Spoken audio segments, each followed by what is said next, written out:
The thrust and parry of Challenger Series action returns to the fair shores of Portugal. Morning faces, focus, concentration, limbering up. Some of the best to do it here at Ribeira, all vying for a spot on the Elite Championship Tour.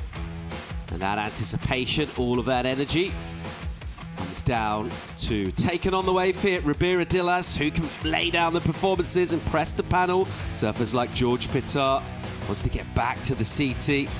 Saw some big performances go down yesterday, but we've still got a lot of surfing yet to come. But as luck would have it, here joining me, Paul Evans, for searing insights and red hot takes, JJ Starling, Ben Mundy. Good morning, bom dia. How are we feeling?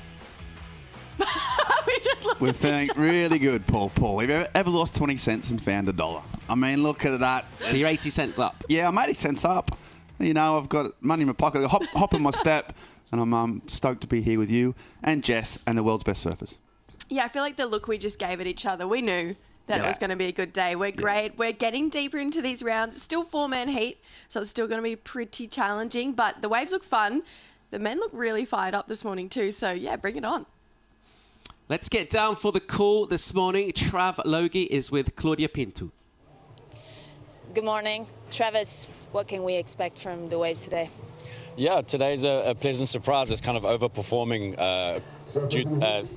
against the forecast, where it was yesterday kind of underperformed, but there's still some really nice leftovers out there, so we're going to go. The fog's out there lurking, watching, judging as always, but we'll keep an eye on it. But for now, we're going to get going with men's round 3, round of 32, and try to get through all those 8 heats, and women's round of 16 is on standby. We saw in the beginning of the week something promising for Sunday. How's that evolving? Yeah, the swell for Sunday looks really promising. Nice new west-northwest swell coming through for finals day, so looking good for that. We just got to get there, but even the next couple of days, it's going to be much similar to this fun, rippable waves, so it's going to be a great event. Thank you. Back to you guys.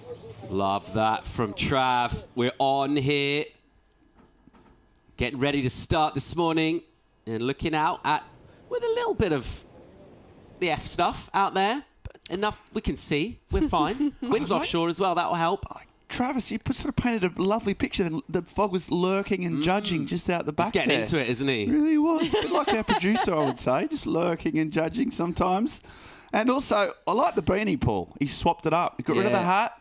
I mean, it's a foggy day. He's just gone full. He went low and slow. I really like Travis' performance this morning. I think he's overperforming rather than underperforming. Full disclosure, I had an inkling the beanie was coming. I saw him this morning. He snuck down for a coffee really early, and I saw the beanie on. You're on beanie watch early. Yeah. You just get up to see what and I was like, oh, okay. wears. I think we're going to be on here today for sure.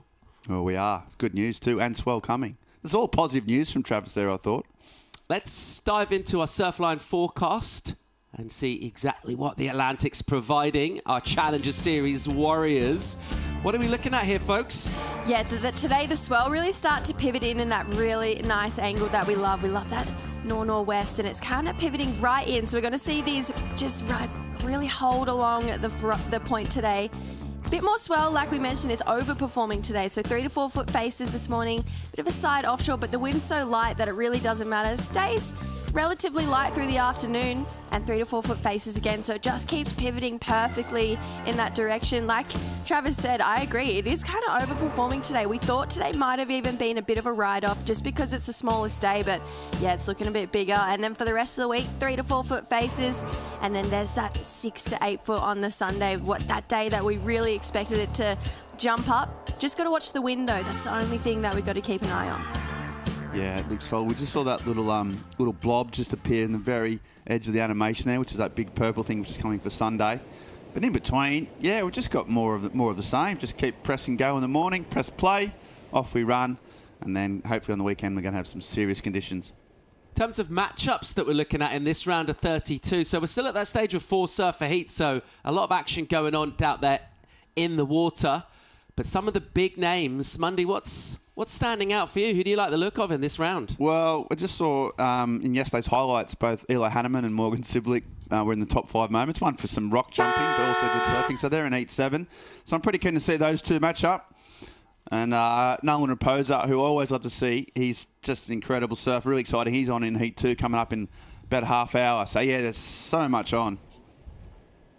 Last heat of the round, heat number 8. Looks like a great one. Mateus Hurdy, also Hiroto O'Hara, Luke Tammer, Liam O'Brien in that matchup. Yeah, Lob in that mix. That's a stacked one, hey, Jess? Yeah, they're all going to be absolutely crazy. I definitely have my eyes on heat number 2. Sammy Pupo has just been the standout guy for me here, coming up against Nolan, like you mentioned. Geordie Lawler, Cade, who got a pretty convincing win out here the other day, hasn't surfed a heat for a couple of days. So, yeah, eyes on that next heat coming up, but big one in the water right now as well. No time like the present. Well, we'll look at George Pitar, Finn McGill, Lucas Vicente. Sorry, guys. Are you guys all right on your own just to carry on this heat without me? You sure? Because I don't mind, but if you're comfortable and capable, I think I can leave you just for now, and I'll come back and check on you in half an hour, if that's all right? Okay, thanks, guys. Probably for the best. Having a look at Finn McGill out of the North Shore of Hawaii. Finn, right now, looking at trying to get himself an early start in this heat. See what he can post on the board after probably at least a week in town now for our surfers, JJ, and they've got a pretty good read on this wave in terms of doing multiple laps of it, getting the free surfs in early, but it has been a bit of a feature that we've seen throughout. Slightly mystifying. There's always a little bit of mystery, the wave selection, just figuring out the reef. Even some of the locals say it can fox you a little bit out here. Definitely. And look, I feel like every single one of these competitors, although they have to do it at some point in their career, no one really likes being the first heat of the day. It really is kind of just that dummy heat where the judge is setting the scale. They're seeing what the best waves are looking like when they come through this morning. And it's so easy for it to look like there's a million waves out there when it's the free surf because everyone is just froth levels at 10. But when it slows down, you only have 3 other men out there, including yourself. Sometimes that lineup and positioning, yeah, you're right, it can confuse you a little bit. But these guys, they've done enough time out here. Every single one of these, it's not their first rodeo out here at Riviera. And Lucas Vicente, what a standout performer he was in that last round. He was surfing with a lot of speed and drive down the line. So looking for him to continue that through the draw here.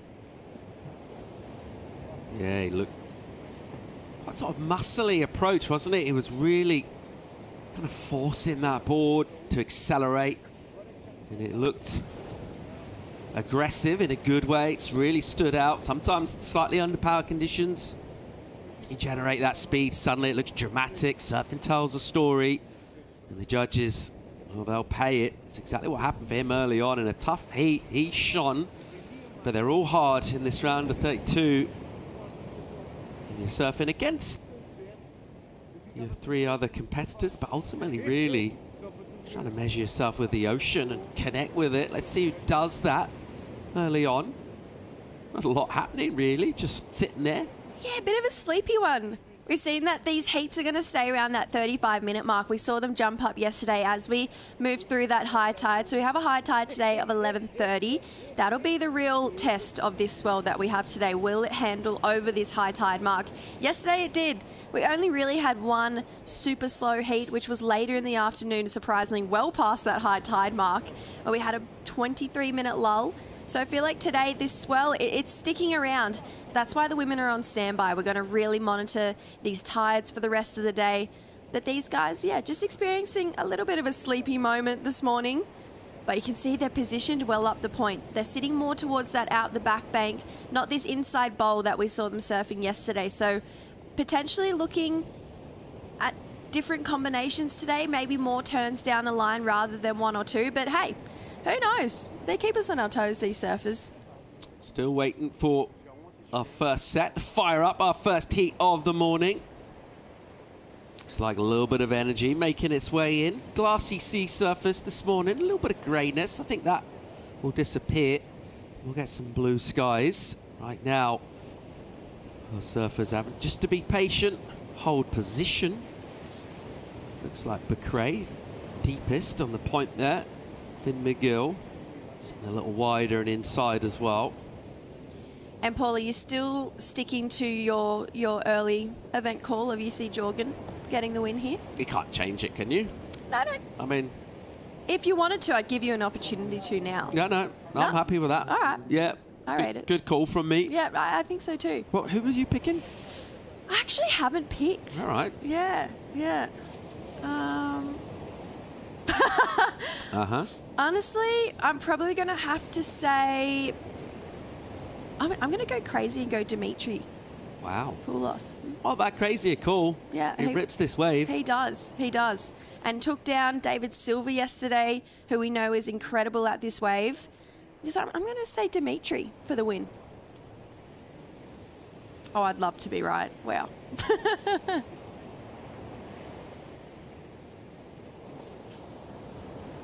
So 5 minutes or so will tick away. Still waiting for this one to fire to life. Just having a look to see where Dimitri Poulos is coming up in the round. He's in heat number 10, taking on Jadi. Sorry. No, he isn't.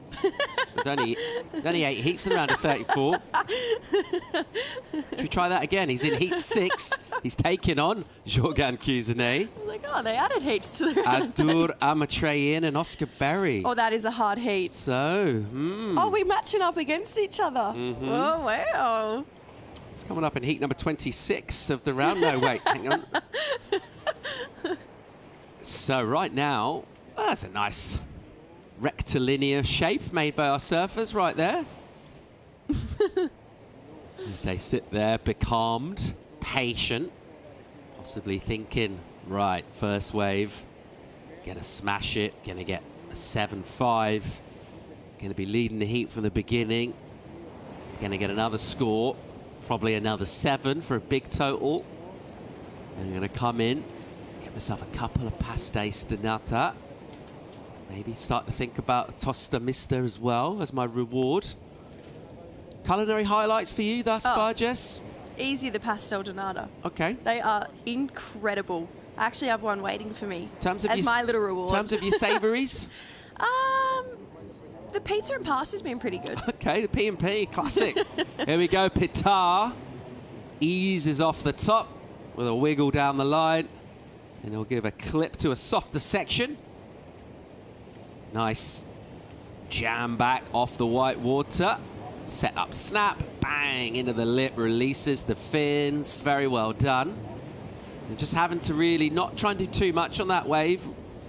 Identifying the energy of it. It's kind of down the line, and there wasn't loads to kind of smash or go up against, so doesn't really quite tee off on it, but just does really well just to juice that thing through to the inside. Looks like Vicent got a shorter wave as well. He's making his way back out. Decent start for Georgie. Really interesting that George got the first wave at the exchange. He wasn't the deepest on the peak. This is the first that we're seeing of Lucas Vicente keeping up that speed that we saw in that last round. Just the one hit, but it had a lot of spice to it. And then George here, this beautiful flow that we've all grown just to love. Starts off with a floater down the line. Bit of downtime here. Up and over this foam. Really starts to open up here. Just gets those shoulders all the way back to the foam. He's got great technique when he's on his rail. And then just that trademark finner. We know he can whip that tail around and regain it with just so much ease from George. It's just like he does it in his sleep, basically. Drone angle shot here. We get to see how his body really talks through these calves. He just whips his head around, shoulders open up all the way back to the foam. So much technique in this guy surfing. And then, yeah, like we just said, his textbook trademark turn there for George. Got him onto the championship tour last year, so you got to rely on it if it works. Don't fix what ain't break there for Georgie Pitta. So getting definitely the best of the exchange. But like I mentioned, the thing for me wasn't the deepest on the peak, and yet got the first wave of the heat. So Georgie Pitta finding a score under everyone else's. Judges will deliberate on a number for George, also for Lucas.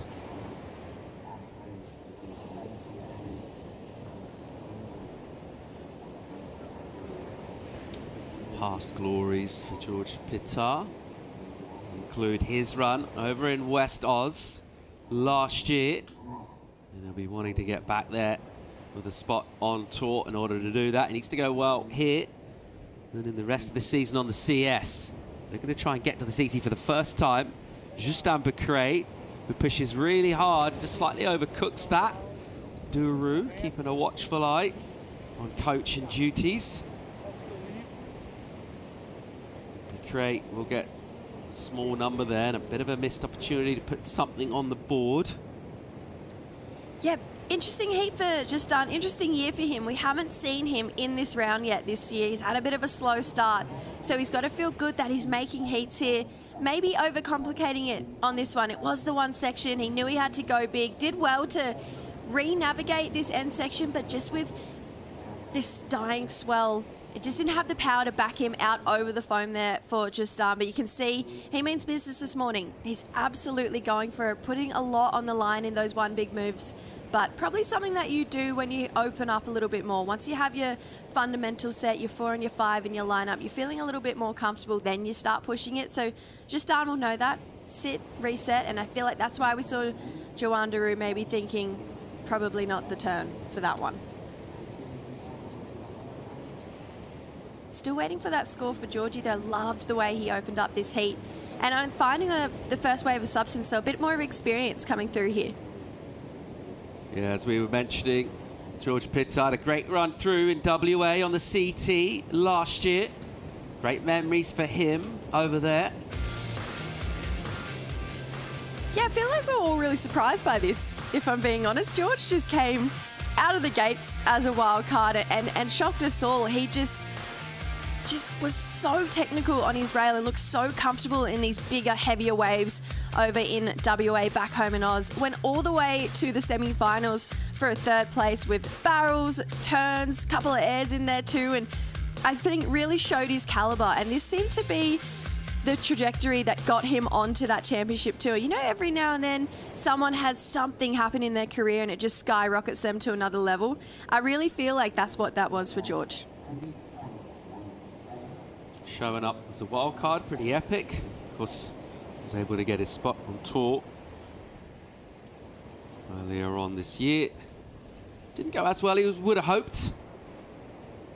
Unable to hold on to that spot, so he's back here on the Challenger Series, doing the duty here in Portugal and looking to get himself inside that, well inside that top 10. Having a look at Geordie Lawler, game face on, tough heat for him, a lot of power out there. Raposa with the spark. Matson, who was one of the dominant surfers really in the previous round, and of course Samuel Pupo with a couple of wins out here already, and just an unbelievable surfer on this wave. So an epic looking matchup in that next heat. I just wonder what those four are thinking if they are watching this very low energy.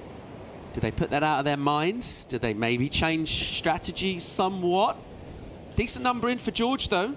Yeah, 5, 6, 7, showing that there is numbers out there, but it's definitely going to be a similar story that we saw to yesterday. It's got to be just capitalising on everything that comes through.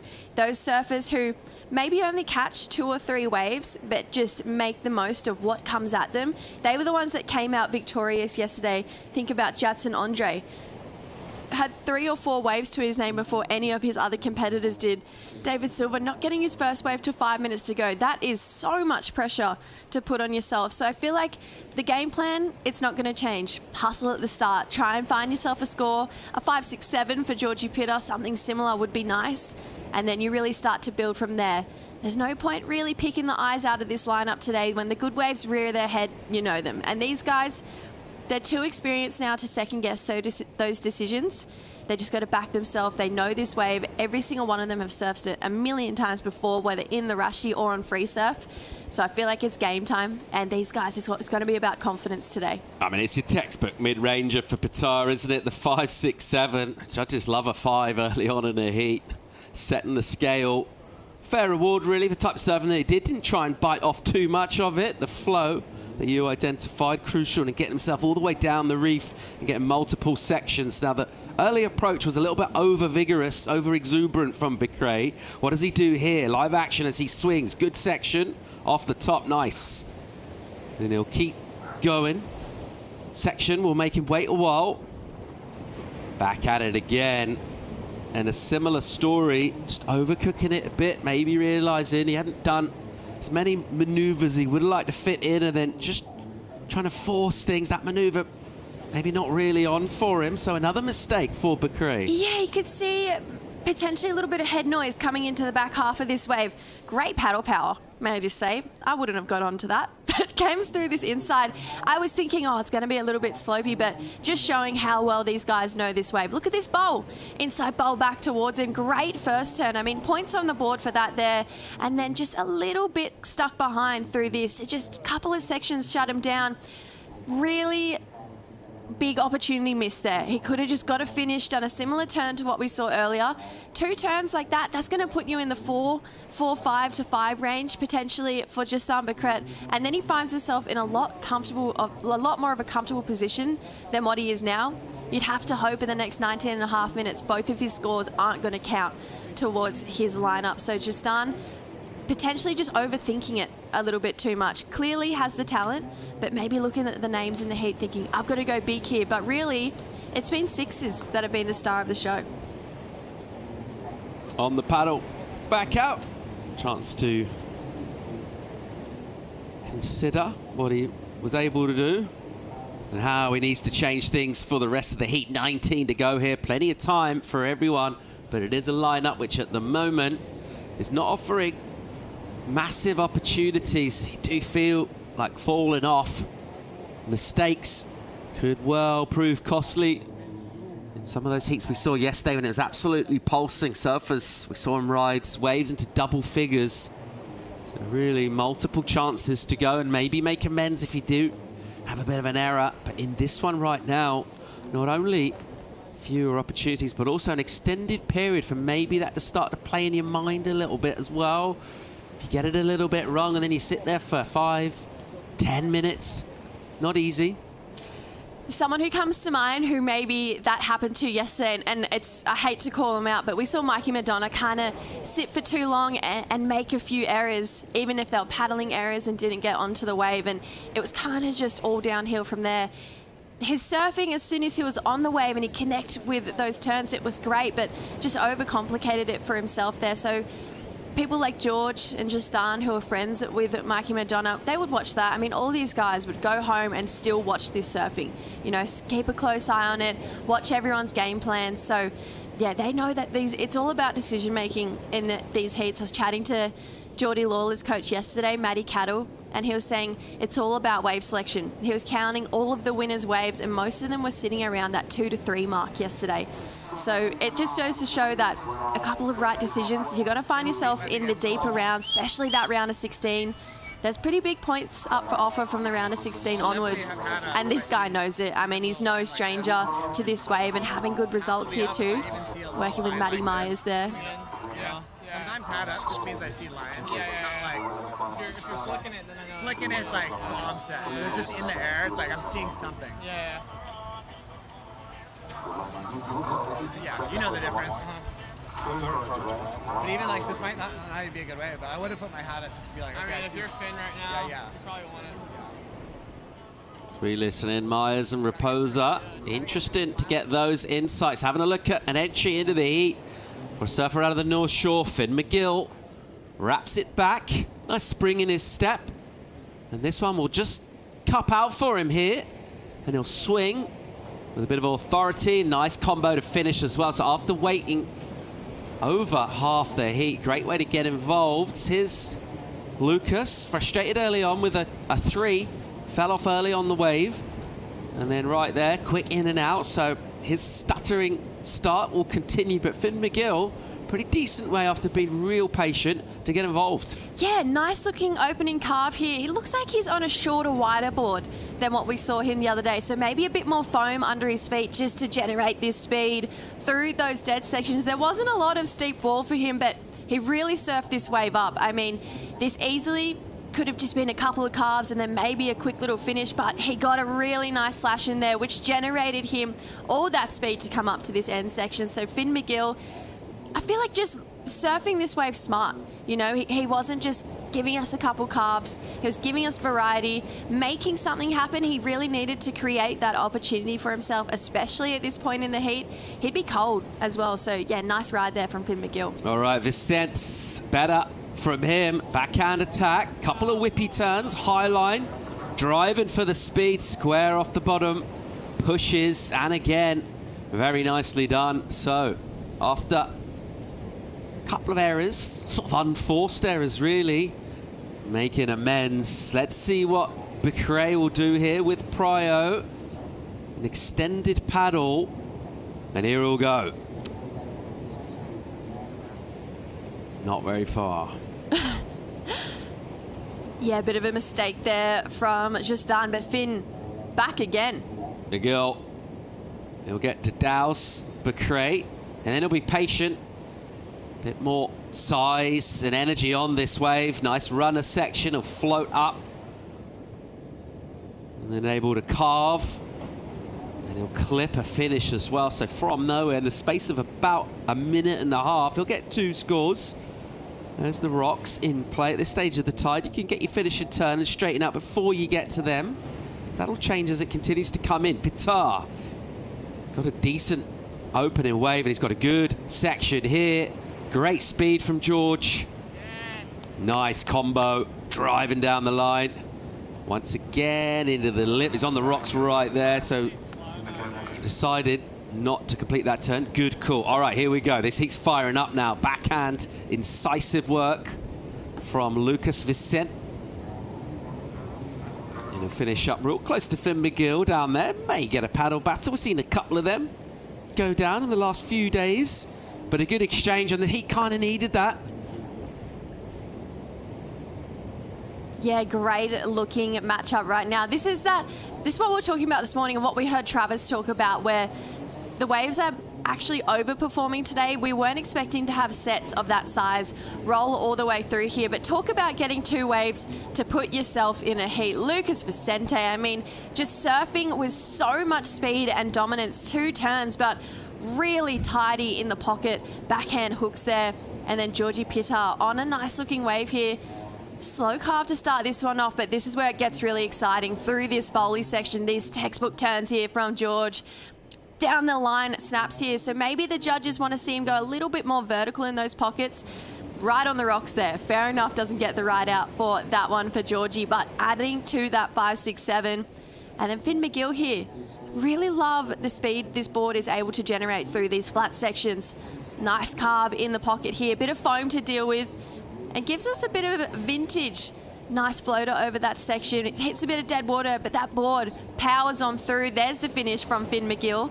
5-1 for his last one. It's going to be a nice backup. And this guy, this is the other wave that's really going to put him back in the conversation in this heat.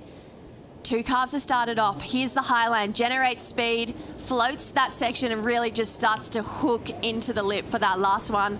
So Lucas, I mean, feel like he's surfing with double the amount of speed we've seen from his competitors in this heat. I'm not sure what he's doing, and how he's surfing so much faster, but it's a lot easier to watch when he's just generating so much speed on some of these slopier faces. Yeah, a couple of numbers come in for him inside the 12-minute mark here. And think about the start where a couple of errors from him, and he's been able to clean that up considerably. By contrast, Becrae hasn't, and he's still really looking to get involved in this heat at the moment. He's still got time. He's got priority once again. That's the good news from his point of view. The Frenchman, Senyos, in the southwest of France. But right now, all of his scoring is as yet ahead of him. And we're going to get numbers coming around him, and we'll have a situation where there'll be a little bit of pressure from the scoreboard. Clock will tick away as well. Judges considering numbers for the exchange that just went down. In the meantime, time for us to go to a quick break here. We're underway on the Challenger Series here in Portugal. First heat out in the water. Starting to fire up with more energy. We'll continue with the action right after the break.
Welcome back to the action here in Ericeira on the Challenger Series Stop 4.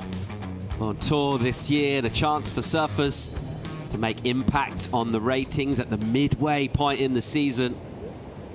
You know, after this event, we'll have a clearer qualification picture. Right now, around about the midpoint of the event as well, and it's one of those rounds, the round of 32, where you start to really shape up towards a result. In order to do that, you're going to have to get past some of the top surfers in the draw. One of those, George Pittar, going all right in this. He's in the lead right now. Just still waiting for a second score for this guy, Vicent, to lock in. Here's a look at Finn McGill with a seeding because he didn't have priority and making way for Lucas to do that. Wow, one really nice big hit there from Lucas. Just that speed we're talking about, it's sparky. You know, it feels like you're getting up and about in the morning when you watch Lucas Vicente surf. Just how much he's generating off those turns, and off that bottom turn, he's just pushing so hard. I know it was the one turn, but it's easy on the eye, and I mean, it's got him in the lead right now. Lucas Vicente going for the good carbs. And it's firing him up. The fast sugars, 617 is his top number. It's the top number of the heat as well. He's in the lead. And he reflects that with a little bit of extra pep in his paddling.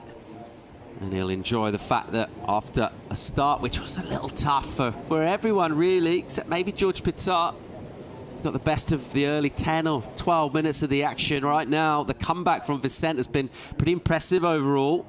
Just that one slip up on his last wave, but first place, he's holding it down at the moment. 7 minutes and 20. Pittar in second now. Finn McGill's numbers, not a big requirement, the 5.31. McRae has really struggled here.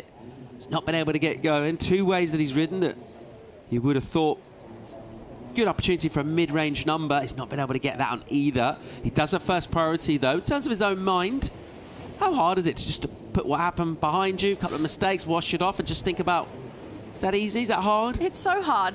I mean, these guys would know. It's a constant battle back and forth with this good voice and the bad voice on either one of your shoulders, and it's just, you know, you can't get stuck in those what ifs. They're the decisions you made. It's happened in the heat. You just got to keep moving forward, progressing to that next decision.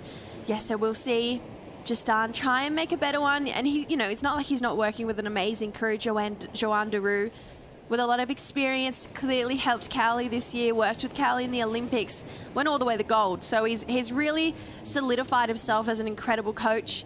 And Justin, it's all going to come down to this next wave. And I feel like if he had just capitalized, maybe just hit that second section instead of overcomplicating it a little bit too much, he'd be in a lot more of a comfortable position right now. That 7.33 wouldn't be looking so daunting. He's got time technically to break it down into 2 waves, but with how slow we've seen this ocean, just particularly in this heat, you know, we had that long 7-minute lull at the start, and then we had a flurry of waves, so we'd be hoping to get a flurry of waves and potentially get 2, but yeah, Justin's got to do something a little bit more here. So checking the recap of our first heat of the day, and this was the early work from George Pittar. Yeah, getting himself a 5.67 under everyone else. I mean, he wasn't even on the inside for this one. And just, like I've mentioned, capitalised. As soon as it came through, got the finish with a really nice below tail there from Georgie. Has him in second place, pretty much based on that wave. But this guy got himself 2 waves to get him in the lead and well back in this heat. Look how much speed he's generating off that bottom turn. This turn in particular, I love. Really tight whip in the pocket there. A lot of water getting displaced this morning from Lucas Vicente, especially on this one. 2 big turns, giving us variety, showing that you can get scores either way. That's the big 6.17 there from Lucas. 2 turns, highest wave score of the heat, so he's going to be feeling confident knowing that. Under 5 to go here. Vicent, Pittar, you're 1-2 at the moment. We're looking for Becrae to fire up and get involved. He's on the wrong end of a 7.33 currently. Still time for 2 waves. Yeah, just on Duru, actually. Another point worth mentioning. I was really impressed with his exit strategy. Feels like a lot of pro surfers don't really know how to deal with the retirement, how to end the career. They kind of sort of stick around and sort of end up just not making heats rather than actually take control. So qualified for the Olympics, got to surf, you know, a home Olympics, Paris 2024, represent France. He's like, I'm out. Check yous. See you later. Now he's a coach and he's doing real well. Also going all right in this heat. Lucas Vicente Sprightly, sparky, punchy, whippy, all good adjectives for backhand surfing in an early, slightly gloomy morning. Meanwhile, all right, here we go. Crucial wave for the Frenchman, Boucret. And he'll go again, and he'll flare up. And this time, he almost stuck it. And once again, he's pushing hard. It's a clear strategy for him. It's not by accident that he's trying to go to the air. He's trying to blow the tail. He's trying to rotate on his finishes, in contrast to everyone else in the heat. And in contrast to everyone else, he hasn't completed a wave. No, he hasn't. He could have really simplified that number that he's chasing if he had just got the finish on this one. Look how far out Lucas Vicente got this wave, sitting way out on Sammy Pupo's peak, and just had about 3 turns done before he'd even got to his competitors. Unleashes again behind the man in blue, and it was Justin getting the pickup of this one way down the line. So Lucas Vicente got a score, and then Justin gets the back half of this wave. If he had got the finish here, we would have definitely bettered that 307. Came so close to doing it as well. It's a big number he's chasing. Now he's going to have the back of the pack priority. But look at this wave, really bowling up the top of the point here. Look how much whip he has off his turns. It's really easy to watch, to be honest. And imagine if Justin hadn't shut that one down. I feel like Lucas Vicente would have done about 1 million turns on that wave. Great looking first snap. So it is going to go on his top 2 this wave. It comes through as a 377, simplifying a little bit, but this here, it hindered the score. It really hurt him. I love the fact that he went for it, but maybe thinking too much about that 733 instead of just banking a 5 and only needing a 4. You know, it was really going to simplify the equation here for Justin, but that nose just buries right at the end of that reverse there, and he goes down. So maybe just overcomplicating it a little too much for himself here. Pretty close to pulling that maneuver, but not getting it done. Let's see. We'll get another opportunity. Having a look there. Starting to feel the pressure right now inside the final 2 minutes.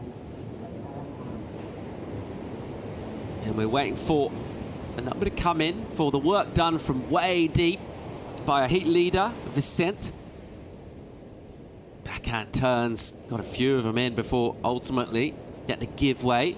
And we've seen that happen throughout the first few days. Surfers don't have priority, can go deep, try and get a runner that just hugs the reef.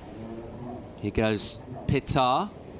Nice looking wave for him as he releases the tail, lets it drift, and then gives it a slap and a crack. So a nice combo and a bit of variety and a little bit to say as well, a little bit of chirp there from Georgie. What do we got from Finn McGill? Bit of power. He'll push again, try and get back into it after being a little caught behind, close to the rocks. Just about got that finish. It's all happening right now. Frenzy of action. Vicente, your heat leader. Bit of foam on the face and a bit of spray in the air as he'll crack the lip, and he'll go pretty much on the dry rocks. Bringing it down to the final 30 seconds now. So all sorts of action for our judges to deliberate on. Finn McGill's wave needed to be a 5-3-1 prior to the work done by the likes of George Pitot. We feel would have a pretty good chance of improving himself. Vicente, previous to last, comes in and just helps him further. 5-6-7. So that was the non-priority wave. He got deep. He's got another score to come in as well. Seems like a job very well done. What do you think about George's wave? I personally think it's my favourite wave of the heat. I mean, it had a lot of talk about it, that wave. Let's take a look at this one for Finn, though. He's trying to get himself back in this heat. Currently, he was looking for a 5-3-1 on this. I have a feeling that requirement is going to go up. Really nice turn into a bottom turn combination here for Finn McGill. So far down the line. A for effort and A for commitment there. I mean, that rock was really rearing its head there. And then Lucas Vicente, that whip in the pocket is so good. He just really finds this generation of speed off his bottom turn and then just unleashes once he's at the top. whips really hard through the top half of his body, comes through this inside, and just has to dodge a rock there. So the damage was done out the back, but this wave, I believe it's my favorite of the heat so far, drifts the fins right at the start, so we have a high risk move straight away. Comes up again, that's a better looking rear from George, straight into a bottom turn and finish combination there. We saw all fins out of the water here. Really, really nice stuff from George, showing his CT class that he learnt this year, and I think it's going to be a big one. How's your lip reading? Yeah, really good. I think it's let's go to Otts and Wint on the beach. We've got Save and Tully supporting him too. I love how much these boys feed off each other down here, and it looks like Georgie pretty happy with that one.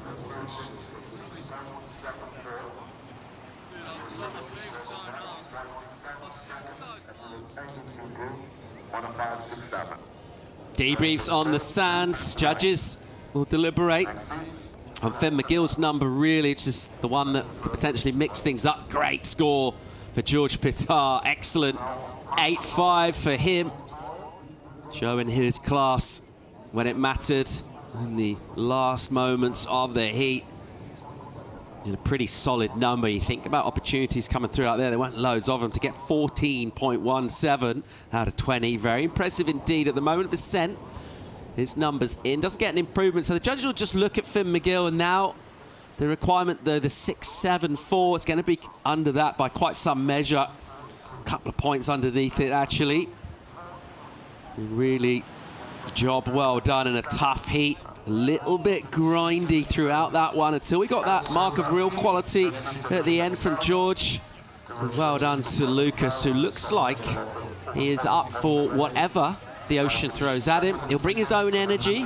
If it's a slower heat, he'll force the issue with speedy backhand surfing. That's a formula that's worked really well here in the past at Ribeira Dillas. We'll keep going with the action from the men's round of 32. More live from Ericeira, Portugal, right after this.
The EDP Ericeira Pro is brought to you by EDP, official energy of the EDP Ericeira Pro. By Visit Portugal, Europe's best surf destination. By the Mafra City Council, Ericeira, a world surfing reserve. And by Millennium Bank, official bank of the WSL in Portugal. Welcome back to Portugal. Welcome back to the EDP Ericeira Pro. Welcome back, Jesse Starling, to the booth. And already, well, a bit of a slow start to the day, but he just started to feel that energy, and we got some big scores towards the end, Jess. Yeah, it's like having a shot of coffee. It doesn't kick in straight away. You know, you just have to wait for it to really start to filter in. But we have a serious heat on our hands, and probably the heat I thought was the heat of the round. I mean, Nolan Raposa, Geordie Lawler, Cade Matson, Sammy Pupo, all of them have either tasted victory on the Challenger Series or got very close to it. So this is high caliber. This is high class surfing. Yeah, well, speaking of high caliber conversations, well, we've got Chico Alves down on the beach with George Pittar. Yeah, I'm done here with George. George, really slow hit this morning, but just posting excellent numbers right away. Yeah, it was really slow, I swear. Every time the free surf's out here is pumping, and then as soon as the hooter goes, it just stops. But yeah, I don't know, I was getting like numb feet, and we were sitting out there for ages, so it was a bit tricky, but yeah, I don't know, that wave came at the end, and yeah, I was really happy to convert on it, because I don't know, I've been working on trying to do it under pressure a little bit more lately, because felt like I haven't been that great at that in my past. So yeah, it felt really good to get it done then. I feel like your surfing really adapts well to this type of wave. When coming here, how do you feel? Because I feel like your surfing suits Ribeira like a glove. Yeah, thank you. I don't know, I've come here, this is my 3rd year here now. I haven't actually, this is my best result, so it hasn't really clicked just yet, but always coming here, I've always felt like I sort of suit the wave all right, and I don't know, yeah, happy to make some heats this time and hopefully keep the ball rolling. You want to send a quick message back home? Yeah, just shout out to Mum and Dad and probably a few of my mates watching. Thanks for tuning in. I think it's a little bit of a better time now than if it was a late Arvo heat, so yeah, you better be watching. You better be watching. Good luck for the next round. Yeah, back to you, boys. Thanks, George. I like George Petard because he always gives you something in those interviews. He's an intelligent young man. Always offers up something to chew on. I like that bit about the pressure. I'll get back and quiz you on that, Jess. That wave doesn't come through. Yeah, but, you know, quiz me. I'm ready. Working different parts of your surfing, and he's allocated that pressure element. But we saw Raposo while that interview was on. Nolan up and riding. Did he just start his watch timer as he was up and riding? He times every wave he catches. Wow, that was pretty nifty stuff here from Nolan. Gets a bit of a check turn to start. A lot of foam on the face here. Bit of a slower inside section. Not too much happening so far here. It goes bowls up. That vertical hit, but goes down there for Nolan. So a bit of a missed opportunity here, but he's in the heat. He's got a score on the board, and so does this guy, the most winning surfer here at this wave, 2-time champion, and that's the surfing why. Just absolutely laser on rail here from Sammy Pupo. I mean, his surfing, it's just flawless when it comes to this wave. Every single turn adds to his scoreboard. No one is pushing as hard as he is on rail with a finish there. That is one of the best waves that we have seen this morning. Look at that, his board completely on rail, that outside fin out of the water, that technique. It's so perfect here from Sammy Pupo. You can tell he really knows this wave. He's really in tune. His boards look dialed in. Pretty lethal competitor. Actually might be pretty hard to beat here, Sammy Pupo. Oh, I think you'd have to put him as favourite, right? Oh. How many times, Jess, have you seen with someone up and riding, struggling a bit with the wave and the pace of it, and then Samuel just comes on screen, and it opens up for him. So incredible surfing. Meanwhile, Cade Matson fought back. Yeah, he looked great in his opening round heat. Took down a couple CT surfers. He had Emai in his heat. Pretty informed Dakota Walters, so he's going to try and carry that through. Nice end section snap here for Cade. Just the one manoeuvre though, so he's going to be chasing more because this is a high quality heat. Narrabeen boy, Geordie Lawler, big opening turn there. Got a bit of release on his fins.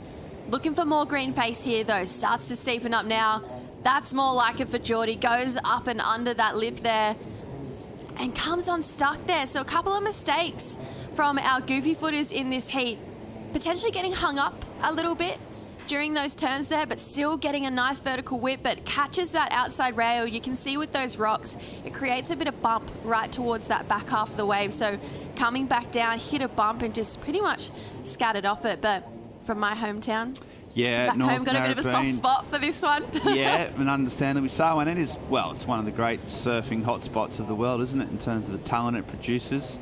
You know, well, you being one of them, Jess. But George, yeah, you know, he won that event last year, didn't he, in the Challenger Series? Yeah. Sort of kickstarted his career. He's kind of thinking about what to do with his surfing, but that was such a, you know, a pivotal moment where he's like, you know what, he's obviously good enough. You can beat the Challenger Series and win. That's how good your talent level is. Yeah, was one spot off qualifying back in 2022. He came 11th there and then ended up getting a wildcard appearance into Pipeline and Sunset that year.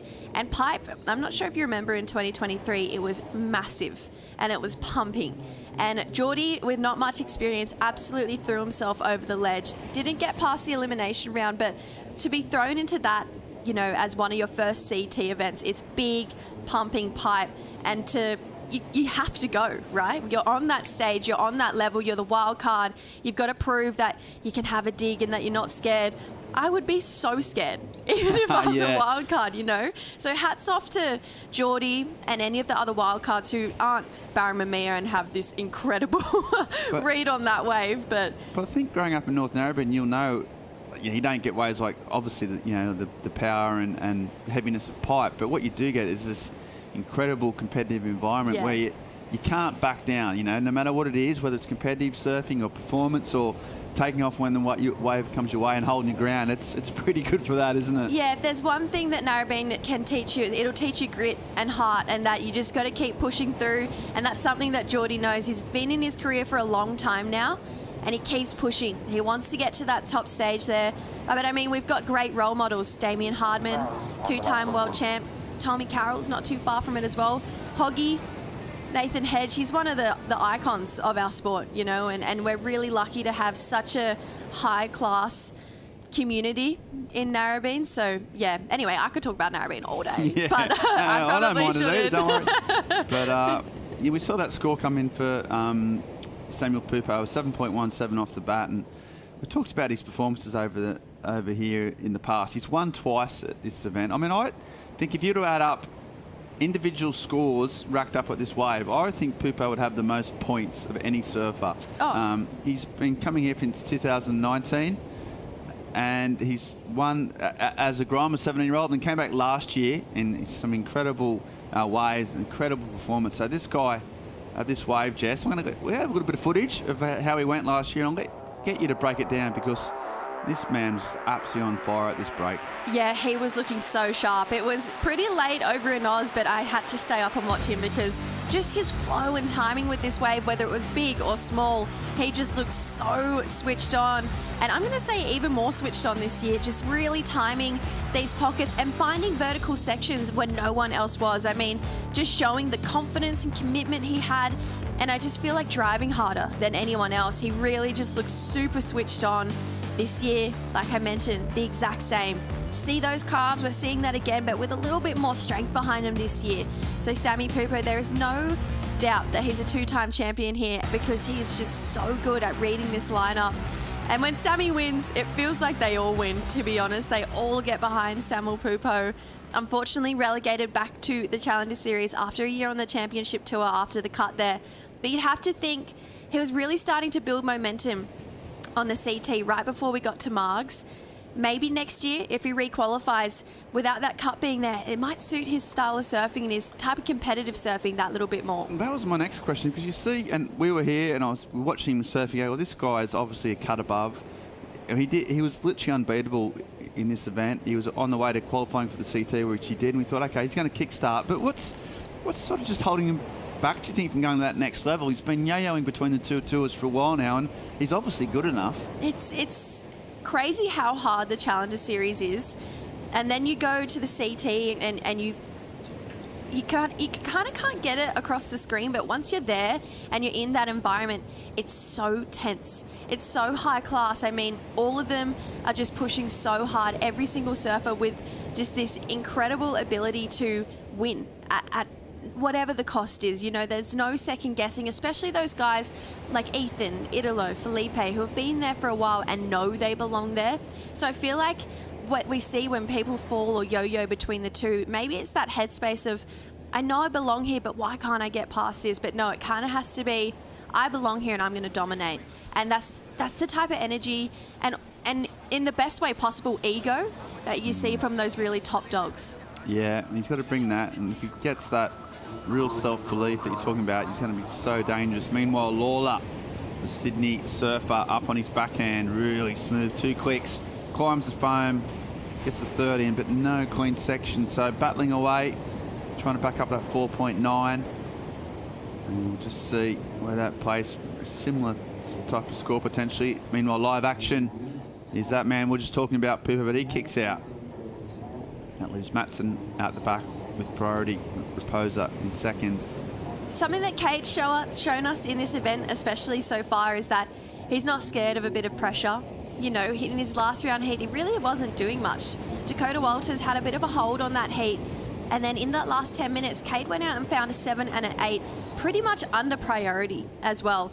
Dakota used priority out the back. There was a better looking wave for Cade Matson just to swing and start to detonate on. So we know that Cade isn't afraid to sit and wait and back his surfing once he's on those waves, which in my opinion is a real threat if you're that kind of competitor. Geordie here, so silky smooth between his lines here. I mean, he's a really crisp and sharp surfer, but just not finding that big open green face there. He's really looking great though. I mean, as soon as he's on his rail, he looks really smooth and gets up and over this foam. Still gets super vertical, just showing his class and his technique. Even when there isn't a lip coming towards him, he can make something happen and force the situation. I mean, he's going to get a backup score. His opening wave was a 4.9, but if this is what we're seeing from Geordie on not the best waves of the heat, I'd love to see what he can do when those bigger, cleaner looking waves come through. Yeah, you're right. He looks good. He's confidence in his surfing, just trying to, and without priority, trying to just scrap around and stay busy. It's not a bad strategy. Get a couple of 4s. You're going to be, relatively similar for that wave, and a 4.4. So at the moment, he's in the lead. That he'll know that's not enough to maintain that lead, but he'll be happy with his surfing. And now it's just a matter of trying to get back out there, getting that priority rotation again, try and get on some of these sets. You're going to need the sets to really do it. And yeah, see Winter Vincent just getting ready. Geez, the Northern Beaches of Sydney well stocked at the moment. Oh, he's awake to shine. He's just looking pretty relaxed, isn't he, down there? Yeah, Shishi with a great support network. Jackson Bunch in the background working with Snake, and he's all right. Not a bad coach. No, kidding. Knows a bit about it. He's one of the highest caliber coaches, and I feel like, we saw Kanoa compete in this event, and that spark for competitive surfing never dies, even if you have 7 months off and you have some time to relax. A lot of these CT surfers, they want to be a part of the action, and the coaches are the same.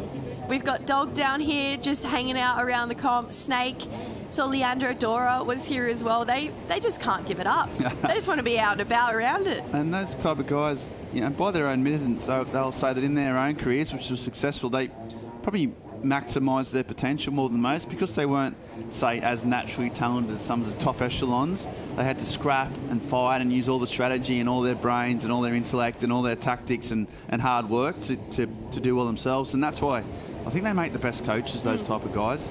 It's not all about natural talent. Obviously, all these surfers are blessed with that. But it's all about, working with what you got. Geordie Law down there has been, I think, helping out with Kai Otten. It's been helping out those boys, with George Batar, for example, and hanging out. And Kai's another one, isn't he? He was one that, he had an incredible career. And he'll also say that he had to work really hard at it and got CT victories where, a lot of people perhaps wouldn't have thought he was capable of that. So anyway, these coaches, invaluable and really, really important for just giving that background, giving a bit of support. And the fact that they've done it, Jess, means a lot. I think that's what's most important, is that they've done it before. They know what it's like to be in their shoes and how high pressure these situations really are. Geordie, he's working with Maddie Cattle and Kai Otten, like you mentioned, down at this event. Maddie's got experience as well, and he's taken... all of these coaches have taken that experience and they're passing it on, using a bit of recompense there and paying it forward. Yeah, and speaking of, you talked about when Geordie got that win in Manly. I think it was at Manly in Narrabeen. In Narrabeen, of course. Sorry, at home. So we've got a bit of footage of that at your home break. We can't get enough of North Narrabeen. Just for you, Jess. I can't. Just for you, I'm going to put this on. I'm so lucky. And Thank you. Here he was, a wild card, and wow, surfing like that, Jess. He's really went for it, and what an incredible week he had here at home. Yeah, no matter the conditions at Narrabeen, Geordie, he's always a standout, and he just knows this wave so well. We had a really weird week of swell last year for this, but Geordie just looking so good at home, and I think having that hometown crowd behind him, it just allowed him to really open up. And look at these airs, we got full rotations to the beach in really critical positions, all those Narrabeen t-shirts behind him, and I was lucky enough to work this event last year, and I got really emotional when he won. I interviewed him a couple of times after the semis and then after the final, and I was holding back tears because you just know how much it means to all of these guys. But to win and win at home, that's a different kind of feeling, you know. And I feel like in this event, you definitely see Kika, Yolanda wanting to do the same thing. It's such a rare thing in surfing to do that. Some of the best surfers in the world sort of, you know, really try and get that, you know, when they go to their home break and try and win if they're lucky enough to have a big CT or Challenger Series event at home. And often the pressure, you know, gets with, here you mentioned those Portuguese surfers. You know, Frederico Moraes has been coming here for a long time, never managed to win. He's one of the world's best surfers. You know, Jeremy Flores in France, it took him like 15 years and he eventually won at Hossiga. But he often said in those first 15 years, he wanted it too much. You know, there was too much pressure. He wanted it too much. So for Geordie to get a win at home as a wild card, I mean, he's just got that. He's got that forever. And yeah, I can imagine. I can see why it's so emotional just to see it. You know, a friend at home with all the support network there. And it was a quiet night that night, was it? Yeah, pretty mellow. Yeah, not much went down after that. No, yeah, we all just went home. Because the Monday, it was a work day the next day. Yeah, it was. So, and the Australian tradies, they hate a Sunday afternoon drink. Because of the work stuff. Yeah. Oh, well, that's a shame. But it's good that he won, you know. Yeah. We'll celebrate another time. Yeah, another time, exactly. On a Saturday or a Friday night. Yeah, one of those. Okay. Well, right now, we're going to celebrate a bit of downtime here. Surfers just waiting for this sport to fill in. While that happens, we're going on a short commercial break and come back with more live action from the EDP Ericeira Pro right after this.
Okay, we are back to live action, and it looks like we've got Cade Matson paddling into this one. So Matson up and riding, just waiting his time here. First turn is a nice click off the foam, drives back to the source of the cutback. Nice and patient here, and just a little swoop, waiting for it to stand up a little bit here. Now he might release. There he goes, digs the nose, but comes out and finishes off at the end. So just got out before the rocks. Probably that only issue was that third turn where he just sort of dug the nose, which was unlike him, so clean. He'd been so precise up to that point. Still managed to pull it off, but just shaved a few, a point or so off that, I'd imagine. Yeah, I agree. I think maybe a little point shaved off the back of this one. You could see everyone wanted a piece of this wave. One thing I want to note here is, I'm going to sound like I'm contradicting myself, although he was patient, he always kept his board moving. It was always on rail, even before he got to that first section. Not too much damage done here. Got a couple of nice carves in. This is that turn we're talking about, though. Buried the nose a little bit, which the judges will take note of. Great looking finish there for Cade. He was chasing a 298. It's definitely going to go there. These just felt like set-up turns, though. Do you think that first turn he could have actually went a bit more aggressive? I think he sort of went a little bit tentative on that first one, too. Yeah, definitely. And I think the judges are rewarding that big opening first turn. Think about George Pittar's 8.5.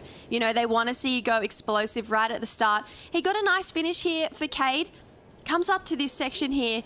It's all going so well. Buries the nose, does so well to keep it out of the water. Has to his weight back to his back foot, then come out, regain his speed, go up to that section. So really technically done to transition through those 2 turns and shift his weight back and forth to make sure he didn't fall on that turn and make the most of that opportunity. But yeah, I feel like potentially holding back a little bit on that wave there for Cade.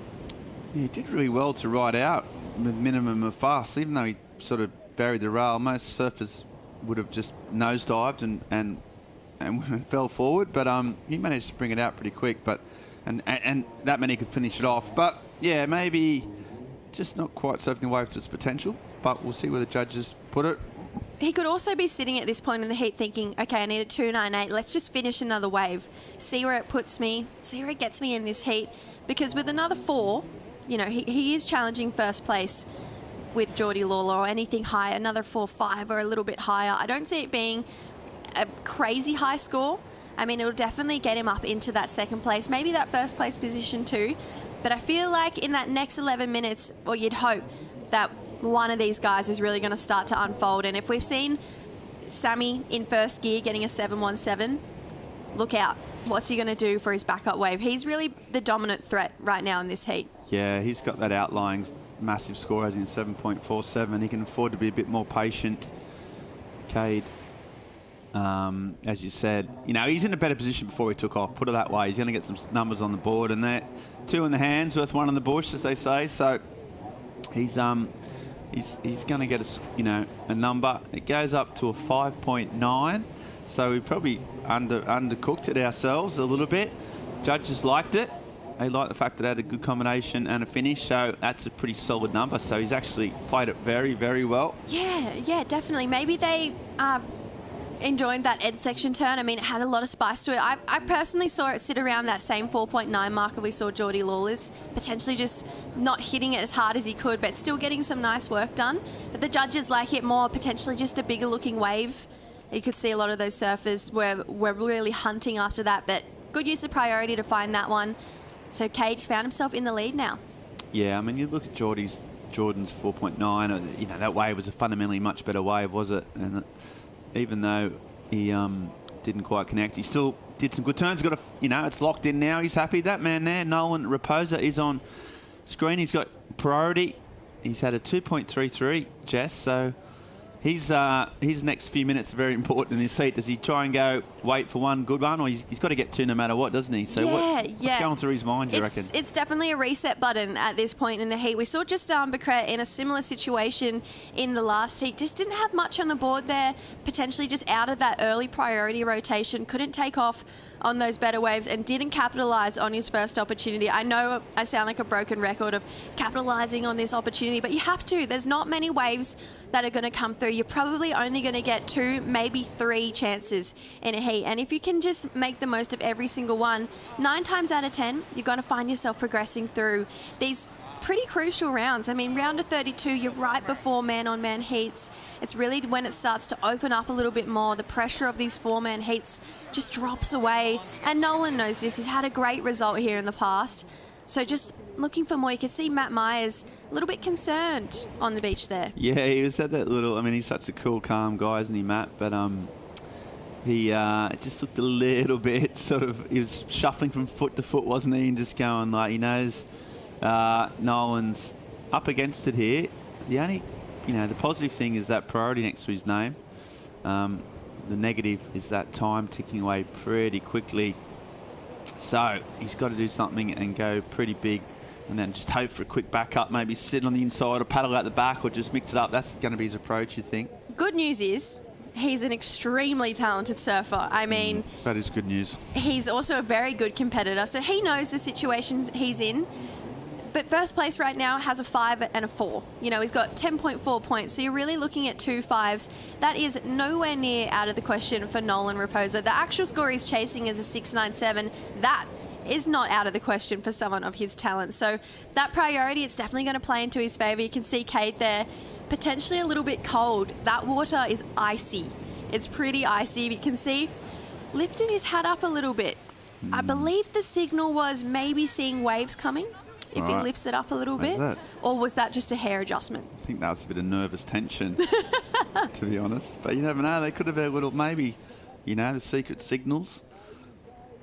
and they're like, yeah, just getting adjustment. I don't think Nolan can adjust too much. He's sitting in a pretty prime spot.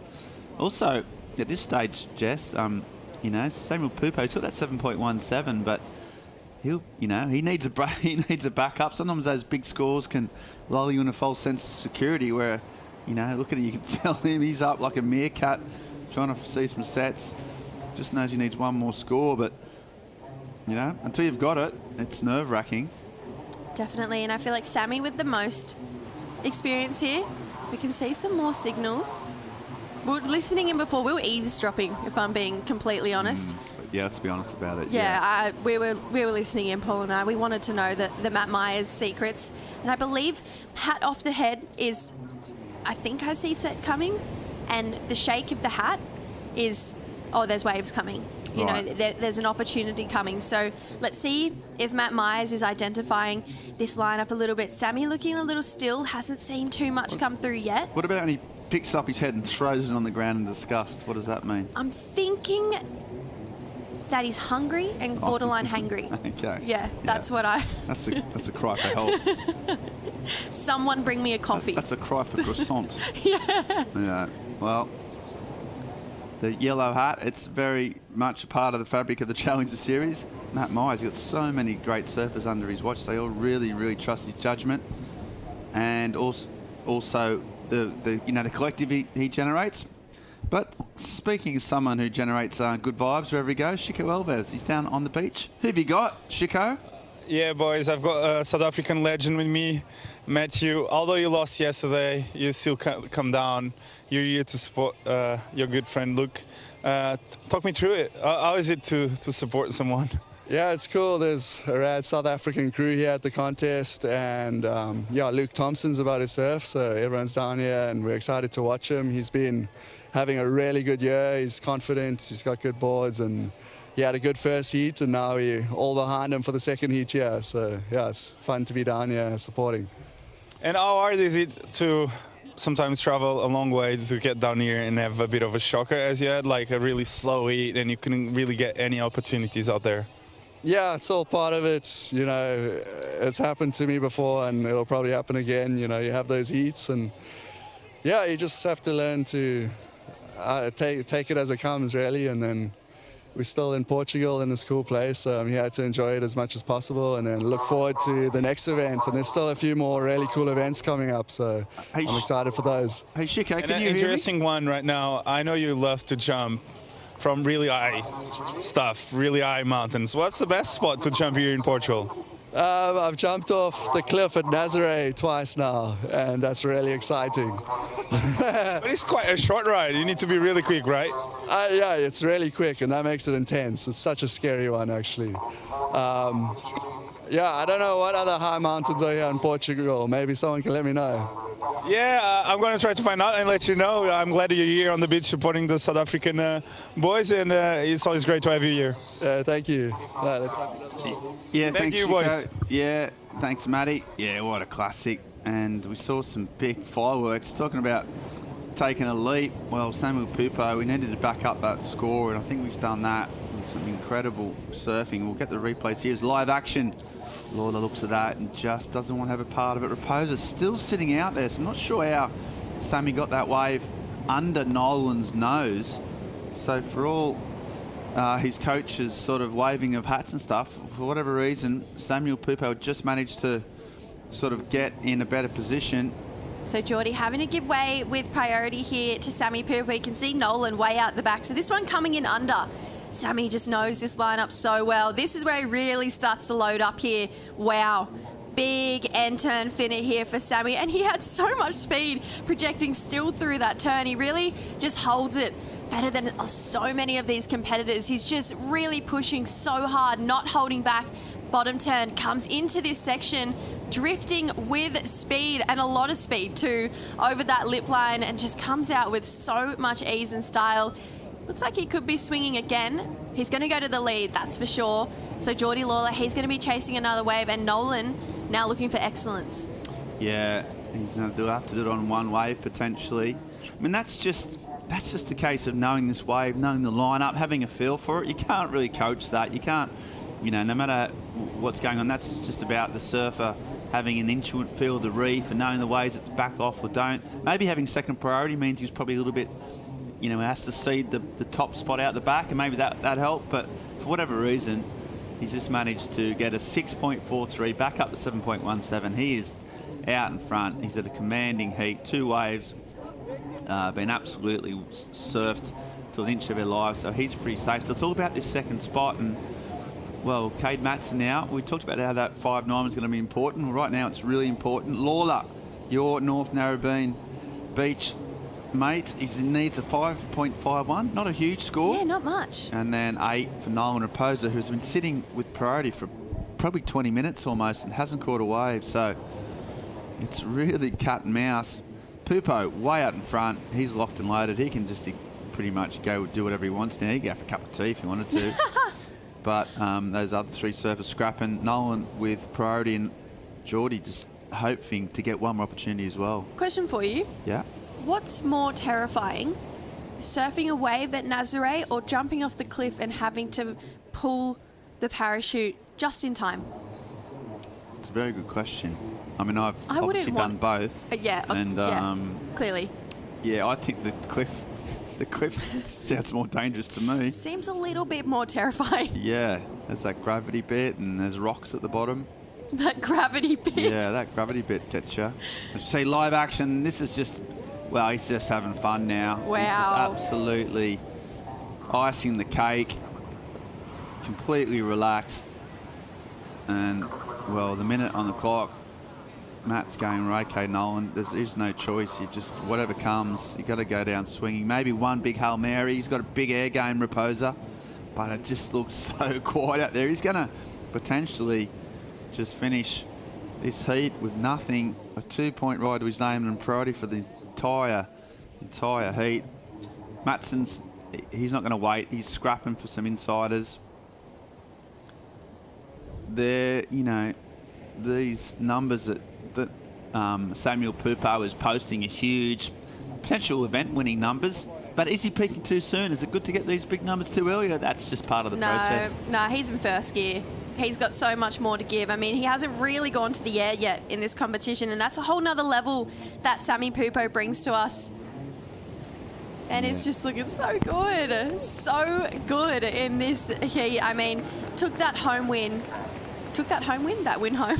Yeah, took a home win and a win home. This is win. Yeah, he's done it. He's absolutely smashed that heat. And you got to feel for Jordan and Nolan. Just no waves there. Somehow, Pupo was the only one able to find a wave amongst all those 4 surfers. So here's an idea. If you're a coach and you get Sammy Pupo and your competitor has Sammy Pupo, just say sit with Sammy. Just go sit with Sammy. You'll get waves. Whatever he's doing, you do. Yeah.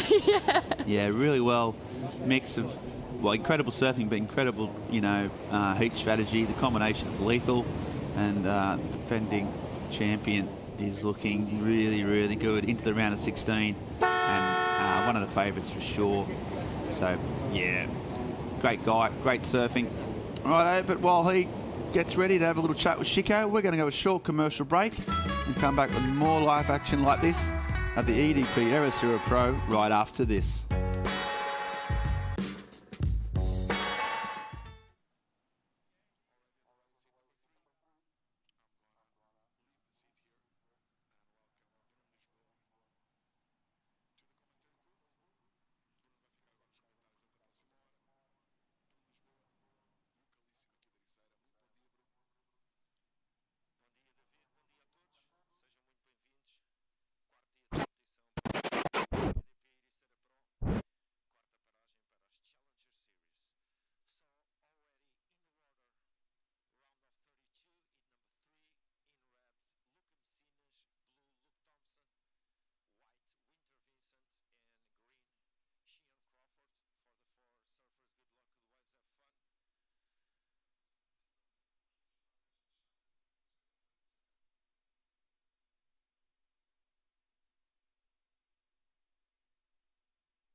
Welcome back to Ericeira. We have another big heat. There's some heavy hitters here. Speaking of heavy hitters, I'm joined in the booth by Paul Evans. This is a natural foot wattage going on here. Evans, who do you like, and for what reasons? I'm just seeing quality, Ben. You know, we're looking at 4 people that are all challengersmen. I think they're all worthy to step up, become CTsmen. Who's gonna do it? I mean, I don't know if all 4 will this season. Obviously, Luke Thompson, really well placed at the moment. But in terms of skills, there are so many people that could qualify in terms of just what their surfing can do, just in terms of the numbers and trying to squeeze them in to those coveted 10 spots. Tough. Really tough. Very tough, yeah. Thompson with the win in Bolito, so he's probably the one in terms of favouritism, just by virtue of those points in the bag.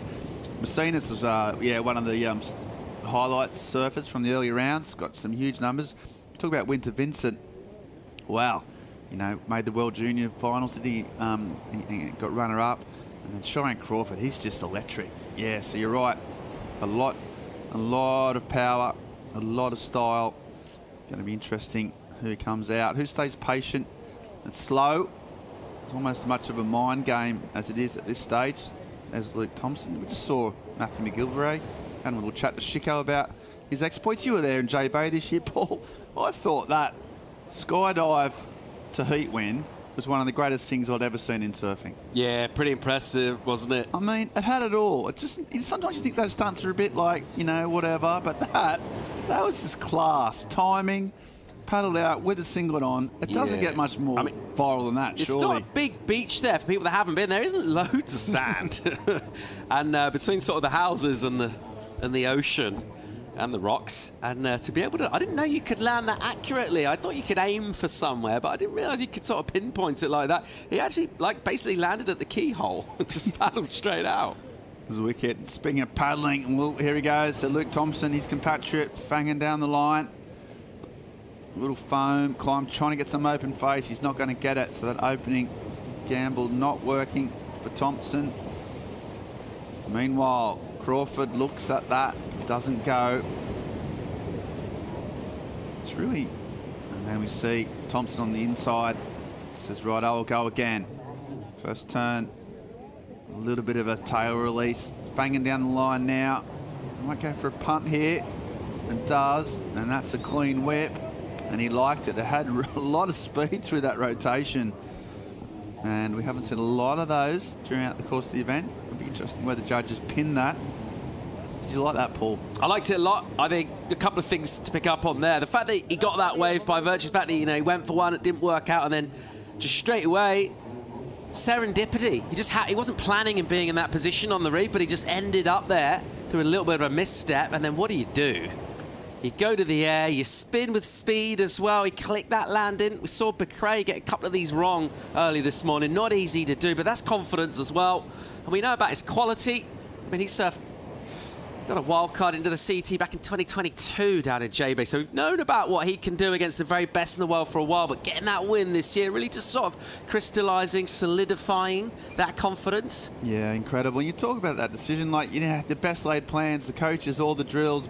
Basically, he made a mistake on that. Coach is charlatans, mate. I mean, he made a mistake on that first wave, and then by virtue of that mistake, he got, you know, a really good wave. So it just goes to show, as you said, coaches, you know, they're literally just stealing money. They're supporting the restaurant business. Yeah. So that's cool. They're putting money into the economy, but petrol, other than that, VHS tapes, big spenders. But, yeah, I'll tell you what, his coach, if he's got one, will be happy as we see him go again. So, can he get into it? He just can't. But we did Samuel Pupo's second best wave of the last heat. Well, you know what? Let's forget me talking about Samuel Pupo. We've got Samuel Pupo, the defending champion, down on the beach with Chico Alves. Yeah, I've got the defending champion with me, Samuel. Talk me through that heat. Looked really slow from here and a bit nerve-wracking, right? Yes, very much. I had a good start, so that kind of makes you more chill, you know. When you start with a 7, everything feels like it's going your way.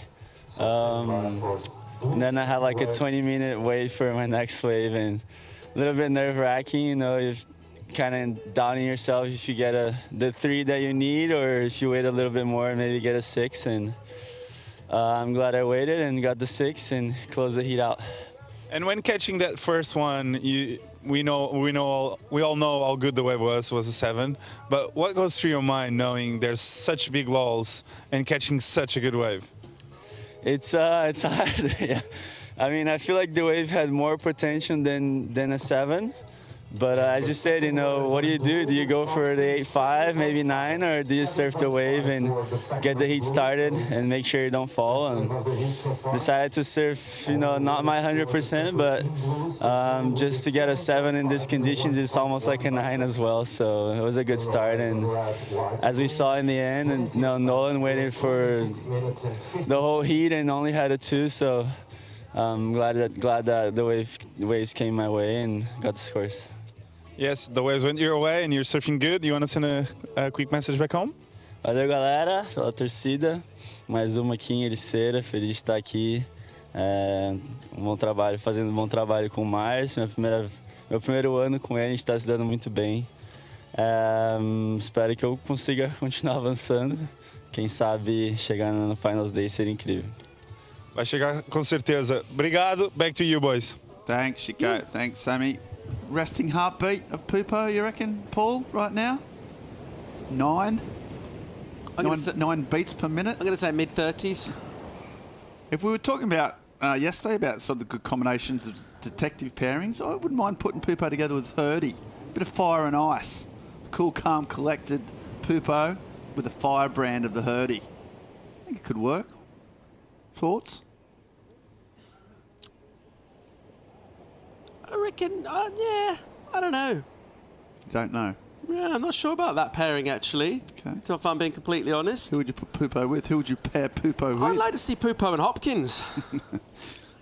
I think that'd really bring out the best in each other. Sometimes you do need a bit of a fall. I quite like the sort of disparity in height as well. Yeah, just on TV. If we're talking about a sort of television detective duo, it always works well on camera, doesn't it? Yeah. A bit of range there. Yeah. Yeah, classic. I get that. I like that. Yeah. Right. I'm right, aren't I, Ben? Yeah, that was good. That was good. It surprised me every now and again. Tell you who was surprising, Luke Thompson win down in Bolito. Yeah. You were there, Paul. That's probably your 48th competition of the year. Hold that thought as we got a big, tall, rangy Winter Vincent. First turn is a massive layback. That's confidence as well. Now just waits for the next section. He's already got a banker out the back. If he finishes off here, he's on to a good start. And just a little bit at sticky section. Another one here, so waiting for a final flourish. Little double up. He might get a little 2 for 1 down the bottom here. And finished it off. So, again, maybe a little bit like Samuel Pupo said, Paul, in that just not going through the gears, just trying to get, Sammy said a 7's a 9. Well, it's not, because 7's a 7. But in the terms of these conditions, anyways, important. Messinas, there's a big carve from the Peruvian. Another wrap. Starts to fire up now, moves that body language, and then bang, a nice chop off the top. Even that foam flatter had spark. Another big turn, and then a finish. Oh, Messinas is on fire here, and he's still not done. That is a very, very well surfed wave. That was big as well from Crawford, goes to the air. We'll see what he did at the back, but the crowd liked it. So suddenly, Paul, the flick may have been switched. We've got some sparks flying. Love this action. Incredible to see how surfers can go out and basically sit down and not do anything for quite a long time, and then all of a sudden, when duty calls, not only surf well, but bring that spark, the creativity, the flair, and to be able to do it kind of cold, literally and figuratively as well. Warm-up waves, not a lot of them. You come down early, there's about 100 people out there. It's quite hard to do laps. And then just having to wait a few heats. Then when your heat starts, Shion out there for ages without being able to do anything. And then all of a sudden, to be able to execute like that, very impressive. Here we go. So you see him, and already with the setup work, you can see down the line, aiming, pushing the tail, fitting in a little extra foam climb punch, nice and vert, and then sees this section. And just the natural free surfing in a heat element is surfing with creative, with flow, but this kind of stuff for me, he is relentless. Luca Macinas will find opportunities, and then once he gets them, mistake-free, driving really hard, energy in everything he does, variety between every turn, just foam climb, to be able to do that and to get up and get these type of maneuvers in. When these numbers come through, we're going to have a really entertaining looking scoreline. Absolutely love that action. If you think about this wave and some of the challenges of surfing it, finding the steep bits, not only to find them, be able to show us different type of turns as well. And in small waves, as a kind of civilian, I think most people agree, the first time you see the best in the world do it, the thing that really gets you is just the speed they go, the way they can cut the water, and just how fast they can go down the line. And when you go fast, it allows you to do stuff like this, liberate the board from the lip line, and the timing produces loads of spray, and it looks amazing. Winter, kind of cruise mode. I mean, this is really nice and smooth and controlled. The wave just goes a little sleepy here. And what he would have wanted was that midsection that Luca got, where he was able to keep swinging at it. He had to just sort of tag whitewater here while it's super smooth and well done. Did get the little double up section, was able to come through to the inside, and he's so professional the way he puts waves together, doesn't make a lot of mistakes, a good finish. Would have been hoping for a little bit more. Yeah, live action, so straight back, backing up that great wave. There's Macinas again. He just seems to be pushing harder. He's got real intent. And here he goes again, a little bowl inside. Oh, and just when he's about to finish off and potentially put a big mark on the heat, he fell off. That's a mistake. You just literally said he doesn't make mistakes about 3 minutes ago, but those surfers are like that. Scoreboard news. Thompson. Big number. Big number coming in. So Thompson always had that 7.5 for that aerial, basically. And then just here, Macinas. What went wrong, Paul? At this stage, you're thinking he's going to tag this and bang for a finish, because he tries to get that tail release, which is such a good point scoring maneuver at this wave. He just poked the nose, basically, and I think we'll allow him to do that. Love to see people pushing hard. He did it on his first wave, and he covered pretty much everything that there is in the repertoire of surfing on his first ride. He's going to get heavily rewarded for it. Yeah, an 8.07 for Luca's first wave. And then he had that back up. If he just finished, he would have been off to really almost an impregnable position. But still well surfed, still got scores. Winter Vincent's a 5.67 for that bit more cruisy wave. A lot of those points got for that first turn out the back. Still waiting on Crawford's wave. It was progressive, probably not quite the velocity or the height of the rotation that Thompson got for his 7.5, but it's going to go into his scoring thing. So it's good. All four surfers off to a pretty good start. Last heat we saw guys like Raposa and Geordie Lawler waiting 25 minutes for, you know, that they're for a wave, let alone two waves. But suddenly here, the bar has been lifted. Scores going into the excellent range again for Macinas. So he's looking strong. And Vincent Crawford also in the mix. So it's going to be a ding-dong battle. 6.07 for Crawford as well. And so, yeah, all four surfers getting off to some solid numbers with their first wave. Thompson with that 7.5.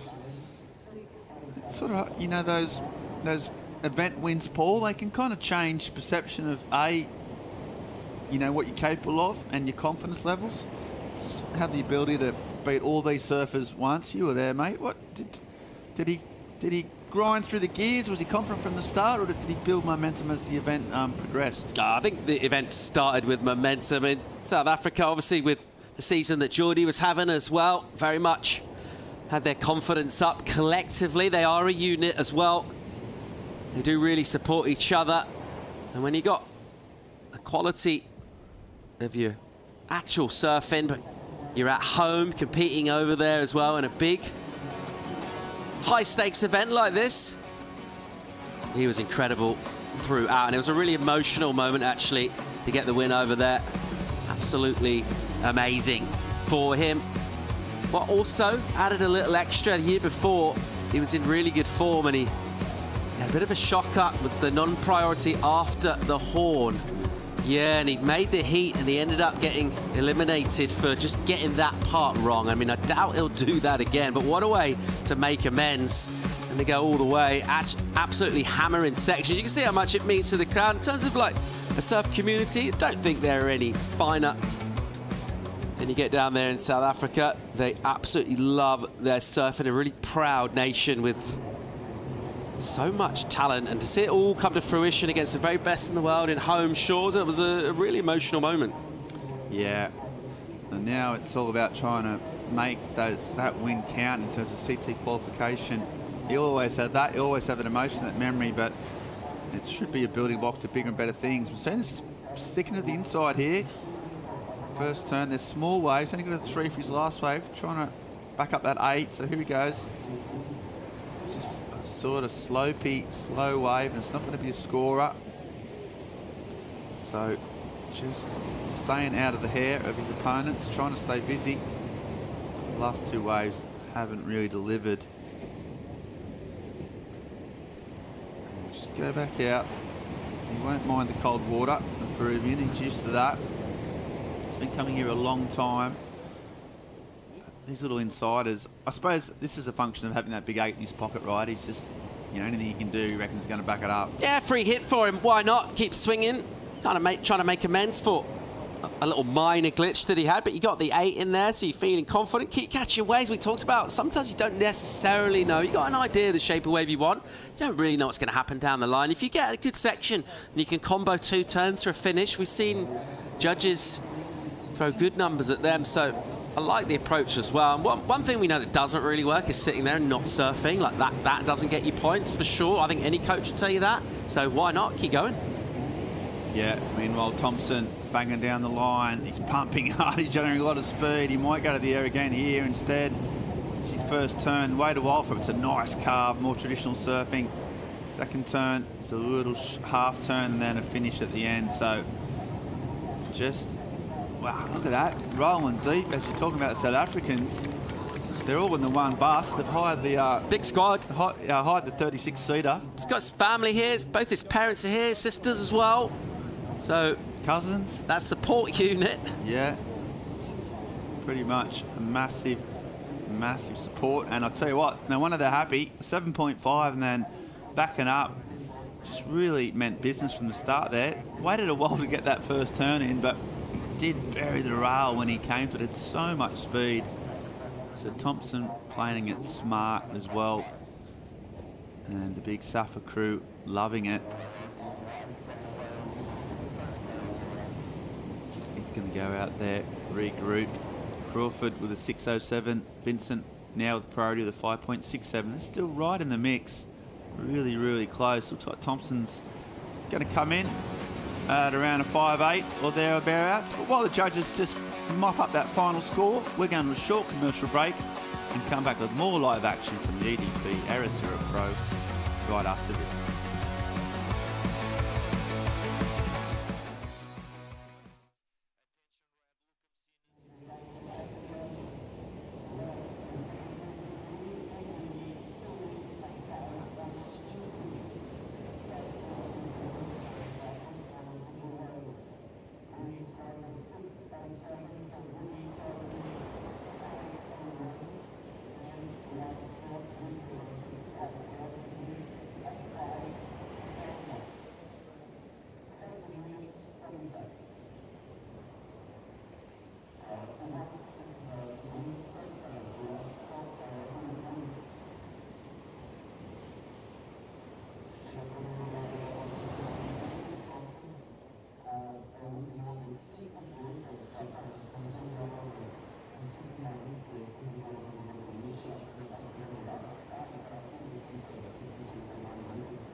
paddling for this wave.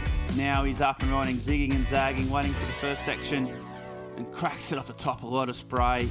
Second turn is another one, just a 2-turn combo, but he likes it. He's staying busy on the inside. Meanwhile, Thompson again, already with a 13 heat total, got a big aerial section, not as big as his first one, but shows his confidence. His completion ratio there, completion's 100%, and that confidence just oozing through him. And not as quite as technical as his first one, but it does show he means business, Paul. Yeah, I mean, we talk about creativity, but really it's the creation of speed that allows you to open up with your repertoire. He was just going so fast, and when that section popped up, he thought, why not? I'll go into the air, get the rotation down. By contrast, a couple of punches in quick succession, the classic combo for the finish from Messinas, who, with the excellent ride already in, with that 3, wants rid of that 3. Good chance of improving there. Won't be anything like his high score, but it will be a helpful number just to pile a bit of pressure on the likes of Crawford and Vincent. They're involved in this. Crawford 6.07 was a good way to get involved, but since then he's been really patient. You just think of first and second priority. We'll probably keep talking about it throughout, but in the way that that forces you to surf slightly differently, to be more choosy. And by doing that, what you don't really want to happen is surfers underneath your prio buzzing around and improving their scores. That's exactly what's happened for those two. Thompson up again here. Yeah, so he's staying busy. The priority, a bit of a noose around the neck at the moment. Thompson just keeps powering through these sections. Oh, that's really good timing with the power as well. He's got a finish here. Not a huge finish, but in terms of just putting an exclamation mark on some good surfing, he's doing it every time. So much commitment, so much confidence, and already with an 8.07, 5.43, he might even prove that. He's pretty much potentially going to go into the lead, and he's just looking really solid. Crawford and Vincent playing the waiting game, not working. Yeah, I think, you know, one of the things about his technique is just this wave and how it's sort of slightly sluggish. He's just on the verge of overpowering everything, isn't he? And because of that, it's dramatic and it's sort of exciting. You can see him loading up, and he's so strong physically, and the board just kind of twitching. It's just right there, kind of redlining on the edge of spinning out, which makes it seem like every maneuver's got jeopardy to it. So it kind of gives you a little bit of a storyline, and it is exciting type of surfing. And on a morning where it's a little bit grey, the waves are, yeah, a little bit sort of slopey and soft, it's great to see someone bringing their own fizz, and it's really working for Luke. Yeah, it wasn't a huge number, didn't improve his score, but it just showed that he's, you know, anything that comes his way, he's ready to go 100%. As you said, just got that element of drama to his turns, unpredictability, and raw sort of power. And it's a big thing. Oh, Messinas identified a little double up, but couldn't just get over the hump. Crawford in second, Winter Vincent really biding his time. Meanwhile, Messinas, these two are just, you know, very different approach. Nice little first turn. And there's a carve, gets the fins out, a little bit of a wobble, but hangs on, keeps the fins engaged, showing a bit of variety and a bit of risk. Keeps on going. It's just a flat, so that's not going to do much to him, but still kind of rattling. Those other surfers out the back with priority, just watching these opponents just ride wave after wave. It's got to get into your head, doesn't it, Paul? Not ideal, is it? I mean, you look over your shoulder, you just see all sorts of spray flying. He's just happy to stay in motion. Shades of, I reckon, Jorgen Kuzine here with this kind of turn. We've seen Jorgen do that manoeuvre. Something that pays off big for him. And Messinas giving his version of it, which was exciting on a little bit of a softer section. Why not push it? You could see after that section, it wasn't loads down the line, so it's like, I'm going to go at this and really, really push. And he's nimble enough for the recovery, but staying in perpetual motion really in this heat. This will be wave number 6 for the Peruvian. And even on the kick out with sort of speed to the paddle, you just feel like you're covering everything. You'll be sort of super aware of everything that's happening in the ocean, every little lump he's tuned into. And to go from that, the sort of inertia of the lack of movement, and just sort of sitting there waiting for a number, and the numbers are creeping up now into the 7s, the high 7s for Winter Vincent. 7 on the clock. It's looking tough. Yeah, worse to both balls, isn't it? A, you're not catching waves, and B, every time they paddle back out, they've got a better number on their score. 7-1-7 for Thompson. And even as just, you know, just when you're surfing, just free surfing, or any surfer knows that feeling, when you're not catching waves, it's not a good feeling. All you want to do as a surfer is catch waves. And when you're not, it's frustrating, and you want to change it. You want to get better. But look at those two, they're just paddling up and down all around, making their opponents second guess themselves a little bit. Now Crawford and Vincent probably only get one more opportunity.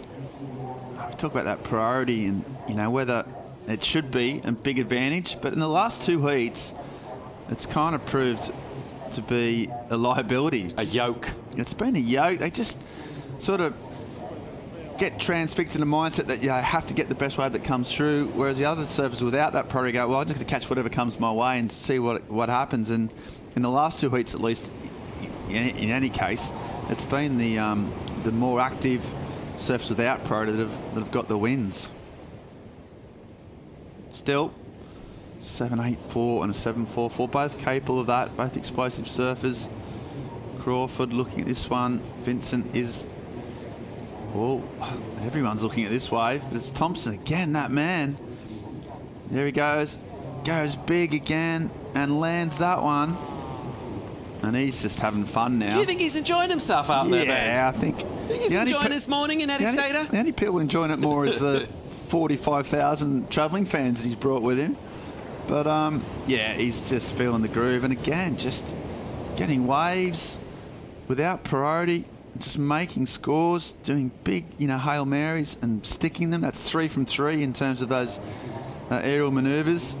So he's not making any mistakes. And he's having fun. What can Vincent do here? 5 minutes on the clock. This is a big wave needed. Oh, and after all that, that's kind of one of the issues. As we see Crawford paddling, and he's going to lose priority. So these two are having a shock. You see Jake Patterson and the Aussies just a little bit nervous, twitches going on. Yeah, he's not happy about that. You very rarely see a snake with his hands in his head. But yeah, to wait all that time, Paul, and then to make a massive mistake like that, it's got to hurt. Meanwhile, this guy, he's having so much fun. Yeah, I think he's in that state of mind right now where nothing seems to be able to possibly go wrong for Luke Thompson. He's just finding waves, doing cool punts down, and he's just grooving. And it's what surfing's all about, really, is being loose physically, kind of frolicking in the sea. That's all we really do, just playing around down there. Make it sound serious. If you can have fun, it'll look cool. Yeah. Well, there goes Messinas, just trying to emulate some of Thompson's acrobatics and failing. And those two have such a big lock on this lead, this heat recap. Well, it's been about these two surfers and no one else. This guy in particular, Paul. Yeah, I mean, it's another one of those heats where you thought we're going to lose 2 of these, and you know, even that just in itself is an upset. But brilliant spark from the young South African Luke Thompson to click that in the beginning. But that was only really just the start. This was excellent surfing from Messinas, who's looked like he's got such a great connection with this wave. I mean, he's almost like he's commanding these sections at his will. And even the between maneuvers like that are a lot better than some of the stuff we see to connect. But it's the big moments, the way he attacks the lip, the variety that he's shown as well. It can get a bit samey. It's a long wave. There's a lot of similar looking sections. If you can throw in the variety, you will go big. Judges like that. He got an 8 for it, his first wave. And Thompson just carried on with that momentum. Got another section where he saw a ramp. You see him able to tweak out the tail as a setup turn and then just hammering the lip as well. So just oozing confidence, physical strength, and in a really commanding position. And it really has been night and day. I mean, there is a gulf, a chasm between surfers chasing down. Numbers-wise, hasn't actually changed. They're still stuck there in the 7s, but just in terms of momentum, So it feels like Winter Vincent, as well as she and Crawford at the moment, feel a long way off a 7. Yeah, if he was ever going to get a chance, you thought it might have been with that priority when he finally did pull the trigger. Well, that's the point that we were making as well. You're sitting there with, you know, no real kind of physical momentum in the heat as well, and to just come and have to try and perform. By contrast, you think about doing your sort of your practice swings, you know, just sort of going through the motion and getting physically ready to perform. You just got to sit there. There's nothing you can really do at all. Yeah, the pressure builds as well, so it's a combination. You're inactive, you're not catching waves, the pressures, but the scoreboard pressure, there's mental pressure. And in that particular incident, it all sort of came with a you know, a pretty innocuous fall in that first turn for Vincent on the wave he needed. And now 90 seconds on the clock. Well, he's looking in a whole world of pain. Crawford, on the other hand, I mean, he has priority. If a set does come through, he'll have to go massive. He can do that. He's got 90 seconds on the clock.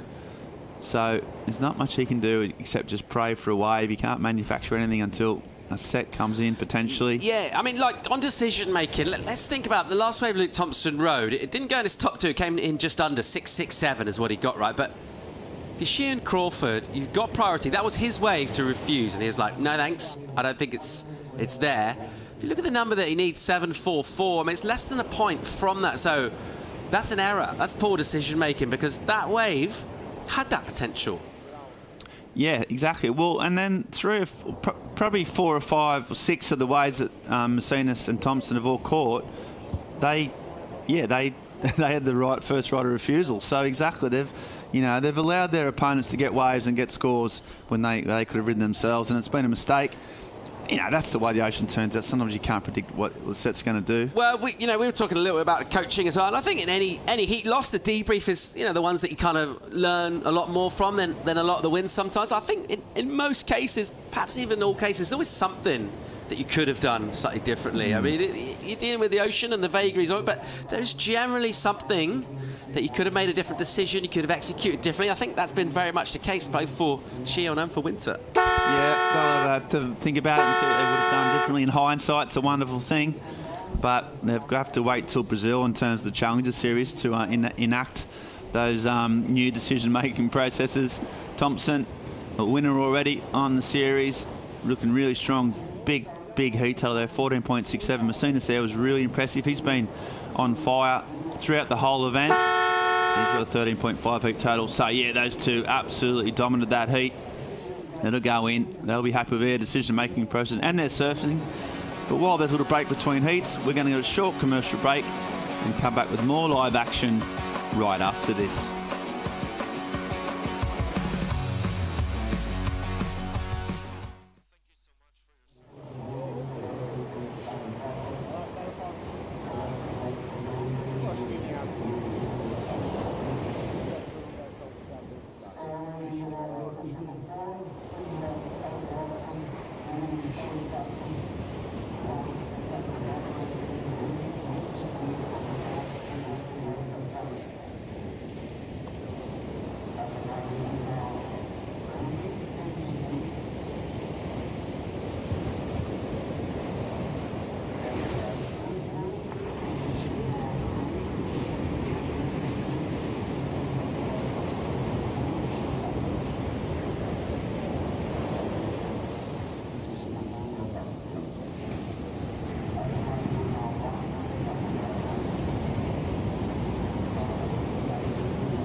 Get your merch on the WSLstore.com. Get psyched for Great action on the Challenger Series right now. Having a look at Cal Robston, Shohei Kato, Edgeguard, Gragia, Ian Gentile.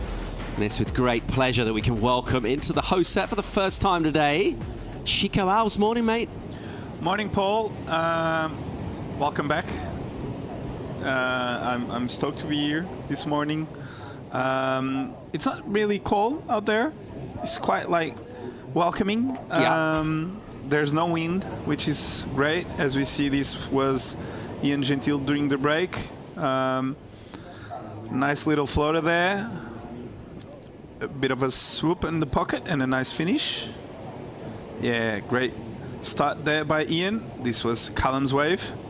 A bit of a wrap in the pocket. Waits for the wave to build up and jams it really hard there. Winds it up again and beautiful snap there by Callum. What a great, as I say that, I was going to say it. What a great start for Callum, and he slips off. So that back foot on the deck, how important it is to have an extra bit of wax on that foot, Paul, on these early morning heats. All the way from Evans Head in Australia. It's probably the best name for a town in Australia, I would say. It's up there. One of the great place names. Great place. I was saying how important it is. Just the name. I don't know about the place name. Just the name's cool. Oh, okay. I thought you have been there.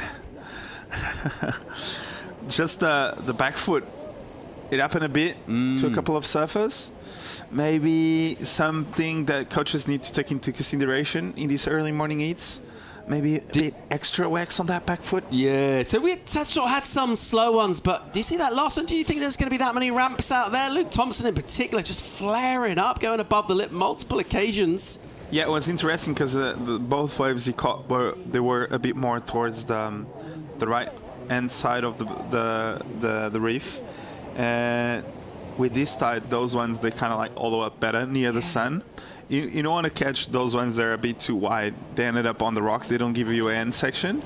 But the ones you catch a bit further in, they kind of like stand up on a shelf reef near the sand. And this one is going to do just that. Gragia. Here he goes. Shows us a bit of fin on his opening carve to snap, and a mistake from him as well. Uncharacteristic from Edgeguard. He's down a rueful grimace down the line. And he'll be seething a little bit. Interesting stuff. All or many of the Brazilians, they are wearing all the same brand as wetties, and they're saying they're really, really hot and warm. What brand's that? Janga, which is a Portuguese brand, and it's. They sponsor you? Nah, yeah. Just a coincidence you're giving them a shout out. No, but it's just like I think it's hilarious because they all use it. And it's quite like something that they love. They all come down and they want those, which is something really cool. In terms of water temps here at the moment, what are we at? Around about 15, 16, so we're like 3-2? A proper 3-2, a new 3-2 to compete, it's fine. There's quite a bit of paddling here, isn't there? It's a long paddle back. Yeah, you kind of feel like you're a bit cold outside, but when you get into the rhythm of the comp, it's good to have that extra bit of weight left, which I really enjoy. Like personally, a 2-2, it's actually enough when competing. But there's surfers that actually like to get really, really warm when they're competing. So it depends on what you love and and your personality, I think. I remember seeing the Pupo brothers here in the past with the little sort of contraption for drying your weddy between the heats. So they had this sort of hanger system and then something that like blows hot air on it. Really? Yeah, so not wanting to put the wetsuit on. My kids sometimes sort of cry a little bit about the wetsuit. It's fine. That's short-term discomfort. As soon as you get it on, you're fine. Makes you stronger. Yeah, you're fine, yeah. That's fine. 28. You love the cold, though. Like, you do cold showers every morning. I like all temperatures. You go for a swim. There's no wrong temperature. You go for a swim at 6 a.m. There's not many people that do that. 5? Sorry for that. Because I was sleeping. On, mate. I was sleeping. So I sleep more 2 hours than you every night, right? I wake up around 6:37. You're waking Yeah, up. you're already comboed by the time you wake up, mate. Here we go. Here's Grgia. Here Bit we of go. verve to this surf, and he's this. loading up big. Wow, No massive way. Make it. rotation, claws the finish. How's the pop? Edgy guard went so high. The Brazilians love it. Robson, bang. Wow. Pushing really hard and down. Oof. Here goes Ian Gentile. Oh, that was amazing. Widen up the windows as he goes over a foamy section. A sudden kick of energy into the heat. Here goes Shohei Kato, carving really hard. And again, pushing. Kato off the bottom, snaps out, spray, bang, into the lip with drift, past Grgia. And a little fist pump as well. Where's this number going to go for Edgy Guard? Based on the height of the air, it needs to be excellent. That thing was massive. And yeah, it's such a big pulse in the ocean out of nowhere. We just saw 4 waves or around the 3-foot range, and hopefully we see more of that, because the direction of the swell when the waves come is actually really good, and they all offer like really good and steep wall. As we see the Kato's wave, beautiful first carving out the back, beautiful style from Kato. Nice snap there again, winds it up again, and boom, drifts the fins. A bit of a claim and made it. But this, I think Callum as well was on his way to a big number. Beautiful foam claim here, releases the fins a bit, and here, bang! He was going at it with everything he had, and unfortunately poked the nose, and this was Ian. Really calm and collected always. Such a stylish surfer, but I tell you what, with 4th priority, Ed on the inside, look at this, winds it up and bang, big full rotation for Ed Grgia. Beautiful stuff there, a bit stuck I would say on the white water, but that thing was so big nonetheless. And this was green again, up riding, beautiful snap there by Ian. And bango air as well, and he makes it. So what's happening, Paul? Everyone is flaring up, and it's nice to see. And we have a 5-2-3 and a 5-3-3 already posted, which was the first one of Callum and the first one of Ian. But I tell you what, Edgar, with that last one, I think he's going to go ballistic. Joe, I'm really enjoying so far about today. Just even with the smaller waves on offer, some of the intensity and the creativity, the maneuvers been really impressive. Someone who did that, good heat total, couple of 7s, looked amazing out there is South Africa's Luke Thompson, and he's standing by for a chat with Claudia. That's right, creative and absolutely killing it on the last heat. Guide us through it. Yeah, flip, so stoked to get that one out of the way. That round's always so tough, the round of 32. It's a last 4-man round, and I knew the guys I had in my heat were going to be so hard to beat. Luca ripped in his first round heat, and I've pretty much grown up surfing juniors against Shion and Winter, and they're so gnarly, both really good surfers. I think I got like 2 hours of sleep last night. I was super nervous, but yeah, I just wanted to just trust myself, trust my ability, and just try to go out there and surf and enjoy it. Yeah, it's always amazing to be here, and I'm just trying to enjoy every moment. We have quite glassy conditions today, but a bit of a wait in between sets. If you're feeling nervous, how are you controlling? What was going through your mind at that waiting moment? Yeah, I was timing the sets before the heat, and I knew it was super slow. So I kind of just wanted to get started early and put some scores on the board early. And just like, yeah, just try to trust my surfing and my ability to surf on waves, and not just try to get like wait for the best waves, because I knew it was going to be long waits. And I feel like that's kind of been my motto like the whole year, is just try to trust my ability. So I kind of just wanted to go out there and just go on anything that I thought would give me opportunity, and like kind of see what I could do. And then I made a mistake at the start, but luckily it turned into like a bit of a gift.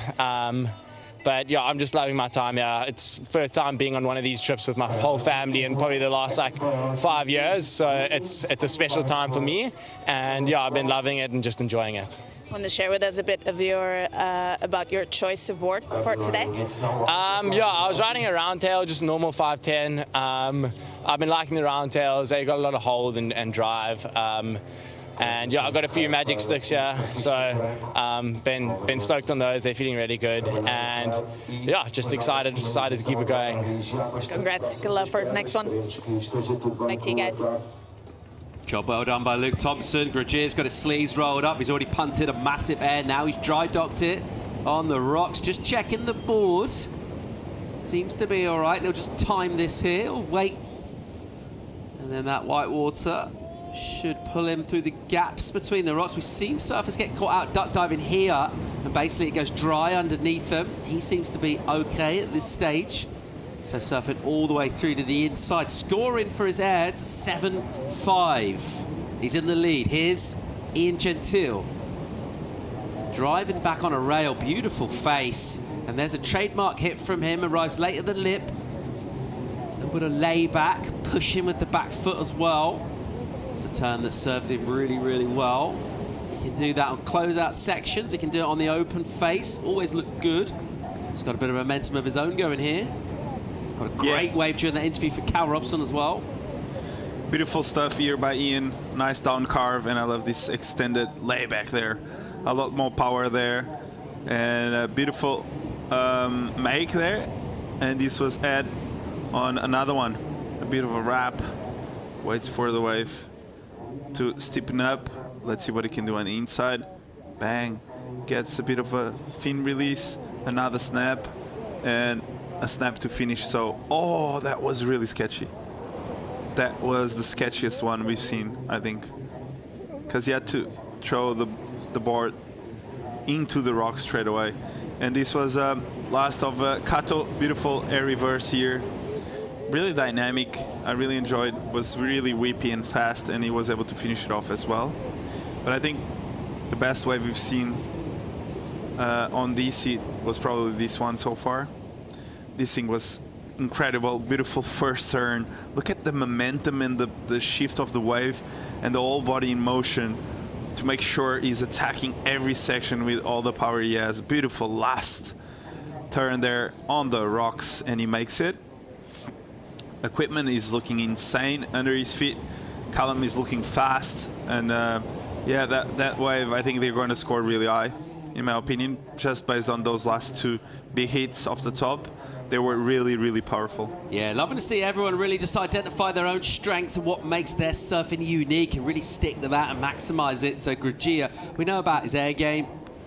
It's definitely something that he can go to, so didn't have priority.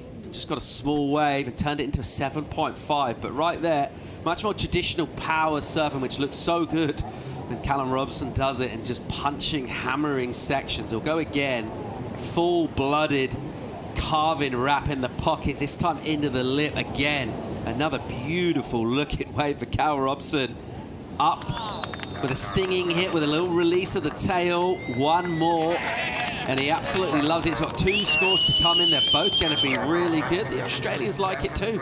Yeah, he's on fire. This I need to take my words back. This is the new officially best wave of the heat so far.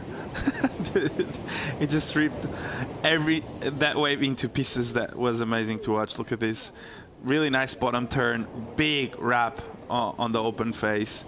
Then winds it up again, bang, throws buckets of water there, gets around it, and he was able to fit one more here, releasing the fins, and a bit of a snap, and yeah, he's stoked. Yeah, I think when Callum's like this, he just saw early on in the heat, right, he made a little mistake, didn't he? The last turn, he had a little stumble, and you could just see when he was paddling back out, he kind of had his head down, but you could just see a little bit of that anger.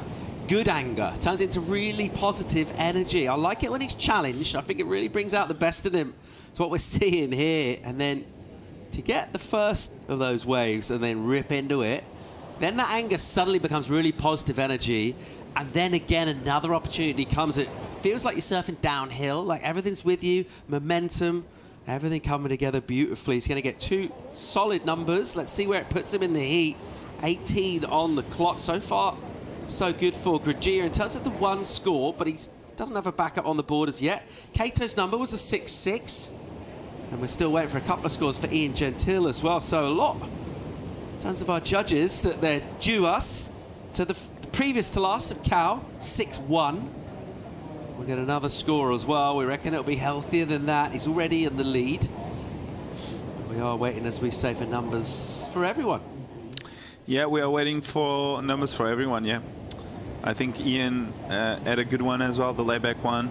They're still analyzing that one. That was a really, really good turn.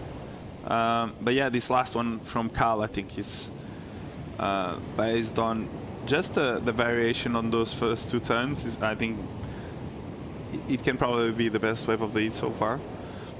It felt energetic, and those turns were really, really powerful. So reminded me, the first card reminded me a bit the start of the wave Hiroto had yesterday, you know, like where you got that down carve really big, and judges rewarded that. So I think it's going to be the highest number until now.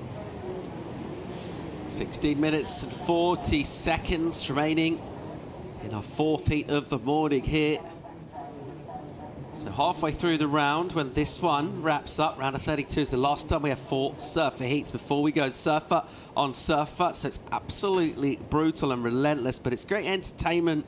The frequency of waves being ridden, a little pause at the moment while we wait for this number to come in for Cal Robson. We've got a feeling it's going to be a really healthy one. He's ripping in here with classic point break power surfing. More live action from Portugal real soon.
Beautiful morning in Ericeira, Portugal. The sunshine poking through, lighting up the arena here. Challenger Series competition, round of 32, and it's red hot, huge numbers throughout the morning this morning. Entertaining surfing, and we're seeing a lot more of the progression.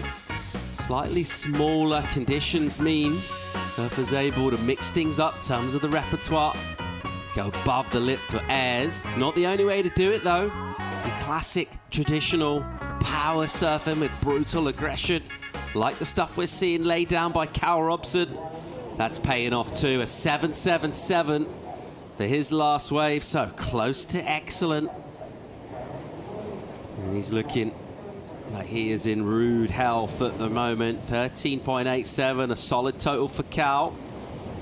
First priority now with Shohei Kato's done some pretty good work with 6.6.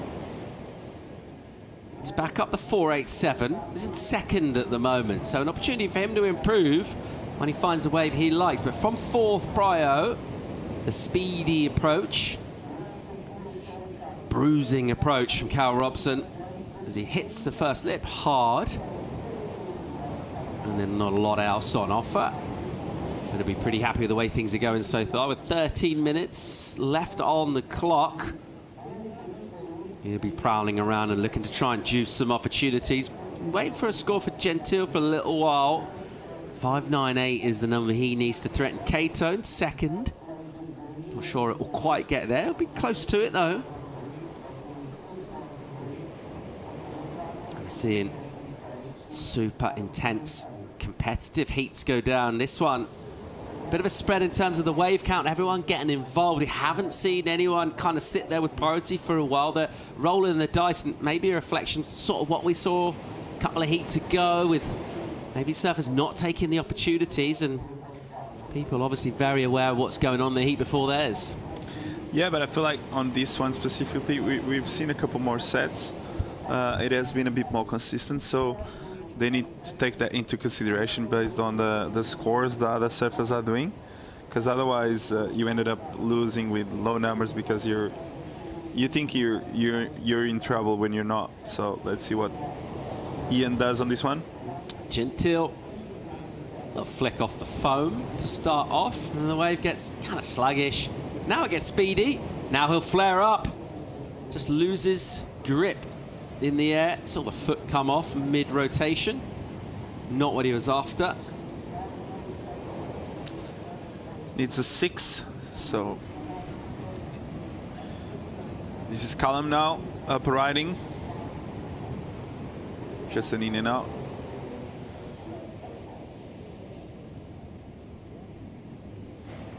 Kyle Robson staying in motion. Meanwhile, here's the use of priority from Shohei Kato. First turn's clean and crisp. What's he got here? He's got a ramp. That was really nice. Oh, no. Oh, no. Oh. What happened, Chico? Yeah, he had it, but I think he landed so much forward on the board that he poked the nose when the board spinned. And yeah, he just ended up unstuck.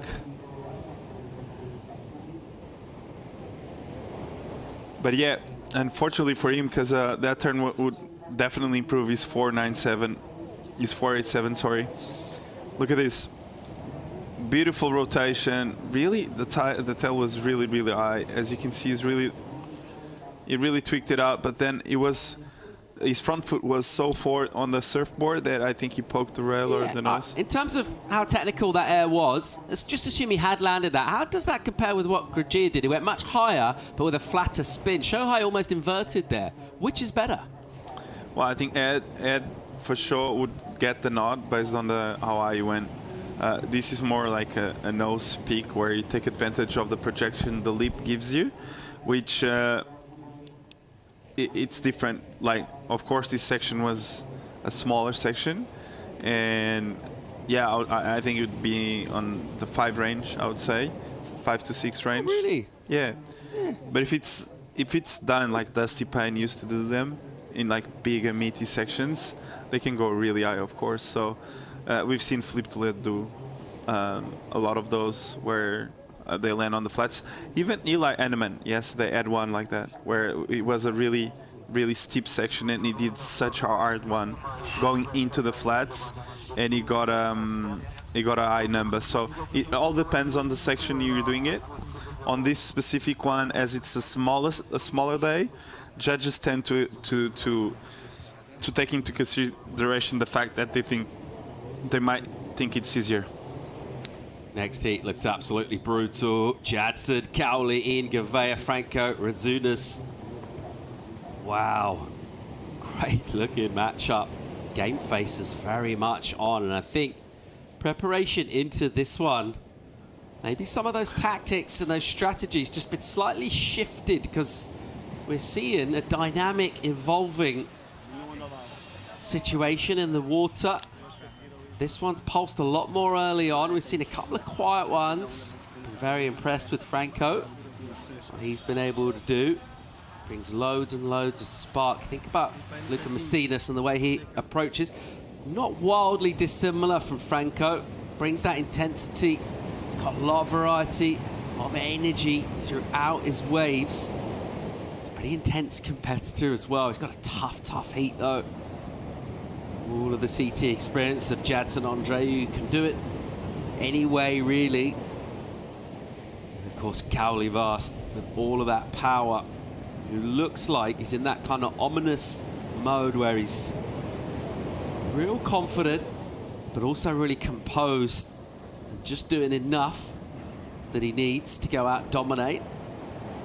Never really looking like he's having to put too much of himself over into the heat so far. Still early on in the event though, still only round of 32. Right now with 7:40 on the clock.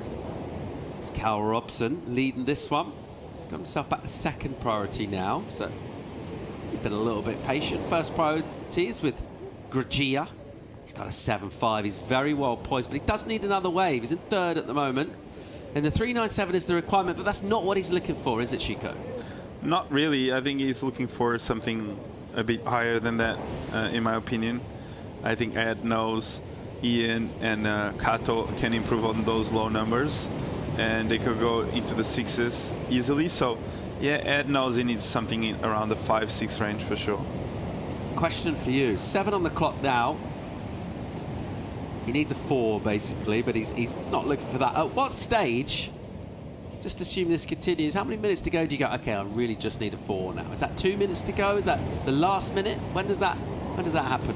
I don't think it's based on the minutes. I think he's just waiting for the exact wave that doesn't allow the other surfers to get an opportunity to improve and also to get that number. So basically it's like a tactic where you want to stay in between the almost finishing and you getting the score, you know, like, and blocking the other surface on going on a good one. Kato in motion here, fourth prio. Oof. Nice first clip and then a little stumble. Hang on, ramp here. Oof. Again, a rotation, clean. That was dynamic. As you like. Look at the fire from him. He absolutely loves it. I think he was a little annoyed with himself that he didn't make the previous one. The squad love it on the beach. He's enjoying it too. Already in second prior to that. That was really dynamic. I love the first one. Nice tag off the top. Gets a bit caught there, but look how dynamic this area is. Really tweaked it out. A really hard section to do it, and that was a beautiful turn. So gonna have to ask the question again here. He's in fourth priority there. And if you're a surfer with priority like Gragia needing a score, is that a mistake not to go that wave? I don't think it's not, because now there's a bigger set coming, and he would lose like the first priority on a wave with a bit more scoring potential. So yeah, I think he's in the driving seat still, needing.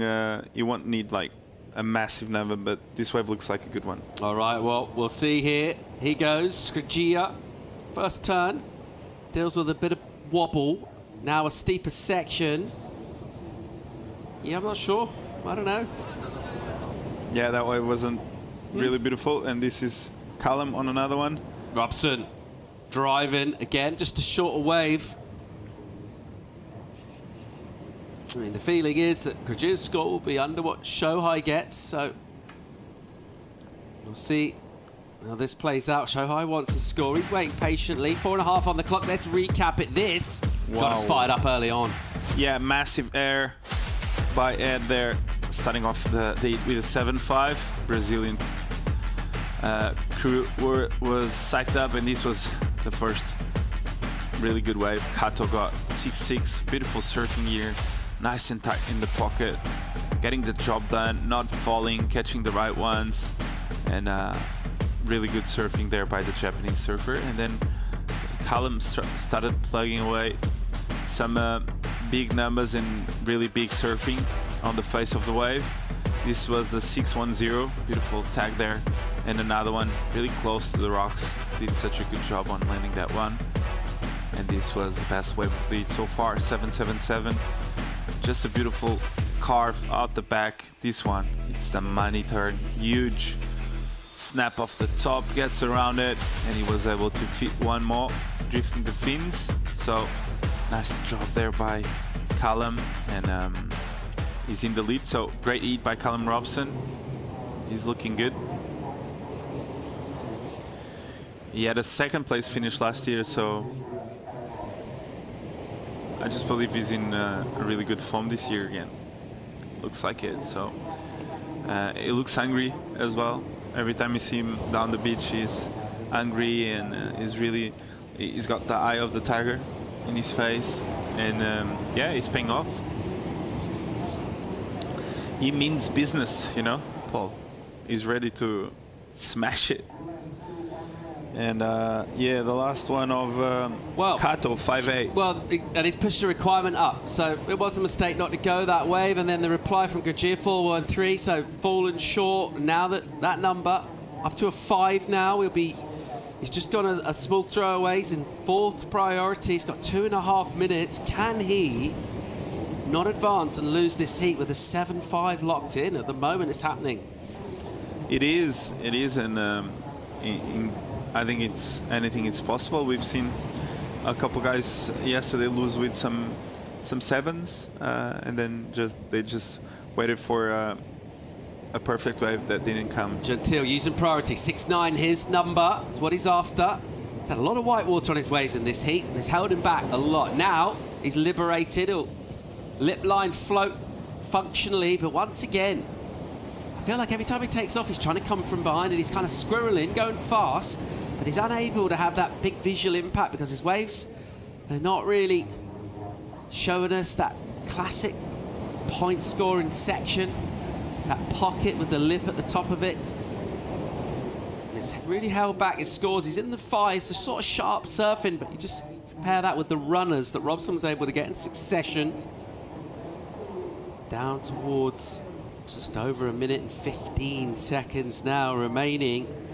Callum Robson and Shohei Kato, 1st and 2nd respectively. It is Kato with 1st priority, and to be able to extend your cushion in 2nd from 4th priority is great surfing from the Japanese, and that's why you can see how stoked he was.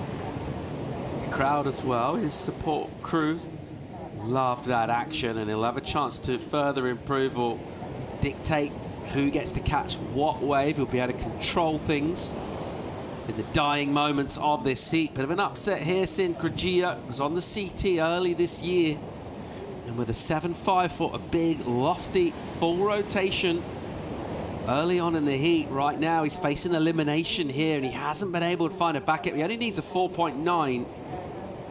And when you look around on the scoreboard, you think he's had time and he's had multiple opportunities to get that wave. And for one reason or another, he hasn't been able to take it since then, and he'll be really, really annoyed of himself.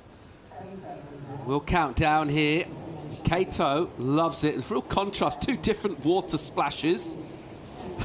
There's a happy splash from Kato. He's absolutely delighted. Getting out of the round of 32 really is that moment on the Challenger Series when you start to look at a significant result that will bump you up in the ratings as well. You go to surfer-on-surfer competition, which completely changes the dynamic of the heat as well. And a great opportunity. Japan will be loving this. Kato making his way in. And it is Callum Robson behind him, who just one very minor stumble at the start of the heat, and from there, never really looked back, just dominated, showed his class really, just had extra in terms of his power, but also his relationship with the wave, the rhythm of his surfing with the sections. Look really good indeed. And he'll keep it rolling here. Finalist, last time out. Sunshine pops out. Really enjoying the action here. We'll go to a quick break. More from Ericeira really, really soon.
In the 80s, there's this crew of surfers. Yeah, these surfers.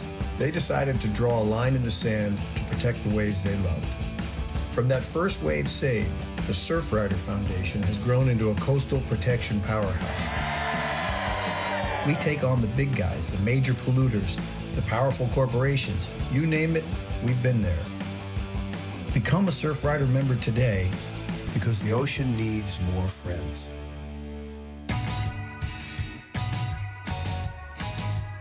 Welcome back to a live action.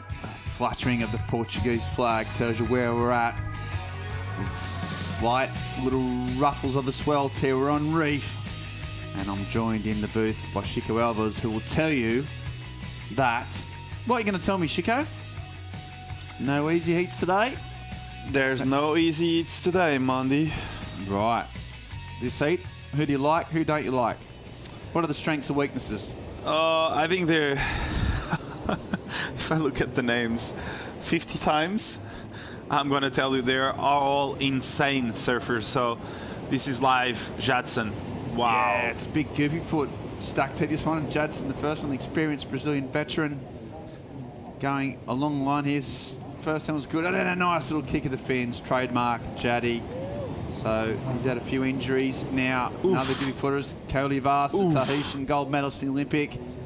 Just goes down that last one. Had some whip and some power. Meanwhile, the sole natural footer in the hilt, Franco, just as a big whip, a nice turn, and then can't quite make that second one. So, nice little opening gambit. We've still got Ian Gouveia, another Brazilian goofy footer to come. So, let's all go. Some spray, some CT experience. Both Ian Gouveia, Jadson Andre have been on the Sports Elite Tour before.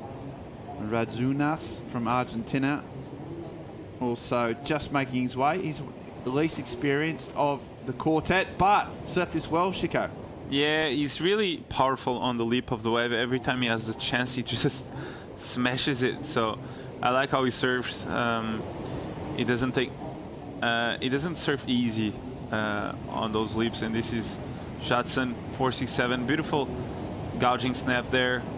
Gets a bit caught up here, but does well to not look bad while waiting for the wave to steepen up again, and releases the fins on this one. So jetty there, 3-turn combo, 467, and this was the 4-6 from. Sorry, this was the last one of Kaoli. Nice snap there. A bit better this one, throwing buckets of water and really tight hook in the pocket. Gets a bit late into this one. And a fall. This was the 4-6 from Ian. Nice snap. Really lively on his board. That probably a carbon board, but it looks really good, really lively, and you can tell Ian wants it really bad as he ends up this. About to test out that carbon theory. So checks it out. Looks okay. Checks all fins. Quick up and down. Wow. That was, and this was the first of Lou. Nice turn there by Jadson. Wow, quick in transition there. Gets around it. A bit of downtime getting around that section, but in the finish, nice surfing there by Jari. Oh, that's. Oh, I thought it was really close to the rocks there. Nah, he timed it well. Yeah, he timed it well. 487 on this one, so Jetty in the lead with a pair of fours on this one. But almost identical waves, and the judges scored them exactly the same. He's okay. Looks like he's checking his head there. Looks like he's in a little bit of. He's had a whole heap of injury issues throughout the last 2 years. He's not using that left arm at all. There he goes there, just checking it out. Whether he's just regrouping. It's not. He's normally all action. It's Jadson Andre. He's just maybe regrouping. Seems okay. Checks his watch. Maybe just waiting for the scores. 487 and 467, so very close. And while he's there, just regrouping, we're going to go down to the beach. Claudio Pinto is with the winner of the last seat, Callum Robson. That's right. The sun is shining here at the beach. We have glassy conditions, and Kellen giving us a show of a beautiful surfing going into the next round. Guide us through your heat. Yeah, I actually had a little bit of a shaky start, to be honest. I had a good wave and I fell, my foot slipped, and then I kind of just had to reset from there, and then ended up finding some rhythm with some kind of waves that kind of just rolled down the point. That was really easy to surf, and I was just stoked to kind of put them together after that shaky start. You look so confident in your heat. What's like the energy and the expectations you have for this CS event? To be honest, I've had a pretty bad start to the year, so for me it's just like coming to this event and just literally just trying to surf every heat just as well as I can, and not look too, like, be aware of obviously like my goals and what I want to do, but just bring it back to this moment and just try and do my best in this moment and surf as smart and as well as I can in every part of the heat, and then that's going to give me my best shot to kind of achieve my longer term goals. But you can't do that. You can't win the final in your round 2 heat, so just trying to just surf as good as I can every time I paddle out. It's working out pretty well. Back to you guys. Yeah, thanks, Callum. Just getting his processes all locked in. Meanwhile, Ingavaya, wow, there's a big, nice top turn. Can't get another section, but it was really impressive. That last turn, just on the coping. The Brazilian, who has won on this series before, has had considerable CT experience. And Gavaya, from a famous Brazilian surfing family, but he's made his own way here. And what did you like about this, Shix? First, nice snap and big explosive turn at the end there. A bigger wave and a bigger section, which judges love. Got really vertical there. Really dynamic finish. I really enjoyed it. And this was the last of Jari. A bit of a snap, another snap, and a bit of a tight finish. Looks at the judges. I'm wondering if he's a bit disappointed with the first few scores he got. Yeah. He looked a bit frustrated there. But this one, 5-5, he improved. Yeah, bit bigger number there for Judson. So just those 4-point rides, they were fairly similar. There wasn't a whole lot going on. So, yeah, that 5-5, that's the more score he's going to need at the very least. 5.2 for Ian last. Yep. So no one's been able to break out of that sort of 5-5 range. They're all locked in between 4-5 and 5-5. This wave here from Coley, though, looks a little bit better. So see Vast, the Tahitian. Nice little redirect back to the source. Goes bigger there, big spray, and then winds up that big bottom end turn and a nice connection off the lip. And there's another one, there's 4, so that's 4 big turns, and there's a 5th. So Vast, that wave looked good from the start, and he's absolutely rinsed it here. So just really, didn't go through the gears too much, but every turn was just pinpoint. Meanwhile, live action Gavay on a smaller wave. And you can tell by the body language just a bit disappointed with that one, so he kicks out. But Kauli, obviously well known for his ability and performances at Jobs, but out here in the small wave, he's doing all right. Gavay, this just, wave didn't give him much at all, did it? Yeah, just a really small inside wave for Ian. And I don't know. He's sitting on a 4.6 and a 5.2, so quite interesting choice there of wave. But this one, I think this is going to be the best of the wave of the heat. Some of these bottom end turns are amazing, huh? Yeah, how long they were. Look at this. He extended the bottom turn. Bang. And this one on the lip. Boom. Throws buckets of water. Nice wrap. And yeah, beautiful surfing there by Kauli. And that connection between this maneuver and the next one, they were massive. And really good to see Kauli getting a section like this to attack. Look at this. Wow. Beautiful surfing. Gets around it and just explodes on that section. So I think it's going to be the highest number of the heat so far, for sure. Yeah, currently sitting on 12th on the Challenger Series rankings. So just 2 spots outside that top 10. So a few more heats, and you think you might be able to just sneak up into that all-important top 10 that will qualify for the CT.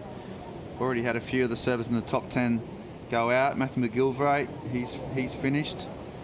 We saw, Jacob Wilcox up in number 1. He's out of the event already. So there's already been a few of those heavy hitters vacated that top 10 space. So if Kauli can get through this heat and then perhaps 1 or 2 more, he will improve his position. At a final in the first event in Newcastle, where the Challenger Series will wrap up at the end of the year again as well. So bookending this series in Newey, and he's already made a final there. So Newcastle really pivotal in pro surfing at the moment. It's always been a stopover, an important stop ever since the BHP Still International days back in the 80s, which was huge. And it's great to see one of the towns that backs pro surfing to the hill. And this was early on in the year. This was at Merriweather, Chico, and this is how he made the final.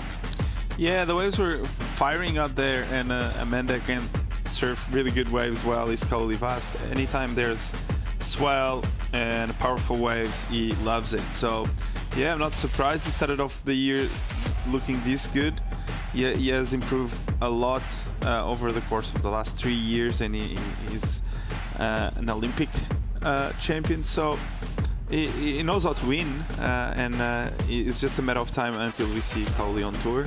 And I believe this year can be the breakthrough year for sure. Yeah, got the MR award there, named after Mike Richards. Meanwhile, the natural footer from Argentina is up and riding, and there's that big finish again. You could see the flash of the fins. And for Franco, just couldn't get that last section, but still, he looks on point.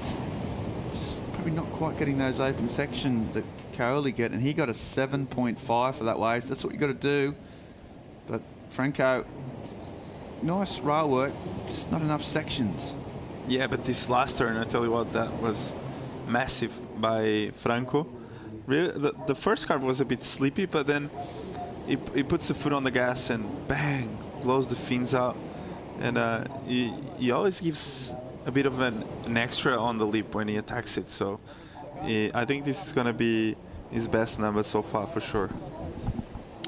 Back to Kauli, who after that, that finalist, they got off to a roaring start, and then the next 2 events in South Africa and then in America, they got out in the first round, so first round heat. So this event is really important for him, just to get back on after that incredible start. Had 2 really bad performances, and now he's just trying to get back in it, get on a groove. If he can get through this heat, he's looking pretty good at the moment with 7.5 into the round of 16. He'll be pretty well on the way to just washing off those 2 bad results and getting back on track.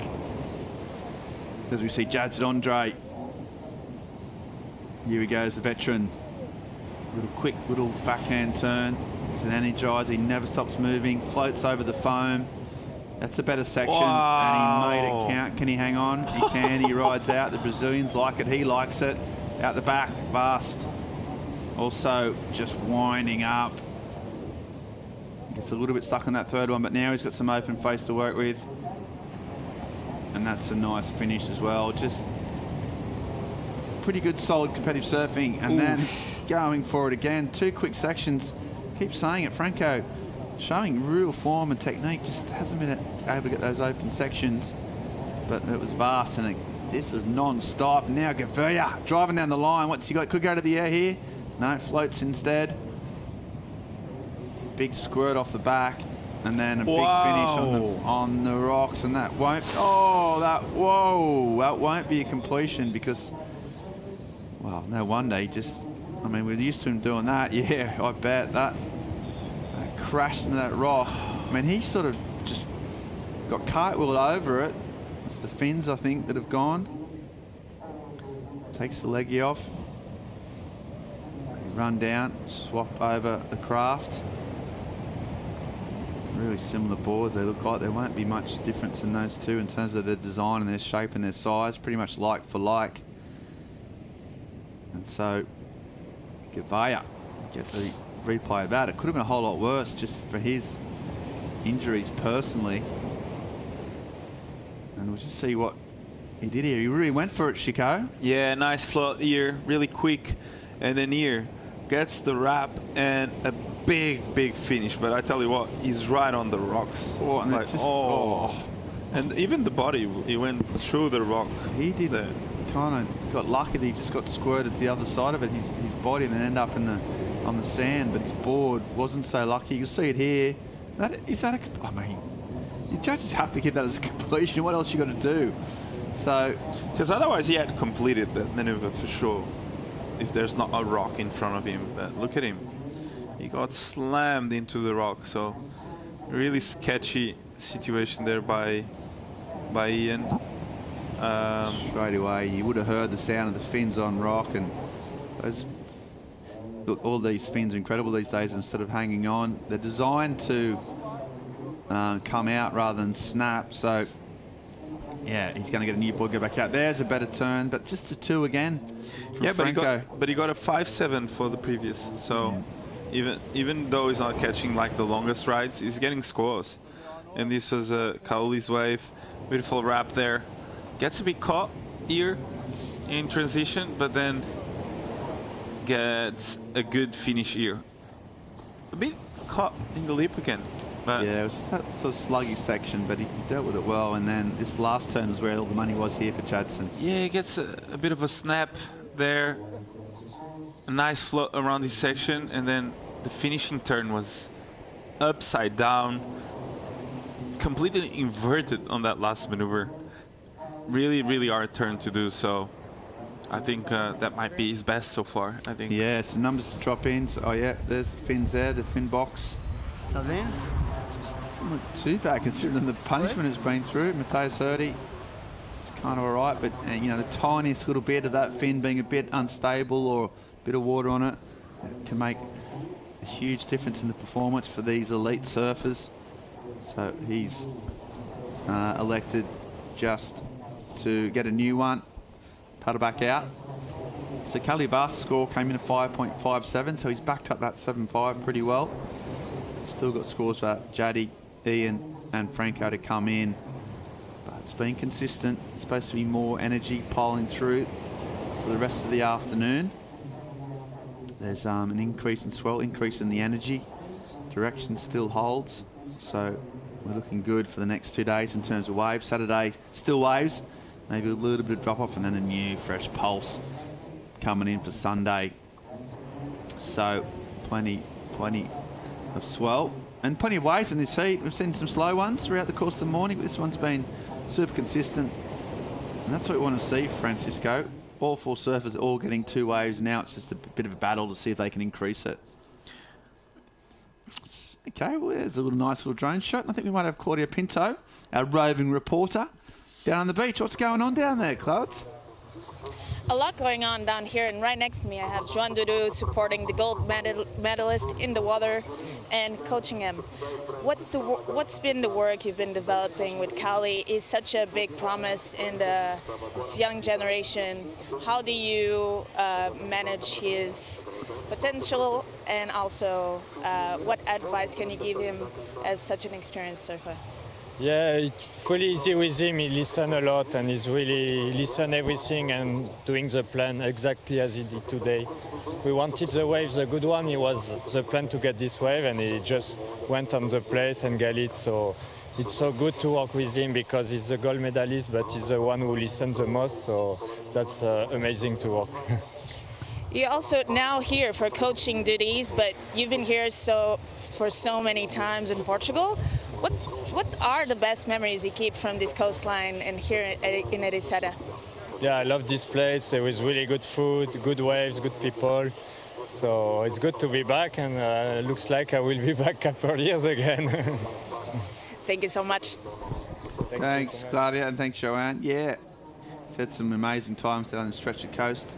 Had a really good event. I remember a few years ago on the CT up at Super Tubes. I think he made the final in that one year. So he's had competitive success in this part of the world, and also, yeah, loads of just good times in the water and out of it. And now, yeah, translating all that, yeah, experience onto the younger generation. Were you one of those surfers that were a good listener, Shiko? Did you listen to the coach, Kaoli? We need to get like one of the coaches to say that. Yeah, well, but I wasn't. No. But one thing that I'm happy about is that they consider Ian's wave complete. Right. Okay. Good. Yeah. They listened to you. Man. Yeah, they did. Yeah. They understood the danger he was in. Yep. He and wrote the it commitment. out. Yeah, he wrote it up on the rock. So. Yeah. And that is important. That got a 6.27 that wave, so he would have shaved probably at least a point off potentially. So all those scores in, Gavay is a 6.27, and also Jadson Andre was a 6. So big scores, big surfing, big numbers. We're going to go to a short commercial break and come back with more live action from the EDP Ericeira Pro right after this.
Okay, live action here. So it's a really, really tight heat here. We've got Kalu Vast out in front with a 13-point heat total. He's been super impressive. Two lovely-looking right-handers. He's absolutely belted. Jadson Andre is in second place now, the 6 and a 5.5.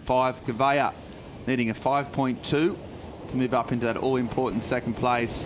And the Argentinian Franco is now in fourth place, only with a 5.81. So it's really tightly grouped. Chico, really, really even. All four surfers surfing well and getting the good waves. Vast with the favouritism just because of that big 7.5. But the other three, well, it's going to be a close battle, you'd imagine. Yeah, with 10 minutes to go, I think we're going to see a couple more sets rolling through. And, of course, Franco needs a 5.81 and Ian 5.23. So, yeah, I think we can see some more shifts in the situation. So, yeah, as we see Ian out the back. Yeah, this looks like a good wave for Gavia. The Brazilian goes, first turn's important. Oh, I didn't have priority. So Franco, finally, can he get some open sections here? There we go, there's a nice spray, and he's finally got a little bit of open face, and he went for that first turn, and he's made a big mistake. That's the inexperience that you get. It's a learning curve, it's a harsh one. Pulled the trigger, he had a good wave, which is saying Chico, he hasn't been able to get some of those more, longer waves at open section. That wave looked like it was going to do that, and he made an error. Pretty hard to shake that off when you've got 9 minutes to go. Yeah, and the start of that wave looked like a good one. It was really clean. He was on his way to probably his biggest number so far. But unfortunately, yeah, a bit of a fall and a mistake there. But Franco is looking good, as you said. I think if he puts his foot on the right place and he gets the right wave, I think he can go excellent, that's for sure. Yeah, the problem he's got is with that mistake, he had priority, and then he's going to have to wait now at the bottom of the queue. He might get one more opportunity. Jadson going over there to have a bit of a chat. Maybe no one, Jaddy, probably a bit of constructive criticism, just saying, head up, mate, you're good enough, even though you're my opponent. He's still super positive. Jadson's fairly confused about things, trying to find out what's going on. The timing's a priority. as we said, had 2 years blighted by a series of injuries, Judson. So he's just so stoked to be back, fit and healthy and competing. And at the moment, he's snuck into that second spot and looking good. Kauli out in front. That Olympic gold medal, such an opportunity. Does put well, I'll ask you, Shiko, does it put sort of extra pressure on though, you know? Pretty much it always gets brought up. He's now got a bit of a target on his back. Yeah. Yes and no. I think if he was like, I don't know, because like when he's competing in Chopo, I just feel like every time he's there, it can be any comp you want. He must not win, but the probability of Kauli win is actually really high. So having there the Olympics and being him from there and his quality in the barrel, I kind of expected him to do that. So yeah, and but in terms of the expectation after he wins, like he's amazing out there, but there was so much extra interest, wasn't there? Not just from like surfers who don't really know his skills there, but mainstream media, and you know, it's just a whole lot more baggage comes with that gold medal. Is it good baggage? For him, it's good it's to amazing. have opportunities, but also some sort of weight as well, because you know everyone's expecting him to do big things now, right? Yeah, I think yes, but I believe he's in an age where he was already feeling that in a certain way. We kind of expect Kauli to qualify anytime soon, so it's just a matter of him feeling comfortable and confident on his skill level, because he has it, you know, and this is Franco live. So I can guarantee even before that he was already feeling the weight on his shoulder to qualify. That's why he trained so hard and he's so dedicated. He ended up winning the Olympics, but I'm sure one of his dreams is for sure to qualify. And if you asked him like maybe 5 years ago, he would always tell you, my dream is to qualify for the tour. And he ended up winning the Olympics first, but I'm sure it went the other way around. But I'm sure he wants to have that qualification on his bucket list. He's boxed that off now. He's just all about the CT, and he's in a commanding spot here. Got the heat lead. Don't really see him getting in any sort of danger from his competitors. It's all about that second spot. Andre holding on, then Gavaya and Franco. Ocean's just going sort of quite calm at the moment. We've got the tide is coming up. We'll see the recap here though. There's been plenty of action up until now.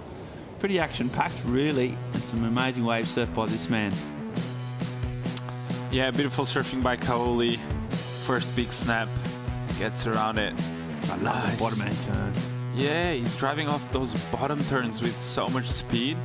And and when he gets to the lip, he's really good at exploding off the top. Kauli there with a 7.5. This was Jackson's best wave. A bit of a snap out the back. Really hard to surf this way, but he did such a good job getting around this section. But this turn was like 11 o'clock. Was not 12, was 11. And I loved it. It was really tight in the pocket and really hard to make. And this was the backup, 5.57 for Kauli. Just drawing some beautiful lines and making sure it doesn't fall, so you can get that backup done and solidify his lead on this heat.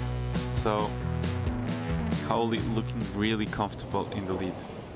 Yeah, great surfing from Vast. He's out in front. Looking for those extra scores now. Franco Reduzas needing a 5.81. Gavaya needing just a 5.23. Kauli, the heat leader, out in front with priority. He's in a super commanding position. You can see Franco, I don't know if he's still going over that wave. He made that mistake on. We said that could have been his only opportunity. And right now, with 3.5 minutes to go, it's still potentially that's the case. One of those things you might just go over in your mind, you know. But that's what happens when you're young and inexperienced. You make mistakes. That's all part and parcel of learning. You see the Pendragon out there, sailing into the northerly under motor. And what a lovely day to be out on the Portuguese Ocean, seeing some dolphins, maybe a bit of fishing. They're just motoring up to check up some of the waves up the coast, drop anchor. Drop anchor? Yeah, drop anchor on the Coasters channel. Not a massive channel, but you never know. Some sets approaching now. This could be the last swing here, and it's the Argentinian. He looks behind, doesn't look that happy with this wave. Doesn't do anything. You can tell he's frustrated. Doesn't have priority. Vast doesn't have to do anything. He's just going to wait for a good wave to come in. I think Ingavaya is probably the interesting one here. He might have to maybe just start to manufacture a score pretty soon, start to go waves he may not have chosen normally. Jadson is in third priority, so those two battle. White and blue is probably where it's at right now, and White's got the pick of the wave over blue, but Jadson's decided just to go away, try and get a little bit of space. 2 minutes on the clock, 2 minutes and counting. And now they've made the decision to split from the established takeoff zone. They're going to leave the heat leader out on his own with priority, with the lead.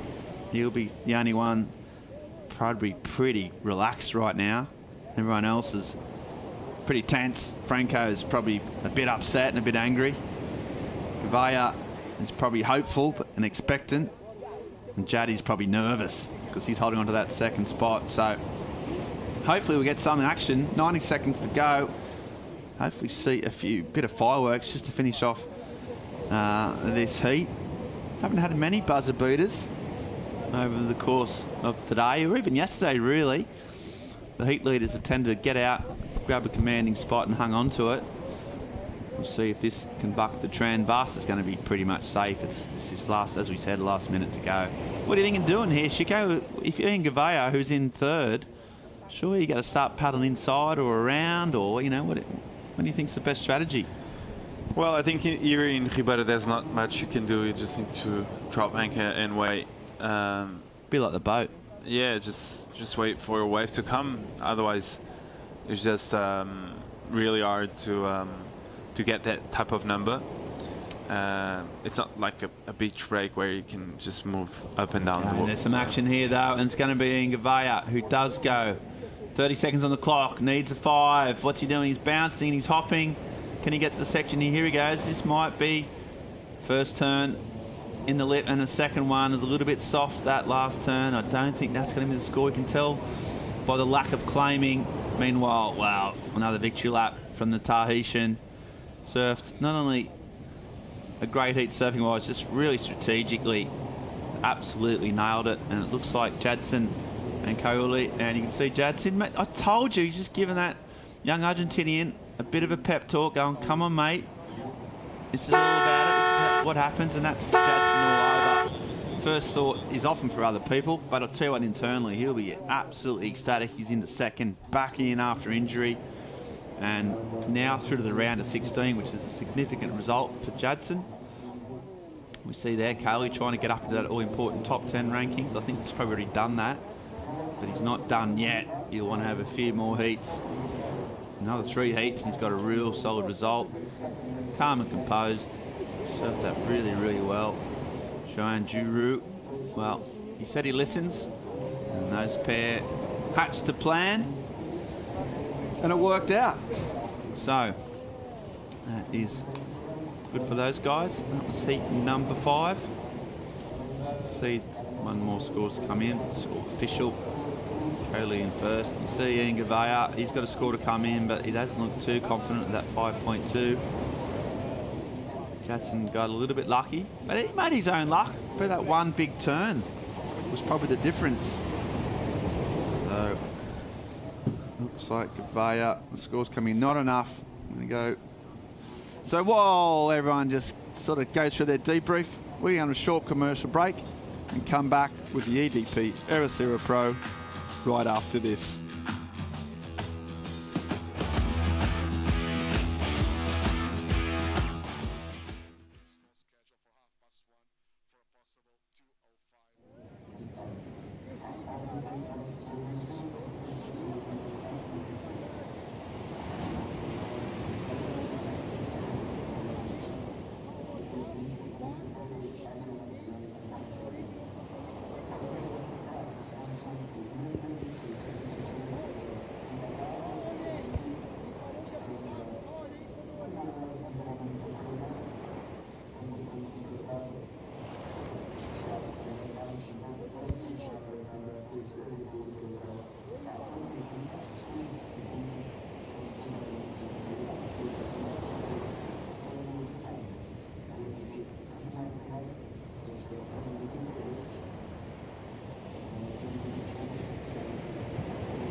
The EDP Ericeira Pro is brought to you by EDP, official energy of the EDP Ericeira Pro. By Visit Portugal, Europe's best surf destination. By the Mafra City Council, Ericeira, a world surfing reserve. And by Millennium Bank, official bank of the WSL in Portugal. Welcome back to the beach, the sand shores, the sunny skies, the beautiful cliffs.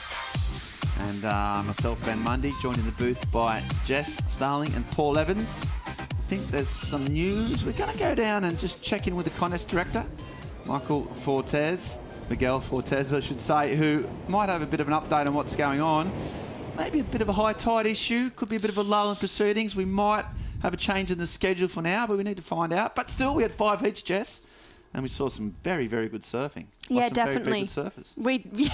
We did. You're not wrong. I mean, it's been such a great reminder of how high the standard is on the Challenger Series in all kinds of conditions that we've had here so far this week. And I feel like today, everyone still lifted the bar. Even when we thought the bar couldn't be lifted, hello, there it goes. Yeah, it's been it's good waves. We saw some early waves. There's a bit of an extra bonus, a bit of extra energy, so we ran. But now, I think we're going to check with Claudia, who's got the contest director, Miguel, to see what's going on next. Miguel, situation change. What's the call for now? So yeah, morning. It was a beautiful morning, but now we have the tide coming in and we have to stop. We are on hold. We're gonna come back at 1:05. We're gonna do a call to 1:30 to possible start at 2:05, and we wait good waves. We're gonna finish this round, and after we're gonna do the girls. Thank you so much. A break for now, but don't miss out. It's a beautiful day here in Ribeira de Ilhas. Back to you guys. Okay, right, Paul Evans. So we're on hold for 1:30 for a possible 2 o'clock start. How do you feel about that? What's your sort of... I know you might be upset that there's no surfing on, but then sort of Ericeira, the town opens up. It's yours. It's an oyster. What are you going to do with it, Paul? Mixed emotions, Ben. Obviously, I don't want to stop watching Challenger Series surfing, but if I have to stop, let's go and have a look around town. Well... guess what? Best of both worlds, Paul. You get to recap what we've seen ready this morning, and then you get to go out and enjoy the town's delights. There's Justin Becret. Ha ha. Twinkle in his eye. And there was all the surfers. So much hope and expectations this morning, Jess. You can feel the nerves. Round of 32, it's a moving day, this, isn't it? Yeah, this is. It's big points on offer if you get to that round of 16. And it was, like you mentioned, a lot of nerves going down this morning, and it's just been those really high-class surfers who've just kept their cool and found their way through, including this guy on your screen, Georgie Pitter, just absolutely forcing the issue, making the most of every single situation gone his way. And this guy has kind of come out of nowhere. Lucas Vicente surfing with just double the amount of speed than everyone else. Look how tight he's turning in the pocket, just whipping off that back foot there. We're going to see these two battle it out in the round of 16, potentially further if they meet up in the draw, but this wave, highest of the day so far, 8.5 for just really classy textbook surfing. I mean, really just showcasing his CT caliber. The Aussie boys loved it. He loved it. Gave us a little look back to the beach. And we'll see Georgie competing in that deeper draw. Yeah, really, really well surfed. Nolan Raposa was up next. And, well, I tell you what, the heat didn't go his way. Geordie Lawler from Narrabeen up against Cade Matson here.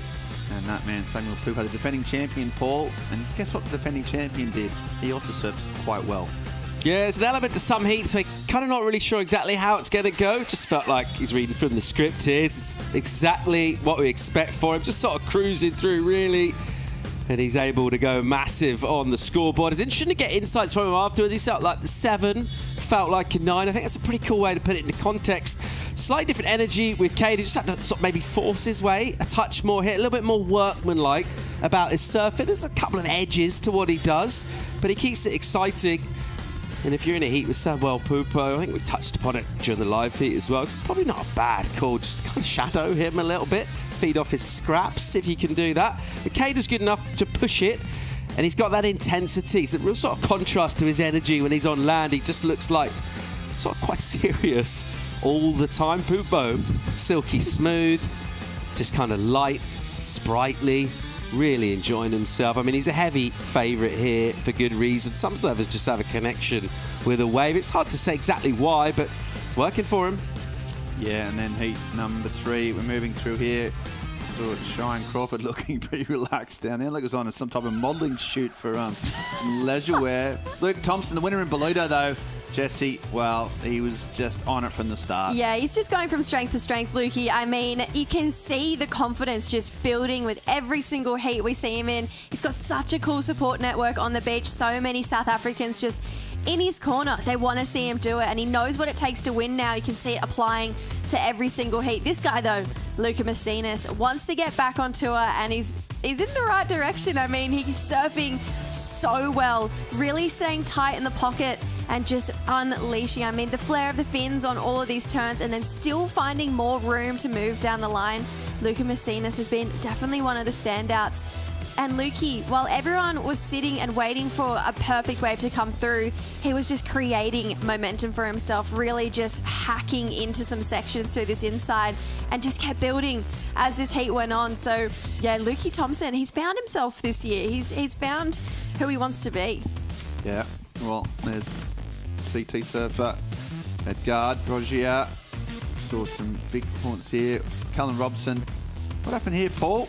Big pop, massive rotation at the start of the heat. And at this stage, you're thinking, when Ed clicks in like this, like he's on here, he's going to keep doing that throughout the heat. I mean, we've seen it happen in the past. This was right at the very start of the heat. And you're thinking, he's going to have it his way. He's connected with energy without priority, but actually got eliminated at this stage. What did you get for that score, Paul? 7-5. Wow, okay, cool.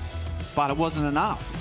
Didn't turn out to be enough. Made a couple of poor decisions. Kato rallied really well. Callum Robson really just showed exactly what surfing to the criteria is at a wave like this. It is a reef point, and it is that classic power surfing with flow, finding the bigger sections, and he just kept on hammering away. You just feel this is exactly the sort of stuff that he does well, and when he's doing it, not many people on this tour are able to kind of punch it as hard as he does.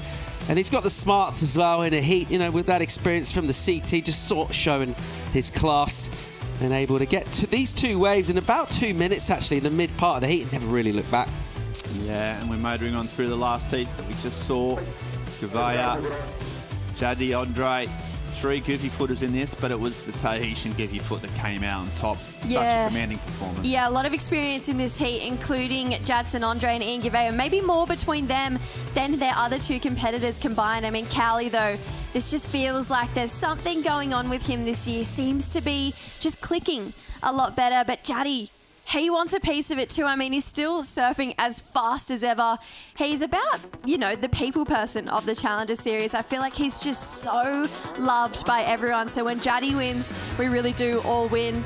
And Cowley, he's come not too close to qualifying, really, ever in his career. Obviously has that big medal that he can hold on to, that gold Olympic medal, but qualifying, it's been a massive hurdle for him to chase down, and he's doing it in a really nice way. Has that second at Newcastle, building to around a 16, at least a 9th place finish here in Ericeira. So big moves from the Tahitian surfer. Speaking of big movers, well, he's down on the beach with Claudio Pinto. Just we're going to get his thoughts and you know, on that last heat win and see how he went. There he is. That's right. He's here with me, Kali, going into the next round with an amazing performance. Got his story. Yeah, stoked. I got 3 waves. It was super slow, but I managed to get 2 good ones, and yeah, stoked. You were just sharing with me a moment with Jadson in the water. Do you want to share with us? Yeah, it's the second time I have a hit with him, and he loves to. He's a happy guy, and in the water, he's not scared to talk or just to express himself. And one moment, he asked me if I was tired because we did like a paddle battle, but it was far, but I managed to be close to him, and he said if I was tired, and I said no, I was son guerrero. It was funny at the same time, and I was just like, bro, please focus. It's like 17 minutes left. There's more waves coming, so yeah, try to be focused, back in the focus with him. It was funny. Not easy to focus when Jadson is using humor to distract the other competitors. I think this is a legit strategy. Yeah, no, it's his strategy.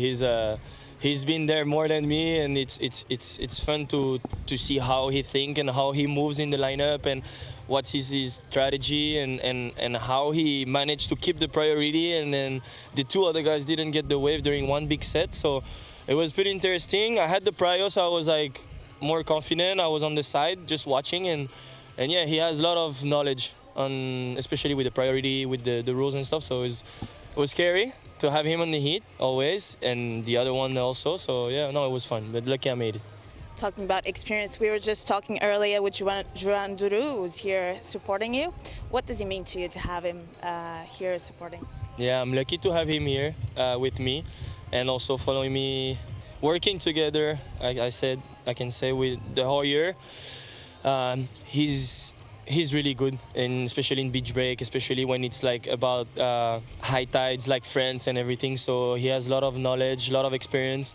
It's always nice to listen what he has to say before the heat, before going in the water, before the trainings, and before the trip sometimes. So yeah, I'm really lucky to have him and also the rest of my crew. So yeah, thank you. Congrats. Good luck for the next one.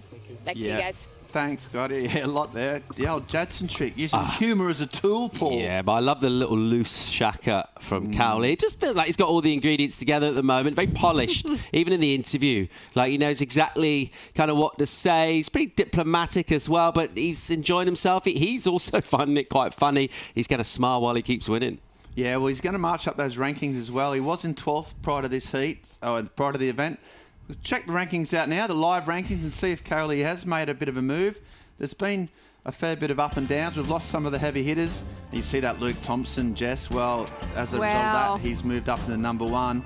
And Kelly Vass up in number 8. Those little green things are what you want to see, isn't it? Yeah, definitely. That's a big leap up the rankings for Lukey Thompson to be number 1 at so early in his career. I mean, Jacob, he'd be a little bit annoyed by that. We've got the Aussies sitting all together. Georgie Pitta, he moved up 3 spots, moving on through. So it's so close between those first 10. Honestly, between the 1 to 30, everyone still has such a fighting chance. But the deeper you go, I mean, you're getting pretty close to locking it in. Think of a massive result here, maybe a win, a semi-final for Luke Thompson or Matthias Hurdy. That's almost a lock-in. Yeah, you know, you look at the rankings, obviously from the first event we've got them, but how seriously do you really take them then? I just feel like this event is the one where it crystallises the midpoint in the season, coming out of Portugal. I think you're going to have a really good idea who's up there, who's in contention. Could even see someone, you know, get really solidified in there, and then just below them, all the surfers in here in the mix. I think I've already mentioned it a couple of times. I like the look of Kuzine lurking there. I really feel like his connection with this wave,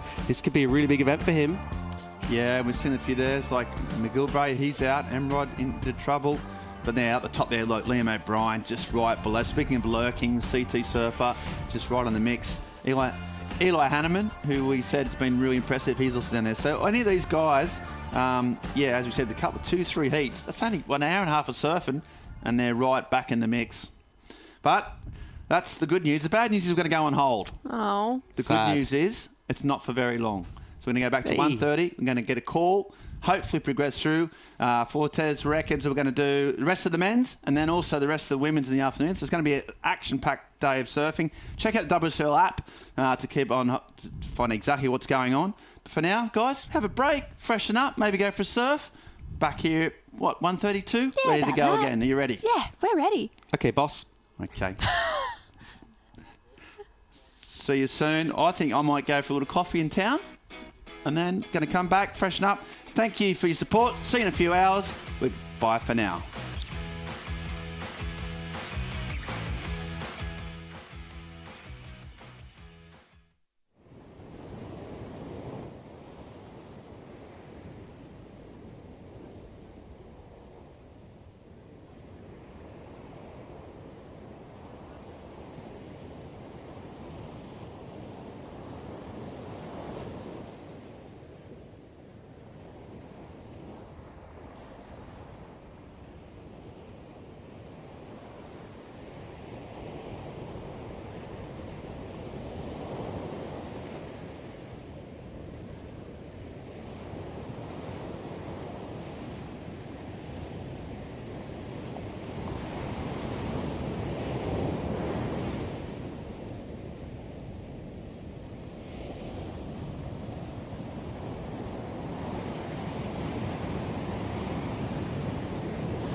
the south side of Huntington Beach, one of the world's best surfers out here. One of the biggest events we have the entire year. A lot of people hopeful to make that leap up to the championship tour. Truly competing. Flying down the line. Uh-oh. Call this the Challenger Series for a reason. The U.S. Open's like the mecca of all of Orange County. A lot of people might not understand how huge this event is for all the surfers.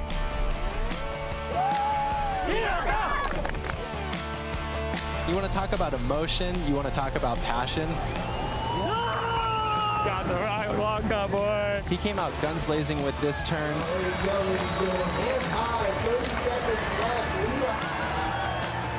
Dia Zabrowski at 14 years old just keeps making history on the Challenger Series. Waves are starting to pulse. I think this is as good as Huntington gets, like this perfect size and pretty much glassy all day. No! That's what we like to see. Nadia Arastarbi, upside down. Best, hungriest surfers on the planet, fighting to achieve their dreams. Welcome to the U.S. Open of Surfing, where beach culture and world-class competition collide. This is stop 3 of the Challenger Series, a global battleground where careers are made and championship tour dreams are on the line. It's called the Challenger Series for a reason. It's challenging. 7 events, hundreds of surfers. I think having diversity of waves, different locations, especially starting at Newcastle, finishing right there again. The inclusion of pipe on the calendar is huge. Pipeline perfection. Oh, he likes it. Going through the U.S. Open, that's another animal. 3rd Challenger Series in. This is where you really set yourself up to build momentum towards the end of the year. They have to show up here with the mindset of no matter what the waves look like, no matter how many people are getting nailed by stingrays, no matter what happens, if you're trying to make that leap to the championship tour, try and get those sponsorship dollars to get yourself around the world and back. Really good surfing, congratulations, yeah. A win at the U.S. Open is massive for any surfer's career. Slauson pops it up in the air and puts it down. Let's go! Some of them have, witnessed for themselves why it's called the Dream Tour. I mean, the stakes are really high. I feel like that's why we all watch the Challenger Series on a day like today. It's the pitfalls of a bad loss, and it's the joys of a victory. It's intense, it's unpredictable, and here in Huntington Beach, it's on full display. The round of 16 opens with a stacked heat. Morgan Siblick from Australia is calm and calculated. A former CT finalist known for power and polish. Michael Rodriguez brings CT experience and explosive frontside combos. Mateus Hurdy is the wild card, fast, fearless, and landing some of the biggest airs of the event. Mateus dropping hammers on every single wave. The lone Australian, he's already got a good wave on the board. Morgs on the backhand is spicy. Mateus Hurdy for a big move. And a quality maneuver on the outside on the larger set wave too. That's an 8.33. Michael Rodriguez. Yeah, this is a good wave for Emran. Oh, blows the tail strong on the outside. He got a 7 for this. Mateus wants to back up that 8.33, pops it up. Wow. What a start for the former world junior champ. Got a great heat, Mateus once again. Rolling in, nice section right here.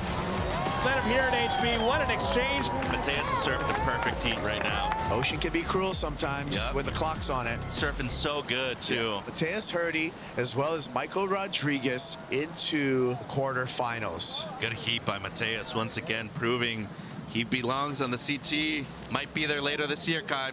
Oh, I'm so psyched. I'm not gonna lie, I was so stoked when I finally broke that wall. It was one of the things that I wanted to do was just get a big set and do a big turn, even if it was just one big turn on the set. And as soon as I heard his score, I was like, that's what they want. Yeah, into the quarters, let's go. In the next heat, local standout Levi Slauson has home court advantage and momentum on his side. He's already dropped some of the highest scores of the event. Taro Watanabe is sharp and hungry. This Californian thrives in Huntington's tricky peaks. And South Africa's Luke Thompson rounds out the heat. Young, composed, and dangerous when he's on the rail. Luke Thompson, already with one massive win on the Challenger Series. kid's such a good surfer. Look at his style, too. Again, Luke Thompson. Basically be a lock for the World Tour if he is able to cash in tomorrow on a finals day if he makes it. Taro Watanabe in that conversation of a surfer who could potentially punch his ticket to the championship tour. Surprise, surprise, Luke Thompson up again. Luke Thompson in the lead. Really smart heat right now. Levi Slauson found this little left, splitting the peak there. And just like that, Luke Thompson, who was on top of the world, he dropped to 3rd place. I'm really not counting Luke Thompson out. He just needs the wave. Well, here's Levi's chance. Big snap there. Comes around another meaty section. No. That was by far the most critical section of that wave. Big combo. 8:03, white to first. 8:03 for Levi Slauson with 2 minutes left. Wow. Big moment there in Encinitas, California. As the time ticks away. Ladies and gentlemen, a quarterfinalist, along with the super stylish Taro Watanabe, heading to finals day. But man, a heartbreaker. Luke Thompson led that heap, but at the end, his backup just was not enough. Wow. Huntington Beach is going to be ripping it up tonight. Yeah, I feel amazing. Just being at this beach so often, so it feels super familiar, and the stage is bigger, but I mean, I just competed against one of my best friends, Tara, and we've been doing this since we were little kids, so yeah, let's go Encinitas. Good job. Good job. He came out of nowhere and shocked the surf world. A teenage wildcard from Japan who took down the field and etched his name in Huntington Beach history. The biggest win of his career. Now a household name. Got a semi-finalist, Hiroto Ohara. The pressure is up, and the field is cut down. It's quarterfinal time in Huntington Beach. And it all kicks off with Mateus Herdy versus Dimitri Poulos. Herdy's been electric, spinning through the Huntington sky with fearless airs and non-stop energy. Poulos, local knowledge, raw power, and a backhand built for Huntington. Epic quarterfinal matchup. Ventura v Brazil, power versus progression. Here we go. Mateus going to utilize his priority on this insane looking right. Slingshot right-hander. Got a big section in front of him. There's that power wrap. Nicely placed second turn. Biggest wave of the heat so far. 6.83 start for Mateus Herdy. Look at this, it is a big set, Mateus. Big old alley-oop, and he rides out. How high did he just get? Give it up. Now we're talking. That is a launch. Very, very unique. First we've really seen of the event. Mateus Herdy comes through with a 9.5. Dimitri Poulos now. This little runner right here throwing some spray to the sky. Look for him to go to the sky. There it is. The crowd goes wild. That was power and progression all in the span of one wave. That's so hard to do. 8.5. Now he needs a 7.84. 21 seconds left. Win, lose, or draw, Dimitri Poulos has been on an absolute tear through this contest. You'd love to see it go down to the wire. Mateus Herdy is now in the semifinals and looking like an event favorite. Stoked to be in the semis, and yeah, I really want to win this contest, and wow, just try to stay in the moment. Every once in a while, the US Open delivers a moment nobody saw coming. Japan's Hiroto Ohara's breakout win in 2015 was one of them. Here we go.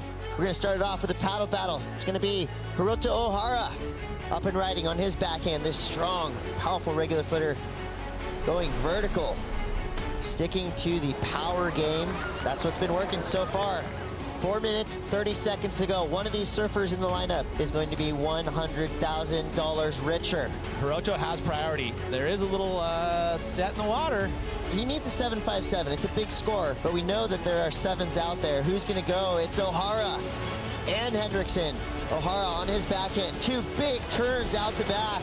Follows it up with a third, streaking down the line. He finishes. Setup turn, bam, goes vertical on the inside. Hiroto Ohara, the 2015 Vans US Open champion. Hiroto Ohara making his way from the early rounds onto the top of the world. The biggest win of his career. What are you going to do with $100,000? Are you going to spend it right away? Trying to get a driver license and then get some cars. Hiroto Ohara, your 2015 Vans US Open of Surfing champion. 10 years later, Hiroto's back in the quarters. And standing in his way, Taro Watanabe. Let's go, let's go! This is going to be a great matchup. Here we go, Taro Watanabe. Wow, explosive projective, ripping through every one of these turns, putting a little bit extra, and he gets the fourth nice steezy layback to finish. Hiroto on his own pier bowl right. What's he got? Builds board speed, chucks it, reverses, and layback jam finish. I love it, the Pier Bowl showdown. Once again, Hiroto Ohara got the best of that exchange. And he was able to recover priority in the process as well. This is where it kind of that chess match in these man-on-man heats matter. Taro, huge jam right there in the pocket. Hiroto at this stage, 14 minutes to go, so he's going to stay near him and most likely take the next best wave, so he's got to roll the dice. Taro kind of sucks him in. Nice carve there, drives it off the bottom, hammers it there. Wow. Gonna better his score. Yeah. And the number is a 5.87 for Hiroto Ohara. Now the need for Taro Watanabe, a 7.13. That's up in the good range. Well, the support squad on the beach explodes here for Japan because they got a semifinalist in the way of Hiroto Ohara.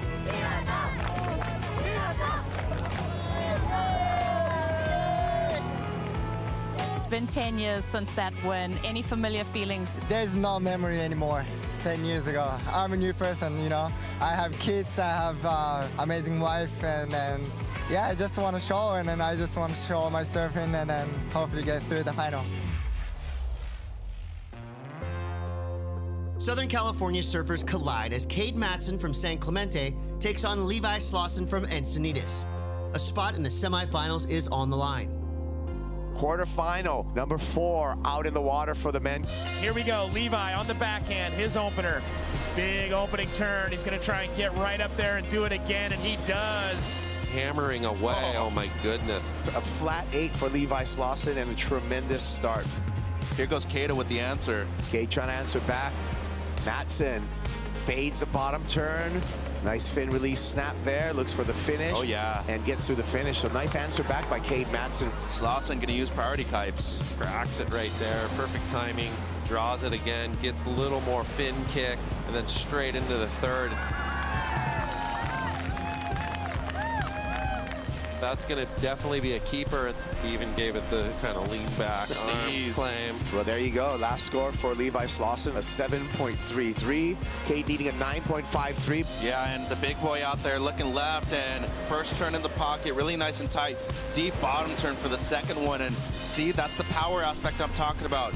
His strength pushes through the lip line. Yeah, this is nice. Right there, bang, gets the tail kick, late drop. They always love that out here. We got a heat on our hands. We do have a heat on our hands. These are career-defining moments. There was the block right there, and the block was enough to eat up the clock. No more opportunity for Cade Matson. Levi Slauson will be meeting Hiroto Ohara in the men's semifinal number 2. From nose rides to cross steps, longboarding returns to Surf City for the first stop of the WSL Longboard Tour. How was the nose ride there? Wow, upsets all day here. That's a great moment. From nose rides to cross steps, longboarding returns to Surf City for the first stop on the WSL World Longboard Tour. Huntington Beach, it's a perfect place to start it off because for these longboarders, this is a massive stage, a massive opportunity, and really sets the tone for the rest of their season. From California to El Salvador, 24 men and 24 women chase points and prize money across 4 stops. The variety of environments this season is really exciting. Somewhere like Bells, you walk down the same stairs that all your idols have walked down. Like the history of surfing is so ingrained in that cliffside. Stop number 3 is Abu Dhabi, and whoever is in the top 8 for both men and women then get a chance to compete for a world title in El Salvador. It's just so good. I love that wave in El Salvador so much. El Sunzal is such a great venue for longboarding. It's going to be Rachel Tilley's second world title. What a moment this is. I guess the motivation for this year is to now see if I can do it back to back. From California to the world stage, Taylor Jensen's legacy in longboarding is already cemented, and he's not done yet. Quiver of world titles from 211, 212, 217, and 224. Taylor Jensen etches his name even deeper into longboard history, claiming his 4th world title. Just unbelievable surfing. Coolest thing ever, right? Like, get out of the water and the first people that greet you are your children. Like, sorry. That's just everything. I've been on tour for 20-something years. Winning last year just makes me feel like I'm at the peak of my career. Absolutely unprecedented, and he just looks as sharp and as lively as ever. I think my why is just sort of proving people wrong who told me it wasn't possible or it wasn't a career path. I could make a living out of this. I'm traveling the world with my family, living the most incredible lifestyle. Still living the dream. It's experience versus hunger in this semifinal clash. 4-time world champ Taylor Jensen brings power, poise, and a dominant track record to Huntington Beach. Taylor Jensen, TJ, won the US Open. Facing him, Rogelio J.R. Esquivel, the pride of the Philippines, who's looking to break through. A spot in the final is on the line. You know, for J.R. Esquivel, he has become really the main ambassador for surfing in the Philippines. High level of skill, the way he moved through that flat spot. Nice start, a 617. The mustaches are out, it's time to party. Taylor Jensen into this right-hander, gets to the nose, 5'10", hanging out there. Comes around that section, it's a drop knee turn, straighten things out. It looks like he's gonna make the connection with ease. He does, gets on the nose again. Oh yeah, Big finish. Look out, JR, it's an 817. As we can see, TJ looking to get that backup score. That wave was a 3 when he took off, and he turned it into what I think could be at least a 6. Spot on there, 5, 6, 7, but boom. JR fading towards the right, straight to the nose, 10 over, right in the pocket. There's the big turn. The beach is going wild. JR hanging 10 in the short break and can't get the finish. That would have been the number, but he went up against a brick wall in Taylor Jensen. 2 waves to smash his way to the final. Good job, bro. Good job. Cameron. And you. Okay. Taylor Jensen's strike ratios. It all comes down to this. Australia's Kai Ellis Flint has been in form all event, mixing traditional style with smooth precision. But standing in his way is the defending champ and 4-time world title holder, Taylor Jensen, chasing yet another win in Huntington. 2 styles meet in the final. Good vibes, my friend. Good vibes. Go, buddy. Will it be a returning champ or we have a brand new champ? This is going to be a good one. Taylor Jensen, 5 over. 2 steps up to the 5, holds the 5, nose rise through that section, drop knee turn. Wham! That is masterfully ridden by TJ Taylor Jensen. Comes through at a 6.83. Kai Ellis Flint, this looks nice. Quick 10 there. Brilliant. Towards the inside section.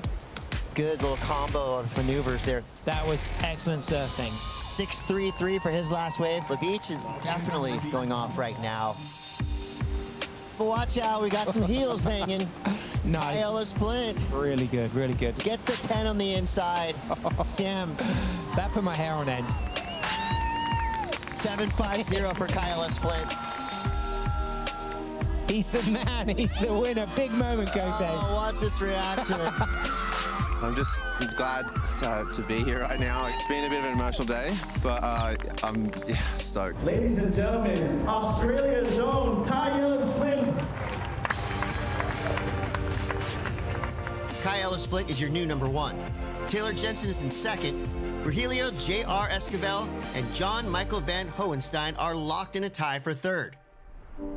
With the men's final in the books, the spotlight shifts to the women's division. The number 1 seed is Sally Fitzgibbons, taking on wildcard Avalon Gall in the women's final. A clash of experience and opportunity with the US Open title on the line. Here we go, Soleil's up and riding. Got a nice little nose ride at the start and carved it back into the pocket. It's a pretty nice ride. Avalon with priority now.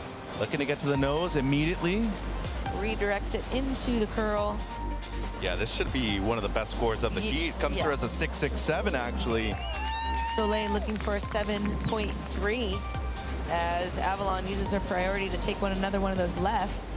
Avalon Gall gets the best score of the final, a 6.83. And let's give it up, ladies and gentlemen, your Lexus US Open of Surfing presented by Pacifico, women's longboard champion.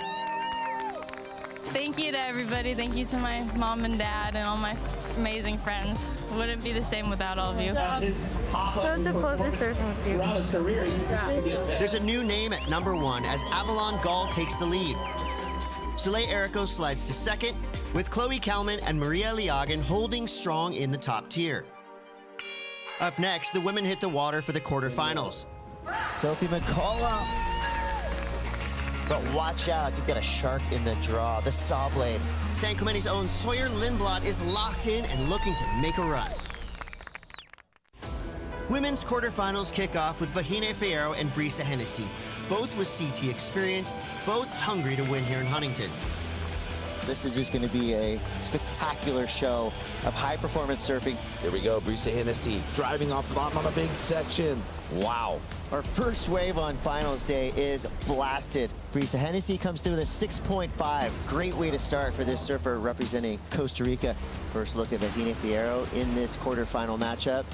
She gets a nice, tidy two-turn combo. Love it. We're already going wave for wave. Vahine's wave comes through at a 5.33, so just keeping the pace set by Brisa Hennessy's first wave. This is a classic U.S. Open start. On her backhand, deep driving bottom turn. Whoa, look at these ladies go. Quick snap there for Vahine Fierro. So far, Vahine, a couple of good mid-rangers, a 5.33 and a 5-point ride. Late drop, driving off the bottom, again, attacking that first section. Nice roundhouse. This is an impactful wave right here. This came through at a 6.03 for good reason. Speed, power, flow, right there. We heard the whistles, the hoots and hollers coming up. Brisa absolutely slammed that right-hand pier bowl. Could potentially start to close the door on Vahine right now. Brisa Hennessy comes through with a victory over Vahine Fierro.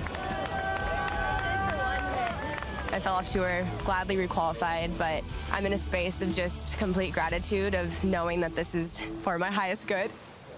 Before she suited up this year, San Clemente's Sawyer Lindblad left her mark at the U.S. Open in 2023.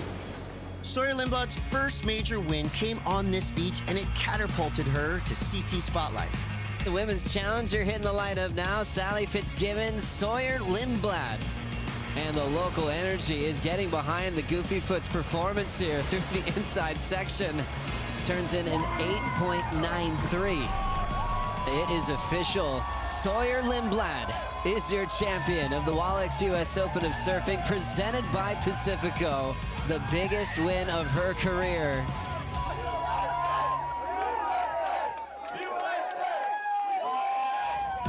Australia's Sophie McCullough and American Sawyer Lindblad face off next with a semifinal spot on the line. This is going to be an insane matchup. Here we go. Sawyer opening up. Wraps it off the top. Going to go up and over that little rib and clicks it off the oncoming section. The way she's attacking these sections, you can tell she's feeling confident. Sawyer Lindblad, deep bottom turn, hard carve, the top of that wave. Here's that big section. Slams it with impact. Really projecting out of that last maneuver with that slingshot energy. The crew is stoked. Comes through with a 7.83. Now Sophie McCullough, she needs a 7.83. Only 1 minute on the clock will be her last ditch effort. Nice opening turn, comes around the corner, back up into it again. Two-turn combo, wraps it back one more time. Little double up here. Well, she was looking for the 7.83, Jeff. It comes through at a 5.67. Last I've read, 5.67. Well, past champion comes through. Sawyer Lindblad, now a semifinalist here at the 2025 Lexus US Open of Surfing. I'm just thinking about like one wave at a time, one heat at a time, but yeah, it would be really, really special to do it twice out here. She goes up and over and then comes into that section. Quarterfinal 3 features Nadia Aristarbe and Tia Zabrowski, both looking sharp and hungry for a finals berth. Nadia Ericeira representing the Basque country. Tia Zebrowski representing France by way of Tahiti. This youngster here, just 14 years old, has been a surfing phenomenon. Nadia Ericeira out there, the Basque surfer. She opens up with the best of the heat so far. Priority with blue, gonna utilize it. Here we go, Tia, she fades it. Nice opening carve in the pocket and then gets the 2-for-1, hitting that oncoming section, so good combo right there. 6.1 for Tia Zebrowski, so takes the lead. Nadia on the backhand. Nice pocket right up into it. Round the corner again. Beautiful two-turn combo right there. Transitioning from the one move, engaging the rail and going right up into it again. That seems to be the best. 3-3, Nadia Ericeira in the lead. Oh, that's a turn. Tia Zebrowski aiming for a 7.4 on her way.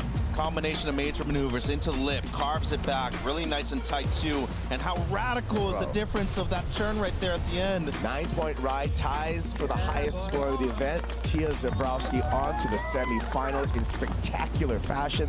Zebrowski on a tear. Well, at the end, I had like a lot of pressure, and I was just like, my hands was shaking. I was like, okay, I just have to let it go on that one. We don't care about the results. I just like tried to do my best on that one, and yeah, really happy to get that 9 and to go through the semifinals. Two of Europe's finalists go head-to-head in quarterfinal 4. Annette Gonzalez-Echebarri and Yolanda Hopkins are ready to battle. Here we go, driving off the bottom. Can she get around it? Yes, she does, and perfectly times that opening turn. 5.17 for Hopkins.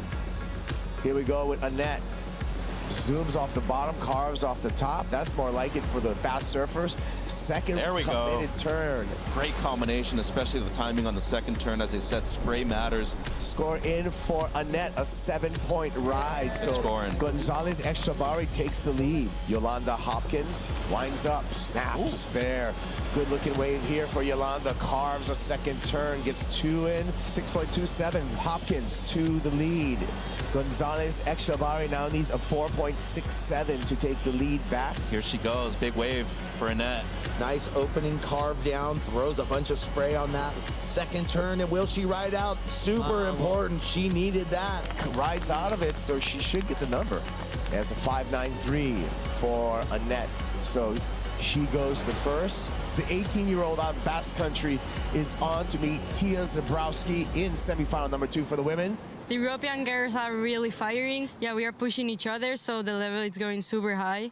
We can see in the top 5, it's like, 4 Europeans, so yeah, super happy.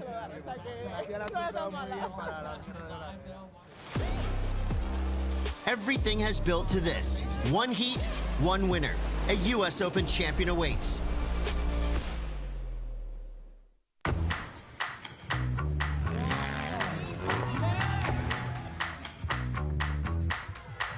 All eyes are on center stage at Surf City.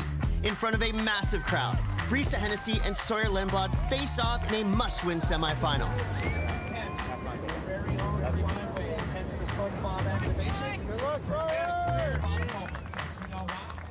Both these surfers, championship tour experience, fighting with everything they got to build momentum going into the 2026 CT season. This is going to be a classic.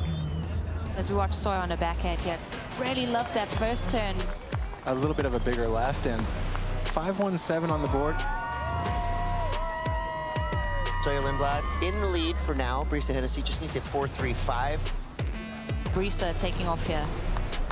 Sparky series of snaps right there and rides out. Textbook. Score comes through for Brisa Hennessy, a 6-point ride into the lead. Sawyer needs a 4.34, minute left. Here goes Sawyer. Slams it. Full force. Sawyer Lindblad, one step closer to being an elite company. I think I had really high expectations, and then it ended up working out for me, so really happy. Next up, 2 rising stars with everything to prove. The Phenom at 14 years old. Tia Zebrowski takes on Annette Gonzalez-Echebarri for a spot in the final. Nat Gonzalez-Echabari, she was on a tear throughout this contest, absolutely ripping. Definitely became one of my new favorite female surfers. US Open is a place where you can really put your name on the map. Annette Gonzalez-Echabari knows exactly what it takes to make it through these big heats. Quick snap. This came through at a 5.33. And some sets are rolling through now. Who's in the spot? It's going to be Tia Zebrowski. Here we go. Comes around this meaty section. Straight up into it. Could you feel the beach shake? That was the way that you hammer a section when it is only one option. 5.73. Annette in priority. There it is. That is great surfing. You can see that style that she has. 5.83, jumps into the lead. That's a big pressure release. Tia Zebrowski now needs a 5.44. Very creative with that little bit of a layback turn, setting that rail so nicely. Never went flat on the fins, so I really like that wave from Tia. 6.67. Annette can be so proud of her performance here at the US Open, but that was sick from Tia. Finals are set. Tia the Phenom going up against Sawyer Lindblad.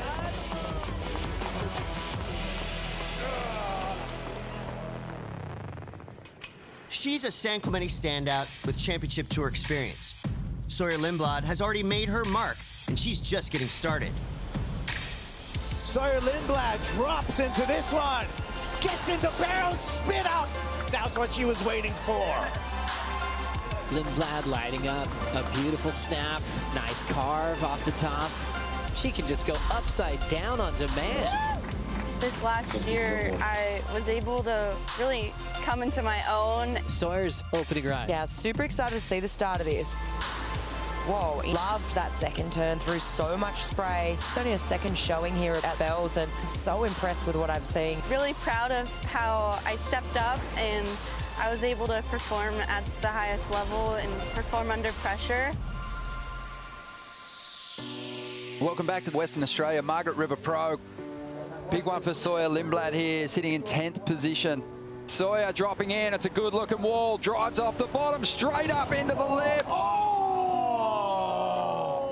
You could see the disappointment on Sawyer's face after that. A fall that could be extremely costly.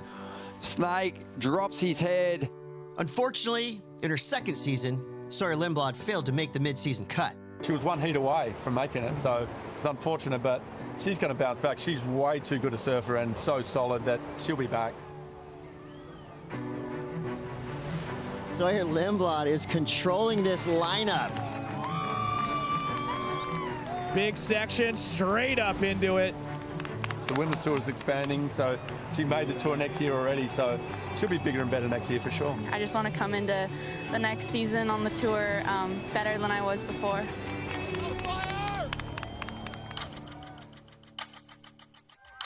The pier is absolutely packed. The beach, standing room only. It's winner take all. Sawyer Lindblad knows this moment. Champion from 2 years ago, heading out for the final, Sawyer Lindblad. She's been here before and knows what it takes. But Tia Zebrowski, the Phenom, has been the surprise of the event. She's not done yet. She's only 14 and she surfs really good. She has a lot of power for a 14-year-old, great technique, and she charged, so can't wait for her to qualify for the CTA. She's on her way, and let's go. We've got two absolute phenoms taking to the water. Sawyer Lindblad, she's won here before. Tia Zebrowski, one of the greatest things we've seen in women's surfing in a long time. It all comes down to this 35-minute final. That's already guns blazing with Tia going to that backhand weapon. That turn was electrifying. I'm blown away. 6.67. This could be the recipe for Sawyer. That first turn was so snappy and powerful. That was a lightning fast switchblade of a backhand snap. 6.5 on her second wave. Wave for wave. They're having fun. This is what you want. You want to watch this in the finals. Sawyer Lindblad paddling into this left-hander.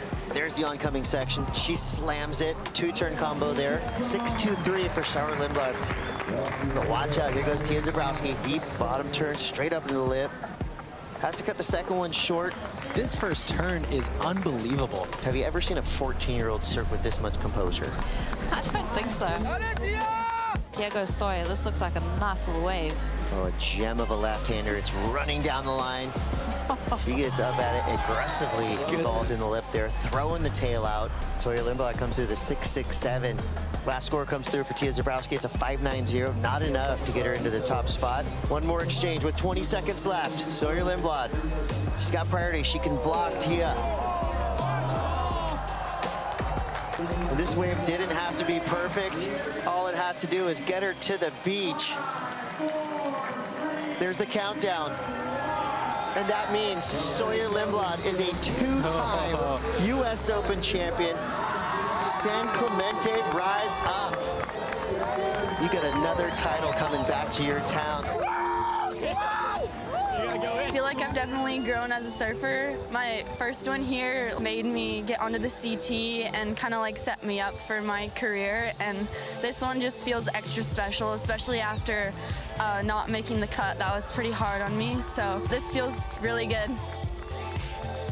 Got some redemption. Go! Give it up to our two-time U.S. Open champion.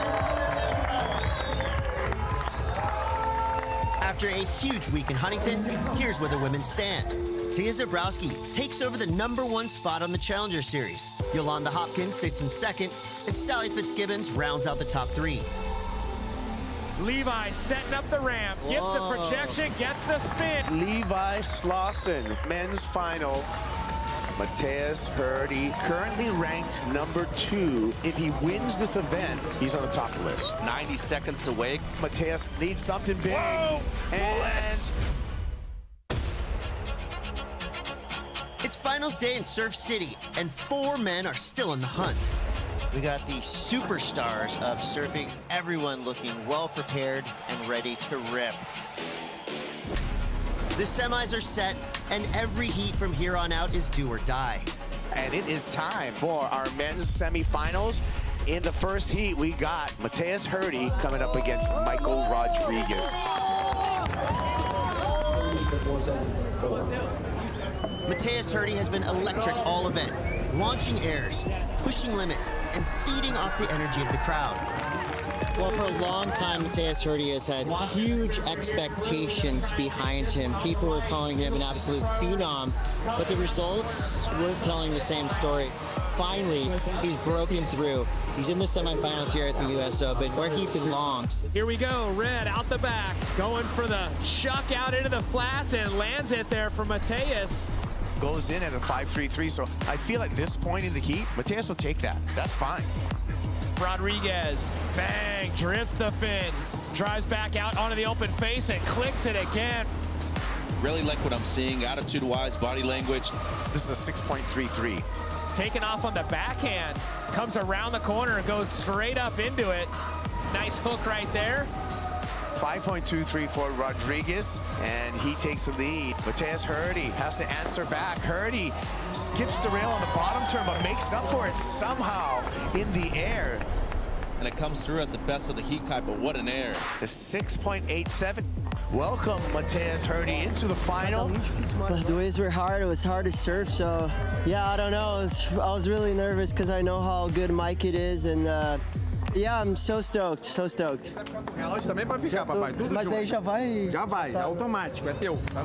semifinal 2, Hiroto Ohara, the 2015 U.S. Open champ, is back in form and quietly charging through the draw. He's matched up against Levi Slauson, a local from Encinitas who has the momentum on his side and the crowd behind him. Levi Slauson from Encinitas, California. His run through the U.S. Open has gone through some of the best of the best. Right now, as we head into the semifinals, he's going up against past champion Hiroto Ohara. It's going to be a huge test for Levi Slauson. Hiroto Ohara up against Levi Slauson for the last spot in the finals. Hiroto right here. Good looking wave, comes around the corner. Big section, big turn. It was a 5.43. Second wave for Hiroto. Wow, that was nasty. Throwing it all the way around with a lot of speed. Hiroto score a 6.5. And now Blue, he's going to answer. Good section right there. Nice turn. Drives out of it, generating speed. Look at this combo. And another for Levi. That was a good wave right there. 7-3-3 for Levi Slauson. Levi setting up the ramp. Gets the pop, gets the projection, gets the spin. It's going to be Levi Slauson for the men's final. Final, how do you feel? One more to go. Let's do this. Yo, good job. One more. Waves are pumping, vibes are good down here. There's a huge crowd on the beach, so I mean, this is what I've worked for my whole life, and yeah, I'm just trying to enjoy it and take it all in, and yeah, I want to take it home for California.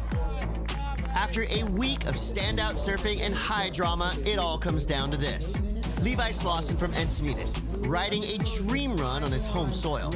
Mateus Hurdy from Brazil, lighting up Huntington with some of the event's biggest airs. Mateus Hurdy, currently ranked number 2. If he wins this event, he's on the top of the list. Mateus high in the lip line, gonna project pop. This one he's gonna ride out of cleanly. Just wanted to get the ball rolling, and he did, so that coming in 5 points for him.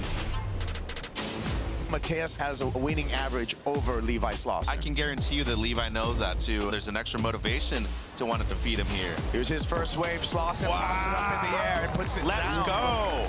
In a big fashion. Tail high, inverted, 7.33, so a strong start for the Encinitas surfer. Here we go. Mateus, let's see what he has for us. He's going to stick to the rail on this first snap. Looks for a little ramp, gets the pop, puts it down like he always does.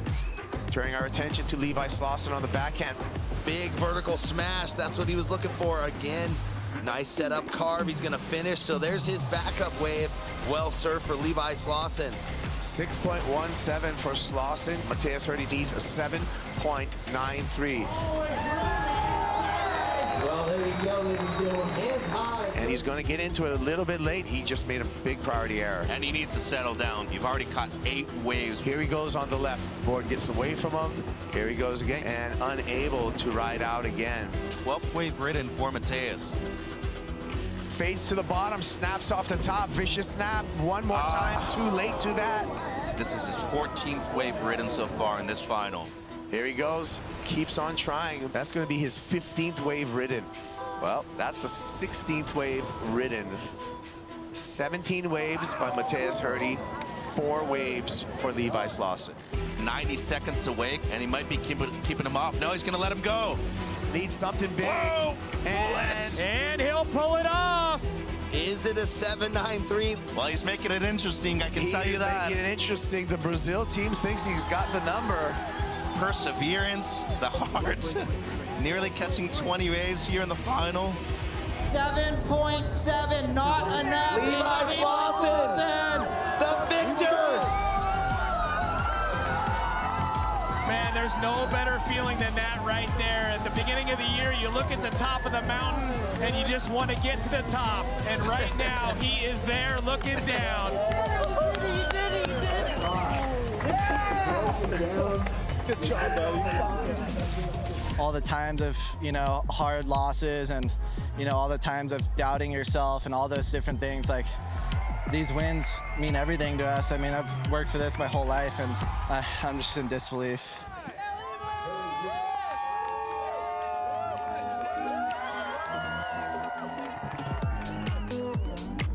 After a week in Huntington Beach, the men's rankings on the Challenger Series are starting to take shape. Jacob Wilcox stays in the top spot. Mateus Hurdy climbs to number 2, and Levi Slauson makes a huge jump to 4th, his highest ranking yet. On the next episode of Inside Pro Surfing, the road to the Lexus WSL Finals Fiji runs straight through Tahiti. A huge swell, a brutal reef, and some of the world's best pushing it to the edge, the Lexus Tahiti Pro.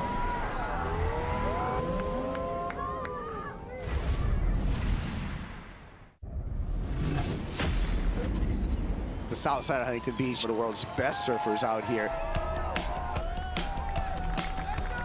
One of the biggest events we have the entire year. A lot of people hopeful to make that leap up to the championship tour. Truly competing. Flying down the line. Uh-oh. We call this the Challenger Series for a reason. The U.S. Open's like the mecca of all of Orange County. lot of people might not understand how huge this event is for all the surfers.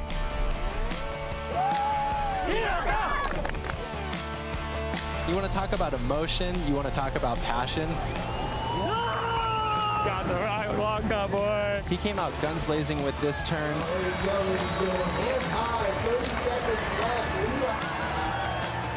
Dia Zabrowski at 14 years old just keeps making history on the Challenger Series. Waves are starting to pulse. I think this is as good as Huntington gets, like this perfect size and pretty much glassy all day. No! That's what we like to see. Nadia Aristarabi, upside down. Best, hungriest surfers on the planet, fighting to achieve their dreams. Welcome to the U.S. Open of Surfing, where beach culture and world-class competition collide. This is stop 3 of the Challenger Series, a global battleground where careers are made and championship tour dreams are on the line. It's called the Challenger Series for a reason. It's challenging. 7 events, hundreds of surfers. I think having diversity of waves, different locations, especially starting at Newcastle, finishing right there again. The inclusion of pipe on the calendar is huge. Pipeline perfection. Oh, he likes it. Going through the U.S. Open, that's another animal. 3rd Challenger Series in. This is where you really set yourself up to build momentum towards the end of the year. They have to show up here with the mindset of no matter what the waves look like, no matter how many people are getting nailed by stingrays, no matter what happens, you're trying to make that leap to the championship tour, trying to get those sponsorship dollars to get yourself around the world and back. Really good surfing, congratulations, yeah. A win at the U.S. Open is massive for any surfer's career. Slauson pops it up in the air and puts it down. Let's go! Some of them have, witnessed for themselves why it's called the Dream Tour. I mean, the stakes are really high. I feel like that's why we all watch the Challenger Series on a day like today, is the pitfalls of a bad loss, and it's the joys of a victory. It's intense, it's unpredictable, and here in Huntington Beach, it's on full display. The round of 16 opens with a stacked heat. Morgan Siblick from Australia is calm and calculated. A former CT finalist known for power and polish. Michael Rodriguez brings CT experience and explosive frontside combos. Mateus Herdy is the wild card, fast, fearless, and landing some of the biggest airs of the event. Mateus dropping hammers on every single wave.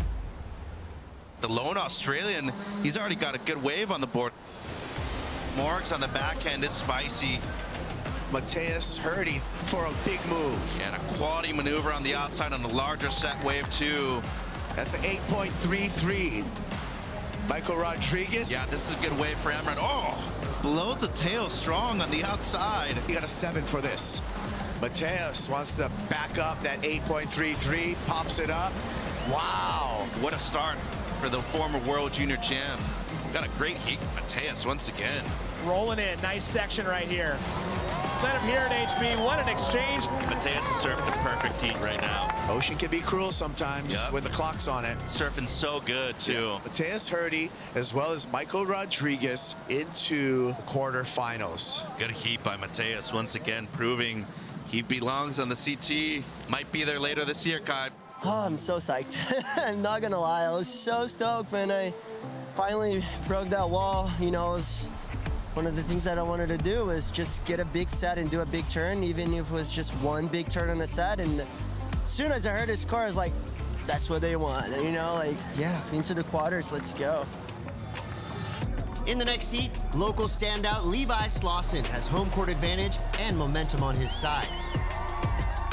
He's already dropped some of the highest scores of the event. Taro Watanabe is sharp and hungry. This Californian thrives in Huntington's tricky peaks. And South Africa's Luke Thompson rounds out the heat. Young, composed, and dangerous when he's on the rail. Luke Thompson, already with one massive win on the Challenger Series. This kid's such a good surfer. Look at his style, too. Again, Luke Thompson. Basically be a lock for the World Tour if he is able to cash in tomorrow on a finals day if he makes it. But Taro Watanabe in that conversation of a surfer who could potentially punch his ticket to the championship tour. Surprise, surprise, Luke Thompson up again. Luke Thompson in the lead. Really smart heat right now.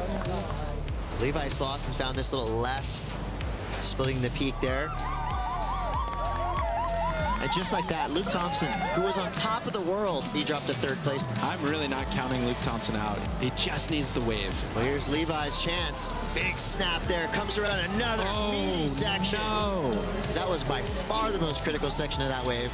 Big combo. 8:03, right to first. 8:03 for Levi Slauson with 2 minutes left. Wow. Big moment there in Encinitas, California. As the time ticks away.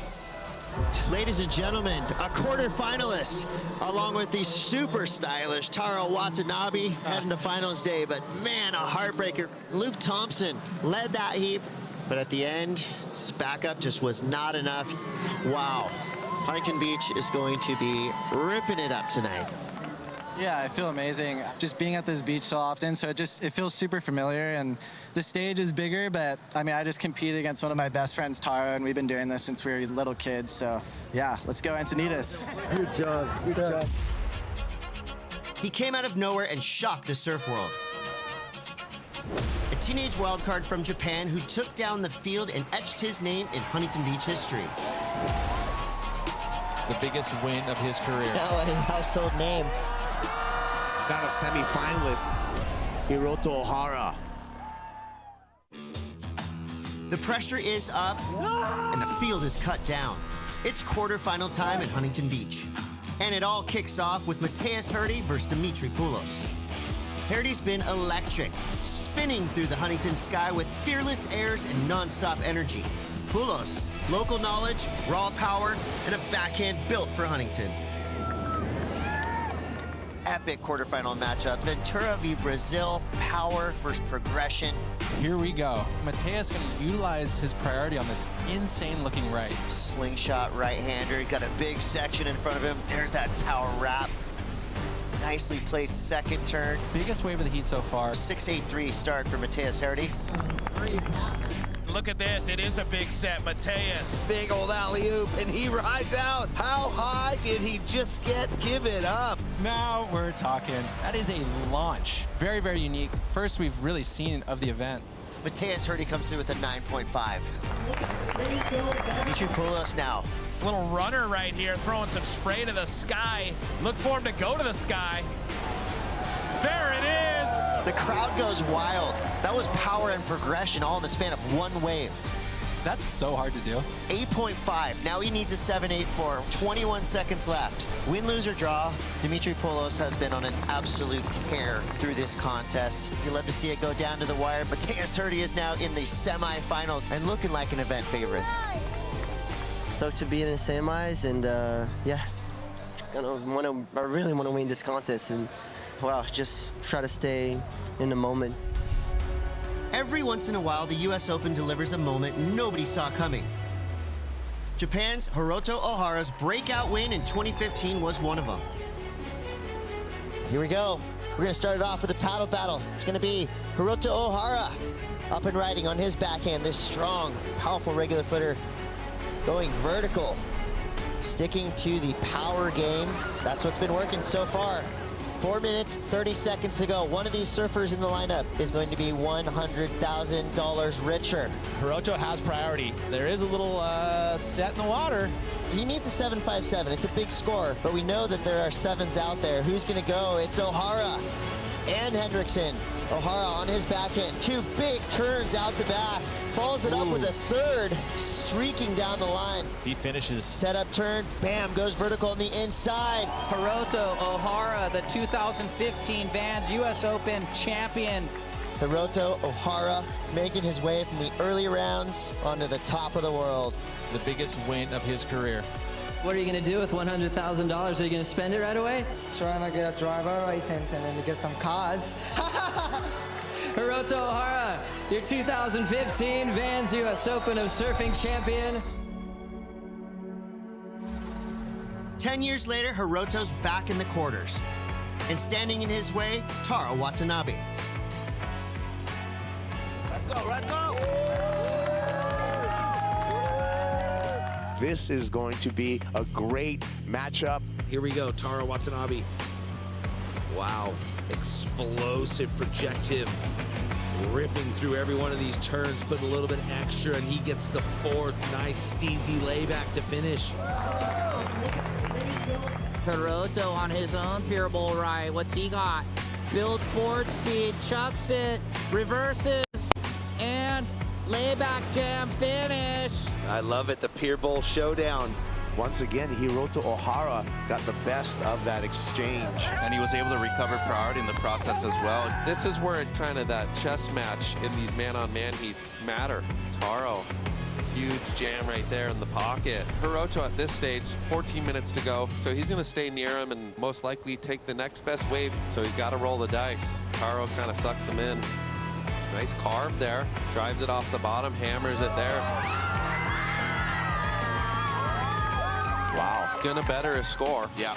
And the number is a 5.87 for Hiroto Ohara. Now the need for Taro Watanabe, a 7.13. That's up in the good range. Well, the support squad on the beach explodes here for Japan because they got a semifinalist in the way of Hiroto Ohara.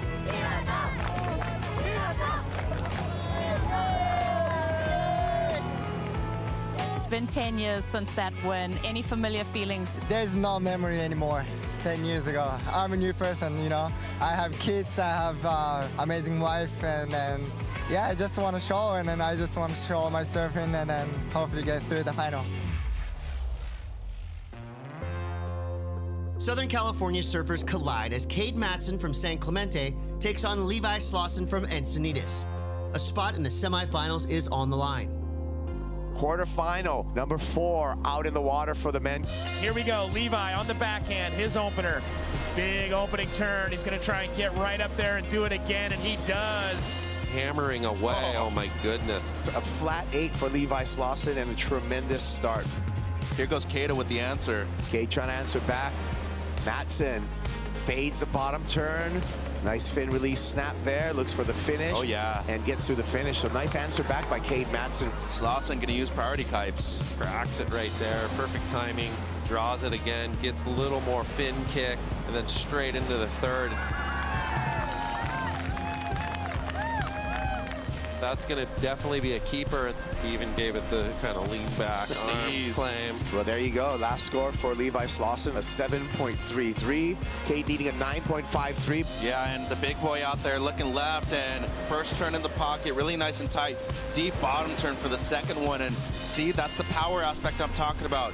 His strength pushes through the lip line. Yeah, this is nice. Right there, bang, gets the tail kick, late drop. They always love that out here. We got a heat on our hands. We do have a heat on our hands. These are career-defining moments. There was the block right there, and the block was enough to eat up the clock. No more opportunity for Cade Matson. Levi Slauson will be meeting Hiroto Ohara in the men's semifinal number 2. From nose rides to cross steps, longboarding returns to Surf City for the first stop of the WSL Longboard Tour. How was the nose ride there? Wow, upsets all day here. That's a great moment. From nose rides to cross steps, longboarding returns to Surf City for the first stop on the WSL World Longboard Tour. Huntington Beach, it's a perfect place to start it off because for these longboarders, this is a massive stage, a massive opportunity, and really sets the tone for the rest of their season.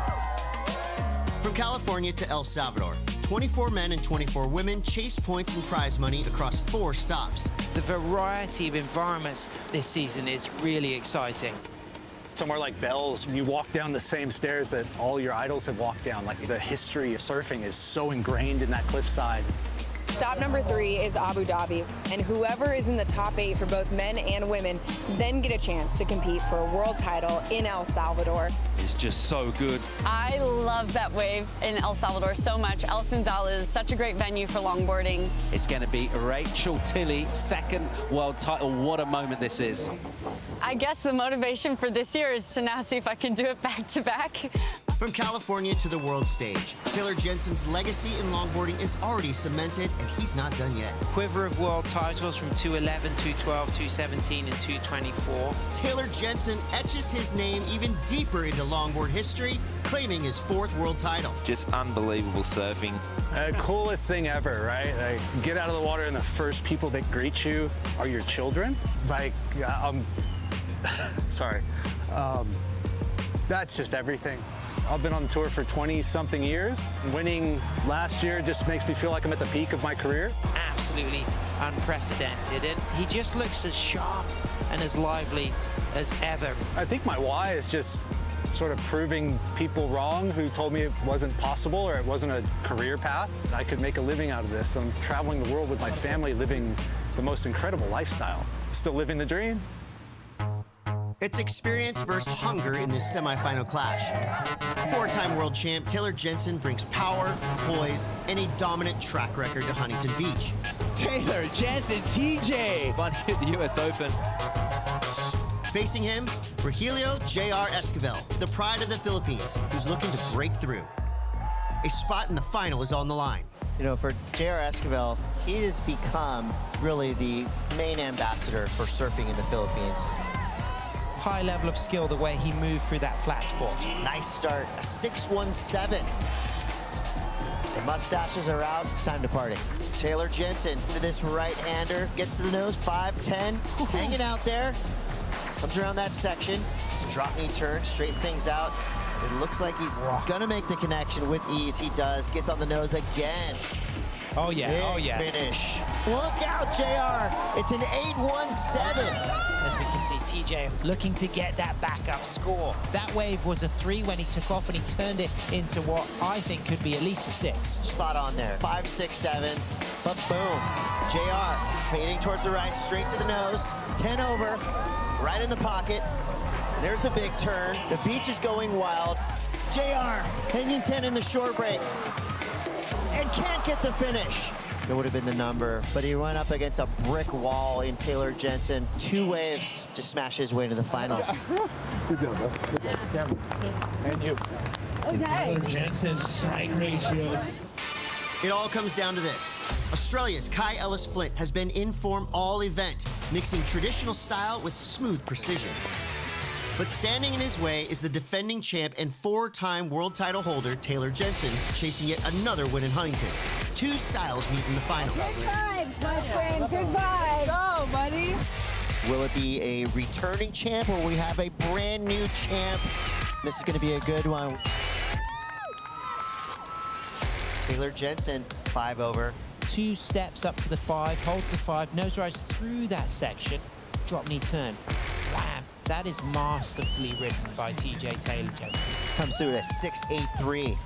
Kai Ellis Flint, this looks nice. Quick 10 there. Brilliant. Towards the inside section. Good little combo of maneuvers there. That was excellent surfing. 6.33 for his last wave. The beach is definitely going off right now. But watch out, we got some heels hanging.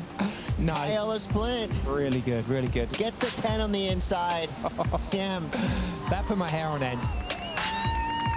7.50 for Kai Ellis Flint. He's the man, he's the winner. Big moment, Cote. Oh, watch this reaction. I'm just glad to be here right now. It's been a bit of an emotional day, but I'm stoked. Ladies and gentlemen, Australia's own Kai Ellis Flint. Kai Ellis Flint is your new number 1. Taylor Jensen is in second. Rogelio J.R. Esquivel and John Michael Van Hohenstein are locked in a tie for third. With the men's final in the books, the spotlight shifts to the women's division. The number 1 seed is Sally Fitzgibbons, taking on wildcard Avalon Gall in the women's final. A clash of experience and opportunity with the US Open title on the line. Here we go, Soleil's up and riding. Got a nice little nose ride at the start and carved it back into the pocket. It's a pretty nice ride. Avalon with priority now. Looking to get to the nose immediately. Redirects it into the curl. Yeah, this should be one of the best scores of the heat. Comes through as a 6.67 actually. Soleil looking for a 7.3 as Avalon uses her priority to take another one of those lefts. Avalon Gall gets the best score of the final, a 6.83. And let's give it up, ladies and gentlemen, your Lexus US Open of Surfing presented by Pacifico, women's longboard champion. Thank you to everybody. Thank you to my mom and dad and all my amazing friends. Wouldn't be the same without all of you. So to close this surfing with you. There's a new name at #1 as Avalon Gall takes the lead. Soleil Ericeira slides to second, with Chloe Kalman and Maria Liagan holding strong in the top tier. Up next, the women hit the water for the quarterfinals. Sophie McCullough. But watch out, you've got a shark in the draw, the saw blade. San Clemente's own Sawyer Lindblad is locked in and looking to make a run. Women's quarterfinals kick off with Vahine Fierro and Brisa Hennessy, both with CT experience, both hungry to win here in Huntington. This is just going to be a spectacular show of high-performance surfing. Here we go, Brisa Hennessy driving off the bottom on a big section. Wow. Our first wave on finals day is blasted. Brisa Hennessy comes through with a 6.5. Great way to start for this surfer representing Costa Rica. First look at Vahine Fierro in this quarterfinal matchup. She gets a nice, tidy two-turn combo. Love it. We're already going wave for wave. Vahine's wave comes through at a 5.33, so just keeping the pace set by Brisa Hennessy's first wave. This is a classic U.S. Open start. On her backhand, deep driving bottom turn. Whoa, look at these ladies go. Quick snap there for Vahine Fierro. So far, Vahine, a couple of good mid-rangers, a 5.33 and a 5-point ride. Late drop, driving off the bottom, again, attacking that first section. Nice roundhouse. This is an impactful wave right here. This came through at a 6.03 for good reason. Speed, power, flow, right there. We heard the whistles, the hoots and hollers coming up. Brisa absolutely slammed that right-hand pier bowl. Could potentially start to close the door on Vahine right now. Brisa Hennessy comes through with a victory over Vahine Fierro. I fell off to her, gladly requalified, but I'm in a space of just complete gratitude of knowing that this is for my highest good. Before she suited up this year, San Clemente's Sawyer Lindblad left her mark at the U.S. Open in 2023. Sawyer Lindblad's first major win came on this beach, and it catapulted her to CT Spotlight. The women's challenger hitting the lineup now, Sally Fitzgibbons, Sawyer Lindblad. And the local energy is getting behind the Goofy Foot's performance here through the inside section. Turns in an 8.93. It is official. Sawyer Lindblad is your champion of the Walex US Open of Surfing, presented by Pacifico. The biggest win of her career.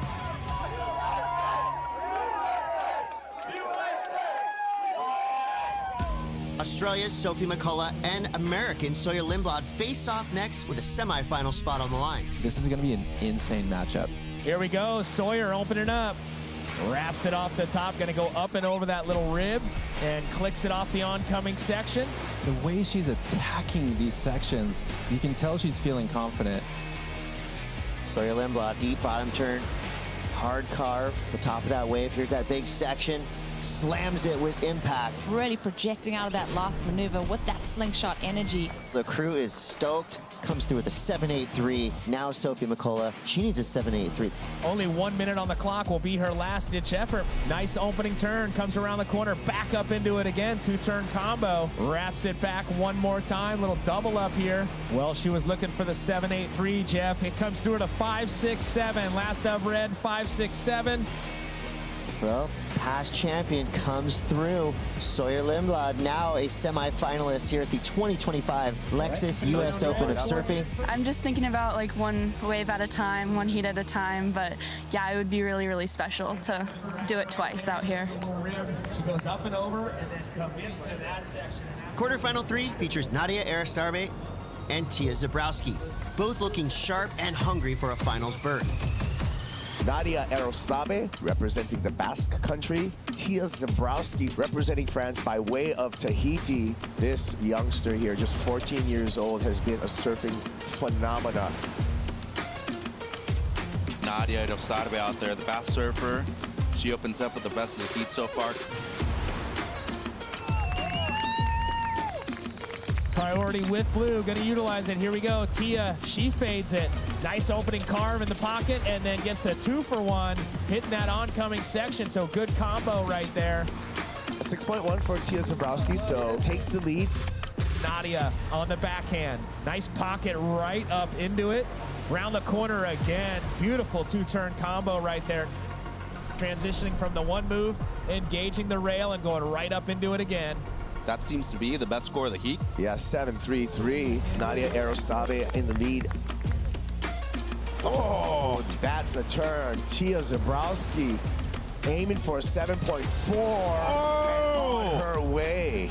Combination of major maneuvers into the lip, carves it back, really nice and tight too. And how radical is the difference of that turn right there at the end. 9-point ride, ties for the highest score of the event. Tia Zebrowski on to the semifinals in spectacular fashion. Zebrowski on a tear. Well, at the end, I had like a lot of pressure, and I was just like, my hands was shaking. I was like, okay, I just have to let it go on that one. We don't care about the results. I just like tried to do my best on that one, and yeah, really happy to get that 9 and to go through the semifinals. Two of Europe's finalists go head-to-head in quarterfinal 4.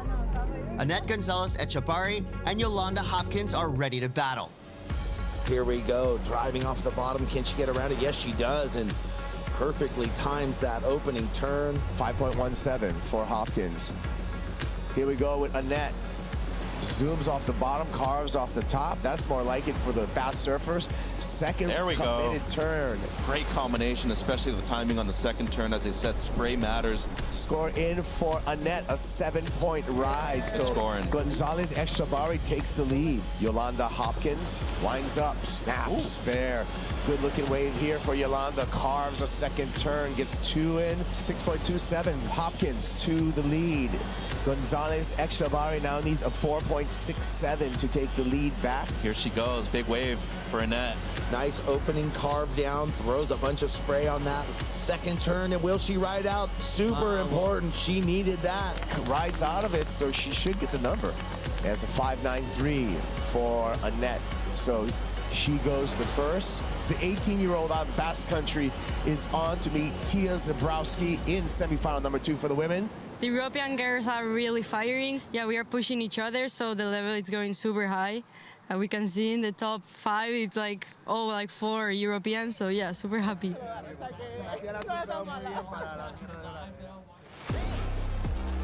Everything has built to this. One heat, one winner. A U.S. Open champion awaits.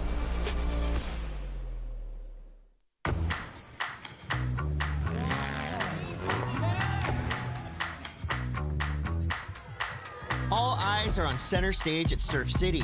In front of a massive crowd, Brisa Hennessy and Sawyer Lindblad face off in a must-win semifinal.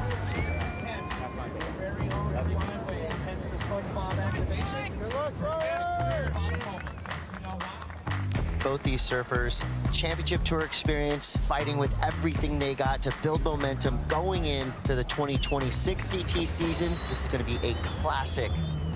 As we watch Sawyer on the backhand, really loved that first turn. A little bit of a bigger left and 5.17 on the board.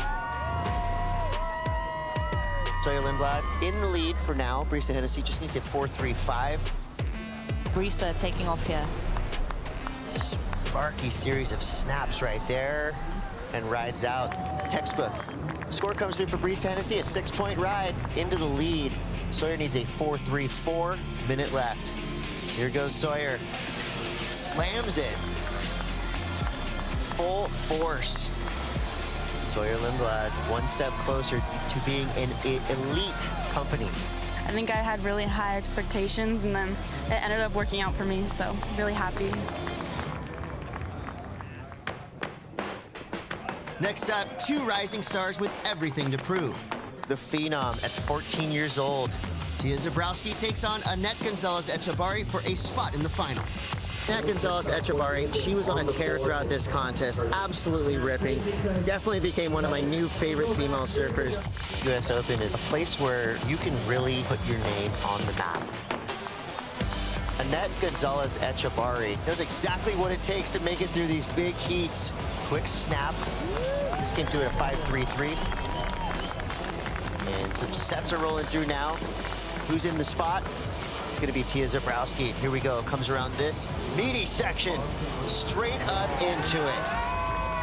Could you feel the beach shake? That was the way that you hammer a section when it is only one option. 5-7-3. Annette in priority. There it is. That is great surfing. You can see that style that she has. 5-8-3. Jumps into the lead.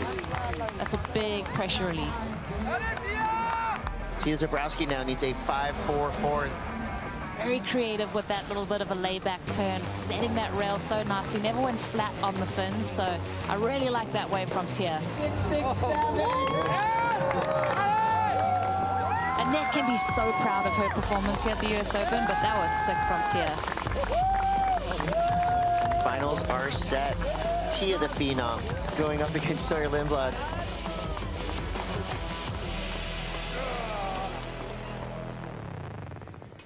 She's a San Clemente standout with championship tour experience. Sawyer Lindblad has already made her mark, and she's just getting started. Sawyer Lindblad drops into this one. Gets in the barrel, spin out. That's what she was waiting for. Lindblad lighting up. A beautiful snap. Nice carve off the top. She can just go upside down on demand. This last year, I was able to really come into my own. Sawyer's opening ride. Yeah, super excited to see the start of this. Whoa, loved that second turn through so much spray. It's only a second showing here at Bells, and I'm so impressed with what I'm seeing. Really proud of how I stepped up and I was able to perform at the highest level and perform under pressure.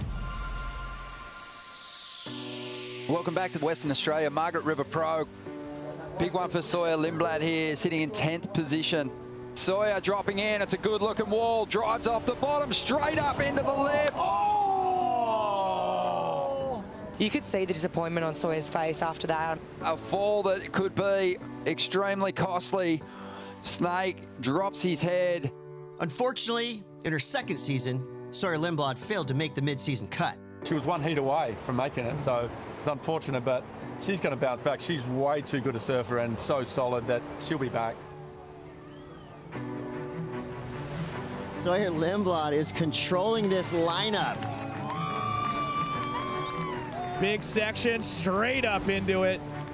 The Women's Tour is expanding, so she made the tour next year already, so she'll be bigger and better next year for sure. I just want to come into the next season on the tour better than I was before.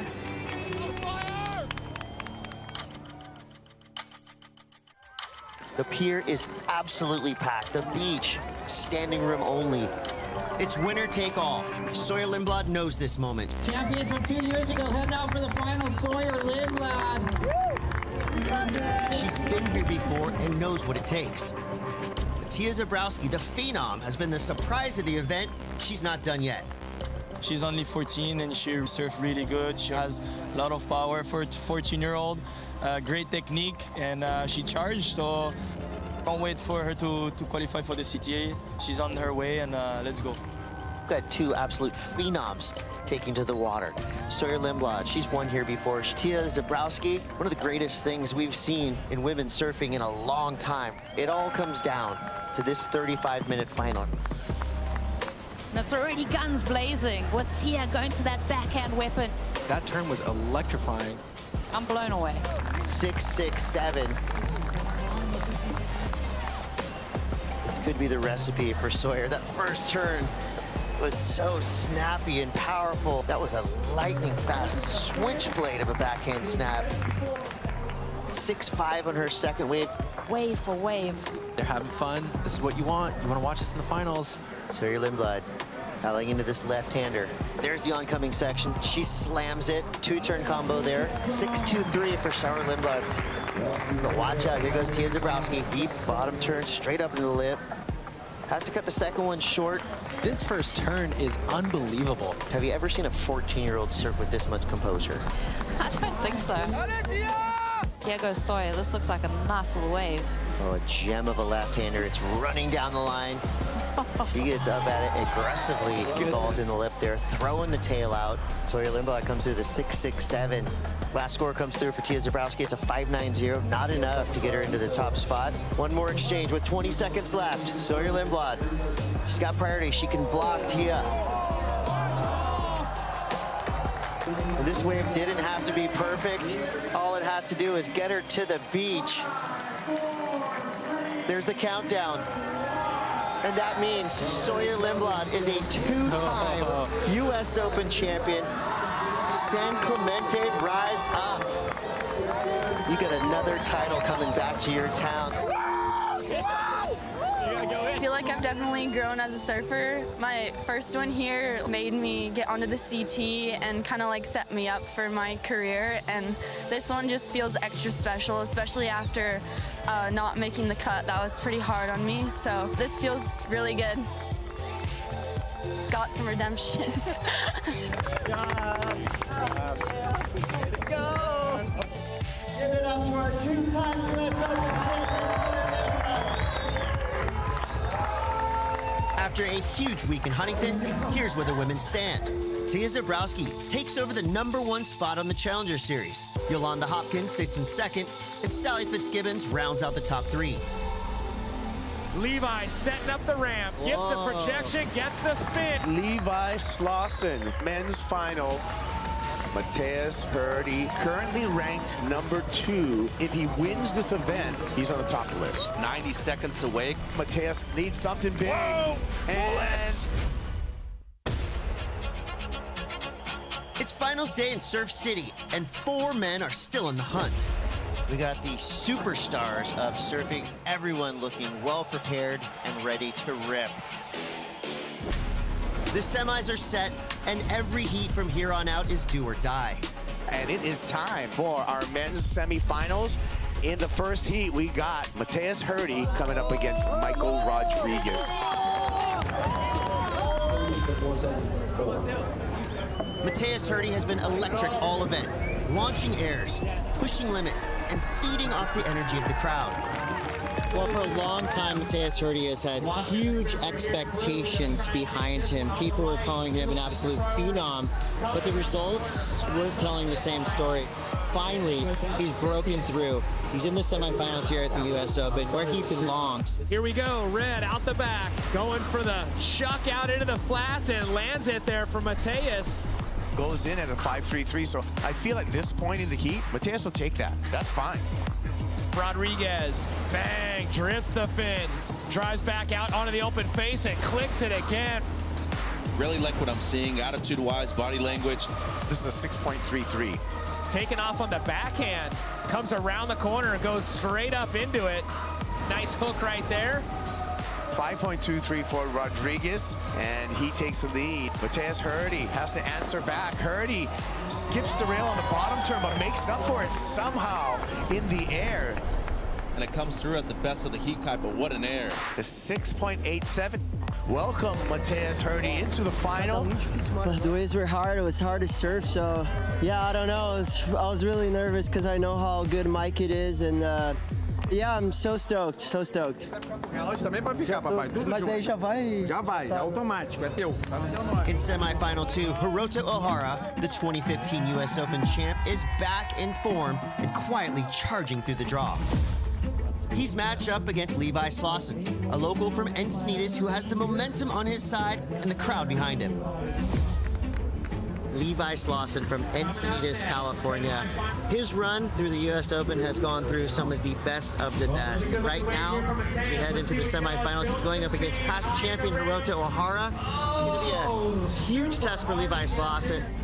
Hiroto Ohara up against Levi Slauson for the last spot in the finals. Hiroto right here, good looking wave, comes around the corner, big section, big turn. It was a 5.43. Second wave for Hiroto. Wow, that was nasty. Throwing it all the way around with a lot of speed. Hiroto score, a 6.5. And now Blue, he's gonna answer. Good section right there, nice turn. Drives out of it, generating speed. Look at this combo. And another for Levi. That was a good wave right there. 7.33 for Levi Slauson. Levi setting up the ramp. Gets the pop, gets the projection, gets the spin. It's gonna be Levi Slauson for the men's final. How do you feel? One more to go, let's do this. Yo, good job. Waves are pumping, vibes are good down here. There's a huge crowd on the beach. So, I mean, this is what I've worked for my whole life. And yeah, I'm just trying to enjoy it and take it all in. And yeah, I want to take it home for California. After a week of standout surfing and high drama, it all comes down to this. Levi Slauson from Encinitas, riding a dream run on his home soil. Mateus Hurdy from Brazil, lighting up Huntington with some of the event's biggest airs. Mateus Hurdy, currently ranked number 2. If he wins this event, he's on the top of the list. Mateus high in the lip line, gonna project pop. This one he's gonna ride out of cleanly. Just wanted to get the ball rolling, and he did, so that coming in 5 points for him. Mateus has a winning average over Levi Slauson. I can guarantee you that Levi knows that too. There's an extra motivation to want to defeat him here. Here's his first wave. Slauson pops it up in the air and puts it down. Let's go! In a big fashion. Tail high, inverted, 7.33, so a strong start for the Encinitas surfer. Here we go, Mateus, let's see what he has for us. He's gonna stick to the rail on this first snap, looks for a little ramp, gets the pop, puts it down like he always does. Turning our attention to Levi Slauson on the backhand. Big vertical smash, that's what he was looking for. Again, nice setup carve, he's gonna finish, so there's his backup wave. Well served for Levi Slauson. 6.17 for Slauson. Mateus Hurdy needs a 7.93. Well, there you go, ladies and gentlemen. Hands high. And he's going to get into it a little bit late. He just made a big priority error. And he needs to settle down. You've already caught 8 waves. Here he goes on the left. Board gets away from him. Here he goes again. And unable to ride out again. 12th wave ridden for Mateus. Fades to the bottom, snaps off the top. Vicious snap. One more time. Too late to that. This is his 14th wave ridden so far in this final. Here he goes, keeps on trying. That's going to be his 15th wave ridden. Well, that's the 16th wave ridden. 17 waves by Mateus Hurdy, 4 waves for Levi Slauson. 90 seconds away, and he might be keeping him off. No, he's going to let him go. Needs something big. Whoa! And he'll pull it off. Is it a 7.93? Well, he's making it interesting, I can tell you that. He's making it interesting. The Brazil team thinks he's got the number. Perseverance, the heart, nearly catching 20 waves here in the final. 7.7, not enough. Levi Slauson, the victor. Man, there's no better feeling than that right there. At the beginning of the year, you look at the top of the mountain and you just want to get to the top. And right now, he is there looking down. He did it. Good job, buddy. All the times of, hard losses and, all the times of doubting yourself and all those different things, like, these wins mean everything to us. I mean, I've worked for this my whole life, and I'm just in disbelief.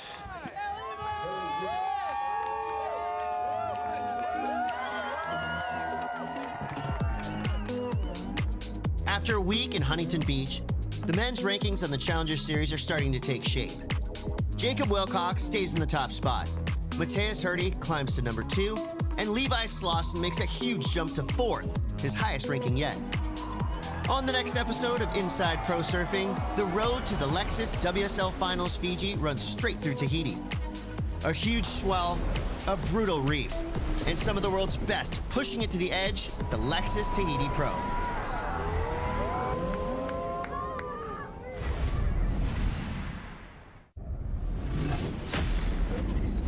The south side of Huntington Beach, one of the world's best surfers out here. One of the biggest events we have the entire year. A lot of people hopeful to make that leap up to the championship tour.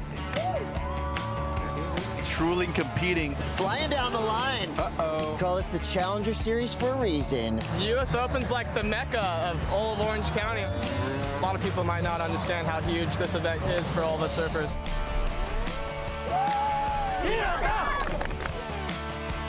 You want to talk about emotion, you want to talk about passion. Got the right walk up, boy. He came out guns blazing with this turn. There you go, ladies and gentlemen. Hands high, 30 seconds left. Pia Zebrowski at 14 years old just keeps making history on the Challenger Series. Waves are starting to pulse. I think this is as good as Huntington gets, like just perfect size and pretty much glassy all day. No! That's what we like to see. Nadia Aristarabi, upside down. Best, hungriest surfers on the planet, fighting to achieve their dreams. Welcome to the U.S. Open of Surfing, where beach culture and world-class competition collide. This is stop 3 of the Challenger Series, a global battleground where careers are made and championship tour dreams are on the line. It's called the Challenger Series for a reason. It's challenging. 7 events, hundreds of surfers. I think having diversity of waves, different locations, especially starting at Newcastle, finishing right there again. The inclusion of pipe on the calendar is huge. Pipeline perfection. Oh, he likes it. Going through the U.S. Open, that's another animal. 3rd Challenger Series in. This is where you really set yourself up to build momentum towards the end of the year. They have to show up here with the mindset of no matter what the waves look like, no matter how many people are getting nailed by stingrays, no matter what happens, you're trying to make that leap to the championship tour, try and get those sponsorship dollars to get yourself around the world and back. Really good surfing, congratulations, yeah. A win at the U.S. Open is massive for any surfer's career. Lawson pops it up in the air and puts it down. Let's go. Some of them have, witnessed for themselves why it's called the Dream Tour. I mean, the stakes are really high. I feel like that's why we all watch the Challenger Series on a day like today. It's the pitfalls of a bad loss, and it's the joys of a victory. It's intense, it's unpredictable, and here in Huntington Beach, it's on full display. The round of 16 opens with a stacked heat. Morgan Siblick from Australia is calm and calculated. A former CT finalist known for power and polish. Michael Rodriguez brings CT experience and explosive frontside combos. Mateus Herdy is the wild card, fast, fearless, and landing some of the biggest airs of the event. Mateus dropping hammers on every single wave. The lone Australian, he's already got a good wave on the board. Morgs on the backhand is spicy. Mateus Herdy for a big move. And a quality maneuver on the outside on the larger set wave too. That's an 8.33. Michael Rodriguez. Yeah, this is a good wave for Emran. Oh, blows the tail strong on the outside. He got a 7 for this. Mateus wants to back up that 8.33, pops it up. Wow. What a start for the former world junior champ. Got a great heat, Mateus once again. Rolling in, nice section right here. Let him hear it, HB. What an exchange. Mateus has surfed the perfect heat right now. Ocean can be cruel sometimes when the clock's on it. Surfing so good, too. Yeah. Mateus Herdy, as well as Michael Rodriguez, into the quarterfinals. Good heat by Mateus once again, proving he belongs on the CT. Might be there later this year, Kai. Oh, I'm so psyched. I'm not gonna lie, I was so stoked when I finally broke that wall. It was one of the things that I wanted to do was just get a big set and do a big turn, even if it was just one big turn on the set. And as soon as I heard his score, I was like, that's what they want. Yeah, into the quarters, let's go. In the next heat, local standout Levi Slauson has home court advantage and momentum on his side. He's already dropped some of the highest scores of the event. Taro Watanabe is sharp and hungry. This Californian thrives in Huntington's tricky peaks. And South Africa's Luke Thompson rounds out the heat. Young, composed, and dangerous when he's on the rail. Luke Thompson, already with one massive win on the Challenger Series. This kid's such a good surfer. Look at his style, too. Again, a Luke Thompson. Basically be a lock for the World Tour if he is able to cash in tomorrow on a finals day if he makes it. Taro Watanabe in that conversation of a surfer who could potentially punch his ticket to the championship tour. Surprise, surprise, Luke Thompson up again. Luke Thompson in the lead. Really smart heat right now. Levi Slauson found this little left, splitting the peak there.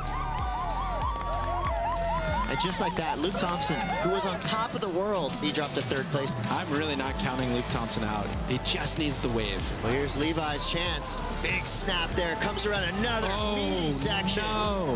That was by far the most critical section of that wave. Big combo. 803, white to first. 8:03 for Levi Slauson with 2 minutes left. Wow. Big moment there in Encinitas, California. As the time ticks away.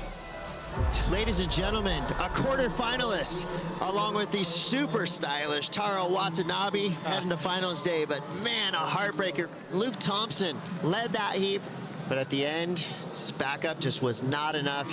Wow. Huntington Beach is going to be ripping it up tonight. Yeah, I feel amazing. Just being at this beach so often, so it feels super familiar, and the stage is bigger, but I mean, I just competed against one of my best friends, Tara, and we've been doing this since we were little kids, so yeah, let's go Encinitas. Good job. Good job. He came out of nowhere and shocked the surf world. A teenage wildcard from Japan who took down the field and etched his name in Huntington Beach history. The biggest win of his career. Oh, a household name. Got a semi-finalist, Hiroto Ohara. The pressure is up, and the field is cut down. It's quarterfinal time in Huntington Beach. And it all kicks off with Mateus Herdy versus Dimitri Poulos. Herdy's been electric, spinning through the Huntington sky with fearless airs and non-stop energy. Poulos, local knowledge, raw power, and a backhand built for Huntington. Epic quarterfinal matchup. Ventura v Brazil, power versus progression. Here we go. Mateus going to utilize his priority on this insane looking right. Slingshot right-hander, got a big section in front of him. There's that power wrap. Nicely placed second turn. Biggest wave of the heat so far. 6.83 start for Mateus Herdy.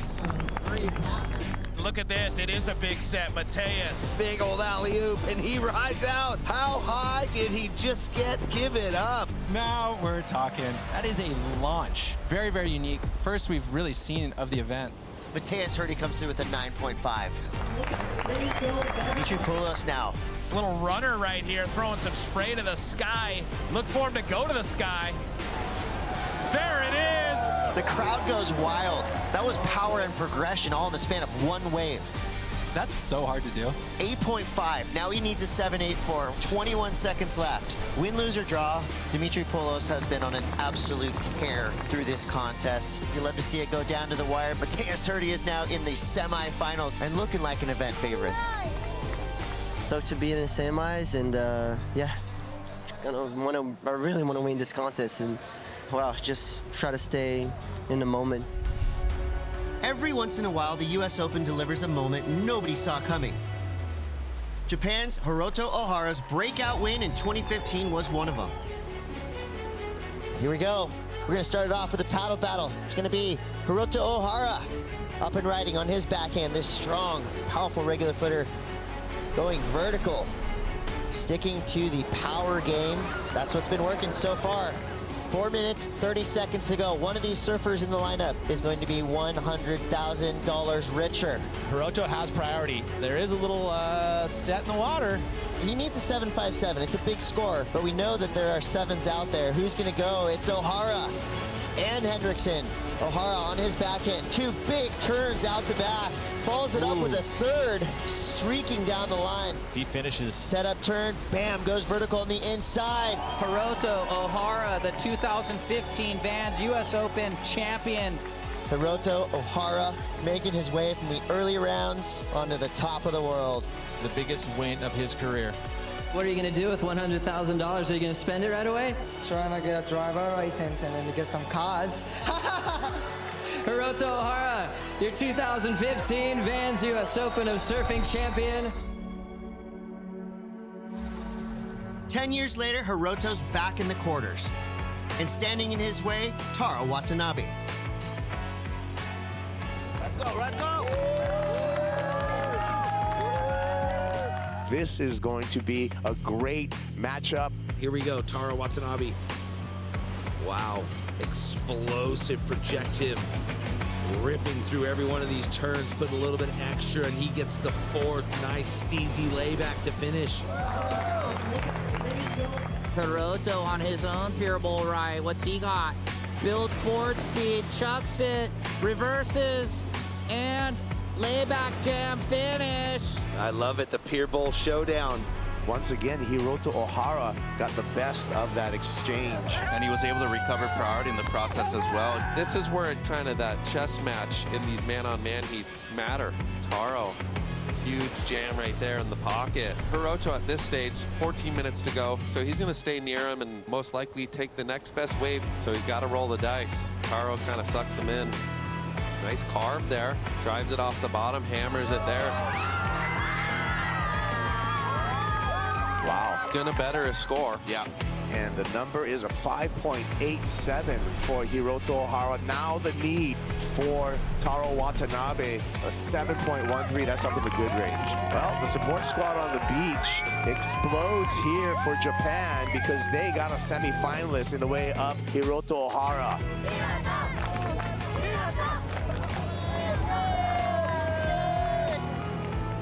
It's been 10 years since that win. Any familiar feelings? There's no memory anymore. 10 years ago, I'm a new person, you know. I have kids, I have amazing wife, and then yeah, I just want to show, and then I just want to show my surfing, and then hopefully get through the final. Southern California surfers collide as Cade Matson from San Clemente takes on Levi Slauson from Encinitas. A spot in the semifinals is on the line. Quarterfinal, number 4 out in the water for the men. Here we go, Levi on the backhand, his opener. Big opening turn. He's going to try and get right up there and do it again, and he does. Hammering away, oh my goodness. A flat 8 for Levi Slauson and a tremendous start. Here goes Keita with the answer. Cade trying to answer back. Matson fades the bottom turn. Nice fin release snap there, looks for the finish. Oh yeah. And gets through the finish, so nice answer back by Cade Matson. Slauson gonna use priority kipes. Cracks it right there, perfect timing. Draws it again, gets a little more fin kick, and then straight into the third. That's gonna definitely be a keeper. He even gave it the kind of lean back arms claim. Well, there you go. Last score for Levi Slauson, a 7.33. Cade needing a 9.53. Yeah, and the big boy out there looking left, and first turn in the pocket, really nice and tight. Deep bottom turn for the second one, and see, that's the power aspect I'm talking about.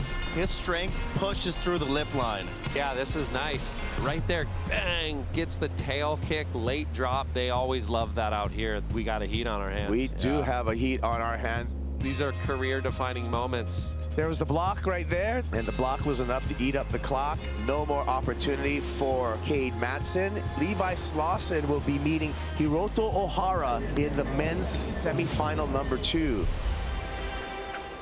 From nose rides to cross steps, longboarding returns to Surf City for the first stop of the WSL Longboard Tour. How was the nose ride there? Wow, upsets all day here. That's a great moment. From nose rides to cross steps, longboarding returns to Surf City for the first stop on the WSL World Longboard Tour. Huntington Beach, it's a perfect place to start it off because for these longboarders, this is a massive stage, a massive opportunity, and really sets the tone for the rest of their season. From California to El Salvador, 24 men and 24 women chase points and prize money across 4 stops. The variety of environments this season is really exciting. Somewhere like Bells, you walk down the same stairs that all your idols have walked down. Like the history of surfing is so ingrained in that cliffside. Stop number 3 is Abu Dhabi, and whoever is in the top 8 for both men and women then get a chance to compete for a world title in El Salvador. It's just so good. I love that wave in El Salvador so much. El Sunzal is such a great venue for longboarding. It's going to be Rachel Tilley's second world title. What a moment this is. I guess the motivation for this year is to now see if I can do it back to back. From California to the world stage, Taylor Jensen's legacy in longboarding is already cemented, and he's not done yet. Quiver of world titles from 211, 212, 217, and 224. Taylor Jensen etches his name even deeper into longboard history, claiming his 4th world title. Just unbelievable surfing. Coolest thing ever, right? Like, get out of the water and the first people that greet you are your children. Like, sorry. That's just everything.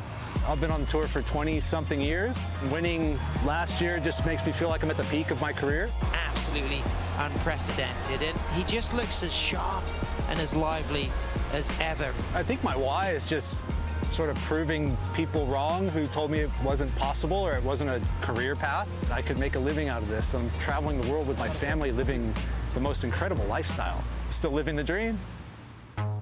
It's experience versus hunger in this semifinal clash.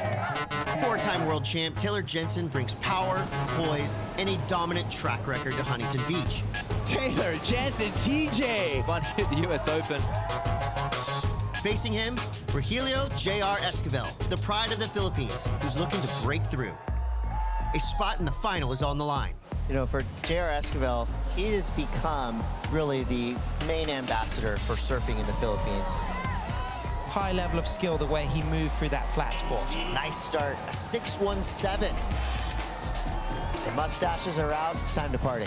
Taylor Jensen to this right-hander, gets to the nose, 5.10, hanging out there. Comes around that section, it's a drop knee turn, straighten things out.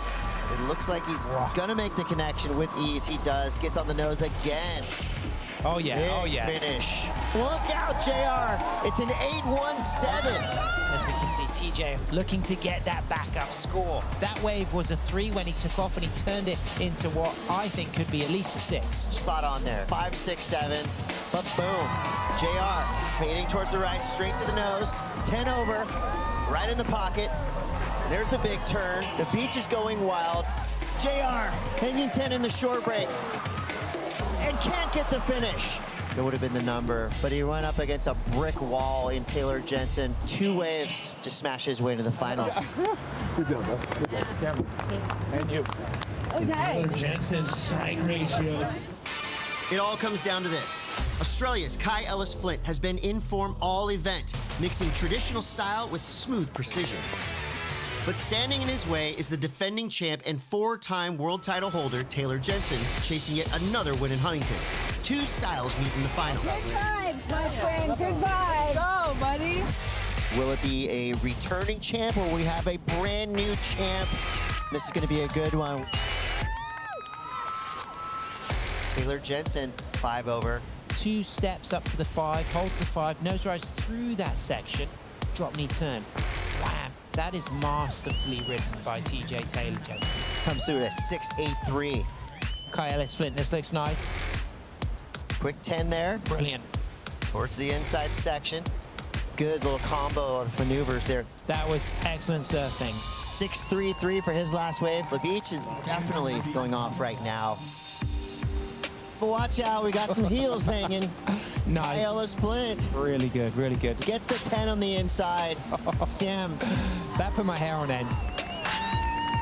7.50 for Kai Ellis Flint.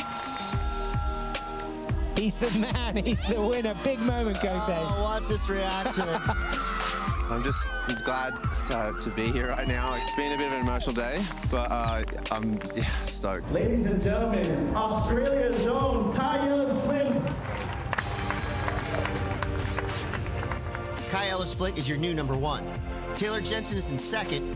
Rogelio J.R. Esquivel and John Michael Van Hohenstein are locked in a tie for third. With the men's final in the books, the spotlight shifts to the women's division. The number 1 seed is Sally Fitzgibbons, taking on wildcard Avalon Gall in the women's final. A clash of experience and opportunity with the US Open title on the line. Here we go, Soleil's up and riding. Got a nice little nose ride at the start and carved it back into the pocket. A pretty nice ride. Avalon with priority now. Looking to get to the nose immediately. Redirects it into the curl. Yeah, this should be one of the best scores of the heat. Comes through as a 6.67 actually. Soleil looking for a 7.3 as Avalon uses her priority to take another one of those lefts. Avalon Gall gets the best score of the final, a 6.83.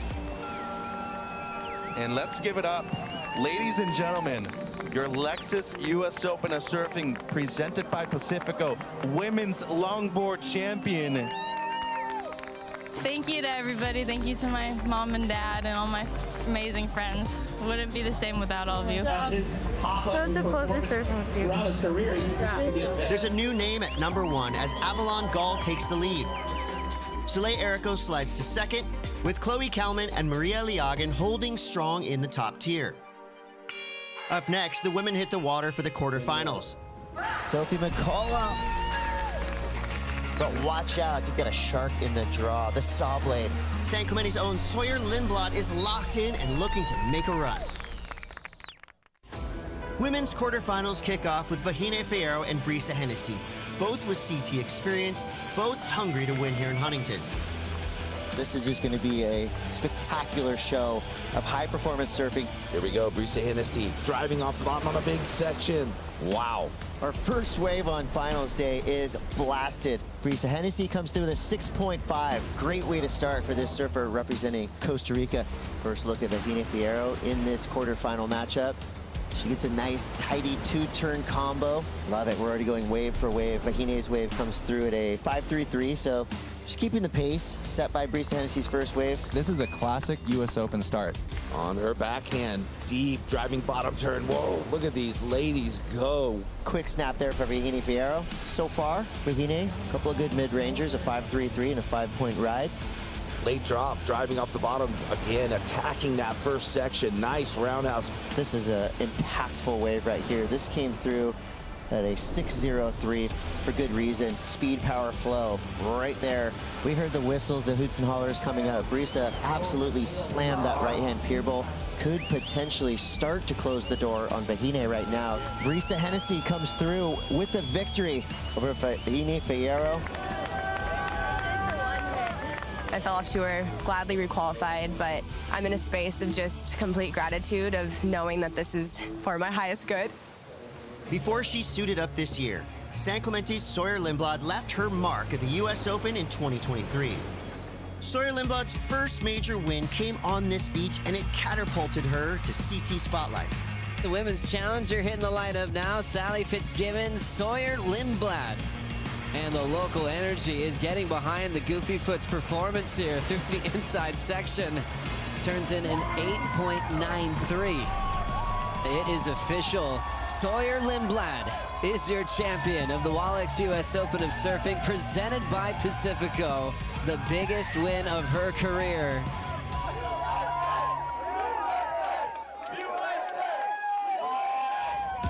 Australia's Sophie McCullough and American Sawyer Lindblad face off next with a semifinal spot on the line. This is going to be an insane matchup. Here we go. Sawyer opening up.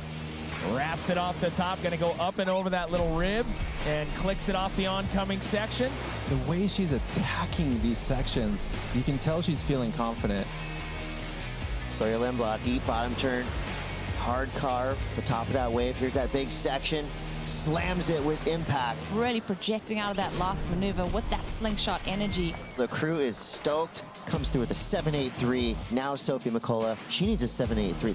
Only 1 minute on the clock will be her last ditch effort. Nice opening turn, comes around the corner, back up into it again. Two-turn combo, wraps it back one more time. Little double up here. Well, she was looking for the 7.83, Jeff. It comes through at a 5.67. Last I've read, 5.67.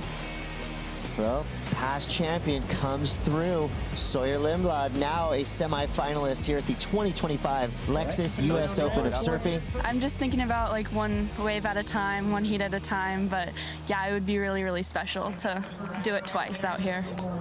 She goes up and over and then comes into that section. Quarterfinal 3 features Nadia Ericeira and Tia Zabrowski, both looking sharp and hungry for a finals berth. Nadia Ericeira representing the Basque Country. Tia Zabrowski representing France by way of Tahiti. This youngster here, just 14 years old, has been a surfing phenomenon. Nadia Ericeira out there, the Basque surfer. She opens up with the best of the heat so far. Priority with blue, gonna utilize it. Here we go. Tia, she fades it. Nice opening carve in the pocket and then gets the 2-for-1, hitting that oncoming section. So good combo right there. 6.1 for Tia Zabrowski, so takes the lead. Nadia on the backhand. Nice pocket right up into it. Round the corner again. Beautiful two-turn combo right there. Transitioning from the one move, engaging the rail and going right up into it again. That seems to be the best score of the heat. Yeah, 7.33. Nadia Ericeira in the lead. Oh, that's a turn. Tia Zabrowski aiming for a 7.4 and on her way. Combination of major maneuvers into the lip, carves it back, really nice and tight too. And how radical is the difference of that turn right there at the end. 9-point ride ties for the highest score of the event. Tia Zebrowski on to the semifinals in spectacular fashion. Zebrowski on a tear. Well, at the end, I had like a lot of pressure, and I was just like, my hands was shaking. I was like, okay, I just have to let it go on that one. We don't care about the results. I just like tried to do my best on that one, and yeah, really happy to get that 9 and to go through the semifinals. Two of Europe's finalists go head-to-head in quarterfinal 4. Annette Gonzalez-Echebarri and Yolanda Hopkins are ready to battle. Here we go, driving off the bottom. Can she get around it? Yes, she does, and perfectly times that opening turn. 5.17 for Hopkins. Here we go with Annette. Zooms off the bottom, carves off the top. That's more like it for the fast surfers. Second committed turn. Great combination, especially the timing on the second turn. As I said, spray matters. Score in for Annette, a 7-point ride. Good so scoring. Gonzalez-Echebarri takes the lead. Yolanda Hopkins winds up, snaps, fair. Good looking wave here for Yolanda. Carves a second turn, gets 2 in. 6.27, Hopkins to the lead. Gonzalez-Echebarri now needs a 4.67 to take the lead back. Here she goes, big wave for Annette. Nice opening carve down, throws a bunch of spray on that second turn, and will she ride out? Super important, she needed that. Rides out of it, so she should get the number. As a 5.93 for Annette. So she goes the first. The 18-year-old out of Basque Country is on to meet Tia Zebrowski in semifinal number 2 for the women. The European girls are really firing. Yeah, we are pushing each other, so the level is going super high. We can see in the top 5, it's like, 4 Europeans, so yeah, super happy.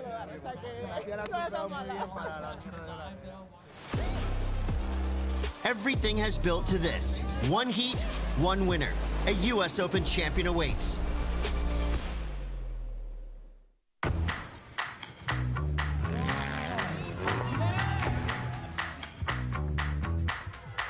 All eyes are on center stage at Surf City.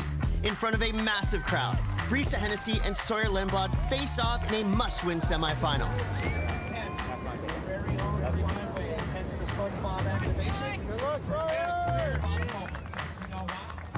Both these surfers, championship tour experience, fighting with everything they got to build momentum going into the 2026 CT season. This is going to be a classic. As we watch Sawyer on the backhand, really loved that first turn. A little bit of a bigger left, and 5.17 on the board.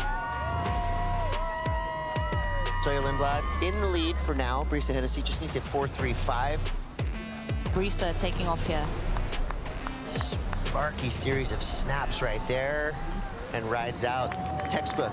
Score comes through for Brisa Hennessy, a 6-point ride into the lead. Sawyer needs a 4.34, minute left.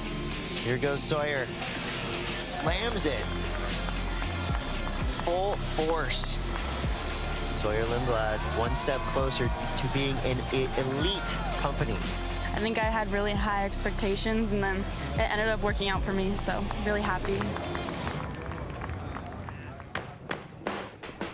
Next up, 2 rising stars with everything to prove. The Phenom at 14 years old. Tia Zebrowski takes on Annette Gonzalez-Echebarri for a spot in the final. Annette Gonzalez-Echebarri, she was on a tear throughout this contest, absolutely ripping. Definitely became one of my new favorite female surfers. US Open is a place where you can really put your name on the map. Annette Gonzalez-Echebarri knows exactly what it takes to make it through these big heats. Quick snap. This came through at a 5.33. And some sets are rolling through now. Who's in the spot? It's going to be Tia Zebrowski. Here we go. Comes around this meaty section. Straight up into it. Could you feel the beach shake? That was the way that you hammer a section when it is only one option. 5.73. Annette in priority. There it is. That is great surfing. You can see that style that she has. 5.83. Jumps into the lead. That's a big pressure release. Tia Zebrowski now needs a 5.44. Very creative with that little bit of a layback turn, setting that rail so nicely. Never went flat on the fins, so I really like that wave from Tia. 6.67. And Annette can be so proud of her performance here at the US Open, but that was sick from Tia. Finals are set. Tia the Phenom going up against Sawyer Lindblad.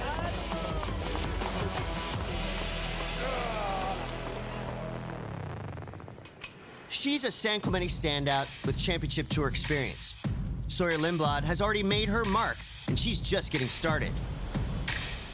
Sawyer Lindblad drops into this one. Gets into barrel, spin out. That's what she was waiting for. Lindblad lighting up, a beautiful snap, nice carve off the top. She can just go upside down on demand. This last year, I was able to really come into my own. Sawyer's opening ride. Yeah, super excited to see the start of this. Whoa, loved that second turn through so much spray. It's only a second showing here at Bells, and I'm so impressed with what I'm seeing. Really proud of how I stepped up and I was able to perform at the highest level and perform under pressure. Welcome back to Western Australia, Margaret River Pro. Big one for Sawyer Lindblad here, sitting in 10th position. Sawyer dropping in, it's a good looking wall, drives off the bottom, straight up into the lip. Oh! You could see the disappointment on Sawyer's face after that. A fall that could be extremely costly. Snake drops his head. Unfortunately, in her second season, Sawyer Lindblad failed to make the mid-season cut. She was one heat away from making it, so it's unfortunate, but she's going to bounce back. She's way too good a surfer and so solid that she'll be back. Sawyer Lindblad is controlling this lineup. Big section, straight up into it. The women's tour is expanding, so she made the tour next year already, so she'll be bigger and better next year for sure. I just want to come into the next season on the tour better than I was before.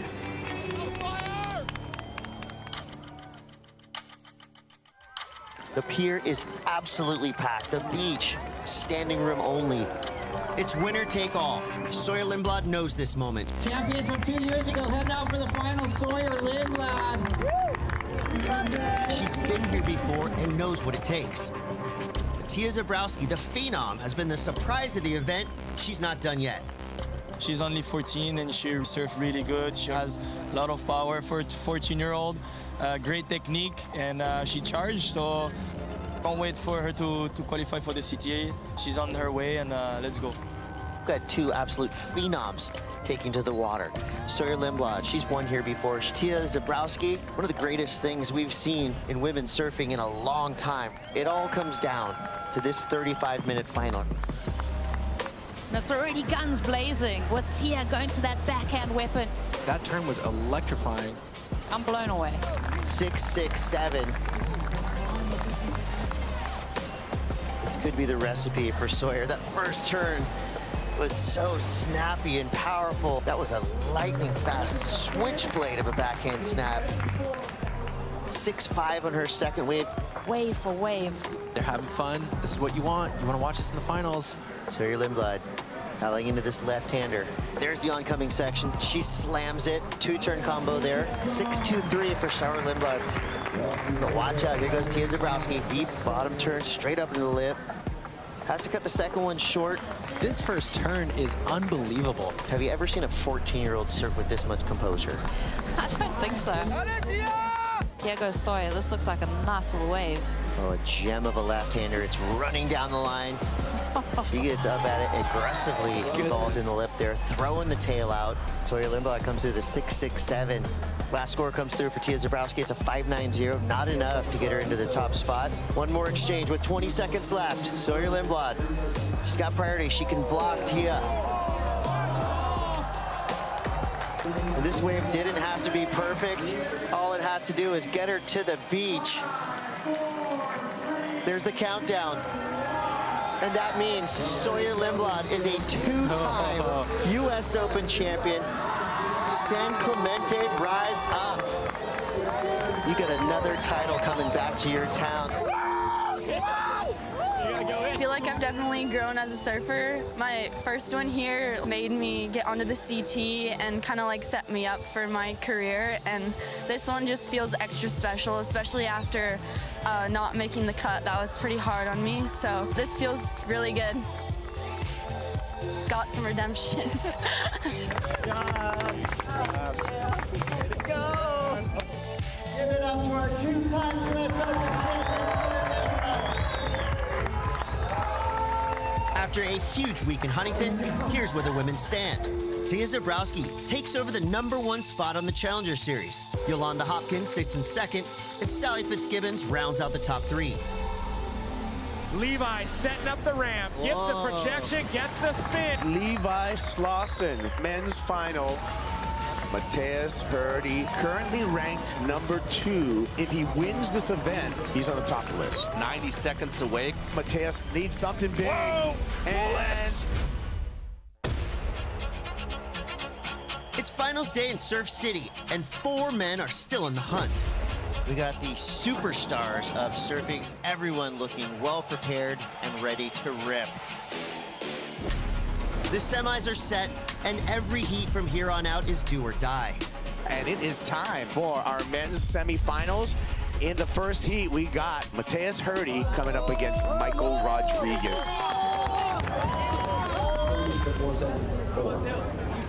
Matthias Hurdy has been electric all event, launching airs, pushing limits, and feeding off the energy of the crowd. Well, for a long time, Matthias Hurdy has had huge expectations behind him. People were calling him an absolute phenom, but the results weren't telling the same story. Finally, he's broken through. He's in the semifinals here at the US Open, where he belongs. Here we go, Red out the back, going for the chuck out into the flats and lands it there for Matthias. Goes in at a 5.33, so I feel at this point in the heat, Matthias will take that. That's fine. Rodriguez, bang, drifts the fins, drives back out onto the open face and clicks it again. Really like what I'm seeing, attitude-wise, body language. This is a 6.33. Taking off on the backhand, comes around the corner and goes straight up into it. Nice hook right there. 5.23 for Rodriguez, and he takes the lead. Matthias Hurdy has to answer back. Hurdy skips the rail on the bottom turn, but makes up for it somehow in the air. And it comes through as the best of the heat kite, but what an air. The 6.87. Welcome, Matthias Hurdy, into the final. The waves were hard. It was hard to surf, so yeah, I don't know. I was really nervous because I know how good my kid is, and yeah, I'm so stoked, so stoked. Relógio também pode ficar, papai. Tudo Mas daí já vai. Já vai, é automático, é teu. In semifinal 2, Hiroto Ohara, the 2015 US Open champ, is back in form and quietly charging through the draw. He's matched up against Levi Slauson, a local from Encinitas who has the momentum on his side and the crowd behind him. Levi Slauson from Encinitas, California. His run through the US Open has gone through some of the best of the best. And right now, as we head into the semifinals, he's going up against past champion Hiroto Ohara. It's going to be a huge test for Levi Slauson. Hiroto Ohara up against Levi Slauson for the last spot in the finals. Hiroto right here, good looking wave, comes around the corner, big section, big turn. It was a 5.43. Second wave for Hiroto. Wow, that was nasty. Throwing it all the way around with a lot of speed. Hiroto score, a 6.5. And now Blue, he's going to answer. Good section right there. Nice turn. Drives out of it, generating speed. Look at this combo. And another for Levi. That was a good wave right there. 7.33 for Levi Slauson. Levi setting up the ramp. Gets the pop, gets the projection, gets the spin. It's going to be Levi Slauson for the men's final.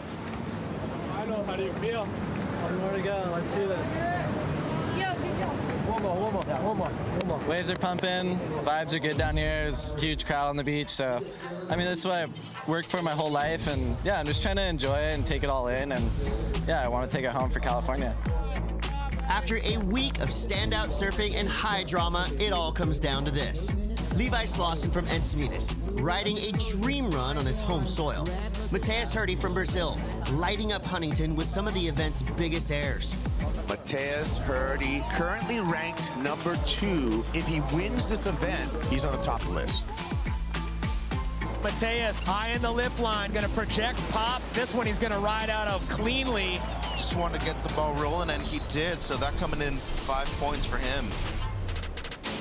Mateus has a winning average over Levi Slauson. I can guarantee you that Levi knows that too. There's an extra motivation to want to defeat him here. Here's his first wave. Slauson pops it up in the air and puts it Let's down. go! In a big fashion. Tail high, inverted, 7.33, so a strong start for the Encinitas surfer.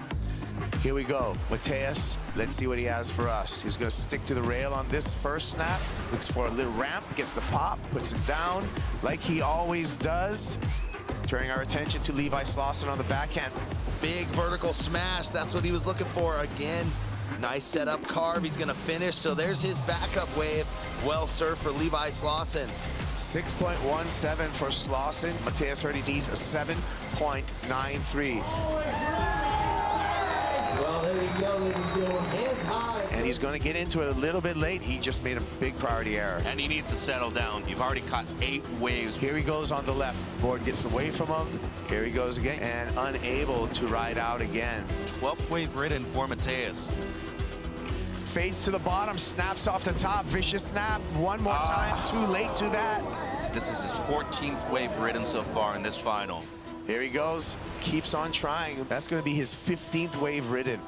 Well, that's the 16th wave ridden. 17 waves by Mateus Hurdy, 4 waves for Levi Slauson. 90 seconds away, and he might be keeping him off. No, he's going to let him go. Needs something big. Whoa! And he'll pull it off. Is it a 7.93? Well, he's making it interesting, I can tell you that. He's making it interesting. The Brazil team thinks he's got the number. Perseverance, the heart. Nearly catching 20 waves here in the final. 7.7, not enough. Levi Slauson, the victor.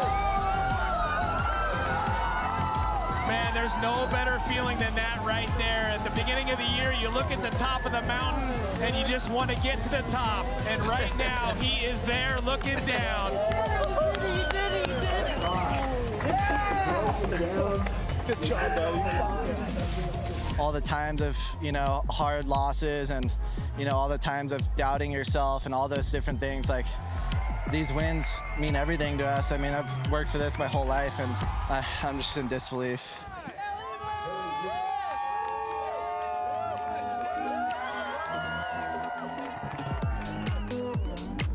After a week in Huntington Beach, the men's rankings on the Challenger Series are starting to take shape. Jacob Wilcox stays in the top spot. Mateus Hurdy climbs to number 2, and Levi Slauson makes a huge jump to 4th, his highest ranking yet. On the next episode of Inside Pro Surfing, the road to the Lexus WSL Finals Fiji runs straight through Tahiti. A huge swell, a brutal reef, and some of the world's best pushing it to the edge, the Lexus Tahiti Pro.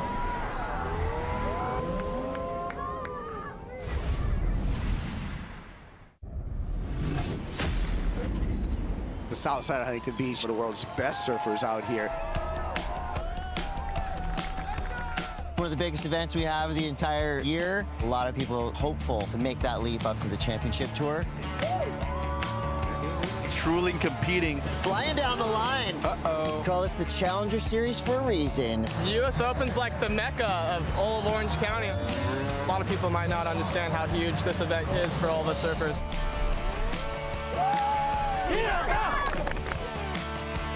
You want to talk about emotion, you want to talk about passion. Got the right walk up, boy. He came out guns blazing with this turn. There you go, ladies and gentlemen. Hands high, 30 seconds left. Pia Zebrowski at 14 years old just keeps making history on the Challenger Series. Waves are starting to pulse. I think this is as good as Huntington gets, like just perfect size and pretty much glassy all day. No! That's what we like to see. Nadia Arastarbi, upside down. Best, hungriest surfers on the planet, fighting to achieve their dreams. Welcome to the U.S. Open of Surfing, where beach culture and world-class competition collide. This is stop 3 of the Challenger Series, a global battleground where careers are made and championship tour dreams are on the line. It's called the Challenger Series for a reason. It's challenging. 7 events, hundreds of surfers. I think having diversity of waves, different locations, especially starting at Newcastle, finishing right there again. The inclusion of pipe on the calendar is huge. Pipeline perfection. Oh, he likes it. Going through the U.S. Open, that's another animal. 3rd Challenger Series in. This is where you really set yourself up to build momentum towards the end of the year. They have to show up here with the mindset of no matter what the waves look like, no matter how many people are getting nailed by stingrays, no matter what happens, you're trying to make that leap to the championship tour, trying to get those sponsorship dollars to get yourself around the world and back. Really good surfing. Congratulations. Yeah. A win at the U.S. Open is massive for any surfer's career. Slauson pops it up in the air and puts it down. Let's go. Some of them have, witnessed for themselves why it's called the Dream Tour. I mean, the stakes are really high. I feel like that's why we all watch the Challenger Series on a day like today, is the pitfalls of a bad loss, and it's the joys of a victory. It's intense, it's unpredictable, and here in Huntington Beach, it's on full display. The round of 16 opens with a stacked heat. Morgan Siblick from Australia is calm and calculated. A former CT finalist known for power and polish. Michael Rodriguez brings CT experience and explosive frontside combos.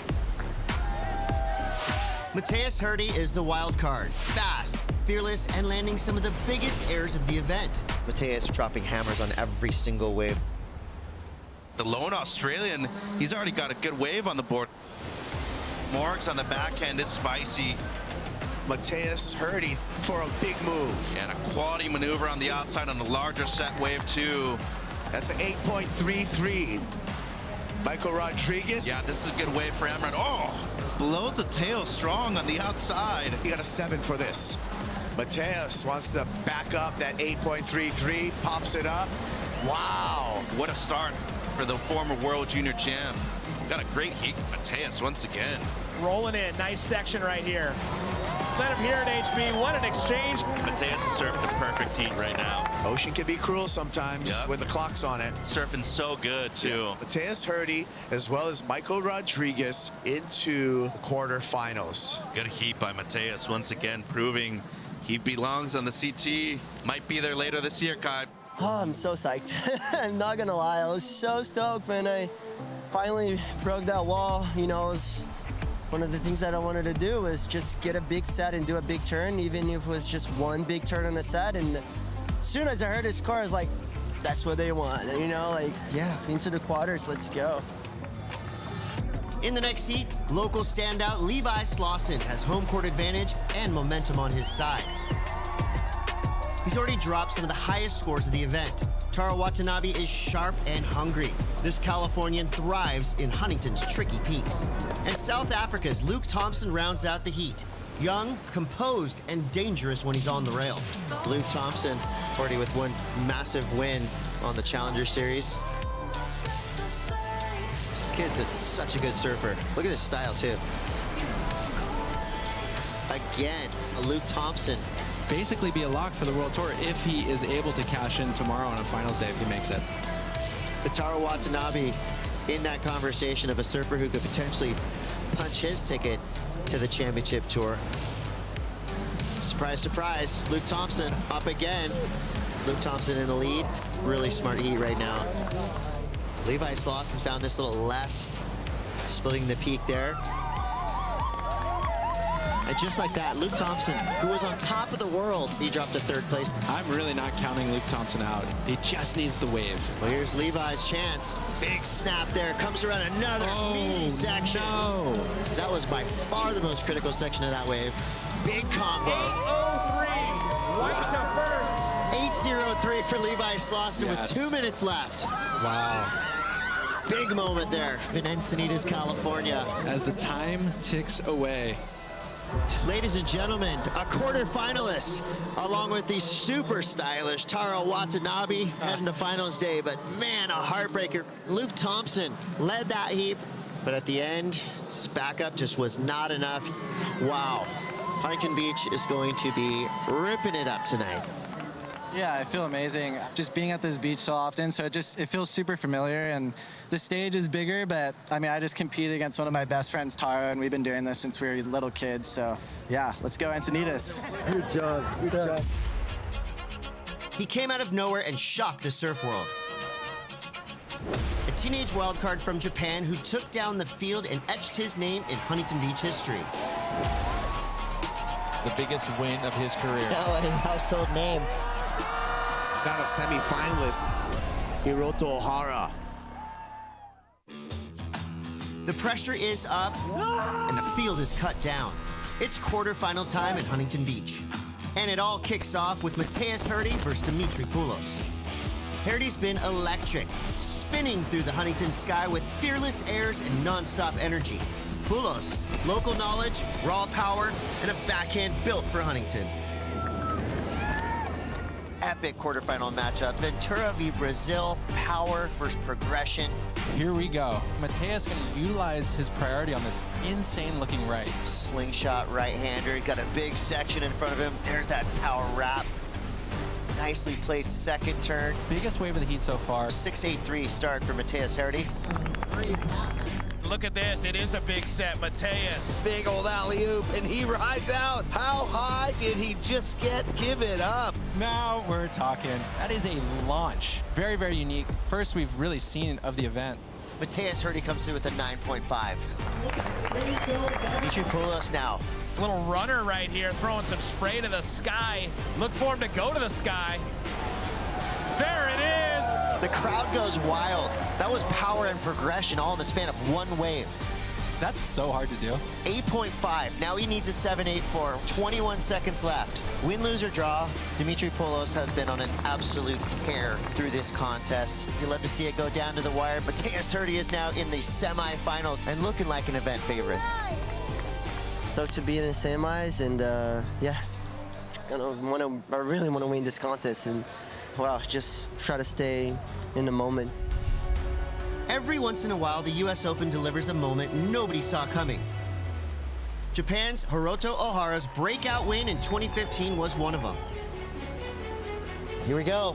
We're gonna start it off with a paddle battle. It's gonna be Hiroto Ohara up and riding on his backhand. This strong, powerful regular footer going vertical, sticking to the power game. That's what's been working so far. 4 minutes, 30 seconds to go. One of these surfers in the lineup is going to be $100,000 richer. Hiroto has priority. There is a little set in the water. He needs a 7.57. It's a big score, but we know that there are sevens out there. Who's going to go? It's Ohara and Hendrickson. Ohara on his backhand. Two big turns out the back. Follows it up with a third, streaking down the line. He finishes. Setup turn, bam, goes vertical on the inside. Hiroto Ohara, the 2015 Vans US Open champion. Hiroto Ohara making his way from the early rounds onto the top of the world. The biggest win of his career. What are you going to do with $100,000? Are you going to spend it right away? Trying to get a driver license and then get some cars. Hiroto Ohara, your 2015 Vans US Open of Surfing champion. 10 years later, Hiroto's back in the quarters. And standing in his way, Taro Watanabe. Let's go, let's go! This is going to be a great matchup. Here we go, Taro Watanabe. Wow, explosive projective. Ripping through every one of these turns, putting a little bit extra, and he gets the fourth. Nice steezy layback to finish. Hiroto on his own pier bowl right. What's he got? Builds board speed, chucks it, reverses, and layback jam finish. I love it, the Pier Bowl showdown.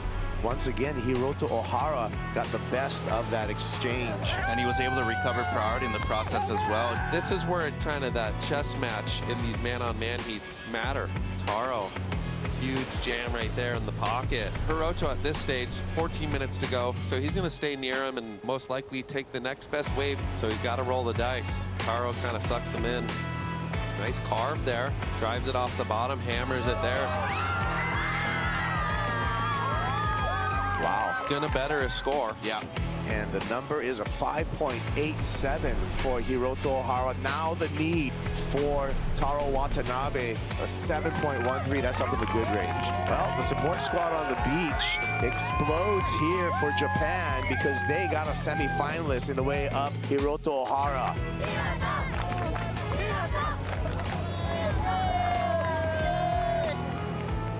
It's been 10 years since that win. Any familiar feelings? There's no memory anymore. 10 years ago. I'm a new person, you know. I have kids, I have amazing wife, and then, yeah, I just want to show, and then I just want to show my surfing, and then hopefully get through the final. Southern California surfers collide as Cade Matson from San Clemente takes on Levi Slauson from Encinitas. A spot in the semifinals is on the line. Quarterfinal, number 4 out in the water for the men. Here we go, Levi on the backhand, his opener. Big opening turn. He's gonna try and get right up there and do it again, and he does. Hammering away, oh my goodness. A flat 8 for Levi Slauson and a tremendous start. Here goes Keita with the answer. Cade trying to answer back. Matson fades the bottom turn. Nice fin release snap there, looks for the finish. Oh yeah. And gets through the finish, so nice answer back by Cade Matson. Slauson gonna use priority kipes. Cracks it right there, perfect timing. Draws it again, gets a little more fin kick, and then straight into the third. That's going to definitely be a keeper. He even gave it the kind of lean back arms claim. Well, there you go. Last score for Levi Slauson, a 7.33. Cade needing a 9.53. Yeah, and the big boy out there looking left, and first turn in the pocket, really nice and tight. Deep bottom turn for the second one, and see, that's the power aspect I'm talking about.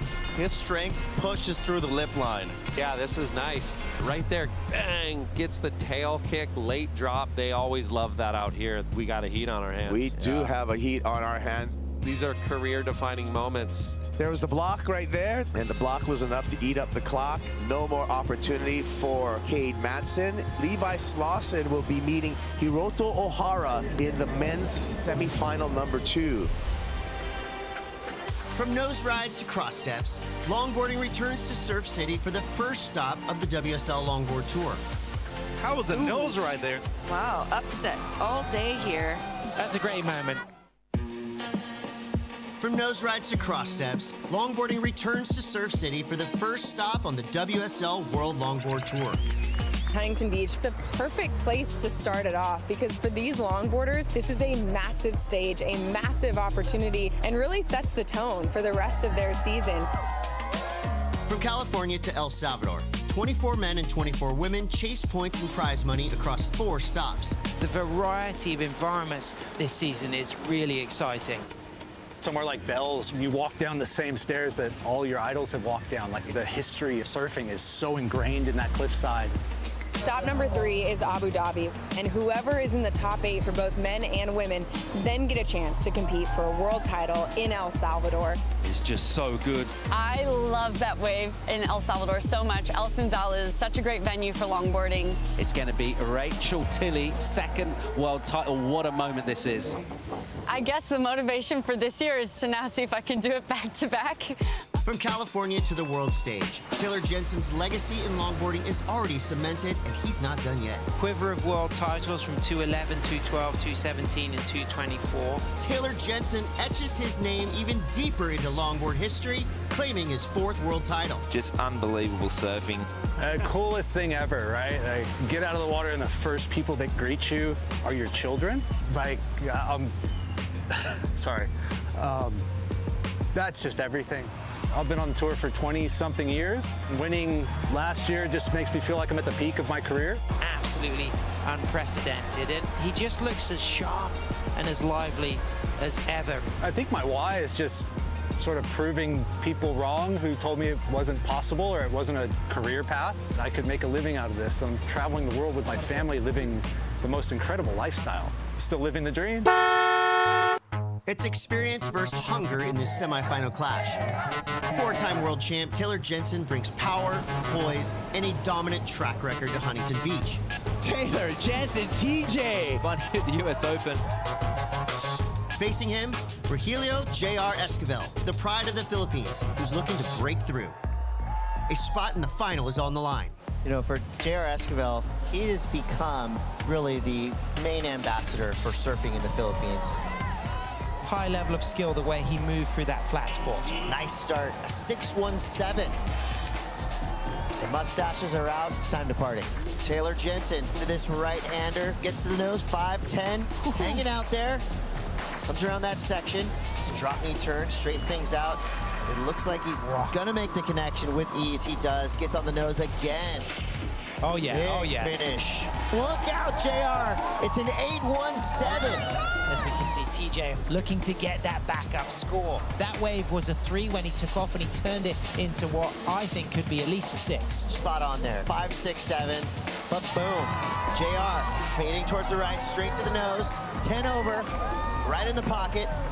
There's the big turn. The beach is going wild. JR hanging 10 in the short break. And can't get the finish. It would have been the number, but he went up against a brick wall in Taylor Jensen. 2 waves to smash his way to the final. Good job, bro. Good job. And you. Okay. Taylor Jensen's strike ratios. It all comes down to this. Australia's Kai Ellis Flint has been in form all event, mixing traditional style with smooth precision. But standing in his way is the defending champ and 4-time world title holder, Taylor Jensen, chasing yet another win in Huntington. 2 styles meet in the final. Good vibes, my friend. Good vibes. Go, buddy. Will it be a returning champ, or we have a brand new champ? This is going to be a good one. Taylor Jensen, 5 over. 2 steps up to the 5, holds the 5, nose rise through that section, drop knee turn. Wham! That is masterfully ridden by TJ Taylor Jensen. Comes through at 6.83. Kai Ellis Flint, this looks nice. Quick 10 there. Brilliant. Towards the inside section. Good little combo of maneuvers there. That was excellent surfing. 6.33 for his last wave. The beach is definitely going off right now. But watch out, we got some heels hanging. Nice. Kai Ellis Flint. Really good, really good. Gets the 10 on the inside. Sam. That put my hair on end. 7.50 for Kai Ellis Flint. He's the man, he's the winner. Big moment, Cote. Oh, watch this reaction. I'm just glad to be here right now. It's been a bit of an emotional day, but I'm stoked. Ladies and gentlemen, Australia's own Kai Ellis Flint. Kai Ellis Flint is your new number 1. Taylor Jensen is in second. Rogelio J.R. Esquivel and John Michael Van Hohenstein are locked in a tie for third. With the men's final in the books, the spotlight shifts to the women's division. The number 1 seed is Sally Fitzgibbons, taking on wildcard Avalon Gall in the women's final. A clash of experience and opportunity with the U.S. Open title on the line. Here we go, Soleil's up and riding. Got a nice little nose ride at the start and carved it back into the pocket. A pretty nice ride. Avalon with priority now. Looking to get to the nose immediately. Redirects it into the curl. Yeah, this should be one of the best scores of the heat. Comes through as a 6.67 actually. Soleil looking for a 7.3 as Avalon uses her priority to take another one of those lefts. Avalon Gall gets the best score of the final, a 6.83. And let's give it up, ladies and gentlemen, your Lexus US Open of Surfing presented by Pacifico, women's longboard champion. Thank you to everybody. Thank you to my mom and dad and all my amazing friends. Wouldn't be the same without all of you. Fun to close this surfing with you. There's a new name at number 1 as Avalon Gall takes the lead. Sally Fitzgibbons slides to second, with Chloe Kalman and Maria Liagan holding strong in the top tier. Up next, the women hit the water for the quarterfinals. Sophie McCullough. But watch out, you've got a shark in the draw, the saw blade. San Clemente's own Sawyer Lindblad is locked in and looking to make a run. Women's quarterfinals kick off with Vahine Fierro and Brisa Hennessy, both with CT experience, both hungry to win here in Huntington. This is just going to be a spectacular show of high-performance surfing. Here we go, Brisa Hennessy driving off the bottom on a big section. Wow. Our first wave on finals day is blasted. Brisa Hennessy comes through with a 6.5. Great way to start for this surfer representing Costa Rica. First look at Vahine Fierro in this quarterfinal matchup. She gets a nice, tidy two-turn combo. Love it. We're already going wave for wave. Vahine's wave comes through at a 5.33, so just keeping the pace set by Brisa Hennessy's first wave. This is a classic U.S. Open start. On her backhand, deep driving bottom turn. Whoa, look at these ladies go. Quick snap there for Vahine Fierro. So far, Vahine, a couple of good mid-rangers, a 5.33 and a 5-point ride. Late drop, driving off the bottom, again, attacking that first section. Nice roundhouse. This is an impactful wave right here. This came through at a 6.03 for good reason. Speed, power, flow, right there. We heard the whistles, the hoots and hollers coming up. Brisa absolutely slammed that right-hand pier bowl. Could potentially start to close the door on Vahine right now. Brisa Hennessy comes through with a victory over Vahine Fierro. I fell off tour, gladly requalified, but I'm in a space of just complete gratitude of knowing that this is for my highest good. Before she suited up this year, San Clemente's Sawyer Lindblad left her mark at the U.S. Open in 2023. Sawyer Lindblad's first major win came on this beach, and it catapulted her to CT Spotlight. The women's challenger hitting the lineup now, Sally Fitzgibbons, Sawyer Lindblad. And the local energy is getting behind the Goofy Foot's performance here through the inside section. Turns in an 8.93. It is official. Sawyer Lindblad is your champion of the Wallix US Open of Surfing, presented by Pacifico. The biggest win of her career.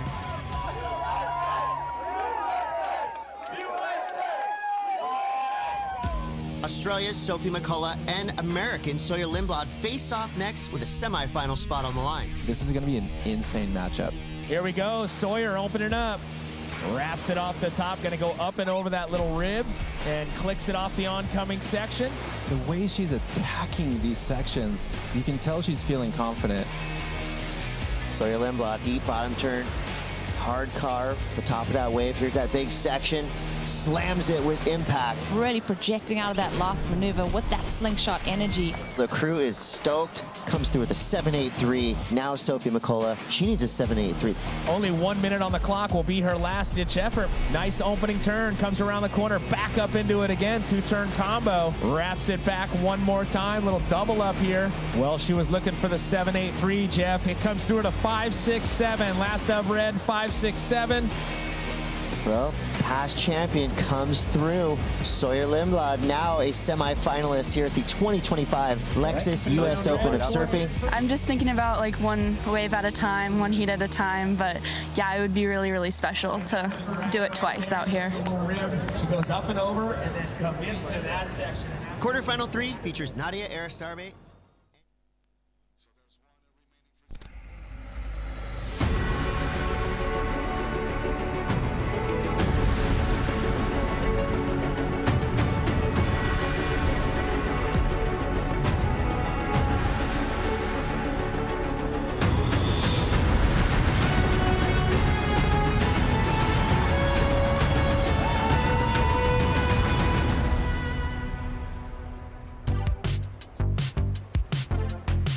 Welcome back to live action, and that is a reef break of note. Look at those lines pouring through the reef. That little white trail of foam. You know what that screams to me, Jess Starling? That screams to me that we are go. We are all go. We are so excited to be back, and it feels like the tide is really starting to draw out. We're seeing a lot more steeper faces come in, and we've got a jam-packed afternoon. We are on. The surf is pumping. The energy has come through. We had a little bit of a break there for a little while.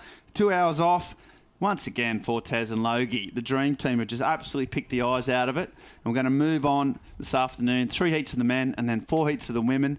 7.5 hours, give or take, of high-quality surfing, Jess. So it's all looking pretty good. Yeah, I'm really excited. I feel like we're going to get our first look at man-on-man action today as well once we get into that women's round of 16. So, yeah, bring it on. And it's all about, what are we here for, Jess? Why are we in Portugal? We're part to have fun, Yes. surf great waves, Yes. make new friends. What else are we Correct. here for? We're here to crown some champions, and we're here to see who can qualify for this championship tour. These are the live rankings that we're looking at. Luke Thompson with his heat win in this round of 32. He's moved up 2 spots. He's in number 1 on the rankings here. Highest he's ever been in his career. And we've got a couple of people left in the draw still coming up. Oscar Berry, Matthias Hurdy, but a lot of shifting going around. Sammy Pupo, he's jumped up 6 spots and he's in number 10. Yeah, it's dangerous. And in this first heat that we're going to talk through, we'll talk through the heats a bit after this, but both Oscar Berry and Dimitri Poulos, both in the first heat, we're going to call very shortly. So that's how stacked it is, 5th and 7th. And then down there, in 16th in the next heat is Jorgen Kuzne. So 3 surfers in the top 20 coming up next. Yeah, and he's looking really sharp. I mean, he's Paul's pick to win, so we got to keep our eye on him as well, see how well Paul is at picking the winners here. We've got Hiroto Ohara. He's just sitting under 12th, and he has the highest wave score of the event so far with that 9-point ride yesterday. So looking forward to seeing just how much this leaderboard is going to shake up over the next coming days. Yeah, absolutely. There's going to be some movement on that real estate board. Also, we have got the women's coming up, as you said, the round of 16 where it starts to get gnarly, competitors versus competitor. Look at the rankings there, because there's only top 7 of the women go through to make the CT at the end of the 7 Challenger Series events. And right now, well, that's a current shake-up. So some big names there as well. There's also been a few interesting knockouts in this event, Jess, even in that top 7. Yeah, definitely. We lost Teresa Bonvillain yesterday out of competition. We still have Leilani McGonigal, Kira Pinkerton, and Sophia Medina all in the draw. So they're going to be moving up the ranks. We lost Nadia Aristabe as well. So like you mentioned, we got some free real estate up for grabs. But I mean, look at that. Youngest in the draw, 14 years old, sitting pretty at number 1. And we're going to see her coming up in the round of 16. But look at this 11 to 20. I mean, still such high caliber of surfing, and so many of those women still in the draw. Absolutely. Suzuki was on fire yesterday. Wong's been impressive. Alyssa Spencer, well, we know her CT capabilities. Unfortunately for Sophie, she did get knocked out in the Australian friend. And look at that, Eden Waller, the next generation down there, another young surfer doing really well. So a mix of, old hands and new talent coming through on that board. Yeah, it's exciting to see. I feel like with these extra 2 spots as well, doors open. Opportunities are endless for all of these ladies, and the points, they're really close together. If you're looking between 20 and 10, there's not a lot. We're talking about 1,000, 1,500 points. So these next couple of events, including this one, are going to be really crucial. It's still a long way to go till we find out who our rookies are going to be next year. Yeah, we're slowly sifting through the pack, and it's an exciting one to be dealt. And then we've got 7 heats to come up today. There's a lovely drone shot of the World Surfing Reserve here in Ericeira. Incredible spot for surfing. Lives and breathes surfing this place. Obviously, incredible maritime history and fishing history, but in the last probably 30 years, it's become known as one of the best surfing spots in the world. In the last 10 years, it's just, absolutely, surfing's been the main driver of tourism in this town. You can see why. Look at all those learners going out just around the corner. It's probably every day there's 100, 200 people getting a fresh stoke of surfing on this beach alone. And the U and the sea, way down the south, we're lucky enough to say, Jess, that's a beautiful accommodation overlooking the town, and nestled in between is the little town. You went for lunch in town today, I Jess? did. How was it? It was amazing. My family just got here for the first time, and so to take them round through town, felt like a little bit of a lope dog walking around, know where all the shops are. Lope dog.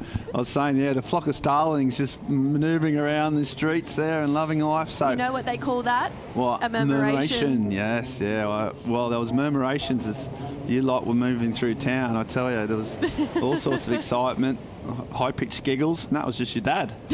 It was. So, yeah, it's great to see you guys hanging out, and what a place to come as a family. And we've seen, it's been a huge facet of this competition. A lot of the competitors bringing all their families, the commentators as well. Everyone, it is one of the great spots to come and have a break, have a holiday. Not for us, of course, but for everyone else. All systems going here. It's just got that perfect mix of lifestyle and waves, and of course the Portuguese people. But that's the fun stuff. Now this is the serious stuff. As we said, this is a really, really stacked heat with 3 surfers in the top 20. And then Adu Amatrain, the bass surfer who we watched earlier on in the heat, I think his first round 80, he was absolutely on fire. Yeah, what a standout he's been. I mean, this theme of confidence, it keeps popping up throughout the draw, throughout every heat we go through, and it just feels like he's found it. He's found a new gear, a amateur, and he kind of is this real dark horse that's coming through. I'd put him and Lucas Vicente in that same bracket where they're not names you usually see this deep in the drill. You know, unfortunately, they're still trying to figure it out, usually in the round of 64, but Adair doesn't really feel like he's going anywhere anytime soon. So if he can keep up that same energy, feels like we're going to have a good fight on our hands between these 4 surfers. But yeah, really interesting to see how all these different approaches come into surfing. I feel like Dimitri and Oscar, pretty similar surfers, real powerful off that back foot. So potentially a bit of a conflict in style there. The judges might be comparing their waves a lot, but yeah, we'll see. So we've got that northerly breeze blowing, which is pretty much the predominant wind. This part of the coast, often you'll get a light sort of offshore in the morning. Hold that thought as we see Dimitri Poulos, the American, first up. Oh, that's a good first turn to get this day underway. You can see the more energy in the waves, more power, a nice swooping roundhouse cut back. Another redirection back to the foam, and just puts the back foot down. Just nice and composed here, not rushing it, waiting for the wave to dictate his movements, and a nice finish there through the inside, and he's still not done. So this is a really, really good start so far, and he hasn't got the finish yet. We'll see what he can do. Cracks it. So, I mean, that was really, really a piece of high-class technical surfing. Meanwhile, at the back, that's Oscar Berry, the Australian. He too waits. Nice little drop wallet there. We'll see what he got out the back. But you think those two surfers have travelled a lot of distance, so they would have had that break to sort of just mull over their plans. I reckon both of their plans would have been to get strong starts. Well, they've ticked that box. Yeah, definitely. I know that's something that Oscar's really been trying to work on, is just taking that pressure off right at the very beginning, trying to find these open walls and get a score on the board as soon as he can. Stuck behind slightly to start this one off. Feels like he's got his speed here. Really nice crack to kick it off for Oz. Just really laying that rail. I mean, he's really driving hard through these calves here. There's the second one, comes through. And this is where we caught up with him. Just absolutely opening up those wings, taking it back to the foam here. So just trying to add points to the board with these calves. Another steep section to work with. And this is where we caught up with that drop wallet there for Oz. Yeah, we shot at the very end, wasn't it? And that was just adding a bit of variety, because some of those turns are a little bit samey. So we just thought, you know what, I'm going to add some spice, add a bit of variety. But this wave, he had a lot to deal with, but every single bit he dealt with it so well. I really like this wave from Dimitri. That first turn had spice to it. It was like, all right, we're on. Dimitri, he just read this wave beautifully. I love his pace to the wave. Felt like he wasn't trying to force anything. He was staying with it, just reading this wave for everything that it's worth. Came through here. That was cool. Kind of levitated over that section there for Dimitri. And then through this inside section, still got some more great damage done. So Dimitri had a really cool hang time on those 2 turns where he was able to really connect with this lip. You can see here, stays up, finds the coping, comes down around. So Dimitri and Oz getting the start. Does it feel like it's picked up? It's definitely picking up, and that's what it was predicted to do. The energy is almost doubles from this morning. There's more swell, and there's more swell coming tomorrow. So yeah, we're on here. We've got a new swell, and here we got Jorgen Kuzanay, surfer from Reunion Island, spends most of his time in Hoska, but here he goes, fangs down the line, nice little click off the top. He gave himself a little clap, but that wave isn't going to make it. Kuzanay, one of those surfers that's been so close to making the CT many, many times, but he's had a few injury issues over the years, mainly around his lower back, but he's worked so hard on his fitness. He's so strong now, and he's looking great. So Kuzanay will be dangerous, especially in a wave where he's done very well over the past. Way out the back. So this is a duo train, the bass surfer, way out the point. Can he get around it? First turn's a bit late. Just trying to climb the foam, looking for some green face. You can tell he can see something down the line, and he finds it. Another little floater. This turn should be important if he can get one in. Floats over the top. And now he gets that open wall. He's had to scratch a fair bit to get here. He starts to wind up during the latter part of the wave. Lots of turns. It's a little check turn just to try and finish off strong.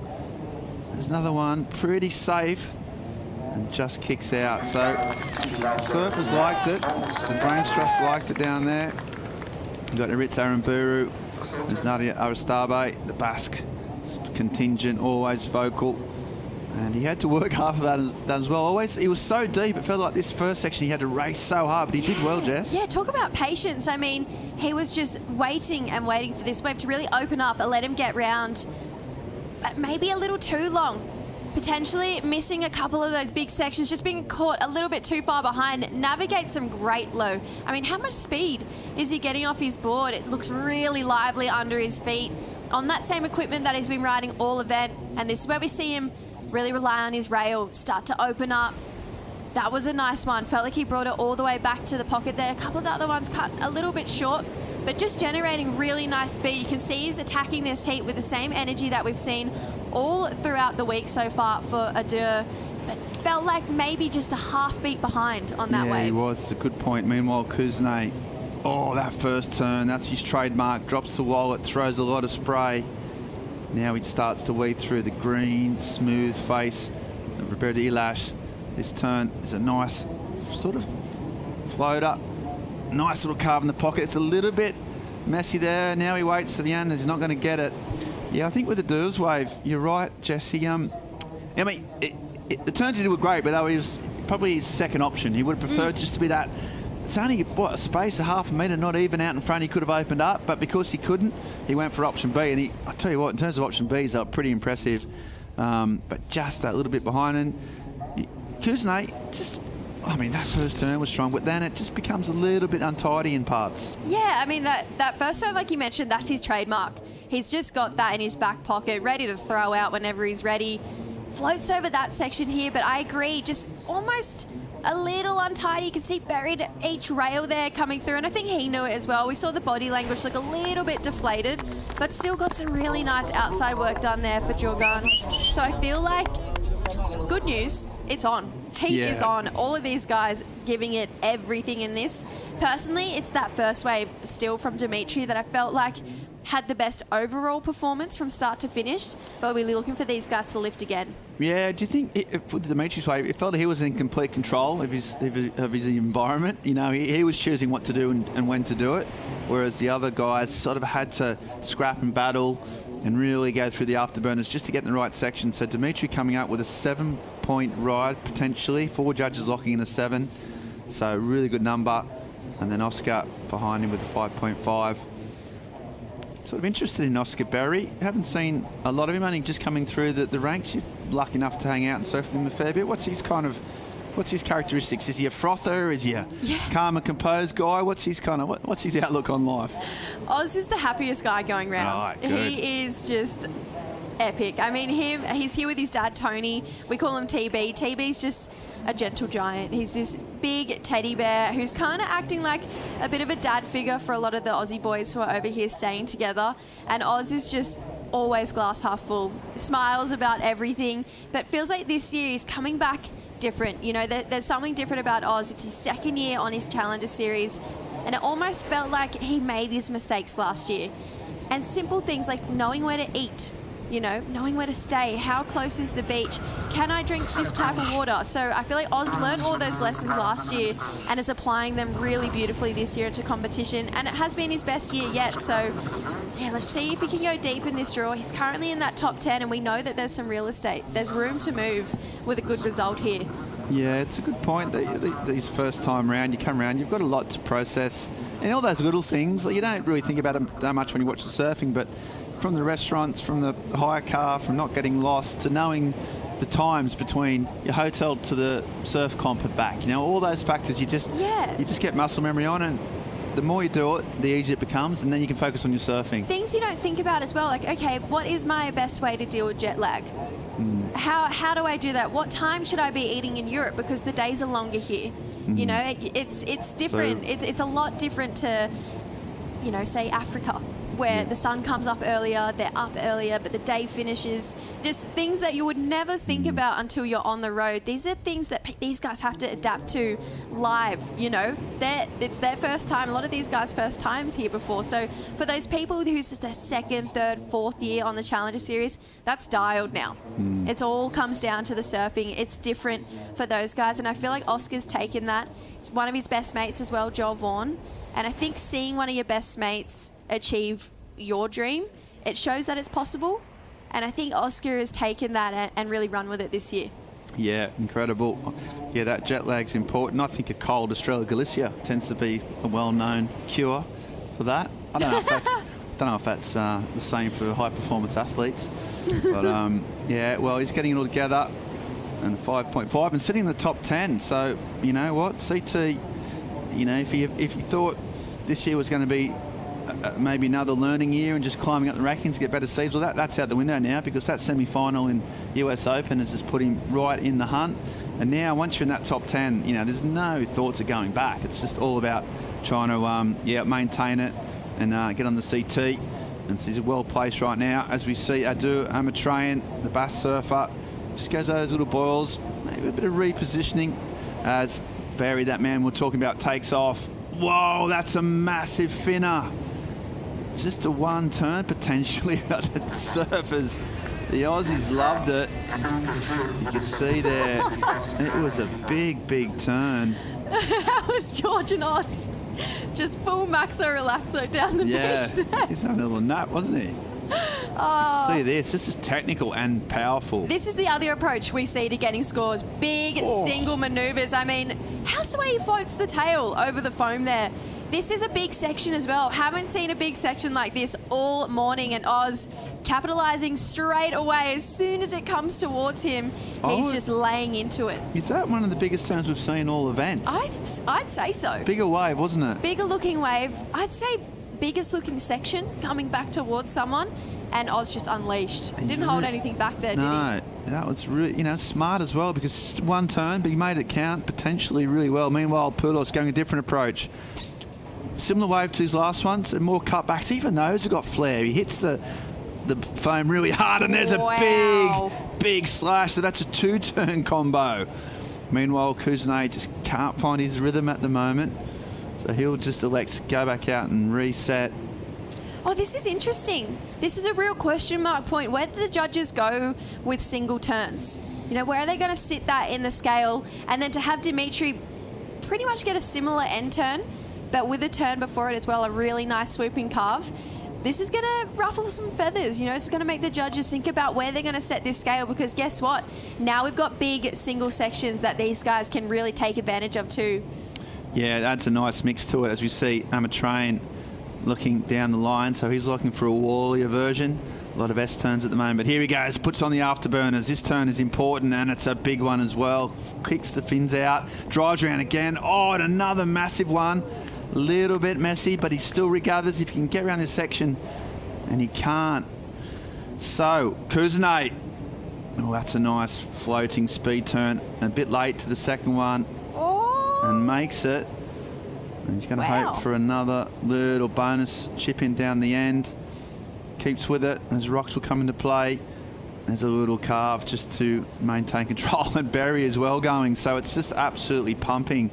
Maybe the best conditions we've seen, I think, of the whole event so far. It's right in the sweet spot. Rising swell. Dropping tide. Dropping tide. Winds just funneling from the north. Clean faces. So it's all happening, and there's a lot to unpick here. And luckily, I don't have to do it, because I've got Jess Starling as the expert to help me with it. But Dimitri's two-turn combo was right. A nice juxtaposition up against Oscar's one massive belt. Then we had Adua as well. But this is Oscar's. Look at these waves. This swell has doubled from what we saw this morning. Bowley section here. Wow, really rips into this one from Oz. A lot of foam to work with here. So this is my second or third wave of the set, but gets a Bowley inside section to work with too, and the finish. So really nice open face calves to start this one off. But this is that big single hit we saw earlier. That tail so far out above the lip there, and didn't even look like he was fumbling or even trying, to be honest. He just glided through that turn. Jorgen doesn't want to get left behind in this heat. He's currently in the lead. Fumbled a little at the start. Now we start to open up. Great looking float from the Frenchman. And really nice speed. Look how much power he's getting through this bottom turn. Got a little funky with it through this run. Released the fins, pulled that body around. Had to re-engage and get himself through this inside section where he wanted more. Felt like he knew that start of the wave wasn't going to be acceptable, but got himself all the way through to the inside and managed to dodge the rocks as well. So a bit of acrobatics here from Jorgen. Great opening swoop from Adair. So this 2 turns at the end might be where we really have to focus, Jess. And again, it's going to be a nice counterpoint against what we saw Dimitri do. Great looking turns here. I mean, we can't really expect anything less from this guy. He's just been showing us this in every single one of these heats. That brand of surfing, this style of surfing, this is it. This has got to be his benchmark now. Adair's going to hit every single lip like this because it's so entertaining to watch. Going super vertical and with a variety of flair. I mean, Adair looking really in control. His equipment looking great under his feet. So pretty great relationship here. And then Dimitri, he got a piece of the action as well. So seeing multiple sets start to come through. Swoops back to the pocket. And then he gets a nice hit on this section as well. I mean, lays into it. A little different to what we saw from Oz. Decided to push that tail out further. More on that lateral approach, but then it took more for him to re-engage those spins, get his body out over that back foot, and he's going to get the ride out from Dimitri. So, wow, we've definitely got a battle on our hands. Everyone is in this heat. Absolutely. So that one big turn, I think Oscar Berry might have got a 5.93 for the single turn, which I thought might have gone. Well, there's your answer about where the judges are going to put it, how they're rating these 1 turns up against those lengthy combinations.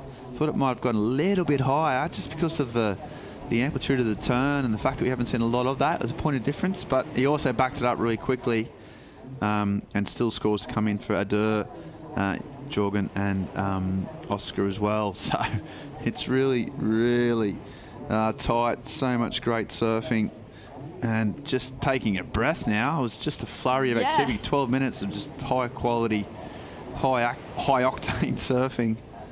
The only thing, if we're going to be critical, and I don't like to be this guy, I'm not that guy, but Adair's wave, that second turn was massive, but if he'd rode out clean and just, there was a section ahead. There was. He just kind of, because he went so hard, which is to his credit, it just meant he sort of went redirected back a little towards the shore, and he missed the next bit. So, I mean, if he'd been able to do that, it would have been a monster score. It was still a huge 2-turn combo on the end, so it was still massive. And will get rewarded really, really handsomely. And it comes in at a 7.83. So the judges weren't too worried about him not racing down the line. They just paid the 2 massive turns. Look how close those 4 surfers are there. So big number for Adair. He's been posting those all event. And he's just got another one. It's got to be the most in form I've seen him. I don't think I've seen him approach a competition like we have this one. I mean, Adair, he's a great surfer. He definitely belongs to be here. But this level of surfing that he's displaying for us right now, haven't seen it in competition before. Yeah, I've been lucky enough to do a lot of the European qualifying series. And I mean, he's won everything there is to win. He's a multiple European junior champion, multiple European champion. He's won events up and down the whole of the Europe mainland. So I have seen him absolutely go through events and on a tear, but to see it that form on the bigger stage, yeah, it's definitely, he hasn't been able to do that before. I think he got a quarter-final at Snapper a couple of years ago, but yeah, you're right. This is some of the best surfing I've seen him do, and up against the caliber of opponents, it's incredible. And look at that turn, it's beautiful. So while the judges have a breath, while we have a breath, we're going to have a short commercial break and come back with more live action right after this.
Welcome back. And we have 4 very good surfers clumped quite closely together. We've had the shakedown, Jess, after all those scores come in, and the big number there for Adua Amatrainer, 7.83. He goes out to lead with the 5. Dimitri Poulos now the 7 and a 5.07. And that leaves Oscar Berry in third, chasing a 6.15. And Kuzane with a couple of 5.8, a 5.8 and a 4.9, chasing a 6.28. So really, really close. 13 minutes on the clock. Dimitri Poulos, the surfer in blue, he's in priority. And then we've got the other surfers going to juggle it around. But you can see that colour of the water now. It's got that greeny tinge that Portugal can turn on in the afternoon. If you might get the chance, just go up to Super Tubes and things in the afternoon, which is the way the light hits these breaks and the way the sun dips in the ocean, you get this really green, it's a really Portuguese colour, you know, and that's starting to filter through here. You're just talking about the energy of the waves. We kind of didn't really see it coming, did we? Didn't. No. You know, we knew it was a bit of a bump, but not to this extent. Yeah, it feels like it's overperforming. We knew that the swell direction was going to be really great today, so it's sitting around that 300 to 301 degrees coming out of that west-northwest, and we know that this bank line is a little bit more west. It wraps into the points better, and I feel like that's why we're seeing more bowly opportunities. But yeah, you're saying that you saw the energy. It started to double this afternoon, and it really has. I mean, compared to the conditions we saw this morning, think about that very first heat of the morning with George Pitter. And now, this afternoon, it feels like a completely different day. It's a whole new day, yeah. You just go away for 2 hours and come back. I feel like we saw something similar as well at the start of the waiting period. The day before, it was, or 2 days before, it was 2 foot in the morning. Honestly, 1 to 2 foot. In the afternoon, it was 8 foot. It just picks up swells so quickly here. Yeah, incredible that, you know, this part of the coast can do. And also, interestingly, a lot of the local guys will tell you, it doesn't seem to... It generally picks up during the day. During the night, sometimes, probably in Oz it happens quite a lot. Overnight, it generates, you wake up and there's a new pulse. Yeah, it's overnight for sure. But in Portugal, often it comes through during the day. The increase starts to jack during the day and just sort of maintains through the night. So, yeah, this afternoon we've had a little pulse. Really good direction and size. And these guys are making the most of it. There's Caius King just getting ready for his next heat. Yeah, he's battling a bit of a cold. A bit of a cold. Started to get a little sniffly, but he'll be right. She'll be right. She'll be right, mate. Yeah. Oh, his mum would have ironed the hankies before he went off. Oh, yeah. The handkerchiefs. But What's yeah. that old wives' tale? Onion on your feet. Onion on your feet. Yeah, it clears the sinuses. Does it? Yeah, apparently. Crikey. Bold. With socks on. Cut an onion down the middle, put one half on one foot, and then put a sock over the top, and then the other, and apparently your sinuses will clear overnight. Wow. Like also, cabbage on your sea urchins. Wow. Get best of both worlds. Yeah, we're giving great advice. Yeah. This is high quality medical advice. I mean, do consult medical professionals please. at home. I could just be putting onion on my feet for no reason. Yeah. And smelling weird the next day. I was going, well, at least we know now why there's a reason, because we've been talking about it. But so it is good. It is good to know that there's a valid reason. But yeah, King, he's going to come out firing up against Eli Hanneman, Morgan Sibilic as well. So there's 3 really powerhouses coming up next in the next heat. Just under 10 minutes to go on this one. Looks like Kuzane just trying to get a little bit of space in the lineup. Sort of few lumps approaching. Spot 2 is good. We saw that breeze blowing pretty strong. It is from the north, so it's not by nowhere near offshore, but just the way this reef is and the way the headland wraps, it just the faces get really, really clean. So a lot of the other beaches around the coast will be pretty, surfable, but a bit cut up. Whereas down here, Ribera, with sort of the river mouth, the wind sort of funnels a bit down through the canyon, and it gets those nice clean faces. So it's all set up for us. The racetrack is cleared for go. It's clean. There's size. Now he's going to wait for his last 9 minutes and hopefully see some fireworks. Oscar Berry has surfed really well. Semi-surprised he hasn't been able to crack out of that 5-point ride the way he's been surfing. Yeah, I agree. I agree. Now he's got to go up into that next level. Doesn't have to improve by a whole lot, does he? Just a 6.15 as it stands. Well, think about, he got basically a 6 for one turn, a 5.93. So add another one to that. You're probably going well above that. You think you're adding maybe another point, so you're probably sitting in that 7 mark. And to be honest, at this point in the heat and how talented first and second are currently being Adair and Dimitri, even with that 6-1-5, you're not safe. So he's got to be thinking to himself, I probably have to get a score in that 7-point range to try and then really start to ask the question of Dimitri, of Adair. So 6-1-5 is what he needs. Yes, if it comes down to one last wave, Dimitri doesn't improve his situation, great. But if you got to think that there's going to be multiple more opportunities in the next 8 minutes. So, yeah, I feel like the 6-1-5 isn't going to cut it. You know, he's going to need to go above and beyond that. It's absolute bare minimum he needs, and you're right. There's a very, very good chance that all three of his opponents will improve their scores. So he just needs one of those really good waves. His surfing looks so on point. Just needs some of those big sections that Adair has managed to get, and also Dimitri.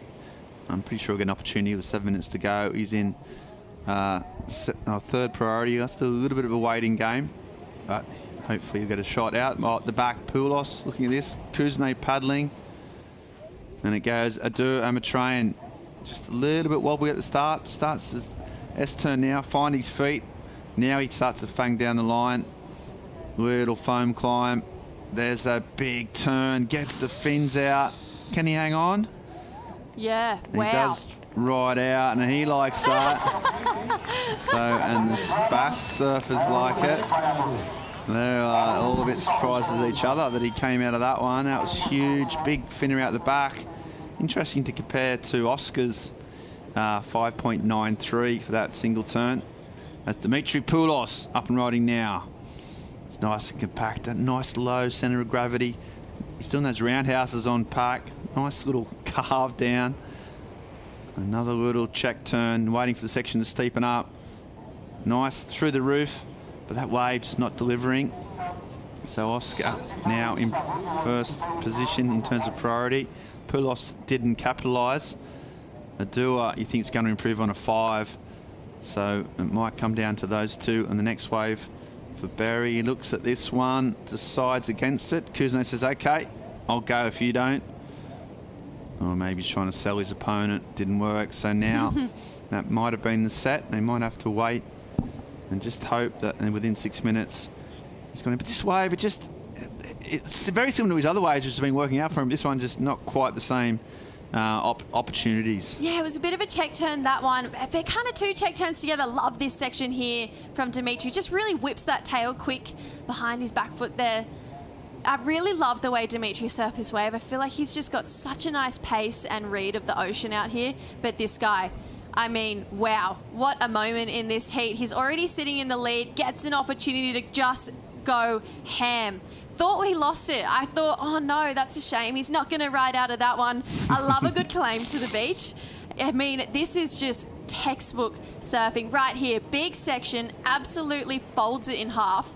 Has that drift all the way around with all the water coming back down behind him, needs to navigate, re-engage those fins, spin the board, nose back to the shore, and get out in front of the foam. So there was so much going on here, but his reflexes, I mean, you can see that he's done a lot of work in the off-season.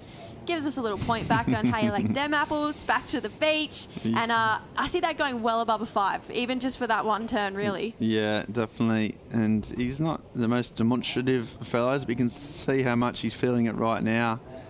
And has to look at that one, can't get into it. So now with 4 or 5 minutes to go, it looks like Barry and Kuznets chasing numbers. Let's see inside. Adair is just going to keep swinging. He's having a great time. He just wants to keep surfing. So he goes around the section. There's another nice first turn. And that wave just kicks out. So still no action from that. It's all about this next sort of priority battle, I think, or combination with Barry and Kuznets, and some big lines approaching. Oscar Barry with priority is scratching this one. It looks like a nice wave. What can he do? This is probably his last opportunity potentially. Big speed floater, comes around the corner, does a nice little jam in the pocket, hits the foam again, comes around the corner this time, again gets the fin release, does a sort of half-hearted claim back to his mates. Meanwhile, sorry, that was my mistake. I called that completely wrong.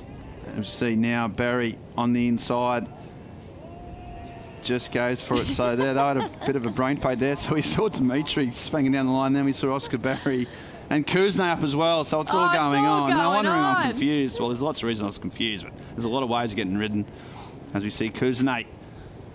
And he's just, you know, he's up. He's never really got the waves that allowed him to open up. Oh, don't tell Paul. Yeah, this is Paul's pick. It's Paul's pick. It's a little bit of frustration here from Jorgen. I mean, just feeling like maybe he has never really got that clean open face he's been chasing. Big score coming in for that second to last over Durr. It was a 6.8, so he extends his lead over the field. This is the last one of Jorgen. Really nice connection. He's got such great speed and then just mistiming that section. Sticks with it, comes through this inside bowl, and there's that frustration, that body language. It's pretty easy to read here from Jorgen. Bigger looking wave here for Oz. Comes up into that first section there. Attacks it, maybe not as hard as he was hoping to, but wow, beautiful swoop back to the pocket here. Deep bottom turn. Does well to hold on. Comes through. Here's a section to work with. Needs more down this inside section, so sticks with it and just hucks that rail. Comes through one last section. Bit of a lay back into the pocket. Clean ride out and dodge of the rocks here. Bottom turn, there was bump to work with.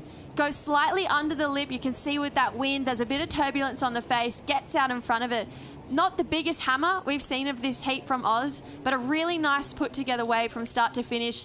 Dimitri, he knew that Oz was hot on his heels here, so he had to get some work done. Look how much speed he's getting off the bottom of this wave here, just drawing out his bottom turns straight into that power source. Again, similar to Oz, maybe didn't connect with it exactly how he was wanting to, but I felt like he knew he needed to get at least one more wave to really keep defending that second place. So I feel like they're going to be the two waves that are going to make or break this heat. Yeah, and it was just a case where, which we've seen a few times of Kuznay and Adura, just always a little bit behind. He was sort of projecting up into the lip rather than just banking off the bottom and just whacking in the pocket. So that's the compare and contrast the judges will do. Oscar's a bit more well timed. I think he finished those two turns on the inside really well served. Smart, still aggressive, still had flair, but never looked like losing control. And so chasing, well, it looked like he needed a 6.78 prior. Well, he does need a 6.78 for that wave. So Dimitri Poulos extended his score with a 5.7. And that means now the judges will have their fate really. It's in Barry's hands. A 6.78 is that last wave. As we see, Kuznay, he's not done yet.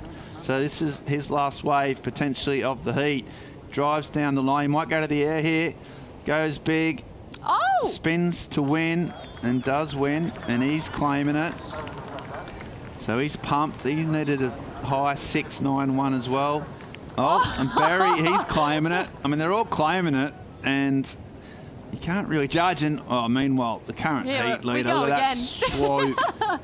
Even that roundhouse was vicious, and just carving. I think it's a Mechanos or something here. Carving back to the foam again, then goes around the corner, and there's a big foam section and whacks it. So he has absolutely smashed his heat. I think his average heat totals for the event might be some of the highest of any surfer.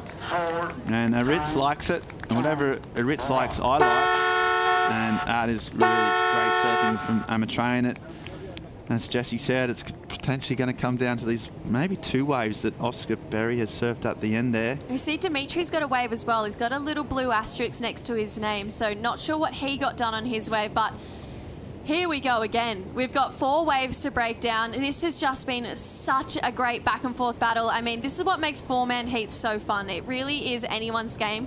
You'd have to think Adur's probably safe. I mean, he absolutely hammered that last wave. Could potentially better that 6.8 yet again. But yeah, wow. I mean, 2 scores to lock in for Oscar Berry. A big air to review for Jorgen, and he's taking a look at it right now on the beach. Mateus Hurdy behind him, just he's like visualising his own waves or just what went down. But so this aerial as well, which is really going to be interesting to where they're going to put this, Jess, because what was good about it? Yeah, I mean, he had to go big. And there was a big section here. Gets a really tidy reverse to the beach. Almost a full almost gets his full rotation. I mean, he lands tail to the beach, then has to return his body facing the shore. So an air reverse there, got a lot of height, a really nice huck in the air, great loft, great spin, a lot of control from Jorgen as well. Totally different mark in this heat. It's something the judges haven't seen before, so that's more to think about. Oz with a really nice carve. And again with a slide, so he's going to have to give himself more to work with. Hammers that end section there from Oz. He loves it. So we've got 2 scores to lock in from Oscar Berry. And then out the back, Dimitri trying to defend. That's a great looking opening turn. I mean, got those fins on the drift there. Carves through this inside section again. There's a bit of a slash from Dimitri. Wow. Finish with a fall. Fell off at the end. That could be crucial. And there's a reason why there's 3 surfers in the top 20 in this heat. And they all showed it. Clutch surfing. Kuznets was always behind the 8 ball, couldn't find the waves. But when something came his way, it was a little bit different. He manufactured something. That's a sign of a champion. Barry just kept hammering away. Really impressive surfing. And they both need, well, they need a 7 pretty much. Barry a 6.78. Jorgen a 6.91. Yeah, and Oscar's given himself 2 opportunities. Jorgen just with the 1. And that Jorgen's was definitely a point of difference in this heat. We haven't seen anyone take to the air or go that high in quite some time, actually. I mean, we saw Ian Gavea go to the air. It's been the biggest wave, isn't it? So the biggest aerial and the biggest wave we've seen so far. The rotation had amplitude. Then we have a Durs wave to come in. Oh, okay. Second to last wave of Oz, a 7.23. So he goes into second, has another score to lock in as well. So Dimitri's last wave needs to be a 6.17 minus the completion. So it has to be the outside work that gets him across the line. Look at the crunching numbers down there, aren't they? One thing they can do is that Baker's going through it. I mean, it's really, really difficult. They are all so tight between all 4 surfers here. Kuznets and Barry. Look, split screen. So Kuznets needs the second best wave of the heat, being a 7.36 with the air. It gets hard, doesn't it? You know, once it was in the 6s, you thought, you know, it's probably there or thereabouts. As it goes up, it just gets more and more difficult, obviously for him, but he's going to need a massive number for that 1 turn, and whether Oscar can improve on his score as well. I honestly think he could. He thought he did. I mean, and that's just a show. I think Oscar thought his last wave was his best wave he surfed at the heat. So if that was the case, then it would improve. Ah, there she is. Look, she's getting texts from. Was she checking the footy results or something? Yeah, probably back home. Checking so they're all looking at, they're all waiting, trying to see the scores. This is a long time. So Kuznets' score is going to come in. And at the moment, it doesn't look it's going to be enough. It's a 6.27. Kuznets is out. Paul Evans' judgment is yet again cause to consider. He doesn't know very much about professional surfing, as it turns out. Someone who does, though, is Oscar Barry. And we've still got a score for Poulos. That fall at the end is going to end up being pretty vital, you think. Looks like Barry's confident. Yeah, because those early scores for Dimitri starting to lock in, they're well under the requirement. Doesn't go into his top 2. It's a 4.07. So it is going to be a Dur and Oz moving on through. Yeah, I think they were the 2 best surfers in that heat. And Barry left it late, but under pressure, really hammered it home. That's good surfing from a young guy that's just finding his way. There's a reason he's in the top 10. And there's performances like that. I mean, they're all just, look, they're having a great time. They can't believe how good he's surfing. Really good emotion. And whatever he's saying, he's cracking them up. And the parents are stoked. Oh, There's TV. He's emotional. You know that man. Yeah, it's my dad. Yeah, it's all the Aussies. Look, it's like a Sunday arvo at the Lennox Bowling Club, isn't it? They're all having a great time and supporting their kids. Really tight-knit communities. And, yeah, they're stoked, and that means a lot. Into the round of 16, that's a huge result for Barry trying to protect his position. So right now, as they all go through their own debriefs, we'll have our own little debrief, go to a short commercial break, and come back with more live action right after this.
at it on the Changers. Having a look at official results of the last heat. Amatreyin, the Basque, dominant again, finding great connections.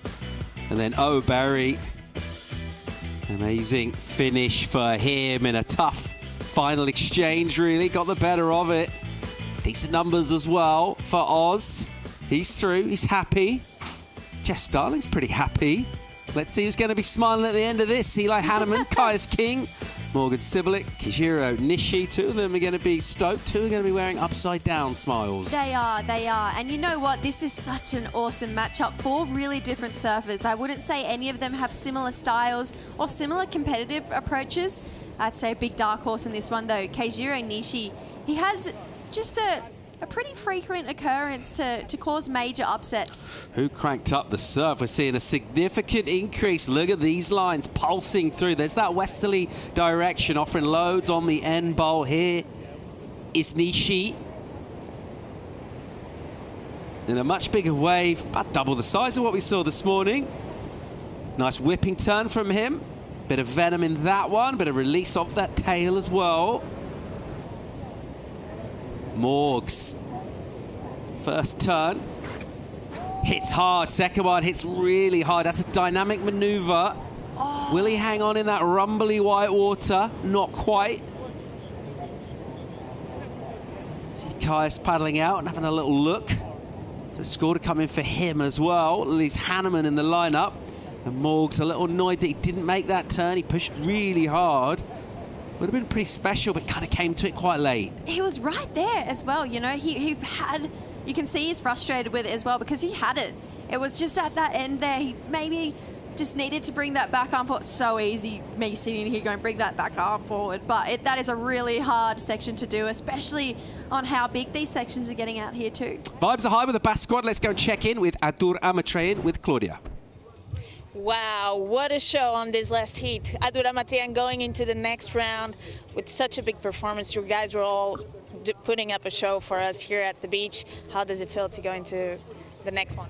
Yeah, it feels amazing. I mean, it's the best year, or the best result of the year so far, so it feels great. I'm so glad they called it off in the morning, because right now it feels like another day. And yeah, the vibes were super high in the water, so yeah, a lot of good scores on the board. It was definitely worth the wait to see Ribera waking up. How does it feel now that it was working? Yeah, as I said, I'm so glad.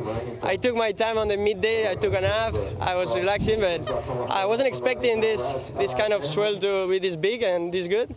So yeah, great surprise. Thank you so much. Good luck for the next one. Thank you. Gotta go score as we'll pick up Hanneman. Upright stance, springy legs, flinging some shapes. He'll go over sections, nice and glassy. So quite similar repetitive nature to some of those turns. There's something a little bit different from King. Wrap there. And he'll get hold of this inside runner section. Tag it. Wow. Get a little drift as well. So everyone getting into the action early, and this swell's starting to pulse. We love to see it. It's picked up considerably. Opportunities coming through. Who can make the most of it? 5 gone in this. We're just got 1 score from our panel.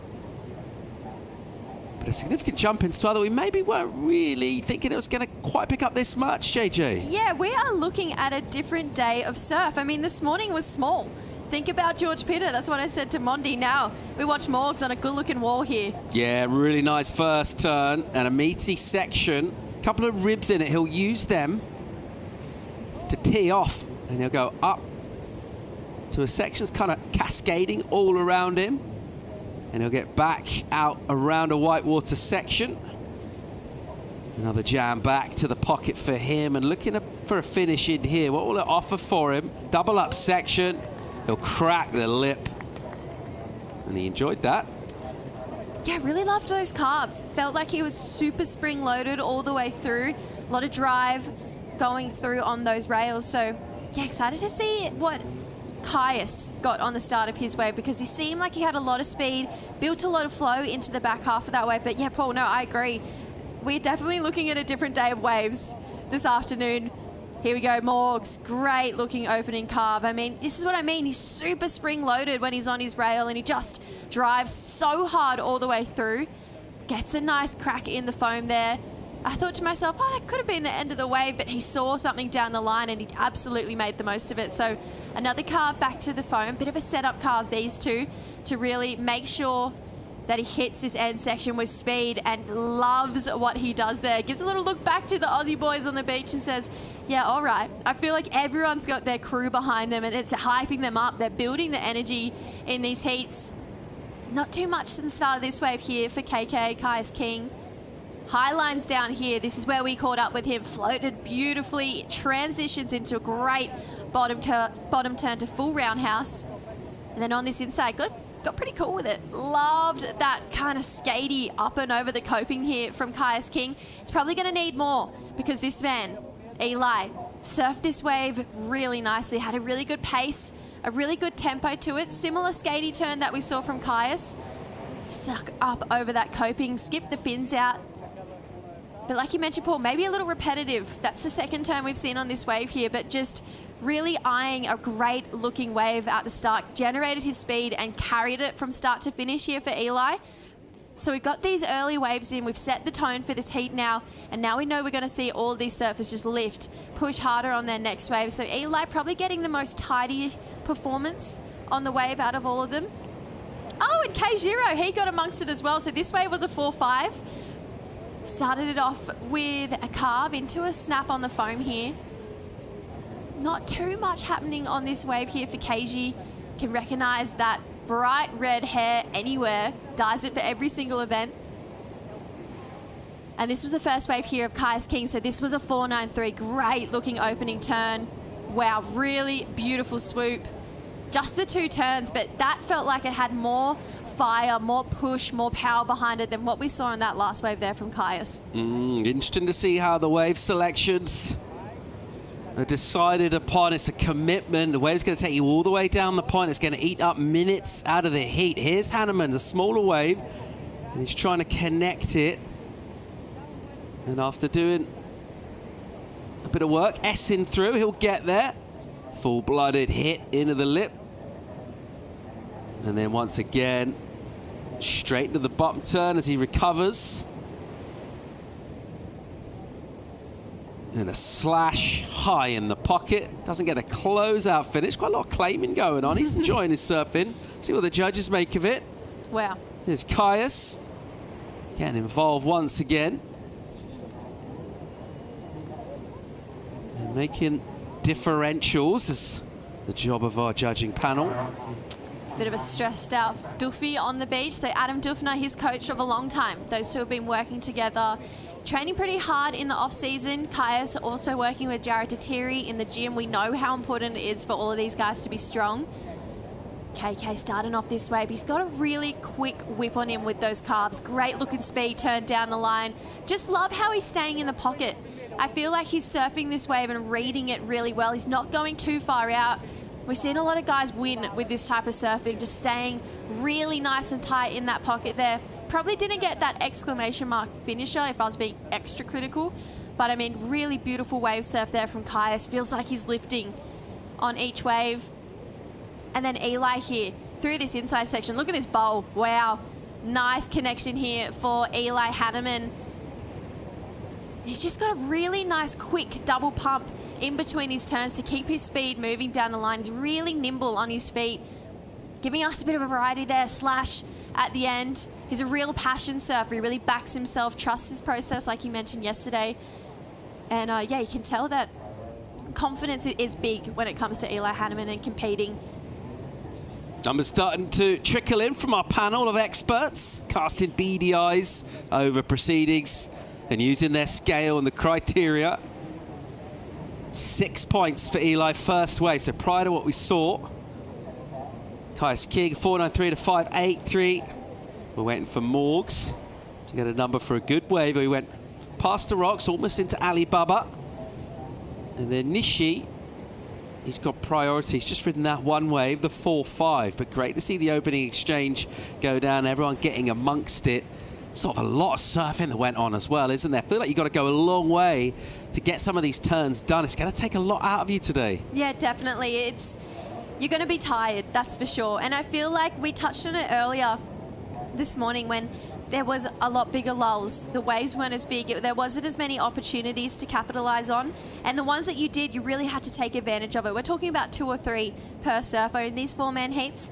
Even though the swell's bigger and it's more consistent, you're probably thinking it's only about 3 or 4 still. You know, at these 4-man heats, every single person gets to go. The priority is huge. The rotation that you're in. So, yeah, these guys would be super tired, and making sure that they're conserving their energy and then giving it their all when they do finally take off and just try and keep adding to that scoreboard. I feel like those guys that we've seen win, thinking of Luke Thompson, Adair Armatrain in that last heat, they just kept building every single time they were on their feet, and it seems to be a pretty stock standard recipe for winning here at Ericeira this year. Good news for Morg, 733 for Sibilik. So that long wave with multiple hits. Critical carving maneuvers. Pays off results in terms of one wave. There's the spread from the panel. And you'd be thinking 733 right on. Okay, my next wave.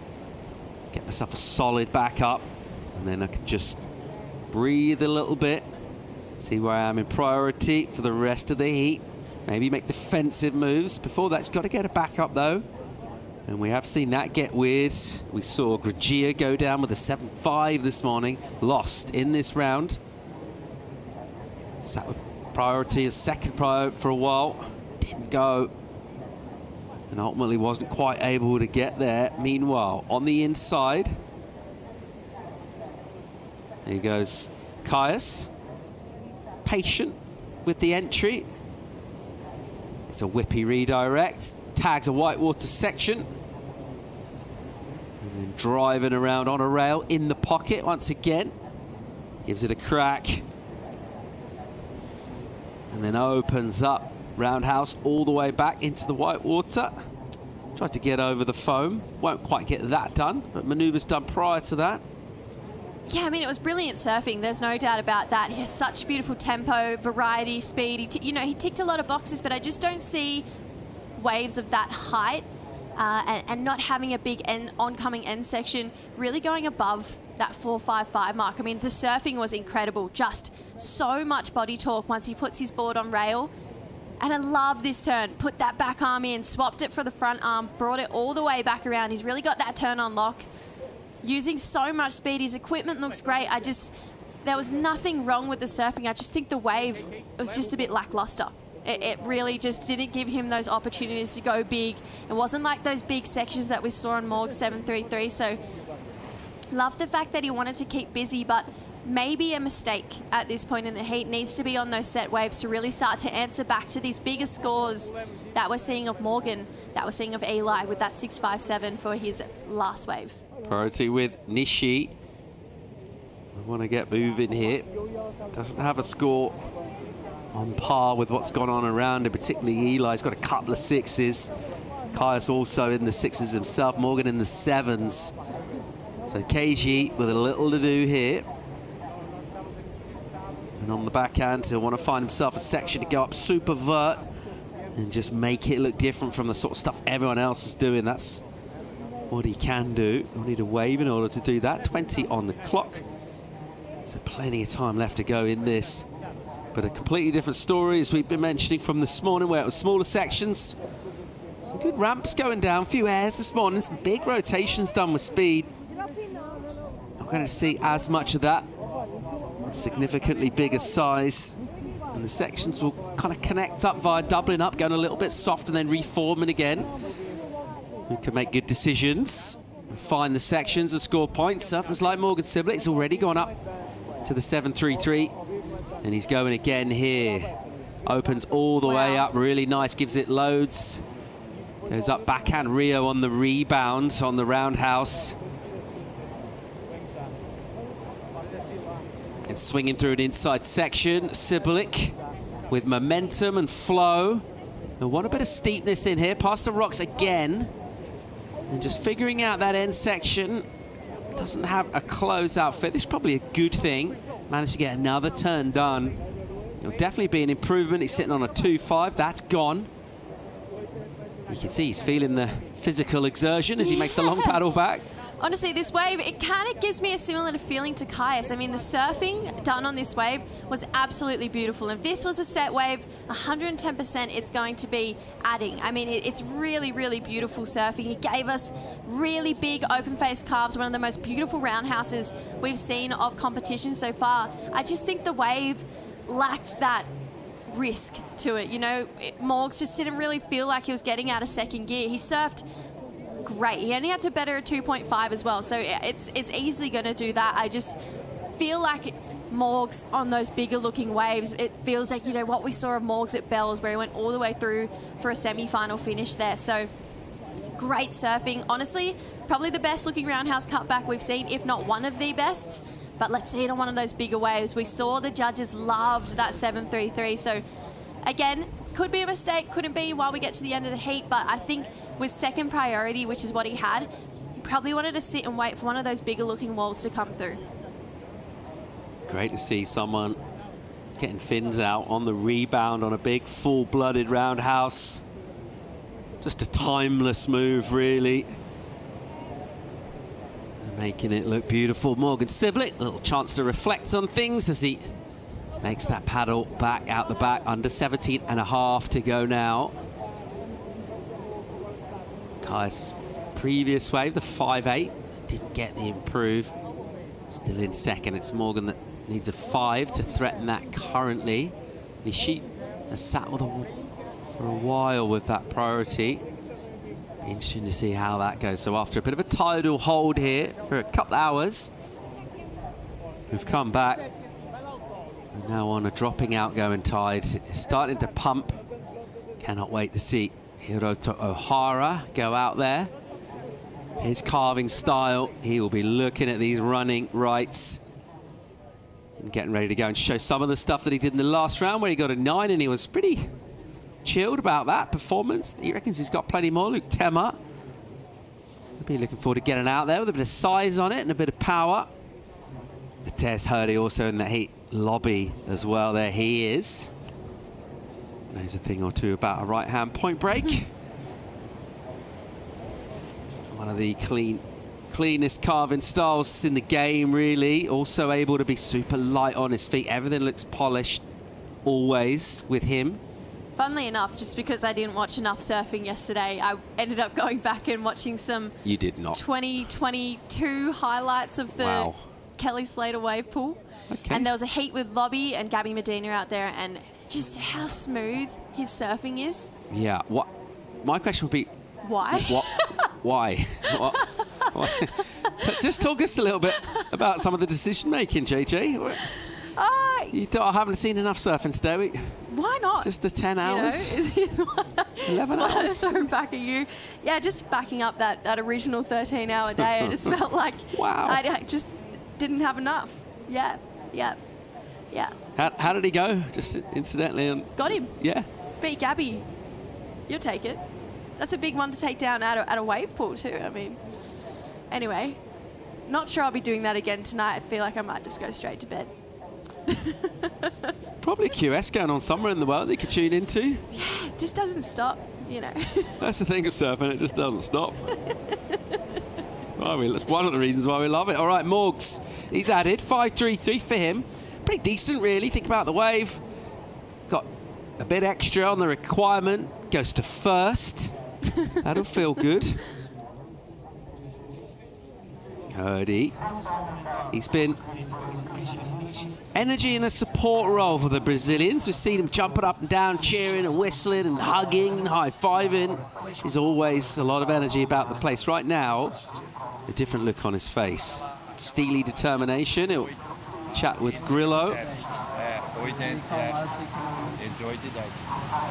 Finalizando a onda lá na última sessão, lá na praia. De lá até lá, 3 minutos.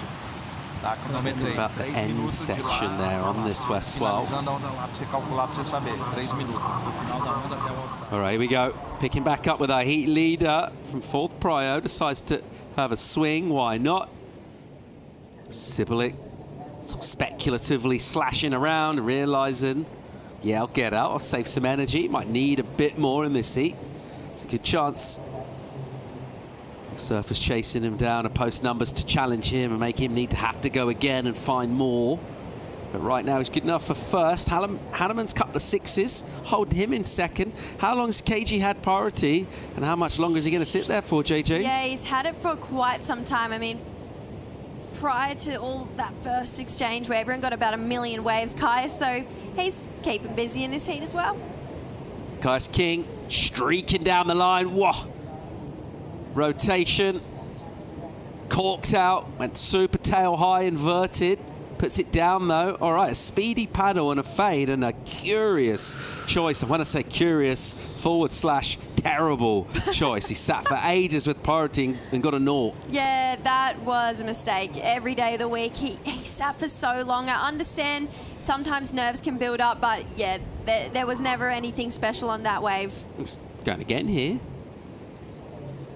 Yeah, KG maybe just getting a little bit fidgety, feeling like he's got to get himself back into rhythm, back into this heat. But first priority to give that up on that wave, that was a pretty risky call, especially when first has a 7.33, second has a pair of sixes.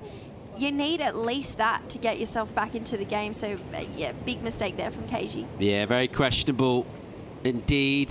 I don't know what he thought he saw or what the thinking was there, but if you even just by the fact that as soon as we pick paddling that hard, just seemed like a very strange choice. If you have to go that hard to get under the wave, it's probably not a very good one. He knows that. Yeah, checking out this last air, I mean, Kaius just missing the grab. He got his hand to the rail, but you could see he was really going for it, and then just as he's coming down, his feet shifted pretty far up the board, so without that grab, that nose just bearing straight away. Loved the attempt, but Kaius pretty fidgety in this heat as well. You know, you can see he's pretty desperate to get through it. This is a great result for him here. But here we go, looking like we might have some lines starting to roll through. 11:40 on the clock, still Sibilik and Hanneman, your 1-2 priority. Is with the surfer out of Lahaina, Maui. Eli Hanneman in the reds, prowling deep up the reef here, and he'll just come a little wider to get himself in a position to go. Decent looking opening section. The whitewater just holds him up for a little bit. Not always a bad thing here. He's pretty creative with the foam climb and gives it the extras. And then a wrap. And then he'll go and flare up himself. His air game is amazing. More hand signals from him. Seen a lot of that from him. He likes doing that. Well, Sibilik likes doing this. Wrapping back in the pocket. Up again into the lip. Quick tag and straight back down and straight back up again. And a good finish. Haven't really seen a finishing turn for a while. Saw one right there. 5.33 is the number that he's trying to work on in terms of the backup. Wonder if we saw that. Yeah, I feel like if he got some damage done out the back, considering the size of the wave that we saw with that 5.33, that number should pretty well go up. I mean, just the back half of that wave, the way he surfed it, was really nice. Had a really great tempo to it. Started it off, held that rail straight back to the power source here for Morgs. Build speed. Cool looking floater. I mean, we haven't seen one like that for quite some time. This is where we caught up with him. So really extended that upper body, pulls this carve all the way back around. And now here through the inside section, gets not one, but 2 turns to add here to the score for Morgs. Yes, you'd have to think in comparison to that 5.33, bigger looking wave, bigger looking sections, and he really surfed them beautifully from start to finish. Eli with this one flares the fins out on that first turn, straight into a roundhouse. Just a bit of a tempo carve, setting it up, and then here it goes to the air. One of his strengths is his air game. Got the grab, brought this one all the way through. So Eli re-engages the fins, asks the question. I didn't get the height, but he got projection out for Eli, so that's why we saw him in the flats. Didn't really have to battle with the foam as he was rotating back around. So that was a really nice throwdown between Morgs and Eli, and you'd think the numbers that they probably will go up. An interesting tussle here. In heat number 7, the round of 32 for the men. At the moment, it's Morgan Sibilic in the lead. Scores to drop, though. More live action on the other side of a quick break.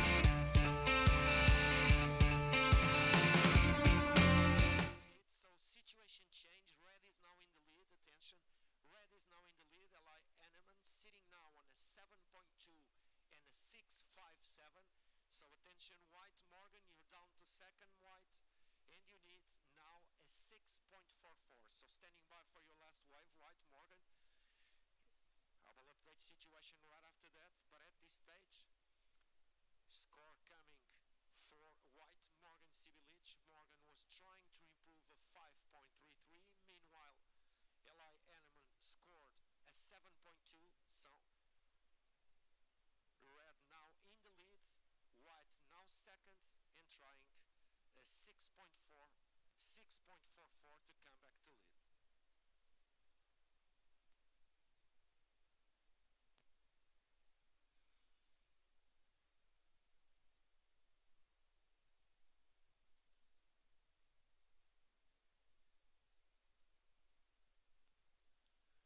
limitada e o que giro a perceber isso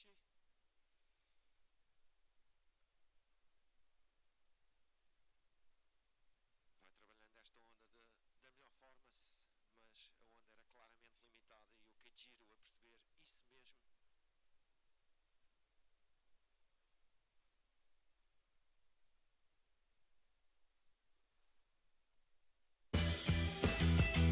Really entertaining heat in the water right now. Judges enjoying the action too, paying Eli Hanneman a 7-2. And he goes to first. Here goes Kais King. Got to get going here.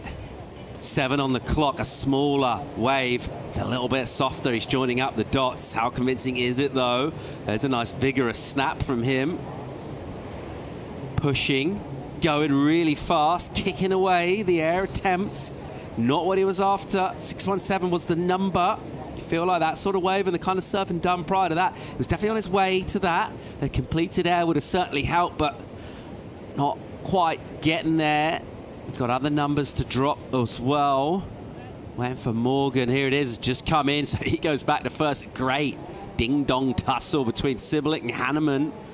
Eli got back up there for a bit, and now Morgan says, no, I don't think so. I think I'll go to first. And there's that spread from the panel for the 7-2 for Eli Hanneman. In terms of the efficiency, 6.57, 7.2. So adding half a point each time he stands up. Yeah, I mean, that's how you do it. Morgs as well, getting a 6.77 on that last one. So we saw his total go up. A couple of 6.8s thrown down. A 7-point ride thrown down there from the judges. So mixed opinions on that one, but all sitting around that 6.8, 6.77 mark. So Morgs back to the lead. Kais' last wave, that was a hard one because he started off so strong. It was a bigger looking wave than what we saw of his 5.83. Felt like he didn't need to go for that turn. We've seen really nice completed rides just like that one. Go up there. You know, we've seen them go and ask the question of those bigger scores like that 7.27 he's looking for. So Kais now needs to regroup. 5.5 minutes to go. He's going to be at the back of the pack with priority. During the break, though, K0, he got himself a little bit further in this heat. It was a 3.4 for this wave, smaller looking wave. And no real steep sections to work with so far here for Keiji. Frustration is building for our Japanese surfer. He needs excellence. It needs to be the best wave of the event, a 9.27. So that has to be something pretty special, or he has to force the issue on 2 waves. Yeah, he's having a nightmare here. He got the worst of the opening exchange. He held priority for ages while surfers around him were adding scores, and then when he did go, didn't even get a 1. So it's all really just coming tumbling down for Nishi. He's got about 4 minutes 40 to do something about that. And he either needs to go absolutely crazy or get a couple of scores. But it was bombing at the start of the heat, and Morgan made the most of it. Yeah, Morgs, I just love the way he's holding his rail through these carves. I mean, driving so hard and just carrying his speed from start to finish. This was a great wave. High point of the heat, the 7.33. Found more through this inside section. He knew he wanted more to keep adding to this scoreboard. Puts it on rail again and just got really nice inside sections to work with. He's a great wave selection and hammered it there for Morgs. Gave the crew on the beach a little look back. I feel like we've seen that a lot today. Backed it up with this one here, 6-7-7. He's just, feels like he's just looking like he's surfing with a gear above than what we saw yesterday. A lot more speed coming out of his turns. That was a beautiful roundhouse into a slidey carve here from Morgs. And then he gave us a finishing turn, one that we hadn't seen in quite some time during this heat. Took this one all the way through, down into where the rocks are. And Morgs just, yeah, laying into it time and time again. Eli, though, he's coming out the gates as well, 7.2. So it's been a really cool battle right now between Morgs and Eli. They've chopped and changed first place a lot of times. You can tell that CT experience, the competitor deep within them. It's coming out. They both definitely want the win. This is that last one, a 7.2. Hucked it to the beach there with a frontside grab. So Eli asking the question of first place, but KG now. Yeah, needs to get involved here. Nice whippy stuff, but it's a 2-foot wave.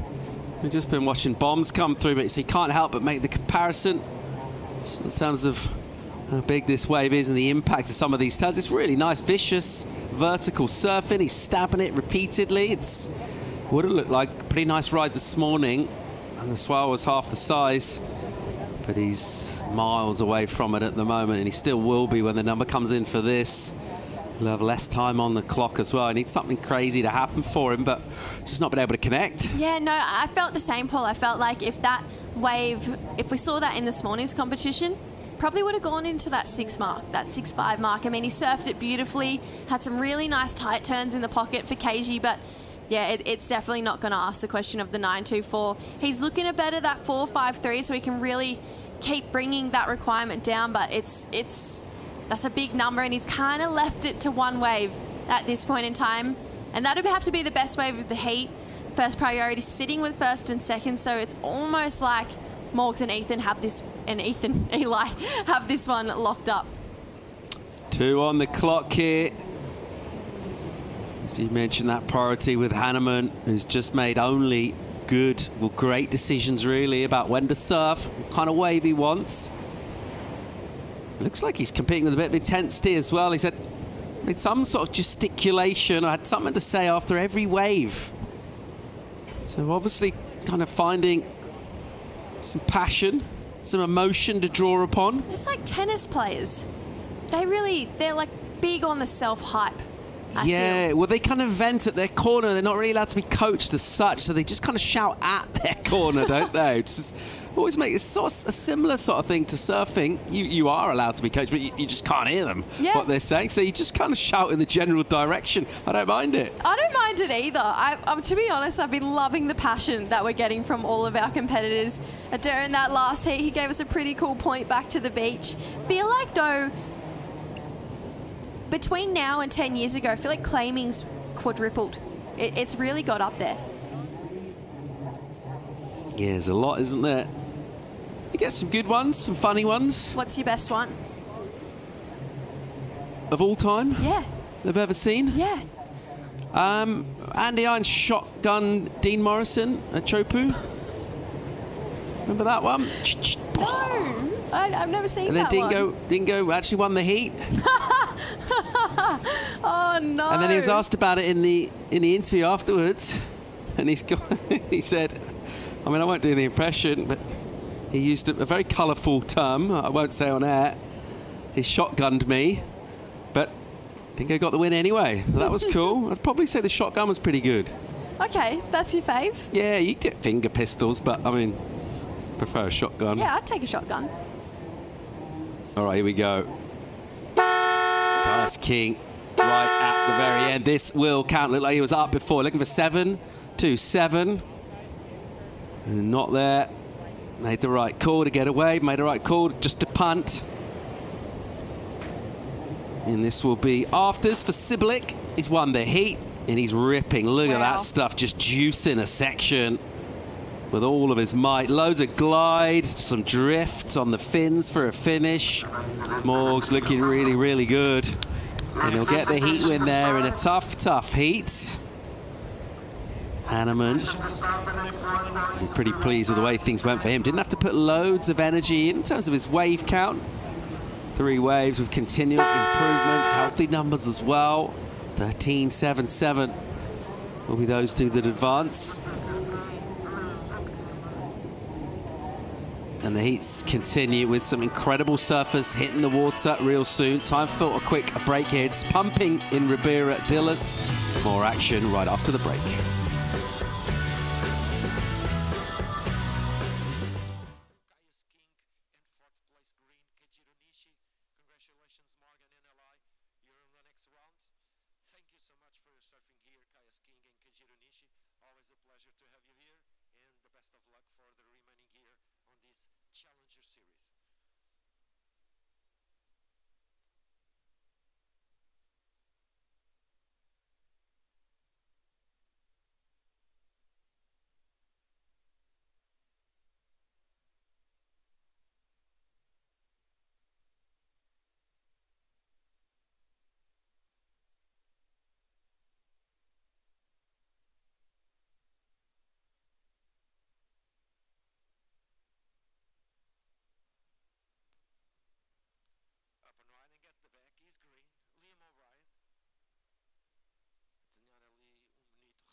The EDP Ericeira Pro is brought to you by EDP, official energy of the EDP Ericeira Pro. By Visit Portugal, Europe's best surf destination. By the Mafra City Council, Ericeira, a world surfing reserve. And by Millennium Bank, official bank of the WSL in Portugal. Beautiful afternoon with waves out at Ribeira Dillas, and another great looking matchup. We'll see Mateus Hurdy, Luke Tema, Hiroto Ohara, Liam O'Brien. Speaking of heavy hitters, I'm joined by Chico Alves back in the booth. Mate, what do you think of this matchup? What can we expect? What are we looking for? Yeah, I think it's a really good heat of this last round. Liam O'Brien always a standout year. Mateus Hurdy looking insane this year. And yeah, Hiroto with the biggest score of the event so far. Here we go. He wanted this wave. He's in a good position. Tema wanted it too. Just couldn't quite get there. Tried to go around the back of him. Sneaky. Meanwhile, O'Hara into a bit of a pillowy section. Some white water rumbling. Right behind him, Luke Tema. Bit of spark as he'll slice on an open face. Bit of a soft face. So we'll just kind of shroud it. And then he'll get down low and then get back up and get a little tangled up. Not waiting for a bomb as such. Bit of a smaller wave with a reasonable pace to it. It's maybe a touch soft, and I think trying to push because he realised he wanted a bit more. Number already in, Liam O'Brien, a 5-5. So Lobby getting involved early doors. This is another look at Luke. Yeah, the first snap was under the lip, gets around it. The wave was quite slow and small, I would say, for the conditions we have on hand. And the finish, though, was nice. Blows the fins out and gets a bit caught on the white water, and can't make it, but the turn was well placed. And look how he pushes really well that back foot and puts all his weight on the front foot. And this was Hiroto's wave as well. A bit flat, the face of the wave. Couldn't really tell if there was something down the line or not, but looked like it. But as you said, a bit of a pillow section there. And a short ride for him. And this was Liam. Lob. Lovely. Cut back out the back. Runs around that section. A bit of a float. Nice connection in between. And massive layback snap there. A bit of a trademark carve, and beautiful and long wave by Lob. Nothing really crazy, but that layback was really well placed, and the timing. Look at this beautiful shot of this moment in this wave. 5-5, and this was the first of Matheus Zardi. Bit of a wrap as well, staying tight in the pocket. Beautiful wrap again, so stylish, so polished. Sets up this inside section, waits for the wave to build up. Let's see what he did on the inside. He's on his way to a good number here. Another tight snap and releasing the fins there again. Beautiful wave, just connecting all the dots, and a bit of a mistake there at the end, but I think the work was done previous to that. So Matheus there with an early start, putting something on the board, and yep, it looks in form, Paul. Giving it a bit of extra sauce, wasn't he, on those wraps? Saw the way he lined it all up by just going sort of perpendicular for the bottom turn. Pushing hard. Speaking of which, Hiroto Ohara, his calves are as good as anyone. Wow. In the biz, really. And the way he's able to suddenly just dip that bottom turn and then sluice on the face. Second wave for him. Scores as yet the drop for everybody other than that early 5-5 that came in for Liam O'Brien. Energy from sets as the tide now making its way out, showing more of the reef and offering more sets a chance to break. Some of them will break outside, go a little wide, and then sort of stop. They can trick you a little bit out there if you get enticed, or you can get stuff like this. Liam O'Brien. Let's see if this one pushes wide in a hole, or will continue to hug the reef, or go all the way back, just kind of spank the white water. Wow. And then gets a really nice set up, snap. And then there's the layback again, but plenty more on it. So just a bigger wave and a bit more intensity and speed to everything. Good section here, O'Brien. Doesn't try and do too much with that. And then up for a finish. Very well surfed indeed. And that wave had a great pace to it. Biggest wave we've seen of the heat so far. Tema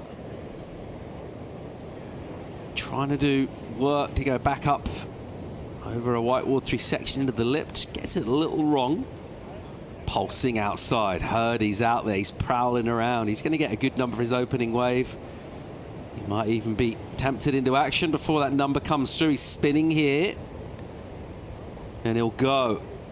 Tersudi up and going and driving. Holds the bottom turn and just gets that wrong. Tries to do too much. Got a bit excited, Chico. Yeah, he had a beautiful wave on end and just threw everything at that layback and got unstuck. So yeah, a bit of a mistake there. Maybe a bit trying a bit too much on that specific maneuver. Wave was long, so probably he had a couple more opportunities down the line to open up, but yeah, he went for it. So nothing against it, but regarding he's so early on this What do you think about 2025 Matheus Hardy? What's different about him, if anything? What improvements has he made, and how has he done so? We've known about him for a while. Got a little bit extra this year. Yeah, I think he's competing better, and he's a bit more confident about his skill level. And when he needs it, he makes those numbers show up, and he's making eats. So I think that's the main difference, I think. Let's go and hear from the winner of the previous heat, Morgan Siblet. Good numbers for Morgs. He's with Claudia. Morgan, amazing performance going into the next round. Guide us through your heat. Yeah, I was a little nervous and kind of blew my first one going a little bit too big, and then yeah, I don't know, the waves got so much better throughout the day. I left before it went on hold and it was like 1 to 2 foot, and now it's like a couple 3-footers in really good shape, and I don't know, I was stoked to make it. I found it pretty hard to surf the waves, not too many steep sections out there, but yeah, stoked to get the job done. We're glad we waited because we could see that amazing carve. Can you guide us through that wave? Yeah, I got a good roundhouse, if that's the one you're talking about, and yeah, I don't know, I was stoked just to mix it up. Like, you don't see too many roundhouses these days in comps, and it was kind of the perfect opportunity for it. And yeah, I don't know, that was it's pretty good carve sections on the outside bowl, so yeah, you can really lay into it, and yeah, hopefully next heat can go even bigger, so I'm keen as. Good luck for the next one. Congrats. Thank you. Back to you guys. Yeah, thanks, Claudia. Looks ominous, doesn't it? Peace out from Sibilik through to round of 16. To tell you what, he is ripping, and he's got plenty more. Everything's dialed in for him. He's quietly confident. He's an achiever. His surfing's fitting this wave well. Uh-oh. What happened with Hiroto? Murder on the dance floor. Something's happened. Hiroto Ohara looks like it's been slapped with interference here. Interesting. Bit of drama, Chico. Yeah, what happened? Well, I'm a bit surprised. Very early on in the heat, saw Luke Temmer trying to come around the back of him, didn't we? And Hiroto Ohara took that wave. It's his very first wave. That's the one that's been penalised. Now, was that deemed that he was just in the way? Maybe we need a bit more information about what's happening. And we're gonna make sure everyone understands. But yeah, with 23 minutes to go, sounds like Hiroto did one interference. And Liam, still waiting for that last one of Liam O'Brien. That will be probably the biggest number of these seats so far. So Liam looking good, 5-5, and probably a better number than that on that last one. So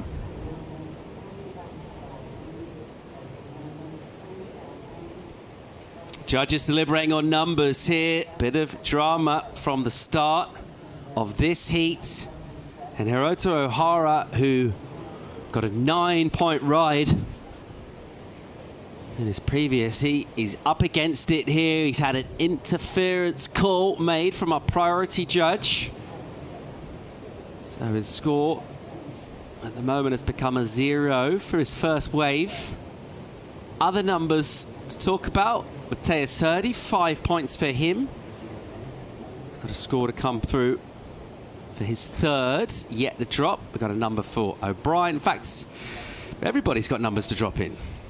yeah, everyone is surfing, and that's why we are here. This was very first wave of the heat, wasn't it? Right at the start. Quite surprised. I think Luke couldn't get that wave anyway. I think he couldn't. He was kind of like over that double up section. Because he didn't, when you feel like you can get the wave, they open their arms, and he didn't do that. And this was the last of Liam O'Brien. Beautiful surfing. It's just easy on the eye, right, Paul? It's just, he connects all the dots. Look at that setup carve. Beautiful stuff there. Generates so much speed. Here, a bit of a missed time layback, but just the end part of this wave was amazing. Nice snap off the top. Waits for the wave to build up, and boom. Nice turn there on the end section. So, really good wave by Liam O'Brien. And this was Hiroto Ohara on a bit of a smaller wave. This was a 4.5, but just really nice quick surfing off the bottom of the top for Hiroto. But yeah, as I was saying, I think Luke couldn't get that wave anyway, because he didn't even open his arms. You know, and when you feel like someone blocked you, you open your arms, and Luke was fine with it. It was just like, oh, got it.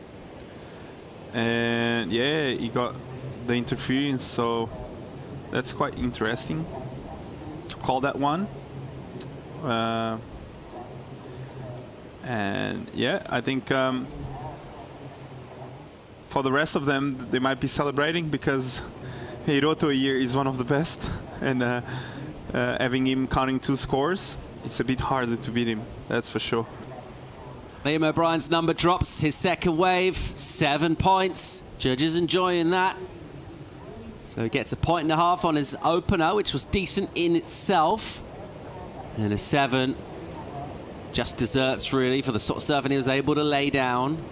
Surfing with a load of polish, just on a much bigger wave. You saw him get out the back and go a little wide to get it. Sometimes when we see surfers doing that here, particularly on the bigger days, it can trick you a bit. You can get lured out there, can just kind of break into the channel. That one kept providing, and he juiced it. 7 is good. Here we go. Tema.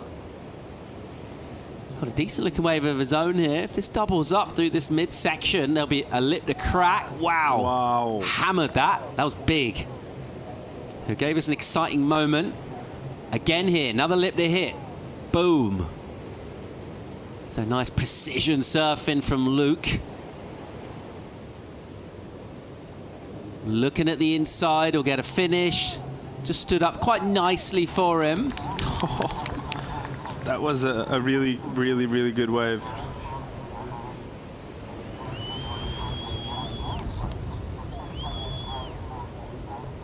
Here's his coach, Doug Silver. Keeping an eye on things. The interesting thing just about the way the rules work. If you were impeded or it's a wave that was deemed that you had taken away from you, you don't actually get compensated in any way. Your adversary gets penalized, but that just helps everyone else in the heat as well. It's one of the unique things about the system, the way it works. That'll feel a lot better for Luke Tema. Meanwhile, check this speed and drive. Hurdy. He's up for this. He's doing all sorts. Really nice surfing with vicious intent. And again, bang. Oh. Wow. Looked like he popped off the board and then reconnected. Yeah, got back on somehow. Maybe getting a bit excited there, trying to do too much. Did he overcook that?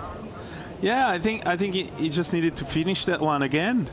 It was looking good. I think he was going to get a good number, but there's a big number coming in for him that we didn't saw, so he's feeling confident. As we see, this was the way we didn't saw. Beautiful carving, another float around that section, a bit of a release of the fins, and I love it. Just a quick snap and wow, almost got it. 783, I believe it wasn't this wave, but was the previous one we didn't saw, I believe. And yeah, this was last of Luke Tema. Beautiful first hit off the top, releasing the fins. I really enjoy this turn. It was massive. Bang!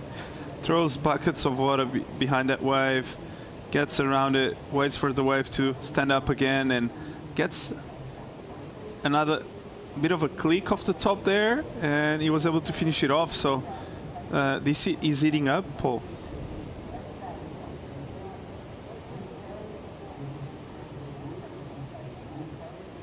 "60 minutes to go, and we see live now. Hiroto. Beautiful first layback there, gets around it and decides to kick out. But Hiroto right now is in a bit of a hard situation, right, Paul? With the conditions we have on end, it's going to be really, really hard for him to come back from this. Well, it's mathematically impossible if he's getting one score out of 10, and his opponents in second place are already. Liam O'Brien's on 12.5. Look at the set behind.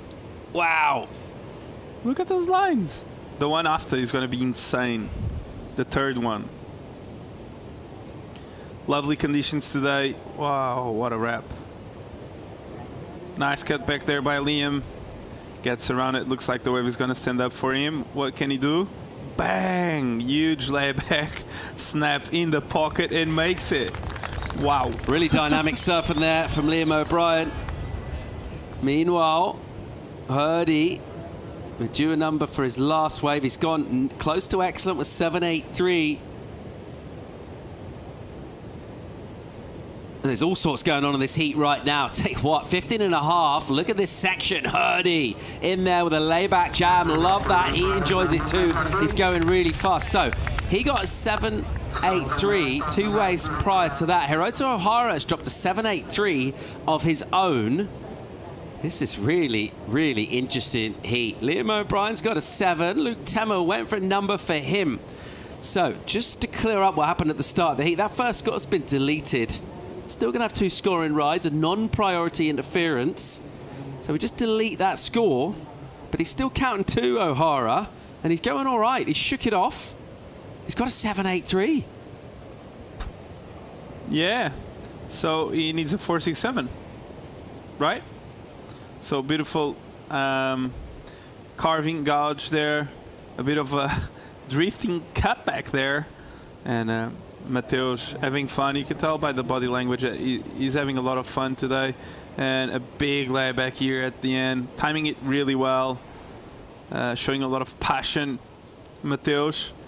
But yeah, the conditions are insane, Paul. Like, I feel like everyone is catching so many waves, and this is finally what Ribeiradilhas can present to us when there's just waves. So yeah, this is just a really fun day with the right direction, and it's pleasing on the eye to see them having so much fun here on this wave today, Paul. Yeah, you're starting to see surfers really dominate the conditions, aren't you? By now, they've done a few laps of it. They've been in town for a while, and they've surfed it really in every kind of guise. And they've really got the measure of the wave now, so they're able to push. They also know they need to get out of these tough heats, as we have another look here at Lobby. Yeah, this turn was insane. Look at the distance he covered on that layback. That was really committed and really hard to make. Back foot comes off, whole body comes off the surfboard, just trying to regather his body and his control on the surfboard. But yeah, what a turn. I think judges will love that, that's for sure. So Hiroto needing a 4.67, and Luke Tema needs a 6.24. Last of Tema 6.27, so he's in the game as well. He needs a 6.24 before this last from Liam O'Brien, so we are still waiting on scores for this last of Liam with that huge layback jam at the end section. So we are waiting for that number to come in. Looks like he will improve a lot, so he might even jump into the lead after that one, but we are still waiting on the wave of Mateus as well. So last of Liam O'Brien 7.17. So Liam O'Brien is in the lead, but now Mateus is needing a 6.34 on that last. So all sorts happening here on the scoreboard. There's the spread from the panel. 7.17 the average, his best. An improvement on his third wave. In first place now in the heat. For now, Mateus Hurdy, the number to come for him, 6.34 or better. We'll see him regain the lead. Inside 12 to go. A heat has offered us loads. Mateus Hurdy, when his number comes through, will give us a better idea of exactly where we stand. But those two have performed really, really well thus far. 7.834 Hiroto puts him in a solid spot as well. It's just the backup he needs to work on. Luke Tema has got the job a bit done. 6.27's decent. He's some way off though. The high score has gone down for all three of his adversaries currently in the water right now. Leandro Dora waiting for this number to come in for Mateus. Guess what? He goes back to first. 6.8 drops in. He's back in the lead. A really enjoyable tussle between Hurdy and O'Brien right now. Brillo likes it. He's like, yeah, that's fair. We'll take that. First place. Still 11 minutes to go. Chico, what's going to happen? Yeah, I think now it's time for Mateus to flare up. He has a 6.8 and a 7.83, so I think it's one of those moments with 10 minutes to go that we can see Mateus kind of go into the nines, throwing 2 airs on one wave. That's his mojo, and I think he will try that for sure. As we see him paddling on this one, looks a bit late, but let's see if we can get around it. Just having a look, decides to opt out, but a lot of waves coming though. Tama driving here, and had to get in the pocket, gets there, gives it a big crack, hangs it up. Does he pull it down? He does not. We haven't seen many surfers at this size been able to get up there in the lip for that long and still be able to get out in front of the whitewater. You do kind of need your speed to bring you down. Inside 10 minutes to go here. A really entertaining heat. Matthias Hurdy, Liam O'Brien. The best of it thus far. More live action from a pumping Ericeira real soon.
Welcome back to Ericeira. Blue skies this afternoon. Swell on the increase. We knew it was coming. We perhaps didn't realize it was going to come quite this quick. We're enjoying the results. Big performances going down. Good scores. This heat included in that as well. Matthias Hurdy, who's been pretty electric really. 7.83 for him. We've had another score up there from Hiroto Ohara. Liam O'Brien's got a couple of sevens of his own. And Hiroto Ohara has had an interference slapped on him for essentially getting in the way of Luke Temo, who was further outside and deemed to have had a path onto a wave. So Hiroto been penalised.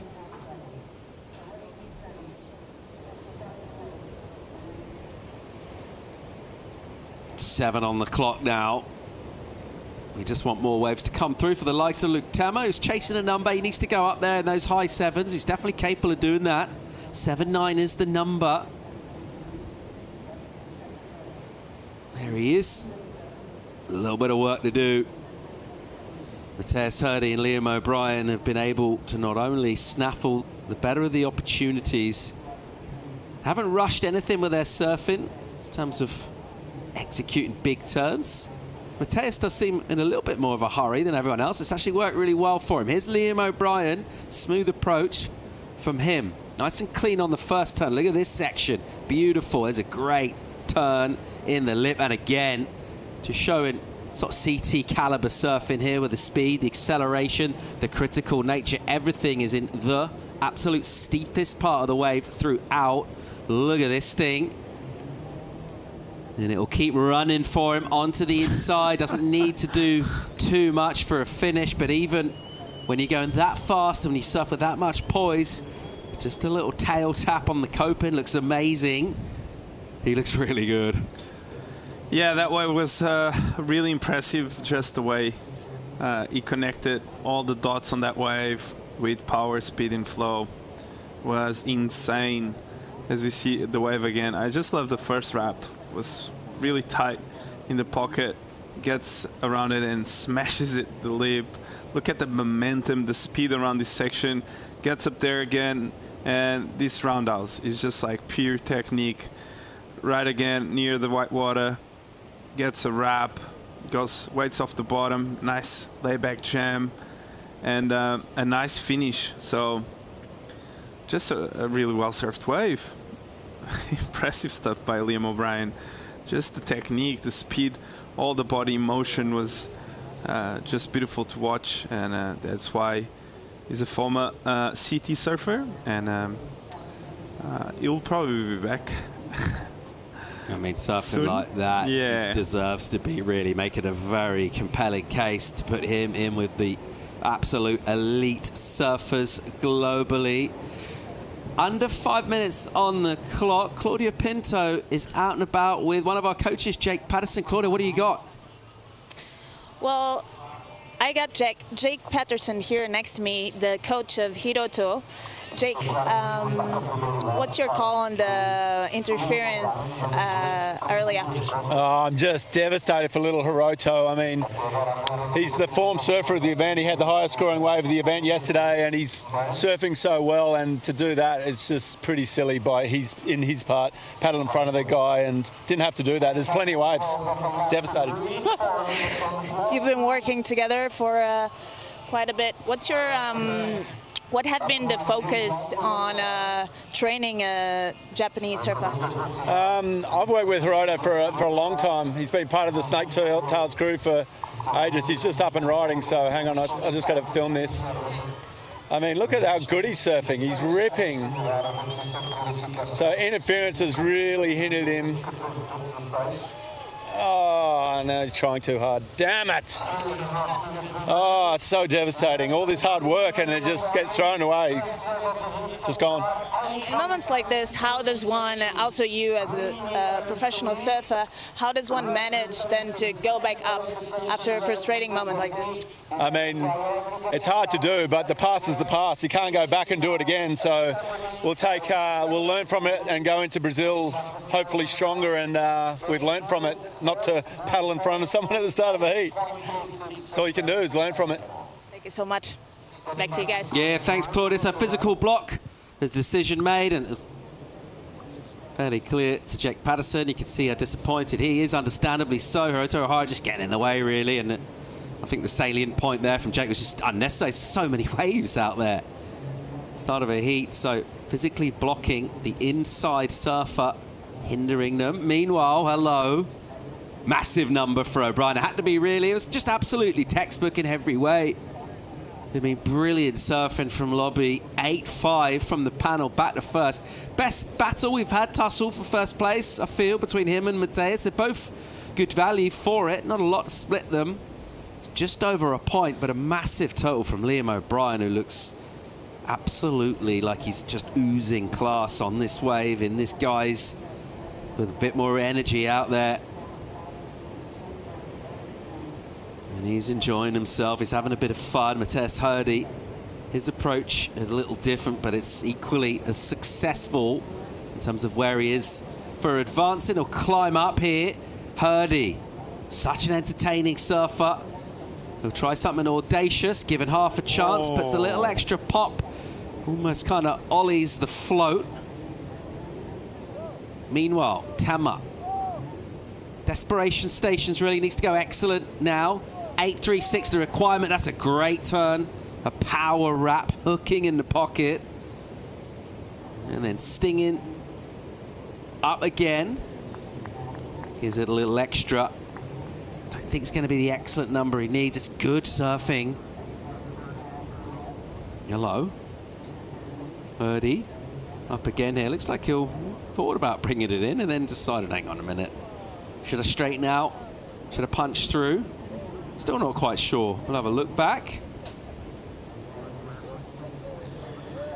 As we see the replay of Tema, really nice wave by Tema. He will definitely improve on the 3.5, but that won't be the 8.35, I believe, but beautiful carve there, really close to the pocket. Nice snap again, and releases the fins on this last one. Nice surfing there by Luke.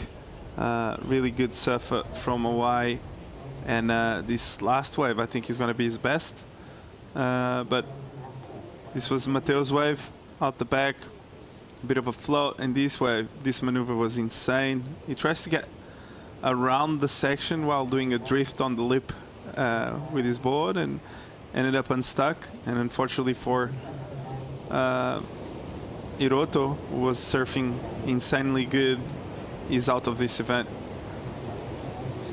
With, as Jake Pedersen said, devastating mistake on this one. So, yeah, unfortunately there for Hiroto.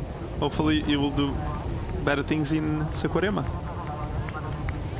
An entertaining heat for all sorts of reasons. We've had an interference on Hiroto O'Hara, who really shone brightly in the previous round with the 9-point ride. Jake Patterson, who I think we can all agree is probably a little bit biased, as his coach saying he's the best surfer here, but he's objectively correct. Numerically, he has been. He's out of competition. This guy's still going. Mateus Hurdy, brilliant performance from him. Good numbers. And he looks like he's got loads of spark. He's got a bit of unfinished business with this wave after what happened last year. He got clobbered by his mate Samuel Pupo. Meanwhile, Liam O'Brien, as he'll prone this one in, he was absolutely brilliant out there. Got an 8.5 of his own. And just textbook surfing, really, on a running right-hander from Liam O'Brien. Nothing out of place at all. And it really is an absolute joy to watch. He'll bring it in. That'll wrap up the round of 32 for the men. Just 16 surfers remaining on the men's side of the draw now. As with the women, and we'll fire up with our first heat in the round of 16. It will see Sally Fitz taking on Kira Pinkerton, and it'll be happening right after the break.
The Challenger Series is the battlefield.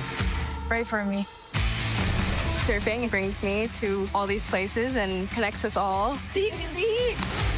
We're good friends, but competing is competing. Every heat is a fight for everyone's lives. She has been smashed on those rocks. The stakes are higher, the pressure's higher. The more we get heat, the more we stand up.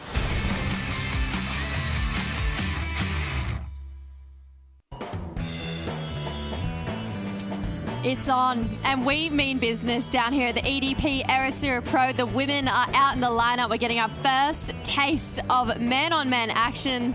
I'm Jessie Starling, joined in the booth by Chico Alves. Chico, big opening heat in our hands. Sally Fitzgibbons taking on Kira Pinkerton, two of the informed surfers of the event.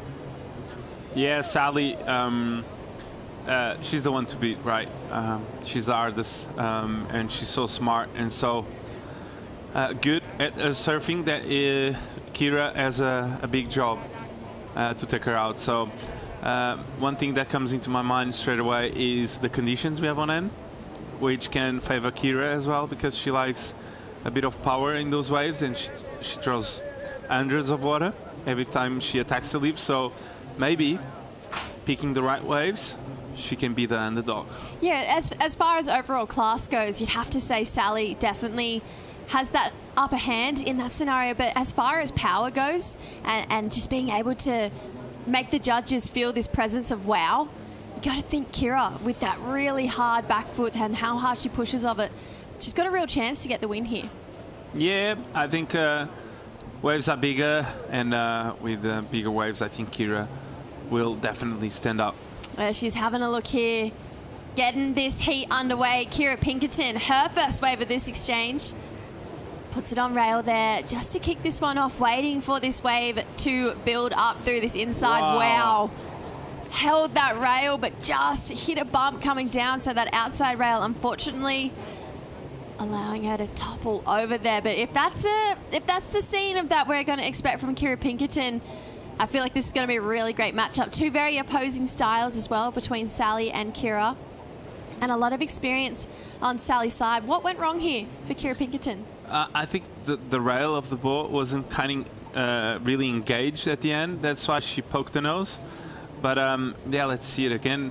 She had a lot of speed, and as you can see, the rail wasn't really all in the water, and she was kind of like sitting a bit on the back foot all the way through the bottom of that wave you saw, and ended up poking the nose. I think if maybe the rail was a bit more engaged and the power was on the front foot a bit more, maybe, just maybe, she wouldn't poke. But there's always a big chance because the wave doubled up under a board. So it was a really hard section to do that turn, that specific turn. I would love to see her maybe do a bit of a layback, a jam, or just a snap, trying to get around that section. But nonetheless, signs of big turns from Kira.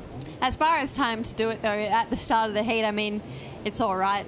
Fall at the start of the heat won't come too much into play. Well, we hope it won't come too much into play as it comes down with this 35-minute heat. But we've had, you know, the bar being set. We went on hold, and we've seen the men really lift up this afternoon. We've got a crazy increase as well. Is this something you predicted this afternoon? Yeah, I think Travis and Miguel working together, they spoke a bit about this pulse in the afternoon. I didn't predict it. Me personally, I didn't predict it. But yeah, they were speaking about that.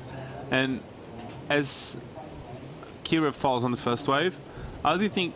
What do you think she needs to do to kind of overcome this first fall on such an important heat against Sally? Like, she's nervous, or not? Yeah. I agree with you. I feel like maybe just it was a slight technical error. I felt like her eye line was looking down the line before she had finished that turn there for Kira Pinkerton. So maybe just staying that little bit more present on the wave for Kira. But I really do feel like sometimes those early heat fumbles, you bury the rail or you dig the nose or you just don't connect as well as you wanted to, they set you up for a better end of the heat. Like, all right, let's just get that one out of the way. And then once you start to complete a ride and you know what that feels like, by the time you paddle out and catch your next wave, I mean, it just kind of keeps building from there. So personally for Kira, I think it's really early days. There's no need to freak out at this point in time. At Sally, she's such a classy competitor, so yeah, she's going to be hard to beat. Another classy competitor, Lobby, just surfing to excellence in that last heat. He is down there with Claudia Pinto. Must be fun. Yeah. Liam, going into the next round, how do you feel? Yeah, stoked. That was really fun out there. Obviously, it helps when you get a few good waves, but yeah, it's probably the best I've surfed this wave, so I was stoked to have it in. Cheered us with an amazing performance, including that 8.5 ride. Guide us through that wave. Yeah, Mateus was, every time I get a score, he'd get a better one. So I was actually just trying to make sure I kept Luke off the next good wave because I knew he was dangerous as well. He was ripping, and yeah, he was sitting down the line a bit, so I kind of shadowed him down there, and then yeah, that wave just popped up, and it's just one of those streamy waves with a good wall on it, and yeah, I just had to go and hit each section and not fall off. We had a bit of a wait today, and then coming back to the water and seeing Ribera finally working like this. How did it felt on your feet? Yeah, it was pretty exciting when I got back down the beach. It was like double the size of this morning and looking really nice. I brought sort of small boards again that I had this morning as well, so I was kind of tripping. Like, I don't know if my board's going to hold in or not, but fortunately it did. I just decided to stick with the one I was on yesterday, and yeah, it worked pretty good. And yeah, as you can see, the waves are cooking, so it was good fun out there. Congrats and good luck for the next one. Thank you. Back to you guys. Yeah, Lobby just felt like he was surfing with so much style and a lot of confidence in that last heat. But we've got a lot going on in this heat right now. Quick in and out there from Kira Pinkerton, but we saw Sally pieced together what was a beautiful wave from start to finish there. So looking forward to breaking that one down, picking your brains on that one, Chico, because Sally, you know, she was victorious last year here. I mean, she is the one to beat, like you mentioned. She set that bar. She sets it every single time she puts her foot in the water, and this is her first overall wave here. Yeah, she's just so consistent. Gets around it, almost fell there on that float. Had the time to readjust her footing again and was able to get another float around that section. I feel like she was always kind of like chasing this wave, and she couldn't really go off the bottom, off the top as she would love to. But it's a nice start. I think it's gonna be a mid-range number based on what she did, and she surfed it well. But we can expect more than that from Sally, right? Yeah, definitely. Sally, she's so smart.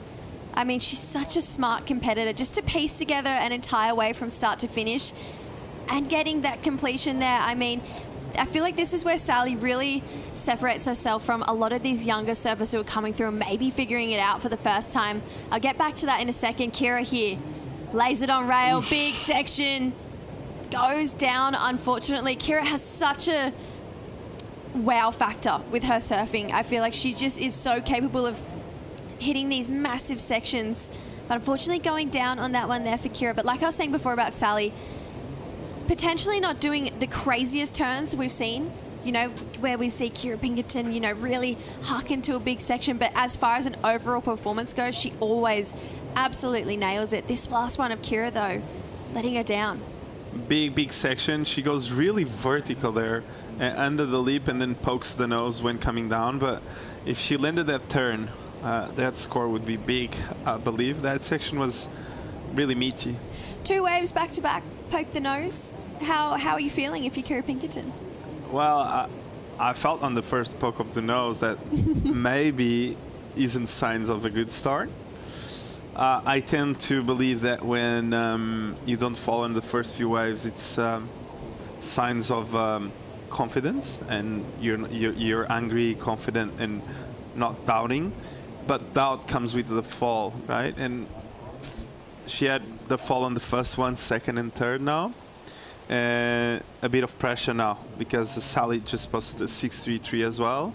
So maybe in her head, now she's feeling a bit more stressed about how she's performing, how she's feeling, if the board is the right one. She's up against Sally. She knows Sally's going to post another number for sure. So right now, with 23 minutes to go, she's a little behind the momentum of this heat. Yeah, Sally definitely creating a bit of separation between these two right now. 4.51 is all Kira is chasing, but Sally's backup only being that 0.5. That 6.83 is a full total package. Sorry, 6.33 for that last wave. I mean, like I mentioned before, she really pieced a nice tidy wave together from start to finish, and we can only expect her to lift. I agree. I feel like she was kind of sitting in that first gear range, so we're chasing a bit of a lift there from Sally. Kira Pinkerton, though, like we mentioned, poked that nose twice, potentially feeling a little bit of pressure when you're coming up against last year's winner. Yeah, and it's funny because, like, many times as surfers that when they surf up against the best ones, they show their best, and they are the underdogs, and many times they beat them because they feel less pressure when coming up against a really good surfer. They just throw everything at it. They know the probability of losing its high, based on skill level, of course, not on the choice of the waves, just on skill. So they go at it and they ended up winning.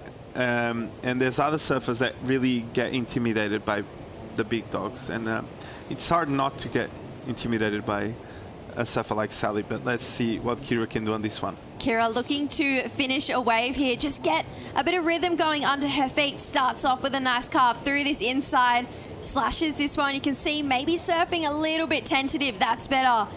Explodes in the section here for Kira. Coming through this inside. All right, she's got a complete ride. We know she can lift so much more than that. We've seen her absolutely detonate some sections out here, but just getting a wave that feels good from start to finish, letting her know that, okay, I've got this. I can ease into this heat a little bit more now. Yeah, just building momentum. I think it's all about that. She had her moment on that wave. The third turn was the best one, I believe. But yeah, just trying to build momentum off those first few falls, and I think it was a great wave. I won't see that going into the sixes, but yeah, I think it's going to be a good start for her, and let's see what Sally can do out the back. Free falls off that first turn here for Sally Fitzgibbons. Bit of a slopey, wider section to this one. Dancing in that glare here for Sally. Starts to really wind up now through this inside. Has a section to work with. Great looking oncoming one, and nails the finish here for Sally. Boards are looking great under her feet there. And just the connection she has with this wave. I mean, there's no surprise she's last year's winner. Just really setting herself apart with getting those really big completions at the end. And that last turn was massive. I think just based on that last maneuver, she's in the mid-range already. So she's got the float out the back, the wrap, and then a huge finishing turn. So she's going to apply a lot more pressure to Kira right now, as expected. Nice float around. Wow. Big section out the back, which is really, really risky. A nice cutty, and I love how she paces herself just to wait for the right moment to attack this section. And look at this, chooses her line, and bang! Really hard section to navigate through, and she makes it. So when you see, anytime you see Sally claiming, it's because it's going to be a big number for sure. Yeah, just generates speed, comes into that, and Sally didn't look like she was ever going to get knocked off her feet here. She knows this wave in so many different types of conditions. This is this last one of Kira that we saw. There's a bit of contrast here. I believe it's the size of the wave. The first one we see, that snap was a bit of a setup. This was a bit better. But overall, I just believe she needs another type of wave to beat Sally. And going up against her, she just needs to wait for a bigger set and really go off the bottom, off the top to really make the difference. Otherwise, it's going to be really hard to beat Sally on this one. Numbers starting to filter through. That last Akira Pinkerton, it's a 4.83, so tentatively goes into the lead. We don't see her staying there for very long. That last wave, Sally had so much risk and variety into it, something that the judges definitely would lick their lips over. I mean, just years of experience. Sally, by far, you know, has the most experience. 16 seasons on tour, 12 CT victories, and a fair few on the Challenger Series as well. She got second on the Gold Coast. Believe she got second last year at Narrabeen as well. And it just feels like no matter where she goes in the world, she just can slot into that community feel as well. But that Gold Coast event, she got second last year, and to win back home in Australia would be a great feeling. But to share that final, I mean, Sally, she was pushing so hard out at Snapper. A wave she served time and time again at so many different levels, whether it be CT or Challenger Series. We just love watching her here. Yeah, it's just really pleasing on the eye to see Sally surf a right-hand point break. It's just the line she chooses and the talent she has to surf those waves, because the technique was built there, right? So the way she reads those waves it's insane, and it's really good to watch her do so well. But of course, when you see her surf right-hand point breaks, it's always really, really pleasing on the eye. So you kind of expect her to do that when surfing waves like that. Yeah, Burleigh Heads becoming the home of the Gold Coast Pro this year after we had a big cyclone rip through the east coast of New South Wales, and just felt like we got Sal, just full core Sal came out to play there. And Betty Lou obviously getting her maiden win at that event, but Sally with the best result on tour that we've seen in a few years. Unfortunately for her, she fallen back to the Challenger Series. Lucky for us, we've got her here because, like I've mentioned, Sally really does set the benchmark for the women. And just like she did on that last wave, it's a big one. 7, 6, 7, so 14 points, well over this halfway point in the heat. Now Kira Pinkerton with a big number to answer back. It's a 9-1-7. She's got time to do it though.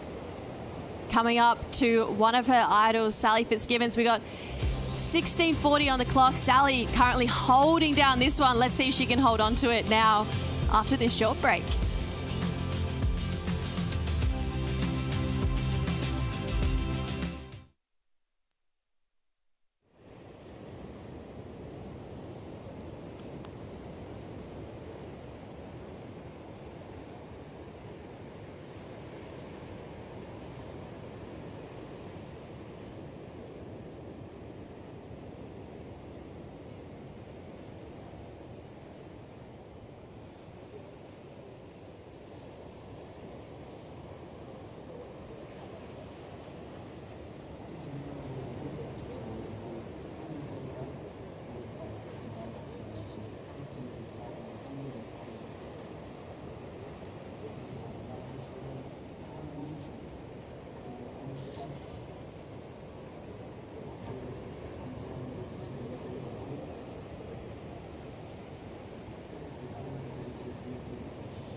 has been a really fun afternoon on surfing. We went on hold for a little bit of the EDP Ericeira Pro just through the middle of the day there. And then now this afternoon, this new swell has really started to push in. We've seen the period really jump and see some great looking lines roll through. The men got their chance. We got to see that last round of 32 really put on a show, but now it's time for these man-on-man heats to unfold. The round of 16, Sally Fitz out in front and up and riding again, looking to drop a 6.33 on this wave. Using up first priority. Wow, starts with a really classy roundhouse. Straight up into the pocket again, but goes down. So not going to go into her top two, but just flexing her skill, her variety, and showing that traditional surfing sometimes never goes out of style. Yeah, as you said previously, I think if we look back in history and we think about the Okis and the Tom Currens and the Rob Machados, you still think they are insanely good at surfing, and the lines they were doing back then, if you see them now, they are never out of fashion. So surfing has that beauty where it's timeless, right? And that's why we love so much to see the old movies and see guys rip in old boards, just because it's like the essence of the sport, and the lines they were doing back then, they are still trying to manufacture them, so it's amazing to watch. Here we go, big looking couple of lines rolling on through. Kira Pinkerton says, I'll take the first one. Got a slash, big wall of water in front of her. That's a big turn, pushes hard, but maybe too hard there. Sally taking off down the line, she goes down as well, so we've had a small couple days of waves. These girls have been used to surfing some fun, but 2 to 3 foot waves. Now we're seeing this increase as well. Maybe not quite used to the power that Ribeira has when that swell really does start to pick up. Yeah, there's a lot of water moving. You really need to approach those sections and anticipate them. So you need to go early when you're attacking those sections. And Kira there, she went with everything at it, and up and riding again, more on the inside, Jess. Yeah, good looking bowl in front of her, really trying to start to put some scores on the board and create an opportunity for herself. That's a nice hit in the pocket. Late to that second section, but gets the completion. Feels like Kira really liked that one. We've had this recurring theme of the look back to the beach. It's kind of been the really sign of knowing that they like that wave. Yeah, when you kind of stand up afterwards, already that means you're climbing it. Yeah, you're already climbing it. And yeah, even though you say like, oh, that's just casual for me, it's a claim. So yeah, this was our best wave so far. Nice setup, carve there. Another snap to stay close to the white water. I like this turn a bit better, and she was a bit late to that one, but she makes it. So she was stoked about it, building confidence. She was needing something in the 5-6 range. It will probably be it. So let's see. Yeah, in comparison to that 4.83 she has already as a high score, where do you see this one really sitting in regards to that? I think he's going to go into the 5-6 range in between, yeah. Compared to the 6.33, maybe higher than Sally's 6.33 actually, because Sally's was like 3 floater wave, and this one had a bit more juice at the end. So I don't know. I just think it's a wave. It's going to put her back into the conversation, and she was needing that wave. So it's a good moment there for Kira. Hopefully she goes into the 6s, and she needs like she will need always a 7, but yeah, puts back her name in the heat. Yeah, feels like that was really smart decision making right there from Kira Pinkerton. Not her first rodeo. Seen her surf a heat out here before. She's had results out here before. Travelled here with her mum, but what we really want to see is a back and forth showdown in these man-on-man heats. Sally, she's really set the tone. That 7.67, setting her apart right now. We'll see where this last wave score locks in for Kira Pinkerton. I agree, Shiko. I see it going well above her 4.83. Bigger wave, bigger turns, a lot of high risk, especially on that last one. And she really had to project out over that front foot. Maybe I had a little bit of Shiko in her ear saying shift that weight forward into that front foot. But no, we definitely want to see a couple more go down. But with how consistent this swell's been rolling in, You know, we're sitting at that 300 degrees from this west-northwest, and it feels like it's wrapping into this point perfectly. As far as waves go for this competition in particular, over the years, you got to say today's looking pretty good. Yeah, it's looking pretty good. 617 for Kira on that last. Straight on the money, Shiko. Yeah, I was a bit. Take it. I was a bit attempt to say it was better than Sally's. In my mind, it was. But yeah, 617 sounds good. More lines approaching the lineup, which means we're gonna see more surfing coming our way, which is always great to know. And Kira flying under the radar and trying to get this one. Let's see what she can do. Oh. Sadly, not getting into that wave from Kira Pinkerton, but definitely getting herself back into this heat with that last one. Maybe a bowl coming through. It goes under Sally. This feels like it's going to have a good line to it. Oh. Kira, again, can't quite scratch onto that one. Maybe a good call for our American surfer. Sally out the back now, using up priority. She says, I'm going to go this one. Bit of a smaller wave. Potentially a weird choice there for Sally Fitzgibbons. You're shaking your head, Shiko. Yeah, like there's the set is coming, and you could tell that wave didn't add much wall. So a bit of a priority mistake there by Sally. There's a lot more waves coming your way, and look at the lines out the back. Yeah, no, I agree. It's definitely a mistake there. And I feel like as well, Kira needing a 783. Right? She hasn't really cracked out of first gear yet. That 617, pretty much baseline Kira Pinkerton that we've all known and have got used to. So we know that if she lifts 783, that's definitely in question for her. Sally, though, here, trying to drop a 633. Another strange decision there. Maybe it was watching Kira's wave on the way back out, saw she got it from a little bit further under, and it had a really nice line to it. Got 4 big hits off. Kira sitting pretty with priority out the back right now.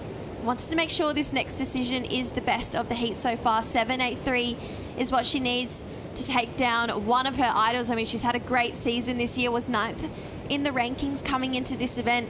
And we know we've lost a couple of those big names who are up in that top 7. Nadia Ericeira, I'm sorry to say it as well, but one of your Portuguese ladies, Teresa, she got knocked out as well. So there's a bit of real estate open for some movement from these ladies, and Kira Pinkerton, one of those girls who could jump up quite quickly. Yeah, for sure, and a bit of a shift in the rankings as expected. Every event we kind of expect that to happen, right?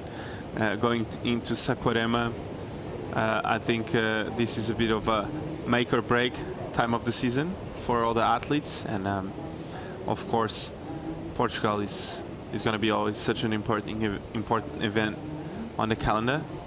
And yeah, but I think it's a good quality wave for them to showcase their power, their technique, their everything. I think it's a good wave to uplift your game, and it's funny because all the waves they competed this year, they're all different, and I think that's the funny part about the calendar, right? It's they're all gonna surf different waves, and so you can kind of expect some surfers to showcase their best in certain locations, and I think that's the funniest part about those shifts in the rankings. Let's talk about that. What's your takeouts on this new year calendar? Because we've had 2 more events added. We've got 7 CS events this year to run through. One of them, it's a big one, Pipeline. Yeah, that one I cannot lie, is the one that I'm most looking forward to watch. For sure. Yeah, I think it's going to be insane if they get like a really big swell. I think it's going to be insane to watch, because most of them, we never saw them on those type of waves and surfing with only 3 guys out. It's going to be insane to watch.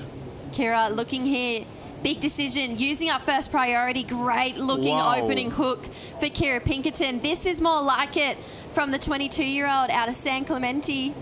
Wow. Big open face hook from Kira. Now really pacing it through this inside section. This could be a massive number with a really strong finish from Kira.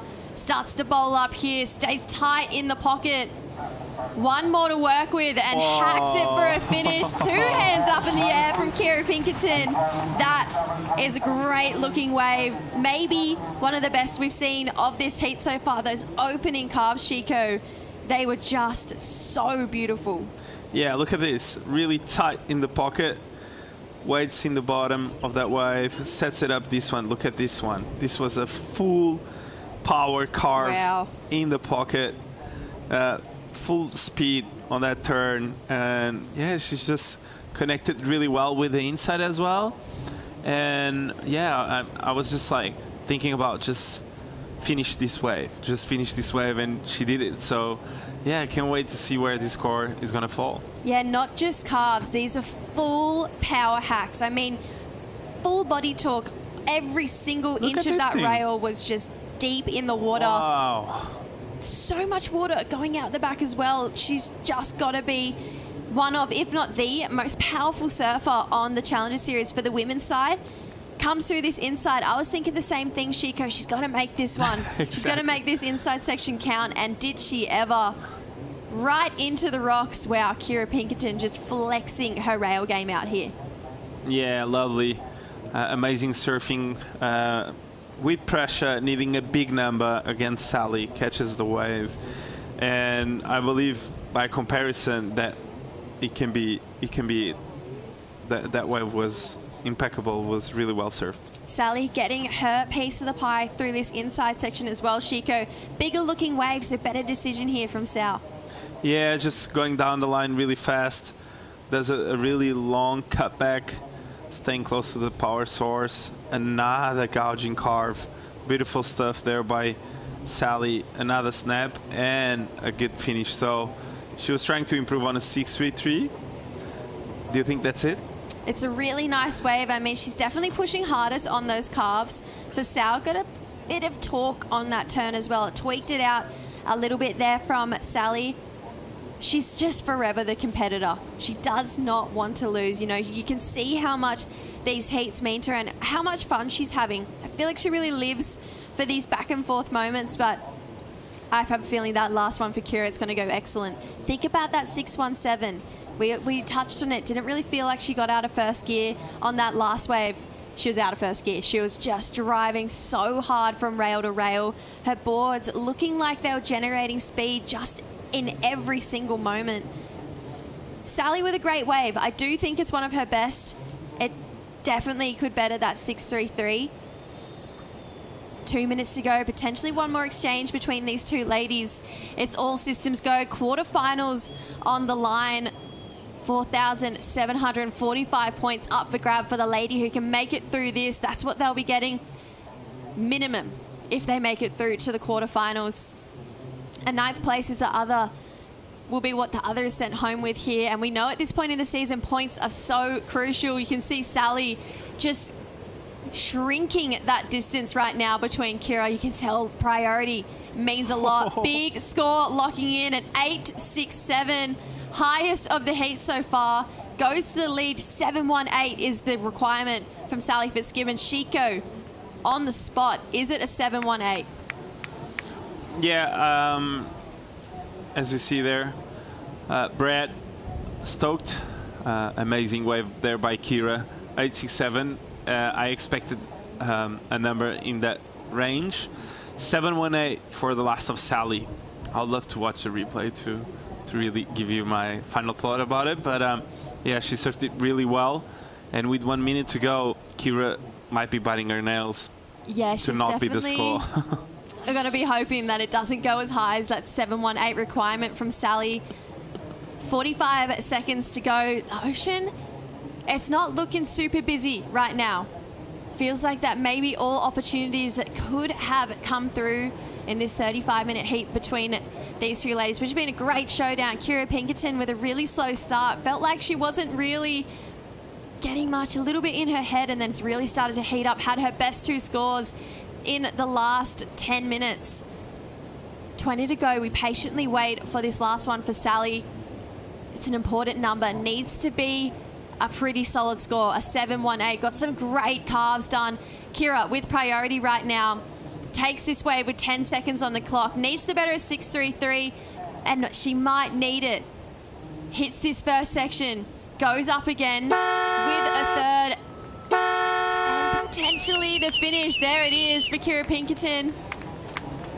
Waiting on a score. The beach is happy. They think she's made it through this heat. Just thinking back to how smooth those carves were from Sally. No indication from the judges yet whether it's going to be close.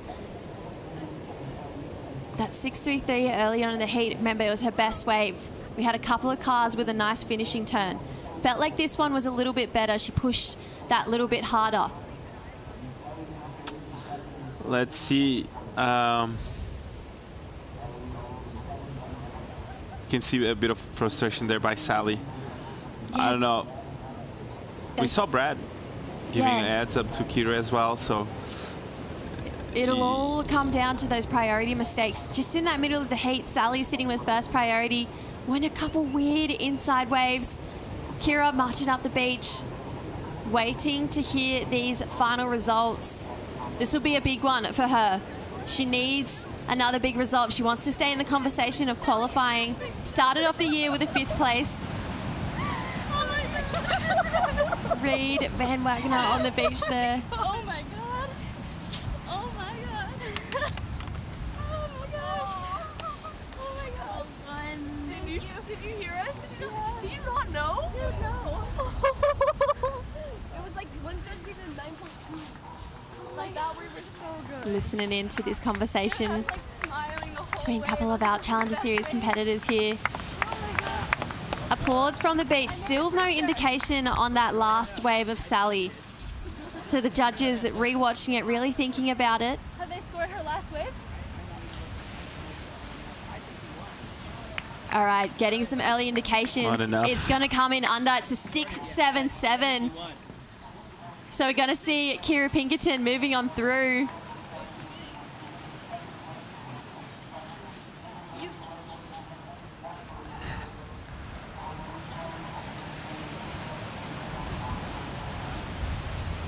Patiently waiting to hear this number come in. I'm proud of myself anyways.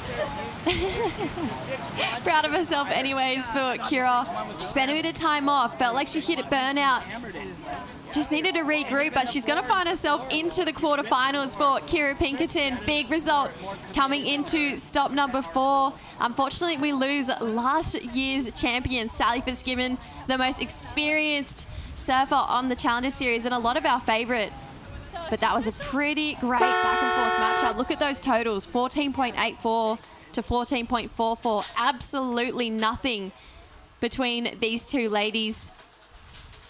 Let's have a look at how this heat went down just exactly, because it felt like it was a Sally show right at the start. Yeah, Sally started off really well. She had all the momentum. We were speaking about how Kira was behind the 8 ball the whole time. And yeah, surprise, surprise, Kira is here with an excellent number. And yeah, the underdog took Sally out of the event. And yeah, Sally might be really disappointed with the result, but was all about this lady. Started off with some signs with the 617, right? This was the first one.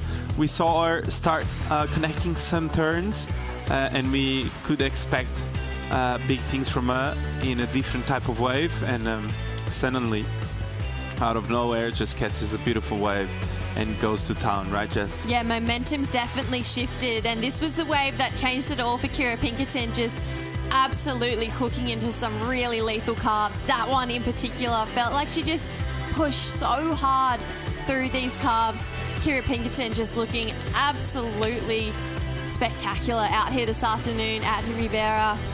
Comes through this inside section, got the finish. We were nervous for her, but it was 2 hands up in the air, elation for Kira Pinkerton. We're going to see her into the quarterfinals. Who is going to meet up with her? We'll find out in the next round of 16, heat number 2. It's a big one. It's a pretty young heat. We've got a bit of a junior affair coming up.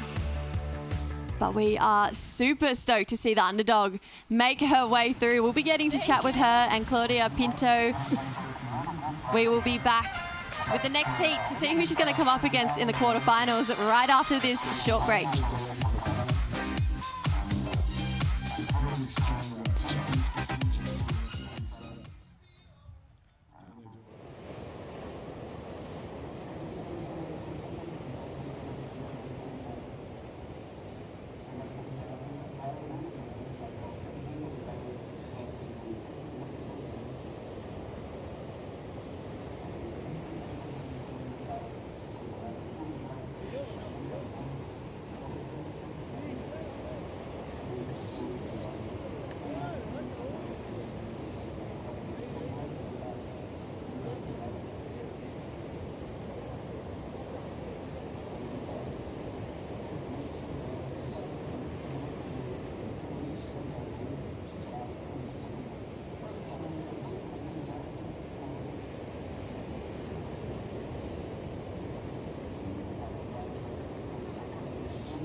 Well, Kira, what a victory, huh?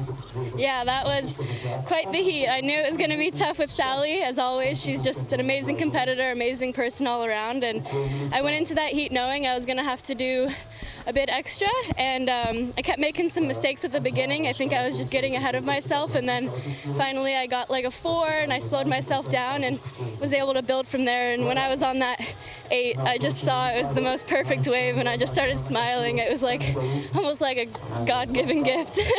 What does it represent for you to go against our 2024 champion and taking the win? I forgot she won last year. That's yeah, wow. I gotta take that spot from her now. So yeah, my next goal is to keep making these next heats and yeah, back her up with the next win. Thank you so much. Congrats. It was amazing to see you on that wave. Would you like to send a message to your moms back home now? Yes, I want to say hi to my family back home and a huge shout out to Brad Gerlach and Wave Key. He's been here with me this whole trip, just prepping me, and the work we've been doing for the last 7 months has been a huge help. And yeah, I just want to say thanks to him and his wife Anna. Thank you so much. Back to you guys. Yeah, really elated, Kira Pinkerton. I mean, moving on through to the quarterfinals, that's a huge result here on the Challenger Series. Round of 16, heat number 2. It's a great matchup. This year's runner-up in the juniors, Kana Nakashio, taking on current rank number 1 in the Challenger Series, Tia Zabrowski. Jesse Starling, joined by Mondi. Ben Mondi, how you going? Yeah, good. Thanks, Jess. Yeah, really enjoyed that heat with Kira. Big upset. She had surfed really well last year, but there's been some scores already dropping down here, and this is Zabrowski. Well, surprise, first turn is strong, the second turn is massive. And straight out the bat, a 7-point ride for Tia, the current number 1 on the Challenger Series rankings, and give her what she got. But the Japanese surfer, also Kana, the World Junior Champion runner-up, she just waits her turn. You can see that nice little textured face. This wave stands up quite steep here. She's going to hit the top. Bang! Just nice, even pace on this wave. And surfing with real composure. Doesn't seem rattled at all as she comes down to the end. It's a real contrast in styles and waves and finishes it off. So, wow, what a start we've got here. All JJ. right, matchup on our hands here. Kana, she's got this really cool approach to her surfing. A real waiting game when I watch her. She just bides her time off the bottom, and you can see on this wave, potentially hits the lip a little bit under, but feels like she jams her back foot, ends up getting her tail really high at the top of the wave. And Kana comes through this inside, answers back to Tia's 7 really early on. I just have one question for Tia Zabrowski. How is she so good, so young? She's just got it in the DNA. And then there's a DNA, and then there's some really great family support. And then the combination is pretty lethal at the moment, just to become, you know, almost fully formed just in the second year. I mean, this is her first year in the Challenger Series. She surfed a couple, last year it was a wildcard here. That was her first ever experience. So 12 months ago, she'd never even surfed in a Challenger Series event, and then fast forward 12 months and look what she's up to here. Looking to back up her 7-point ride straight away for Tia. Starts off with a roundhouse, big section, absolutely unloads, not once but twice for Tia Zabrowski. Back and forth battle. We see this last one for Kana Nakashio. It's a 7.67. So both ladies up into that 7-point range, not even 10 minutes into this heat, and then it feels like this first head-to-head matchup in history between these two is the start of something pretty cool. Yeah, really excellent surfers. They're both so young, both so talented. 7.67, as you said, from Kana. So she just fought straight back. But then, within, a couple of minutes, Zabrowski, just with those savage punches. She's been forced a little bit by the wave. She selected just to go massive on these waves. And she can just see that she's only ever got one thing on her mind, and this first turn set her up. That's a nice slash, and then this is big and free falls out of the sky. Got a 7 for the combo before, and so this is, yeah, as you said, these two establishing a rivalry pretty early on in their careers, and you get to see those. See the flash of the fins there, Jess, just as she came through here. So really technical, committed, timing was perfect. Never looked like falling, really. That is great surfing from the 14-year-old. 14, my gosh. that is just out of control, that is out of this world, that she's just 14 years old. And really cool as well, has great diversity between the waves that she can surf. You know, she lives between Hossegor and Tahiti. One being super fun beach breaks. You know, you can learn to really navigate your turns, how to sit in the pocket, also how to get barreled. We see some pretty good barrels over there on the beach breaks in southwest France. But then Tahiti, some of the scariest waves in the world, and a wave that is on the championship tour. You see that working in her favour. Yeah, if you were kind of trying to create that sort of test tube pro surfer, you'd sort of get them groomed in the beach breaks of France. You'd roughen up the edges with some slabs in Tahiti. You'd add a bit of that Polynesian flair with a bit of French je ne sais quoi. And then, yeah, what you get is, this sort of, great surfer with, loads of sort of, she's so varied. As you said, she can attack any wave in any way. She's a good barreler. She's good in the air. You haven't had to seen it yet, but that's going to be, I think, one of her, if and when she gets on the CT, that's going to be a real marker, a real difference. So, yeah, at the moment, without trying to hype her up too much, she's got such a great range and repertoire.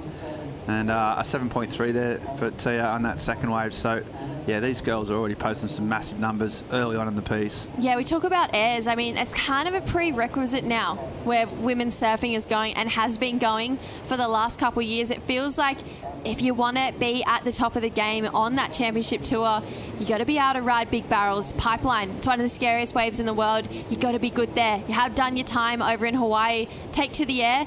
Got to be good at it too. This lady, she's been working on all of it for quite some time. It's crazy to think that she's so young still. Great looking Rio in the pocket, straight up again. This is the type of surfing that got her to a final appearance. Combos it up through this inside. Wow, Tia, just the way she gets that tail flare up in the pocket of the wave. And she's found one. It's gone all the way through to this inside section. 2 hands up into the air. Wow, Tia, just with a great overall performance. I mean, start to finish, that speed, flair, just variety on that wave as well. She really just ticked it all. Yeah, so we saw those 2 previous waves, which she banked 2 sevens that they were kind of short. They had 2 big sections. She absolutely hit it and manufactured scores. And then with this one, as soon as she got 4 or 5 sections, she was doing those massive turns, but with flow, and then she got another one. So there's the first turn. Judges love that first turn in the pocket. Second was really critical. The third again. You can see the spray coming off the back. So, I mean, for anything, it was a lack of variety. But when you're pushing so hard with so much style, it doesn't matter. And she finishes it well, and she likes it. When she's starting to put her arms up, that a big tour's coming her way. So, I'm not even sure if that was ridden. That was ridden without priority underneath Kana, and that's another. To have that in your locket, to be able to take off without priority and put on so much pressure, it can really rattle your opponents. Talk about how much the surf has just improved through the afternoon. It feels like it's almost grooming out even more. That wind backing off a little bit, especially in through that inside section. I know it's protected, but such a clean wall in front of Tia here. And just as soon as she gets to the top of this wave, it's fins free. She keeps just projecting off that back foot and just comboing from rail to rail, turn to turn. 7.3 is what she got for her last wave with only a 2-turn combination. Oh. Now she's got about 20 on one wave. I mean, you see this score making the judges scratch their head a little bit. Yeah, and you see the technique in class, when you slow those turns down, like we just saw there on that amazing slow-mo, like she looks even better. Some surfers maybe a bit rough technically. When you slow it right down, you're starting to magnify some of the rough edges. But with Zabrowski, it just looks even more critical and even more cool because everything she's doing is bang on point. There's no jitters between the turns. It's still critical. And yeah, I think we're expecting a pretty big number here, and already just making us, a real marker as we approach the 20-minute mark. You've been watching surfing for a while now. Oh, for about 4,000 years. Yeah. When was the last? I remember when Duke was a kid. Oh, the Duke. Duke. He was really good as a Grom. I saw him in the World Juniors. Yeah. What was your question? Sorry. Yeah. When was the last sort of crop of juniors like Tia, like Kana, with this much talent, just in the tip of their pinky finger At this come through. young age, well, I was really lucky enough to saw Carissa Moore come through, and I remember seeing her when she was 14 or 15 and just seeing her in Hawaii surfing, and I was just going, wow, we've got something that's, you know, like a lightning bolt from the future. So, yeah, I think in terms of women's service, Tola Wright was probably the next one just after Carissa. She, I think, won a CT when she was 14 or 15, but so she's in that, you know, she's in that kind of generational sort of change. But I suppose they were often sort of one-offs, you know. Carissa was on her own. She fought with Steph. Steph was already quite established. Tola too, she dominated on her own. There wasn't a group of them maybe coming through like at this age, Tia, Kana, Eden Waller, you know, those 15, 16-year-olds. Yeah, they're a really exciting, electric bunch of young female surfers that are going to, you know, rattle some cages and, you know, probably set the next decade, you know, set the standard for what's possible in women's surfing. Last wave scores for Tia, an 8.6, so extending on her lead again. 15.9 points in the first 15 minutes of this heat, leaving Kana to answer back with an 8.24. Her first wave, the second highest wave at this heat, 7.67, with a great combination of turns. You know, Kana really stepped out onto the scene this year, especially in that World Juniors that we saw over in the Philippines at La Union. She'd won a lot across the regional series on the QS, hadn't really had a standout year on the Challenger Series, and then came to the World Juniors and just put on such a clutch performance all the way through to the final. As Luana Silva, she came out on champion, but Kana ruffled some feathers. I don't think anyone really expected her to come through and do it. So she has this underdog energy about her. We've talked about, you know, that first day, maybe that second day as well, not having a lot of upsets, but it feels like now we're getting a couple more underdogs really start to reel their head. Kana, she's got her hands full though. She needs a big score because Tia Zabrowski has an 8.6 and a 7.3. Probably a very elated dad down on the beach. Good thing we've got Claudia out and about, ready to have a chat with him. That's right, I have Gary here, the dad of Tia Zabrowski, who's got the highest score of the day. How does it feel for you to see your daughter just like being so consistent and having her hard work bringing results?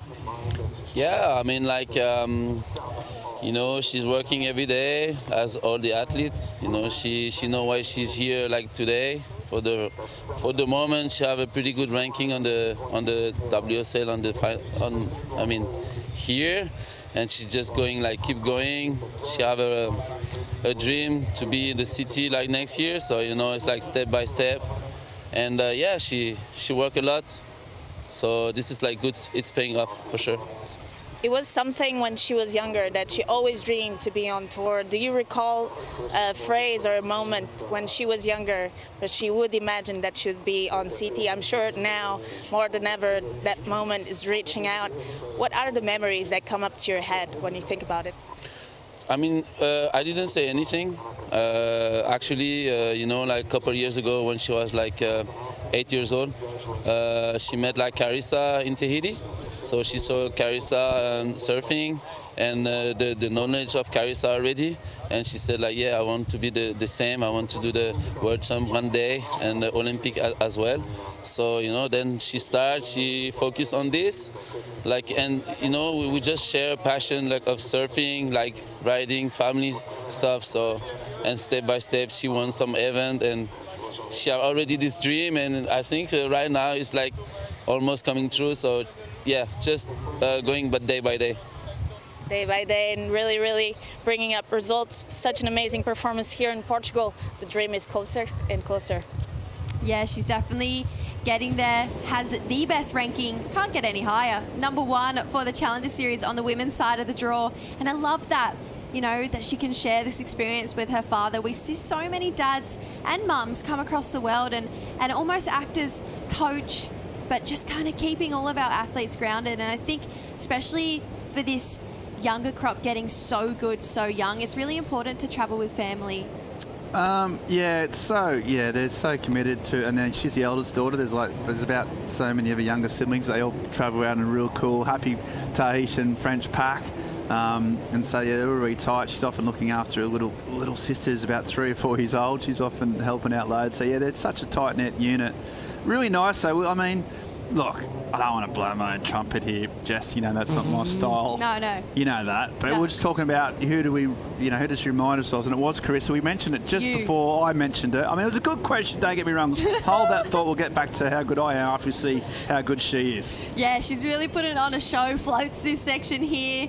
Wow, just crispy lines back to the power source. So it's really interesting that. Sorry. Yeah, Back to me. She reminds her of you and your surfing. No. Is that what you're saying? No, not at all. No. What I was saying, there was just fortuitous that she mentioned Chris, and then that spark, just meeting that world champion. That's how surfing works in this professional era. You meet that spark, and she just sets off a new train. So Carissa handing on the baton almost, and it's incredible that now she's, making that dream as an 8-year-old coming to fruition. There's a big wave out the back as well. Yeah, solid looking lines here for Kana. Up and riding, slightly behind the 8 ball. She's going to get out of there. Decides she doesn't like the look of it down the line. Some of the biggest looking sets we've seen all afternoon. Potentially the swell going to pulse some more, pick up some more. Yeah, that's probably the biggest wave we've seen. Made that first day there in the morning when it was all but it was all jumbly. It wasn't a bit jagged. It was a closed storm, a hurricane, the remnants of. So now these ones have just got way more, a longer period. And way more sort of joined up, way more groomed, and that wave just ran. She was just a little bit deep because it caught him a bit out of control. But yeah, the surf's pumping is what I'm trying to say. Yeah, no, it is. It definitely is. We got a little bit of a break in the action right now. We've had a great back and forth battle between these two ladies, both with big numbers. It's this lady right now out in front with an 8.6 with 14.5 to go. Let's see how this one rounds out right after this short break.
We got a big heat on our hands. Tia Zabrowski, Kana Nakashio, 13 minutes on the clock. It's been an absolute showdown between these two ladies. Both have a big score in the 7 range, but it is that 8.6 really holding Tia Zabrowski out in front. Our world number 1 on the Challenger Series, just adding to that tally. You got to say, another great result here. You'd be close to solidifying. Absolutely, yeah. She's way out in front on the ratings. She's been so consistent, as you mentioned, I think earlier on in the event. JJ, she's I think she's made the quarterfinals in every event she's been in, and she's just keeps racking up these big numbers as well. Really dominant performances. So, a win here or even a final, you'd think she'd be really, really close to that CT dream, and then she'll have a good 6 months before the CT starts off, so she can just really start to solidify her training for that. She goes to pipe for the Challenger Series, which is really important.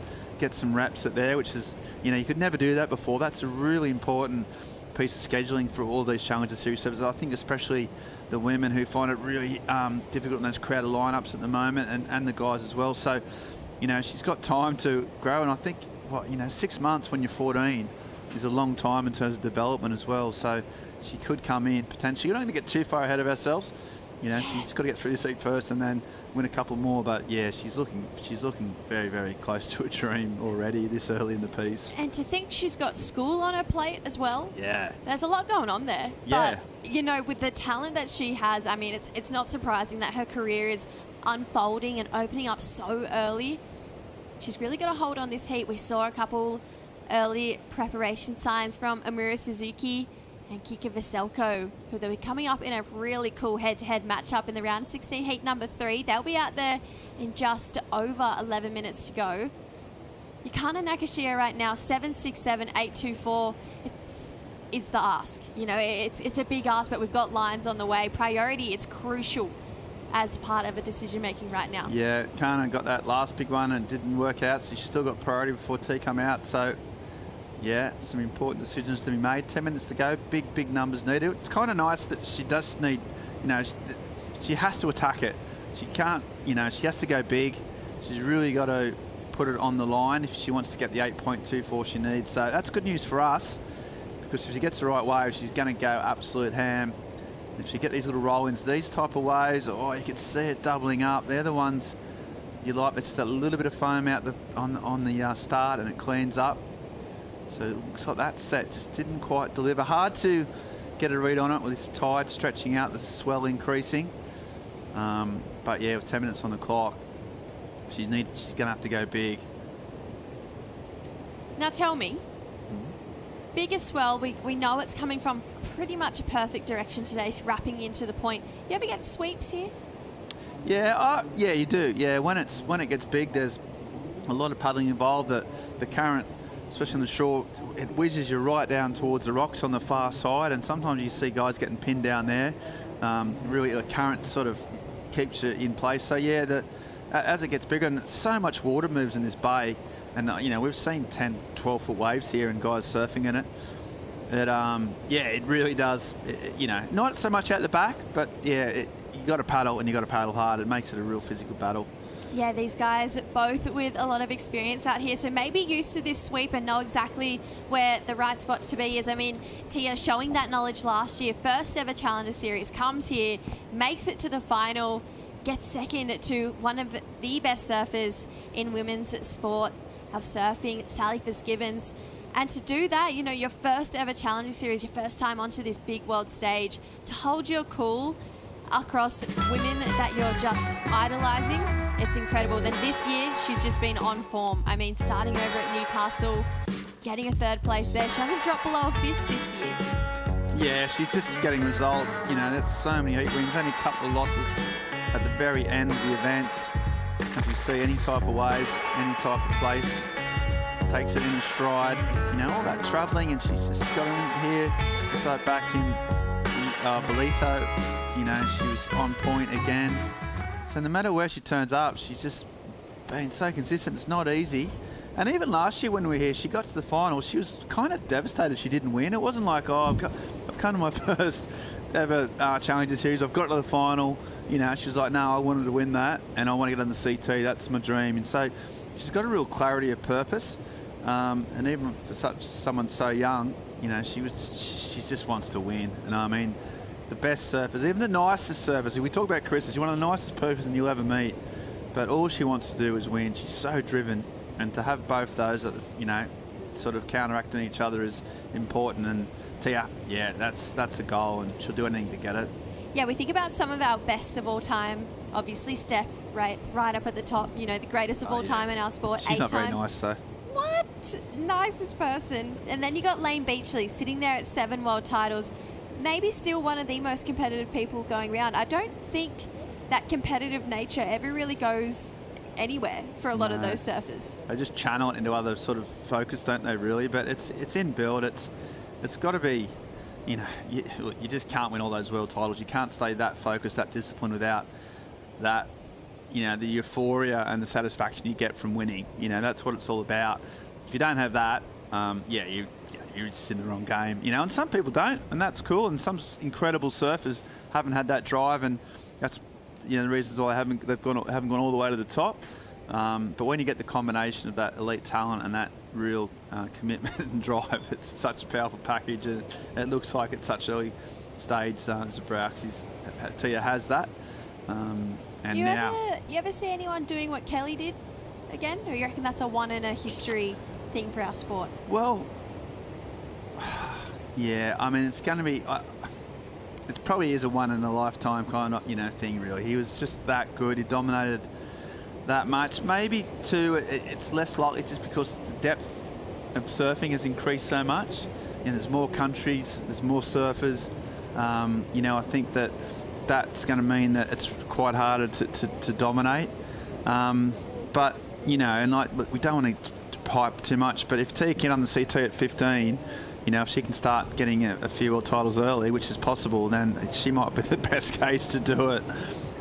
Giving her best shot right now, looking to answer back here, Kana Nakashio. Bit of a nice snap in the pocket here. Glare, that afternoon glare starting to filter through. Mistake there for Kana. Yeah, she waited so long for that wave. She's ridden two, and that was just a poor, she kind of had to go potentially, but it was a poor wave selection. She would have been better off waiting and holding on to that priority. She's left the heat leader out there on her own, on the prowl. 5 minutes on the clock is it's getting down to the crunch time, and she's what little control she had over the heat, she just kind of did hand it back to TT.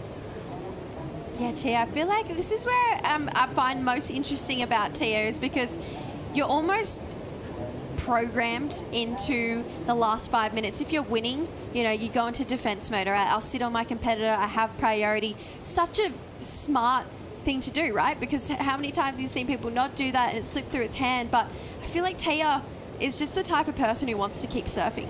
We want to see her on waves, and I feel like 8.6 and a 7.3, maybe she's not happy with that. She has such high standards for herself, and I wonder if it's been built into her so young that you see this back and forth battle go ahead. But right now, we got to break down what has been an incredible heat. Yeah, I think we'd say the attack is the best form of defence, basically, isn't it? Because she's just got these in a locker, and she knows that 7.3 is something she can improve on if she gets the right way. Those first two starts only had 2 sections, but she absolutely blitzed them. And so she had a couple of sevens in already with those 2 waves. And then the next wave really allowed her to open up. And once she got on a roll, she was just started to do this type of stuff. 5 or 6 massive turns. And then she just went right out. She just kept improving, and the commitment and the timing, she hasn't fallen off. She hasn't made a priority error. So it's kind of been a faultless strategy-wise. And with surfing like this, it's the best. I think it's the best score we've seen in the event. It's the highest total, individual wave total. There was a 9 actually, but yeah, definitely the best of today, and she looks so strong. And Kana, she started so strong as well. I mean, 7.67, that's not a shabby point, but unfortunately just hasn't found much since this wave. Yeah, exactly. She did everything right. This is her in the first couple of minutes of the heat, so she's done exactly what she wanted to do. She got a really big number. She knew she was going to need scores in the 7s and 8s, and she did it straight off the bat with great surfing and great wave selection. Awesome finish. So at that stage, like, okay, she's holding her core, but here she goes live action. Can she fight back? Big looking wall in front of Kana. Starts off with a swoop. You can see that afternoon glare starting to wreak a little bit of havoc right now. She's still got speed down the line. Big looking section. Jams it there for a finish. She's going to get out of that one. Potentially give herself one more opportunity to get back out the back. But that felt like there was better decision making for Kana Nakashio. Bigger looking wave. Solid looking end section turn. See what she got done out the back here.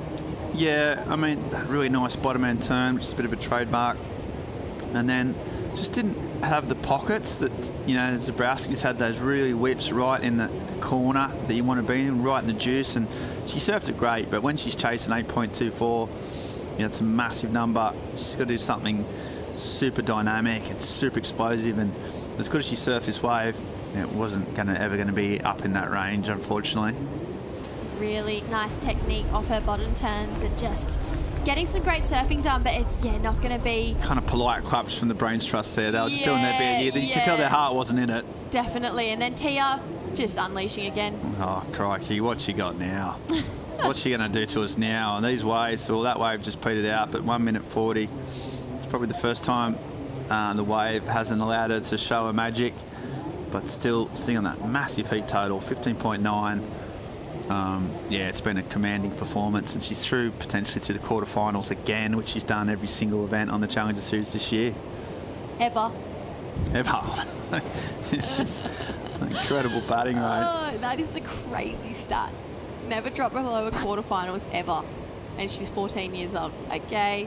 Kana, her last score, 5.73. So answering back, but it's nowhere near that number she's really chasing of that 8.24. So 1 minute on the clock. Tia out the back with priority. You don't really see too much of an open door starting to happen here for Kana Nakashio.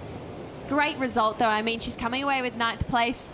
Nice, cheeky little 3,320 points. You'd take it. Yeah, she'll take it for sure. Another learning curve. A little bit unlucky that you come up just the way that the heat undraws. You come up against the #1 seed, effectively. So, you know, and she showed all week what she's capable of. Even in this final, in this round of 16, that first wave was a massive number. 30 seconds on the clock. Let's not count her out. She might just get one last chance, Jessie, but it's going to have to do something special. And a little bit of a paddle battle there. We'll see if that priority changes. Yeah, that was a pretty... That's the defence you're talking about, Jess. Yeah, that was a pretty close call there. Priority does swap. So now 10 seconds to go. Kana with priority. The lady's going to want to make sure they look in at the priority board before they pull the trigger on this next wave. We'd hate to end this heat with an interference, but the clock is going to run down, unfortunately, on our Japanese surfer, Kana Nakashio. We are going to lose her out of the draw, but #1, Tia Zabrowski, just really showing why she's sitting at the top of the rankings. That performance at 8.6 is so high quality, such class for such a young woman. So Tia Zabrowski, she'll be going into the quarterfinals, looking like she'll come up against Kira Pinkerton. So that's going to be a pretty big matchup between those two really different styles there. We got plenty more action though. We've got 2 more heats to round out the day here. A big one coming up next. Figured out who is in that next heat right after this short break.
The EDP Ericeira Pro is brought to you by EDP, official energy of the EDP Ericeira Pro.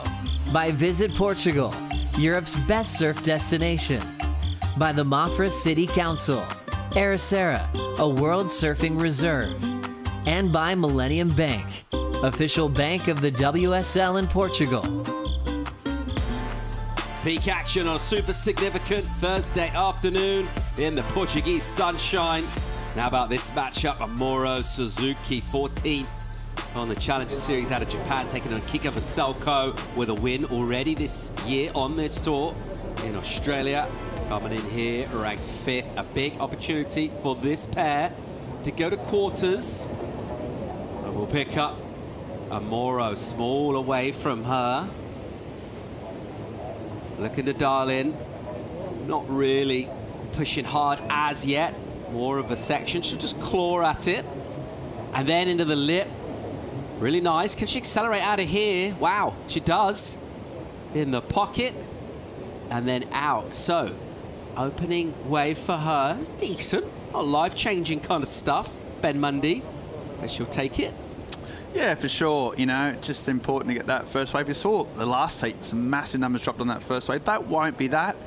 But you could see, I also heard a little bit of excitement, a bit of inflection in your voice. And some of those, when she came out of the turns and drove through to the next one, she sort of generated loads of speed, which is not easy, which is a good sign in terms of her timing. But just a little bit sort of not quite right up in the lip or right in the open face enough. Took a while this way to warm up. Started growing down the line, got bigger as it hit the shallower inside reef. Starting to warm up here. That was nice, a little bit slow. This one, probably the best one, a nice little bit of flare. And that drive down the line was the part I enjoyed. But that sort of carve there was a bit of a downturn. Still strung 4 good turns together on a big wave and got a seven points. Good score for that. That is a good score. Got a 7 early on. Wowzers. So Suzuki throwing down the gauntlet to kick Veselko and saying, have a bit of that.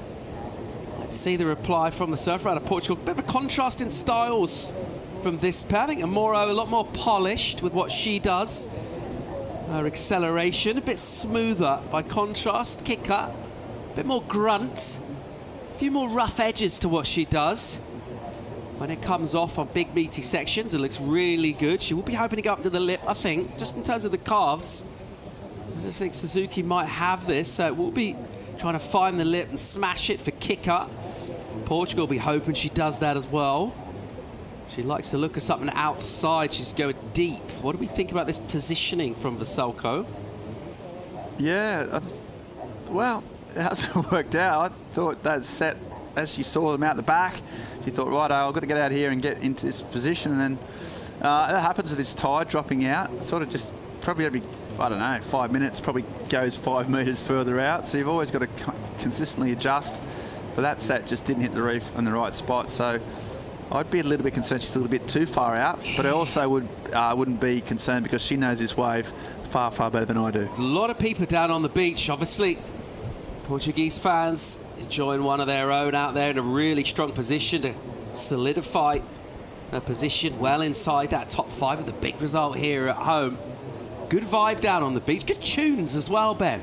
Yeah, I've been great listening. music. They've been playing some of the hits that you don't always get at surf events. Like just a bit of Shaggy when I was down there just now. Yeah, they don't mind going retro, the Portuguese. Did I ever tell you about the time I met Shaggy at Notting Hill Carnival? You're making it up, 1994, peak of his powers. How did that? Yeah, no. Just weirdly, of all the stories you tell over and over, I haven't actually heard this one. He just played his set. It was after his appearance. Yeah. I think he was there doing like a Levi's activation. Like I said, he was really famous then. And it was in Ladbroke Grove, so literally just around the corner from Notting Hill Carnival. Great days. Here goes Amoro Suzuki. Slicing. So, finds herself in a good position on the reef to snaffle a wave, to give her a 2-wave total already. Doing some pretty decent work. It's a touch slopey, but her slices are crisp. And she'll keep that momentum, really wanting it inside, won't quite get there. And did you approach Shaggy, or did Shaggy approach you? I said, excuse me, Mr. Shaggy, hi. Yeah. I'm Paul, it's my brother Neil. He said, he was super cool, he said, you boys want some Levi's? I said, yeah, and then he just walked off. I was like, well, Shaggy. I waited there for a couple of hours, so he didn't come back. Just in the denim blues. Where's my Levi's, Shaggy? Yeah, this wave, I think that's not a good decision from Amuro. She's got 27 minutes, some big sets coming through. I don't think that wave was ever going to deliver the type of score she needed. So just chewed up a bit of valuable time. Energy outside. Yeah, look at this stuff. Kick up might be interested here. 27.5 on the clock. Let's go and hear from the woman of the moment. Tia Zabrowski is with Claudia. Tia Zabrowski going into the semifinals with the highest score of the day. Guide us through your heat. First of all, I was super happy to go into quarterfinals, I think. Yeah, quarterfinals. And yeah, I got super heat. I got really good scores since the start of the heat. I was in a good rhythm. I was super happy to share a heat with her. And I was so happy to have really good waves. We had so much good opportunities. And yeah, happy to be in the quarterfinals. At only 14 years old and so consistent, such a high on the rankings, the dream of going on tour is just closer and closer. You could even be the highest, beating up the world record for the highest, youngest person to go into the world tour. When you set up that goal for yourself, as you were talking with your dad earlier, do you think it would be this fast? No, like I've never thought that it would be this fast for me to be here at this age, but it's even better. Now, of course, my goal is to be the youngest to qualify on tour, and I'm really, really close, and yeah, I hope I can make it here.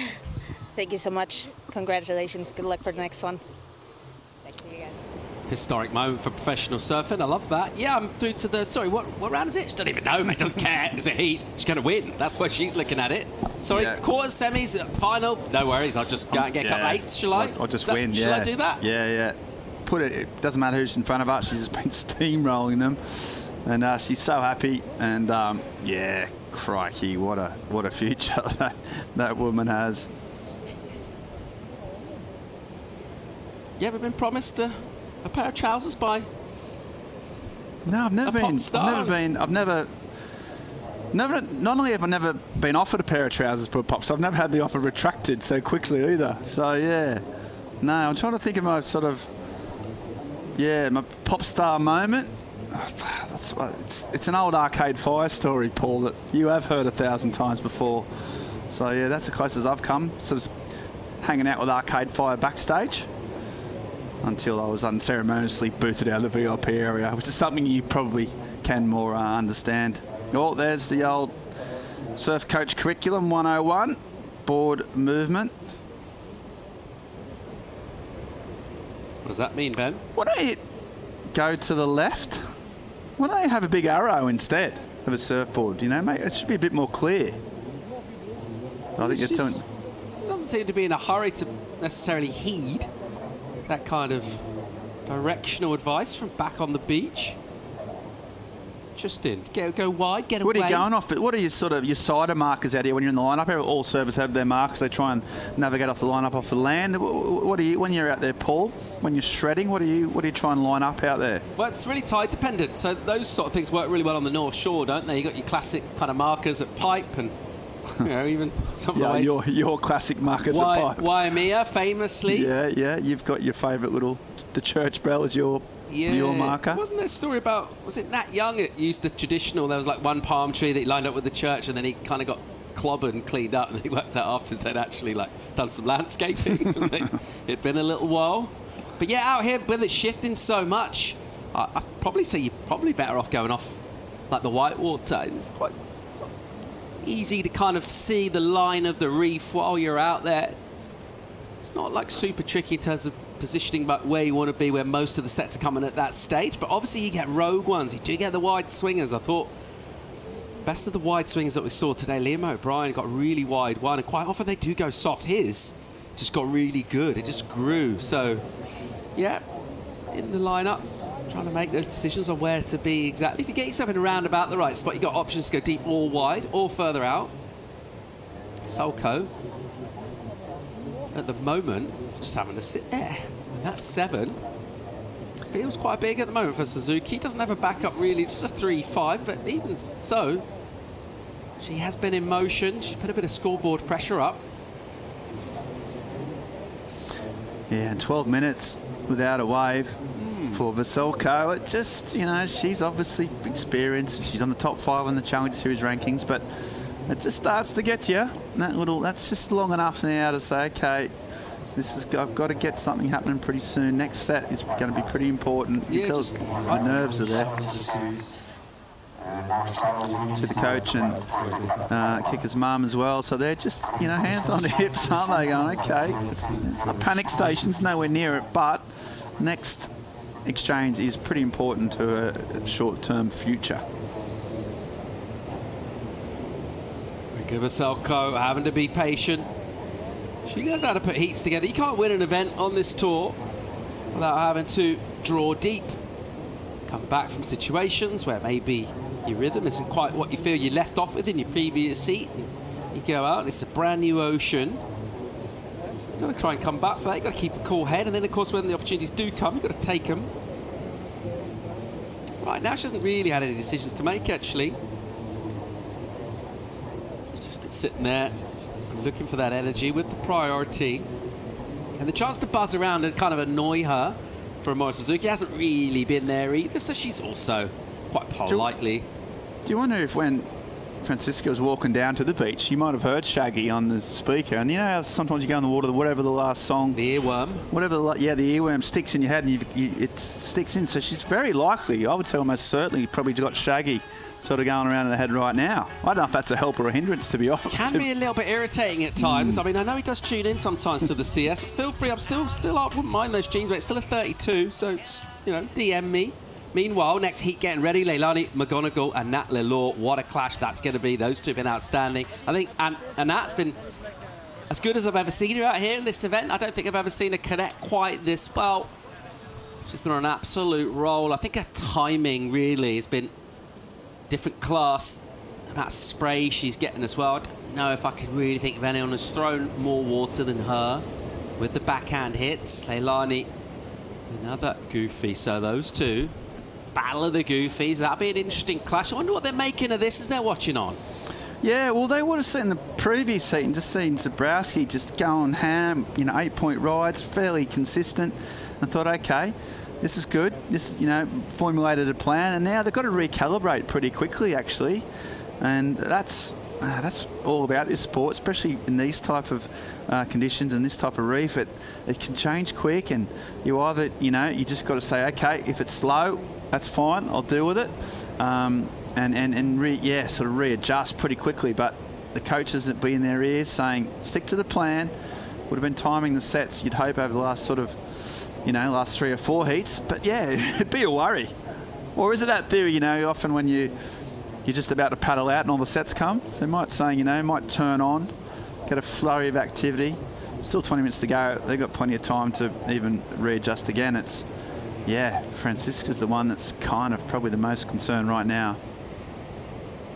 She's going to have to surf a 19-minute heat, essentially, and the game plan that's been strategized and worked out pretty much from the moment you get through the previous round. You're starting to dial in and think about, all right, I'm close to something really big here, make my next heat, and I'm into the finals once again this year, already inside 5th place position, so in a qualification spot for the time being. Big result here in Portugal could help solidify that, and all those positive plans you make just goes completely out the window. Yeah, that's like my life. But probably that back to that earworm sort of effective. We'll hold on. She's puddling now.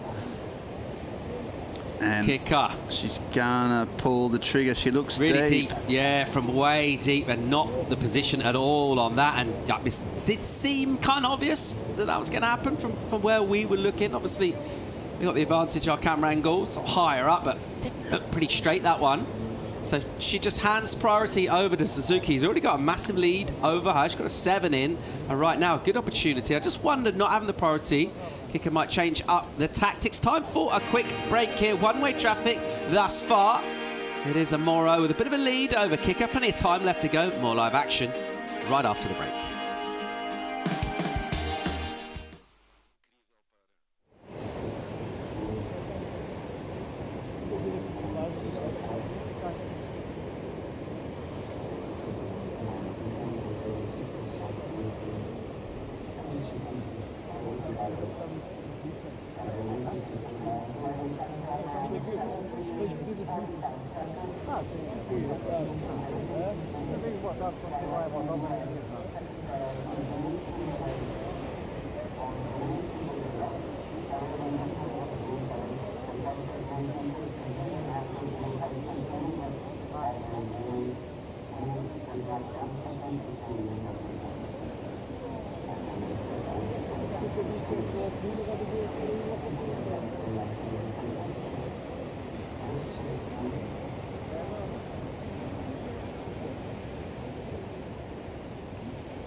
Welcome back to Ericeira. We'll pick up live action from the Portuguese ripper, Veselko, finishing off all the way down on the inside. So a sticky start to the heat from her. That feels a lot better for the squad. There's her brother, James. And Chico Alves down there vibing as well, enjoying himself. What does she get done? Yeah, so after that big mistake, she's regrouped pretty quickly. You're talking about having lack of priority, where that's going to help her, and I think it has, because she's got this way. That's a nice big spray in the pocket. There's that trademark swoop she's got, and back into it, and now she's fangs down the line. We just saw the end of this wave, so damage done out the back and a finish on the inside. So she's back in the game. That's absolutely the case. Washed off that mistake, but also Suzuki, she exercised her priority. Nice first swoop and looking for a section. Oh, nice, patient, but carving turn. There's that trailing hand. She puts a hand in the water and swoops back to the foam. And looks like this wave is going to lose its bit of its luster. Who wins the exchange between those, Ben? I think Veselko got that one. I mean, that was a much bigger wave from Amuro, and that was her best turn, which is really, really nice. It's big out the back. Kiko was a bit on the face, wasn't she? Cut back type stuff. Didn't see a lot of lip. I'm not sure the last turn would be deemed complete on the inside there for Kika, so it will be the calves. Let's see. Yeah, let's see. We talk about those earworms, and you do see the surfers warm up with music off the big headphones. It's pretty staple of the warm-up routine. I mean, that is effectively trying to get your own earworm. As we see Veselko, she's absolutely hammering out the back, trying to get back in position. Yeah, what do you think, Francisco, you would think, what type of earworm is she trying to create? What type of music? If any of the surfers ask me, I'll tell them it's officially the best ever Side Cup song for your heat. The artist is called Self-Esteem, Rebecca Lucy Taylor. The Deep Blue OK. Okay, gotcha. So that's literally just the choice. So that's what you would advise to choose. But what do you think she was listening to before she paddled out? I think she's into drum and bass. Right. There's a lot of that stuff coming back into fashion. Maybe some of that, maybe some DJ rap.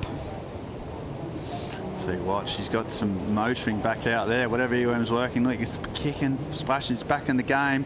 5.73 for that wave. Look at this thing though. Suzuki's got a bomb here. No, she has not. And she's butchered the takeoff. Don't really know what went wrong there. That thing looked great. What happened? What happened, Ben? Yeah, I think she just thought she was fine, and then she had to sort of ferociously paddle, and as she was doing that, the foam just grabbed her. And so suddenly she went from having a bit of a clear takeoff. So she looked good here, just got caught in the lip there. And then now she's like, okay, I'm late, but she's still good enough. And see that little bump, got to her feet, and then that foam engulfed her. So a rare mistake. She obviously good enough to take off on that wave, even though it was a tricky. And she's lost the priority because for Veselko, I'll tell you, we talked about her paddling ferociously, and it's paid off there because just by getting back out, she's got that point. That could be a big change in the heat. These two are surrendering priority like a medieval citadel siege, aren't they? I mean, they really are just handing it over to each other. Here goes Kicker trying to use that priority. Nice hit up in the lip. Carving, touch sluggish and sticky. This is better into the lip, so this is the kind of stuff she's going to need to do to get up there. And she'll push and won't come around, but going up twice to the lip, I think that's going to be the difference between those mid-ranges, those fives that she got earlier, the 5.73, and going better on the scale. She assaulted the lip a couple of times. I mean, that was so impressive that she got off that wave. She hammered it back out to the takeoff zone. Just pure energy, pure effort, pure fitness. Got the priority, and then a wave came and she just turned around and swung. So that was a pretty intense 4 or 5 minutes of physical activity, and still got up there. Probably just left a little bit of points on that wave that last turn. It wasn't as clean as you want, but she attacked it. It was a big wave. It's going to be really tight when this score comes in between these two. We're game on here. This is going to be really entertaining. So getting the momentum back with this. Yeah, so this first turn was nice, and the judges do like that first turn. Vertical, nice little swoop.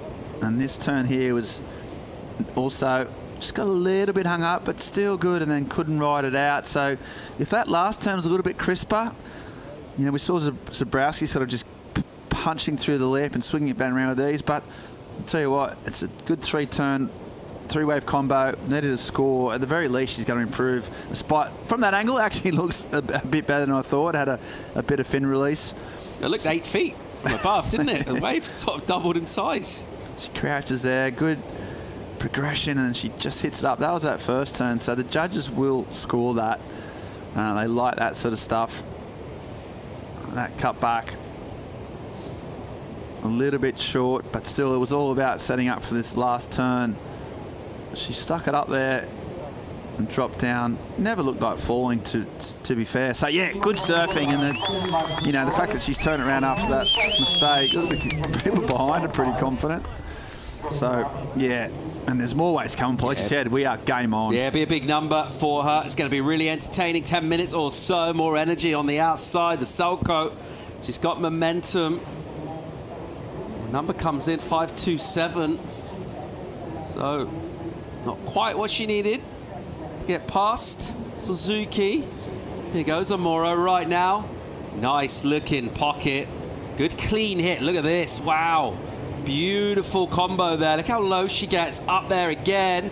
Wow, this is going to be a significant score for her, and she's made a mistake and she's making amends here. Great looking wave. Look at this runner through the inside. If she can get up and finish, that's huge. Best wave of the heat by a country mile. This is going to be a monster score, Ben. Yeah, she's just made life very difficult for her opponent. Every single turn was absolutely bang on. There wasn't any transitions or delays. It was a lovely wave. Look at this, straight into it. That was nice. I really like this bit here. She came around and just carved into it. And she just added a nice bit of flair there. Just trailed the backhand in the water. Even that carve was nice. And then she identified the section down the line and just creased it. Yeah, I mean, that is smooth surfing. She loves it. Considering her first wave was a 7, it's going to be interesting when that goes maybe a point or two north of that. You'd expect it to, wouldn't you? I mean, look how dynamic the finish is as well. There was even really nice work done before that. And I just thought that combo, if you can go into the lip, hit it, straight to the bottom turn, and then carve. It's an interesting carve. It wasn't a sort of cautionary one as well. It was attacking. And a huge number, 8.5 for her. It had to be excellent, really, didn't it? And Veselko now in all sorts of trouble. She needs a 9.77. She's got 8 minutes and 45 seconds to get it. Does have priority, but what a moment for Suzuki. Here goes Kicker. Here's her reply. She'll need to go big here. Redirecting. Good wave. Nice hit in the lip. Great speed. Streaking down the line. Maybe didn't quite get that one right. She's relentless. She's just bashing away. Yet more good work done onto the inside. Maybe a little stiff in those legs, just feeling the fatigue. It was a long, long wave. Couldn't get the finish, and she's going to have to maximize, and you can see the frustration. Yeah, the coach is a little bit worried about that. I mean, just that final, that she's absolutely exhausted, but she's going to put in a big stint. 8 minutes to go. Trained so hard for this exact situation. So, you know, she had intent, that nice wrap. So 2 of the similar ones. Here she starts to identify the scoring. I mean, I wonder if she got the score. She knew Amiro's wave before she took off. If she did, she knew that she would have to have really put it on. And look, it was a really well surfed wave. It kept giving as well. Cracks it there, and at this stage, okay, she's well on the way to a good score. Just a nice finish. just left a little bit of a bad taste in the judge's mouth with that incomplete, but it's going to be her best wave she's ridden. Who better to tap into the energy and insights from the Portuguese cheering corner than Chico Alves down on the beach. Chico. Yeah, boys, I'm here down on the beach, really tense moments here. We've got all the Portuguese crew and younger brother of Kika Veselko supporting her. She was a bit behind the 8 ball. You thought maybe the score was a bit higher. Talk me through this. It must be really nerve-wracking to be a younger brother. Yeah, it's really nerve-wracking. It took forever for her to get the first wave, and the other surfer is surfing really good. I don't know, this last wave looked pretty good to me, and I think she still has a great shot to make it on first place this heat. Who gets more nervous, you or when watching each other compete? Wow, I think maybe me. I'm so tense and so nervous to see her surf, and okay, it's getting hard. She needs like a 8 something, but the waves are pretty good, and I believe she's gonna maybe turn the heat around again. Coach was a bit disappointed with the score, right? Yeah, I think maybe she deserved an 8 on that one. I think the middle turn was really good, the top turn, and it's kind of, I don't know, not really understanding the scars right now, but hopefully she just pulls out a really good wave. Thanks for your time. Good luck. Thank you. Back to you, boys. Yeah, thanks, Chico. Under 6 on the clock. She's back in the heat. 7-5 brings the number down now. 8-0-1 is what she's chasing. She will need excellence. At least, that's assuming there's no further improvement from Amora Suzuki, who's on the prowl with momentum, with priority. She's got a run of the line up. There's the spread from the panel. Yeah, it's a very good score for her back in the game. She's always fights so hard. She'll be kicking herself. She left some points of that incomplete at the end. It's really hard to judge that final manoeuvre. Why is that final manoeuvre any more important than the 8 or 9 before it? That's an old standing, almost a philosophical debate. The point being a 7.5 means she's back in the game and now needs just an 8-point ride. A big number, but at least a manageable one for a surfer of her talent. Talk to me about this paddle shift now. Amora Suzuki, who does have priority, has moved inside and underneath Kika Veselko. Why is that, Ben? I think Francisca really likes to try and dominate and line them up, trying to like get over opponents and try and sort of bend some wheels. I think Amira's a bit like, you know what? I just want to sit where I want. She has to force her to get out of the way. She can't try and sell her a dummy, perhaps. She could drop in her as well, can't she, from here? She can see exactly what Kika's doing, and if she wants to, just take the wave. So trying to control things rather than letting Kika prowl around. Find that psyche, even though it's priority. When someone paddles on the inside...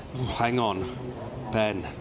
Look at these lines coming in. I mean, it's setting up for a neutral. I mean, this is agonising, really, for those emotionally invested, like all of Portugal, like the big, strong Japanese squad cheering on as well. But you see these lines coming through and you need excellent numbers, which means we're going to get great entertainment.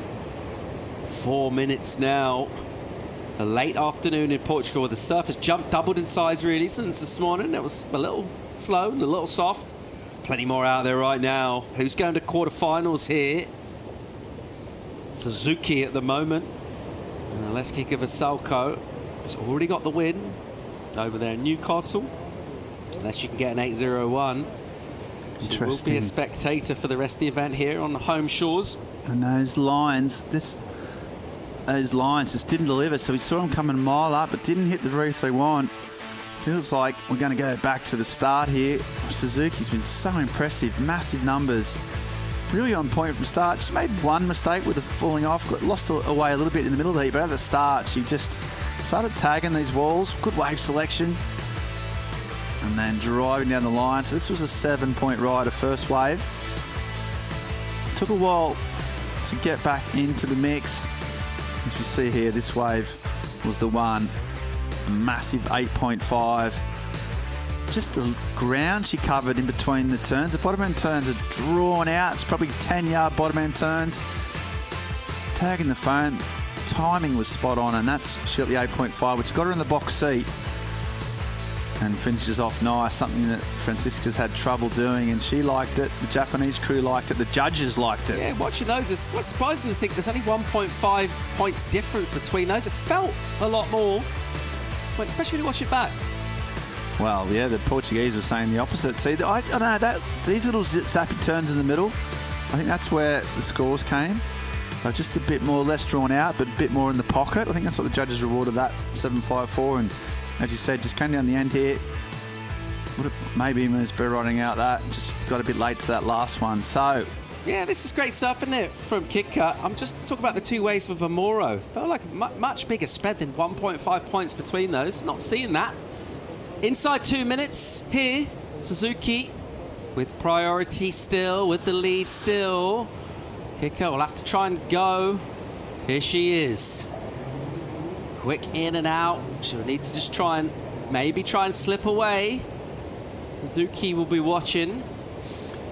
Did well there not to fall for that. It was a classic sell, wasn't it? I think Veselko just trying to paddle for it and see if she could lure Suzuki into her, but she's not going to be fooled. She's pretty experienced these days. She's had a lot of heats, knows this wave as well, so she's not going to fall for that trick. Just praying that the ocean goes flat. A minute to go. Veselko. Oh, we said this before, Paul, but there are more lines out there. Hello. All right. Well, what Kitka wants is multiple wave set. What she wants to do is rip in and go excellent. She's got close to it with the 7.5.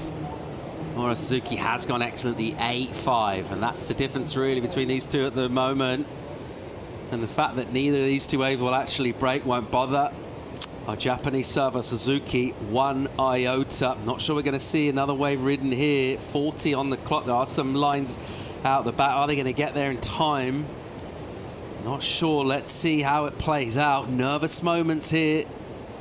It's this stage of the event where you can secure yourself for finals, get to the quarters, look at something really significant. It's all quiet out there.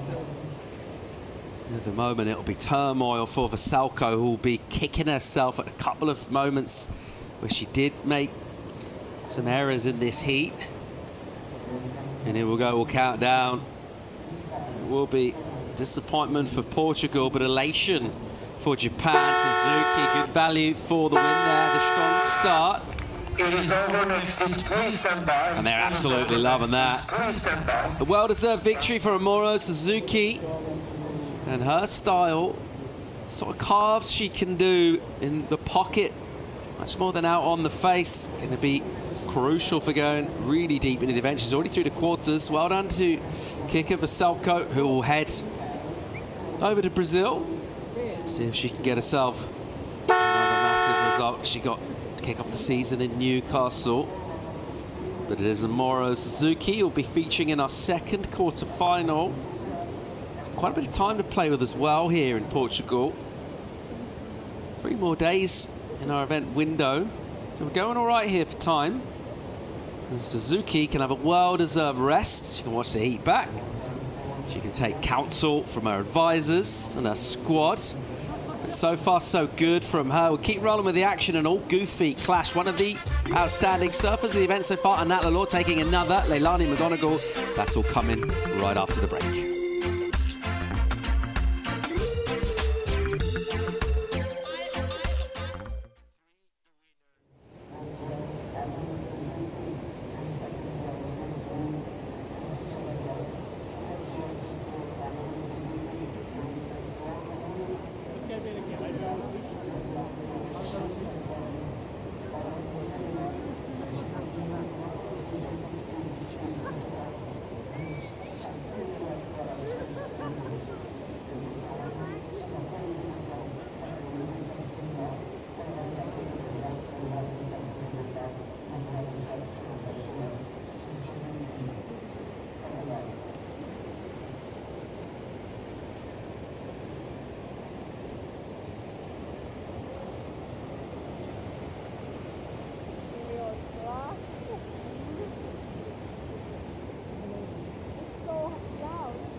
Beautiful scenes on the beach at Ribeira de las. Look how much it means.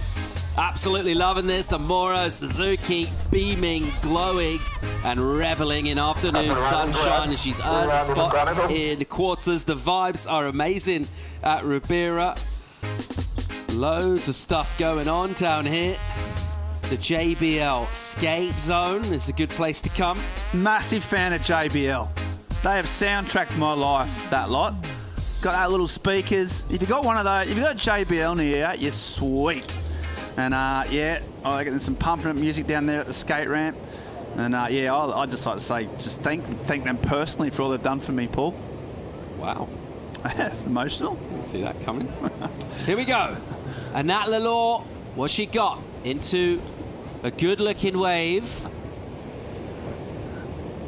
Hits a turn high in the pocket. There's another good combo for a Nat. One more, she'll squeeze out, spray. Oof. Still going here. Great rhythm to this stuff. And that one more under the lip. Well done, a Nat. We've already got the number in for Lele. It's modest, 4.33. And now a Nat Lalore getting involved, and you'd expect that to go a little better. Welcome, JJ Starling. Thanks, Paul. I'm stoked that I could make it for this one. Yeah, and Nat, she's been lethal. Her backhand has just been looking so sharp. I mean, the amount of water she's throwing off her turns, it's kind of unmatched, to be honest. Just the sheer power she has off this bottom and unleashes as soon as she's at the top of the wave. Yeah, wow, big finishing turn there. So that feels like it's going to be a pretty solid score. And then Lele here. She's been pretty sharp too, getting that 7.67 in that last round on that first wave, looking to take the pressure off again. Wow, big open face turn there. Then she lays it on rail one more time. Pacing her way through this inside section. Goes up vertical there for a finish. She's going to be pretty happy with that one. So it feels like both of these ladies really desperate for it. This is much more the goofies. We've got an all goofy matchup in this heat. This first wave coming through is a 4.33. So definitely going to be the backup score for Leilani McGonigal. Really nice hook in the pocket there. Feels like she kind of is just that type of surfer, needs momentum. Unfortunately, feet slipping off there, but that last wave was really nice for Leilani McGonigal. Yeah, she got a much better number than that. The first one got that a little bit wrong, but then quickly made amends. Very impressive just to clean all of that up. And the all goofy clash already showing us what we can expect. Quality surfing. Goofies can go nice and tight, high in the pocket, nice and vert. They can tag these sections. Expect to see some quality competing and surfing throughout here. Now it's the long paddle back. And we're waiting for numbers for Nat and the last wave of Leilani. Let's see where it puts us with the numbers. So a contrast just in the rhythm of the surfing in that last heat. Suzuki was all her at the beginning. Kicker not able to get involved. By the time she did, she was always playing catch-up, couldn't quite get there. Just the way it played out with scores and with priority. But this one, opportunities, and both of them identifying. I don't think the thing to do is to go and sit for 10, 15 minutes. Get involved, get an exchange on the board. Let's get it on. It's what we're watching here, some lines. And how's that atmosphere down on the beach? I mean, obviously a lot of fans here from Portugal, but a lot of the neutrals as well in full voice and just really enjoying these clashes in this kind of surf on a beautiful evening. Here's more live action from Leilani McGonigal. Slower opening section, she cuts back, now that's nice. Hits it, drives around. Leilani joining up sections here, trying to get on this little double up that will run along the inside. She'll get there. Doesn't quite get a finish, so that way it's kind of running out of steam a little bit. 2 scores to come through for her. Yeah, we got a lot of numbers to lock in here. I feel like the judges probably comparing those last couple of waves from Leilani and Nat. You can see though, these two ladies, they're longtime friends. They've been sparring partners for years. Whether it was the Prime Series here on the Challenger Series or the QS, that's a really nice hook in the pocket for Leilani. She's got a really great pivot point off the bottom of her bottom turns there. She really can just whip it up nice and tight in the pocket, which is getting her these really big wow factors inside section to work with, but just didn't really have that speed coming back her way. She had a real standout moment in that heat yesterday, getting that 7.67. Like I mentioned earlier, no one really came close to her from that. So yeah, I feel like this is going to be a really cool back and forth battle between these two ladies because they've both been really big standouts in the event. We've got a fresh quarterfinalist in the form of Amuro Suzuki. Let's go and hear from her. She's with Chico. I'm still waiting for scores. Hello everyone, I've got Amuro, really nice heat, excellent numbers, you smash it out there against a local surfer. How was it out there for you? It was really, I don't know, I'm just happy right now, and my Japanese friend, they are supporting me so much. Then they give me energy and they made me strong. So yes. You're looking on fire on this wave. Talk me about the relationship you have with the wave. Actually, I got a couple mistakes out there, but my 8th wave was, I was like, oh, like I catch good wave, and then like I try to like focus on my surfing, and I wanted to show my surfing to everyone, and I did it. So. You did a good job. You look amazing out there. You want to send a quick message back home? 応援ありがとうございます。自分のサーフィンができてとても嬉しいです。次もみんながワクワクできるような試合をやりたいです。応援よろしくお願いします。Back to you boys and good luck for the next round. Thank you. ありがとう。 Thank you so much. The stoke is real for Amuro Suzuki. Look how much that heat means to her. She's coming back for quarters. You're pretty pleased about that too, JJ. Does she not have the best smile ever? When she smiles, it makes you smile. I am a massive Amuro Suzuki fan, and yes, you just had a really well-rounded heat. I feel like that 8, we haven't really seen that much dominance on a wave in a while. I mean, Kira Pinkerton obviously got her 8 out there, but it just felt like Amuro had something else going for her. Really, really nice flow between turns. Kika made a great comeback in that, but she's got a couple really great results so far in this year. So this is a big standout moment for Amuro in her part of the career this year. Good number in for McGonigal, the 7 previous to last. And Nat Lelor got a 6 for her first wave. She's got priority again, and that's at the moment looking for over a 6.01 to go in the lead. But it's Leilani from underneath priority. A little bit of a sluggish opening section. She'll get a chance to open up, and then it will really just slope off. So let's see what this goes on the inside for her. Got one nice section out the back with a turn done, a little setup slice. And she'll clip that as well. So you can see exactly why Nat was not interested in that wave. Thinking about the 5-point ride and how that might compare. It's always a chance to improve you back up when you don't have priority. What do we think? Yeah, it felt like this was a nice wave for Leilani. I love that fact that she's staying busy, not overthinking it. Got really nice and tight in the pocket here. No big vertical outside hit. Might hinder her a little bit. She has a really nice eye for these inside bowls, though. We've seen her just absolutely detonate them time and time again. Went super vertical on that one. Feel like she's got more in the tank. You know, she surfed this wave really well, but I really can see Leilani pushing harder and giving us more. Thinking back to that 7-point ride, just how up in the pocket and vertical she was getting. Great surfing, nonetheless. It is really nice surfing here from Leilani. It'll probably slightly better come in around the same. There it is, 5.17. But yeah, she's definitely got more in the tank than what she gave us on that wave. Yeah, I guess the slight improvement.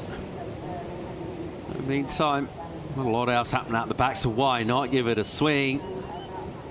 22, just under 23 minutes to go here. The next move of Nat Lelor will be significant in terms of decision she makes with that priority. Does she sit there for a while? Is the decision taken out of her hands by just the rhythm of the ocean and how these sets pulse through? Scintillating matchup. Who's going to be taken on? Amuro Suzuki. Find out. We'll wrap up the day with this action as well. A load of talking points to bring you in the post-show as well. And that's all coming up on a day which has shown us a bit of contrast, really, in terms of the magnitude of the swell. Not sure we saw it picking up quite this much. No, it's kind of been 2 days in one, to be honest with you. This morning was really small, similar to where we picked off last night, yesterday afternoon. It was smaller conditions. We saw those more experienced surfers really find those nice bowly ones through this point here, but today we went on a cheeky little hold. You know, Adair had a nap before his heat came back up, doubled in size. It was kind of pumping as soon as we got back, and then it's held in this afternoon. That period doubled. We saw a lot more energy filter on through, and we got into man-on-man heats. We started to really get to that pointy end of the draw where we see these duos just come into play. So these two ladies, like I've mentioned, they're going to have a great showdown, competing against each other for a really long time. And you got to think, and that probably with the more consistent higher scores in this event so far. She's dropped a couple eights, but Leilani, a 9th place here. She wants to go deeper. You know, she got to the quarterfinals at Nui. She wants to kind of reset that and then go further. And Nat will put herself in position here. This looks like shaping up to be a good wave. There's a bit of magnitude on it. Here she goes, Lalore. First turn is a set up and out, so that wave actually was bad. And that, therefore, so was the decision to take it. Surrendering priority. A clear mistake there. Leilani will say thank you very much indeed. Now, let's see what a Nat can do to try and make amends there. She had a look at that wave. She initially, her paddle wasn't super convincing. Just kind of looked like she kind of wanted it, and that's why I think she was a little bit in two minds. In the end, the decision to go proved not to be a good one. Yeah, and Nat, we've seen a couple people fall into that trap really early on. Oh, there's that smile I was talking about. It is just enough to make anyone's heart smile. Amuro Suzuki, I absolutely love her. But yeah, back to the point. And Nat, yeah, we've seen a lot of people fall into that trap, wait for those bigger sets, and then they kind of hit that deeper water and don't eventuate too much, or potentially left too far behind and they run too wide. So I feel like we've seen a lot of these big scores in this round and throughout the day come through those medium-sized set waves, those ones that come through a little bit further underneath, and they just hit that bank and really bowl up through, similar to what we saw from Amuro, similar to Kira Pinkerton. Tia Zabrowski got an incredible one as well. But we've seen answer backs all throughout the event so far. And in that, she, honestly, from the very first round, Paul, you got to say, her backhand has been knifey. You know, she's just displacing a lot more water than what we're seeing most of the other girls do. Yeah, she has been in a bit of a different class thus far. Not worried about where she is at the moment in this heat, but just that one wave ridden the 6 early on, and then that poor decision. Does need to make amends right now. Using priority. It's McGonigal. First turn's nice and crisp, really good. Look at this steep section, another nice hit. So great combo outside. There's another.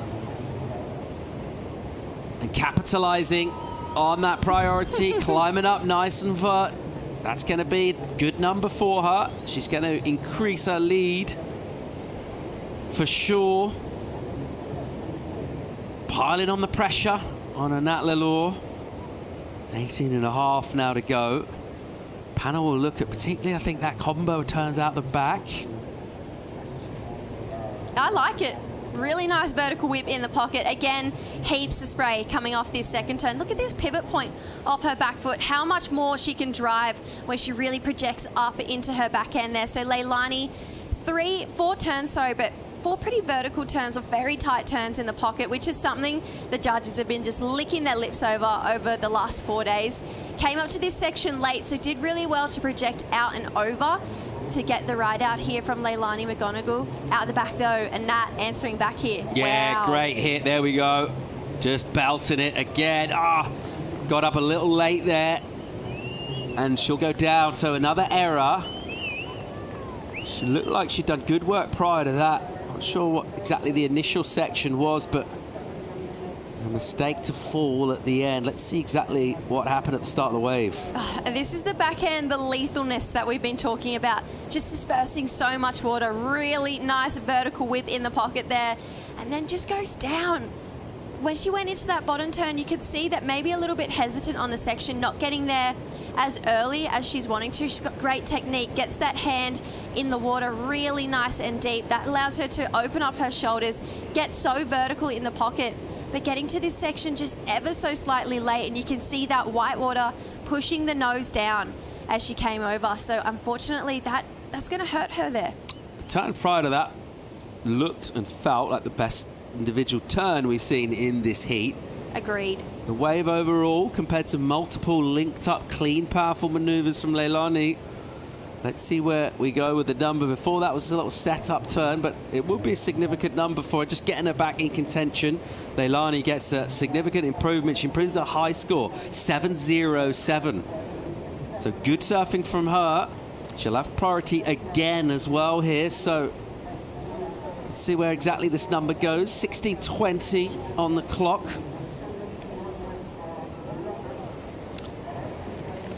Beautiful time to be down on the beach. All sorts happening out in the water. So we've got Shiko roaming around. We'll just stick with the live action right now as we see Leilani McGonigal doesn't hang on to priority for long. Great looking section, going up nice and vert. And that. Wow. Hitting it hard, almost over-rotating in terms of heel pressure, but she recovers that. Bang! Whoa, if she makes this, good finish. All right, interesting exchange. 2 scores to come for a Nat. Wow. If that previous to last wave, we thought the best turn of the heat was on that, I think that wave exceeds it. I mean, I'm really interested to see where the judges score that one turn, because that could go anywhere. We've seen one turns be rewarded, but this felt like it was something pretty special. Almost lost it there. Just felt like she was fumbling a little bit, but then look how clean this inside face is here, and you can see her just go to work. Really big hit there from Anat Leilor, just dispersing so much water. Leilani, she got another great wave there as well, really projecting off that first carve. Comes back through this inside. Love how she got the fins up and out the back there. Will it better one of her 7s? Question is up in the air. I personally liked her 7 and her 7.07 better than that last wave. She's definitely got a convincing hold on this lead, but Nat's last wave, yeah, you can tell she really found a lot more confidence there. Shiko Overs is out and about, having a good time as ever. Shiko, what do you got? Yeah, my golden hour. Everyone is here. I'm having the best time of my life. Look at what I'm doing right now. Having a Estrela Galicia. Look at this talent taking a beer. While I speak on the microphone, I don't think I'm doing my best, but I blew it up. Sorry, boys. Oh, no. Maybe I need some help here, but yeah, I'm just having the best time of my life here at the Estrela Galicia stand. And according to the hour, I think we need to have another one, but not this one. But yeah, we're gonna go for break now.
Back at it here, we're watching Anat Lelor, one of the best backhand techniques on the Challenger Series.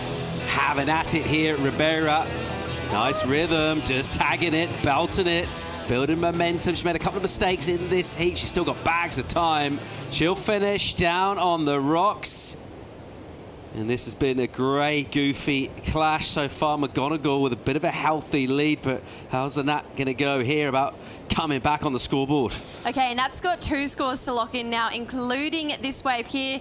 I just love her backhand. It is so technically good, and I feel like she just suits this wave. Look how confident she looks now that she got that last wave under her belt. She's kind of just finding her strides here and just unleashing. That wave before, that single turn, 5-3. So this wave, you know, it's really nice. It's a combo of terms similar to what we've seen from Leilani's 7s, and just kept on swinging. So many pockets just opening up for her, this long green wall ahead of her this afternoon. Didn't miss a beat either, just a lot of flow, a lot of tempo between her turns. So Nat Lelor with 2 scores to drop. She's asking the question of, am I going to edge towards that first place? So Leilani, maybe she thought, job well done. She's got to keep lifting here. Could we be seeing a momentum shift right now? 11 on the clock. Lele out the back with Pryo. She's not done yet. She's going to look to add more points, improve on her 7s. And these scores come through for her. And that's exactly where it puts her. So right now it's 8-0-7.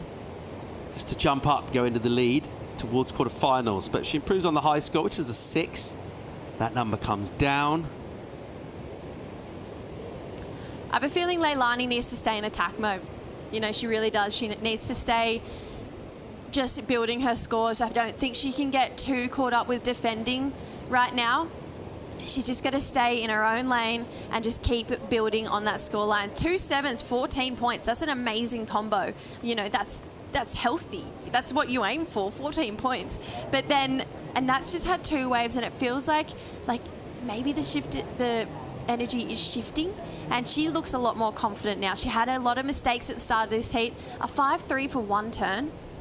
Talk a lot about momentum, don't we? It's the end of a really long day. The waves are quite big. The paddle backs are long. I just think maybe when the scoreboard momentum does shift, if indeed it does, you can maybe start to feel a bit of that fatigue creep in as well. Understandable if it did. We're just speculating. We're just waiting for numbers as well, really see exactly where it all puts us. What we do know is going to be a highly entertaining finish to the day.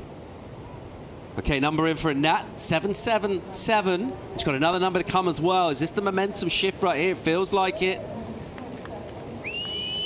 So needs a 6-3 now, and another number to come in for multiple hits. And the response for Leilani McGonigal, the good thing from her point of view, she's got that priority. How does this all play out? Really intriguing. And if you're going to go to quarters, you need to be of the utmost quality, and that's what it's going to take right now. Yeah, it's got to be vertical from Leilani to keep building on these scorelines, because that's what Anat's offered up. She's just got the best wave of the heat for really just putting that board at 12 o'clock. You can see there Julian Lasser, her coach, feeling the nerves as well. He knows that there's another score to come through, and a 6-3, it's not a massive ask for what was a really nice combination of turns, a lot of flow, a couple of vertical hits in there as well. So Leilani got to make the next decision the right one with 8.5 minutes to go. Well, and that will force the issue with the paddle, and Leilani will say, this is mine. Uses priority first. Swoop, nice and crisp. Driving off the bottom. Kind of a quick hit. Speedy. Again, up there. Tagging it as the wave goes a little small. She'll stick with this here. Patience past the rocks. And a clean finish. Is it better than the 7s? She's already got locked in. If it isn't, she won't move the scoreboard. Still waiting for a Nat's last wave. Yeah, Nats feels like it's just got a lot of velocity in it. Leilani's does too, but there's something about a Nats that just feels like she's whipping through him. Leilani, when she gets vertical, she really does start to open up. Great wave. We've seen it. She hasn't not put a foot wrong in this heat. She's landed every single turn she's gone for. Great looking hook in the pocket here. Came all the way through the inside, navigated this end section, got the finishing turn there and the ride out before those rocks. can definitely better on one of those sevens there and potentially get herself back up into the lead, because we just saw a change here. So this needs to be a 7-3-4. It has to be her best wave of the heat so far. She's definitely getting the most of every single pocket ahead of her, maximizing on this wave here from Leilani. With the completion, it's definitely going to ask the question of a 7-3-4. It feels like it's sitting similar, maybe a little bit better than the 6-6-3 that we saw of a Nats. But we have just seen the momentum change. Under 7 minutes here. What a great last matchup for the day to decide who's going to quarters at the moment. And Nat Lelour, the numbers in, it's under. It's 5-1 for Leilani. So Nat Lelour with the lead and with priority now as well. And just to revisit the point about fatigue, I just thought maybe slightly tired looking surf in there from Leilani. She was on it, particularly on the back end. You're holding those bottom turns here for so long, and it takes so much out of you. And such a long wave as well, to do that time and time again. Yeah, you're definitely right, Paul. It is so fatiguing. And a Nat, she's only really had 2 waves where she's done that on, so maybe has a little bit more juice left in the tank because she fell early on, and she's not done that on purpose. Yeah, I mean, we talk about it, you know, any sport, any level really as well. When the scoring's going your way, when the momentum's with you, all about fatigue, you just brush that off. You're not feeling it anymore. You're feeling light, you're feeling really good. You're like, I'm up for this. On the other hand, if you had the wind taken out of your sails, you just maybe heading the other way energetically. Meanwhile, a paddle for Leilani. Unable to get on that wave, and Nat Reid in the lineup. Both of these asking for situations. The situation we know is that Nat Lelour is leading. There's 5.5 on the clock. Let's check the story of this one. There's quite a lot that's happened in this, but early on the significant movement was from the Costa Rica McGonigal. Yeah, look at this. I mean, super sprightly start here from Leilani McGonigal, just projecting up and over these sections, really springy off the bottom. I really love that pivot point she's got. But then a Nat made a couple mistakes, came back with this. How much water does she throw off her turns? That is out of control. Comes through this inside section here. Boom. Big whip in the pocket from a Nat.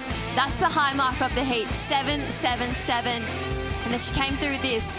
One big hit here, and followed by a combo of moves to get her to 6-6-3. Has her up in the lead right now. But wow, I mean, what a goofy foot matchup. They'd be making the goofy footers proud all across the world, these two ladies. Definitely had an absolute showdown here. Leilani needs to answer back. She's close. She knows what the score feels like. She's got a 7-0-7 and a 7. Just needs that little bit more. All right, and Nat will go here. She'll use the prio. Interesting choice. There's a great hit, though, with speed. Bang, again, another big one. So, fewer turns. They were pretty big. 6-6-3, the low number.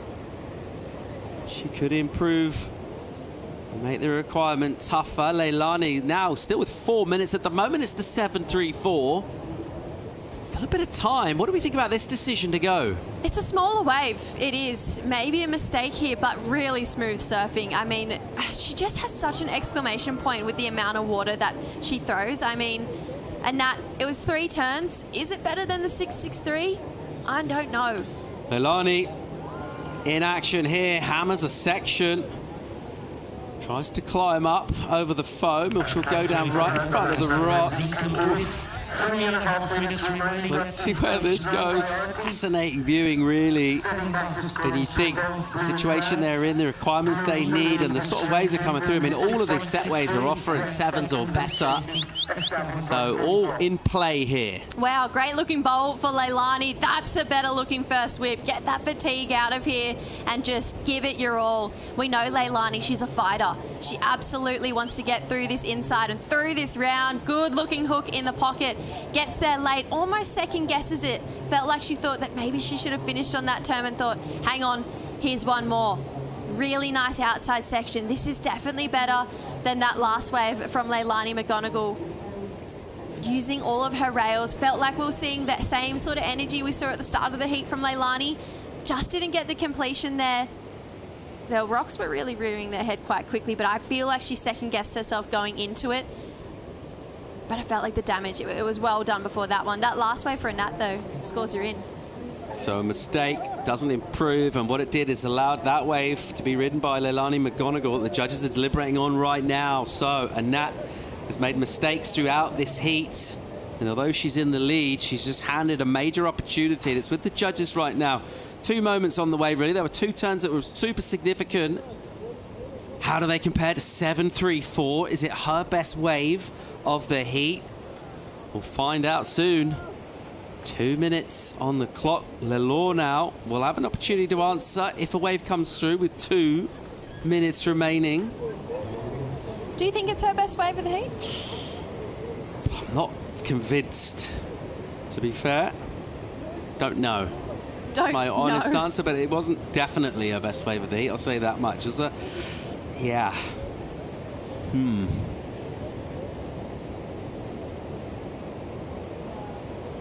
So Anat Lelor just desperately asking for the situation. It's all going on down here. The judge is still waiting to decide a number for that last wave. This is going to be really, really tight. We're finishing off with loads of drama. Yulan Lassa working with Leilani. He's watching on nervously. Numbers in, not there. Comes in under. It's a 6-4-3. And it's still Lelor with Prio and with the lead. Last minute here, the moment she's heading to quarterfinals, unless Leilani McGonigal can force something. It's been an absolute back and forth battle, this one. We're seeing high quality surfing. We've seen mistakes as well. Smart move there from Anat, moving on to her inside, knowing that she can block if Leilani swings for absolutely anything with that first priority. That is, you can tell that Anat's been competing for a long time. She knows the priority game, the politics of it all. There's 30 seconds, so she's probably going to... Leilani needs 2 waves to come through in 20 seconds.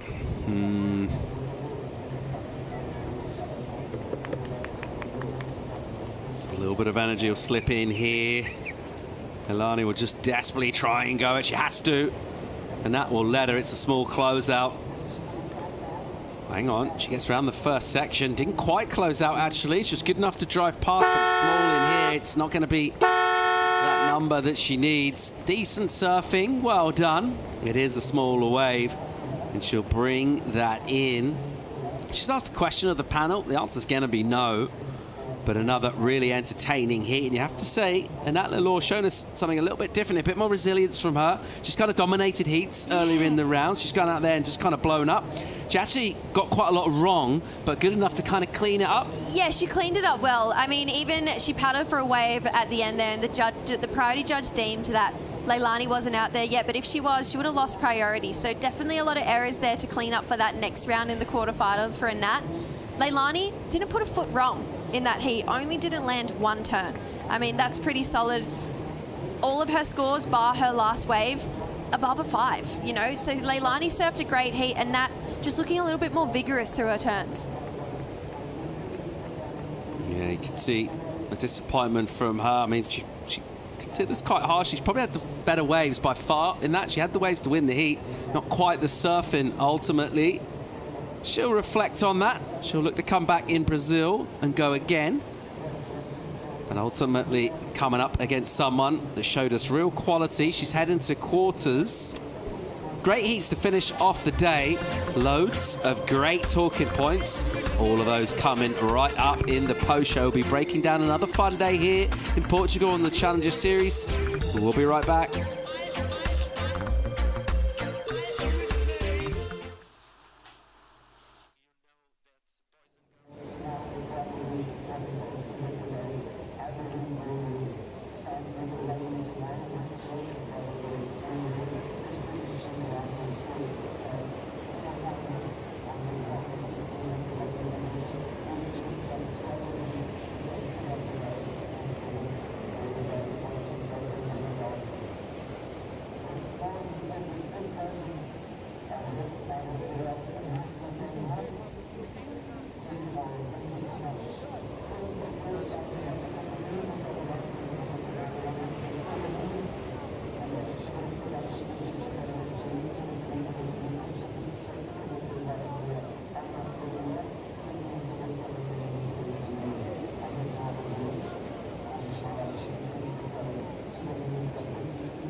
Oh, drinking these scenes. No better place for a sunset than the western shores of Portugal. Iconic.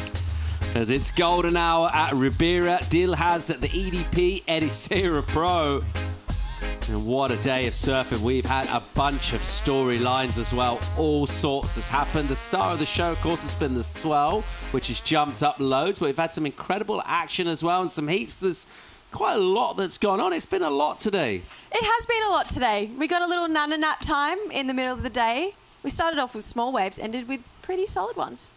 Waves go big. Performances colossal, Ben. Yeah, that's the thing about surfing competitions. The better the waves get, the better we get. And that gap we had that little break at lunchtime and it came back. It just started pumping.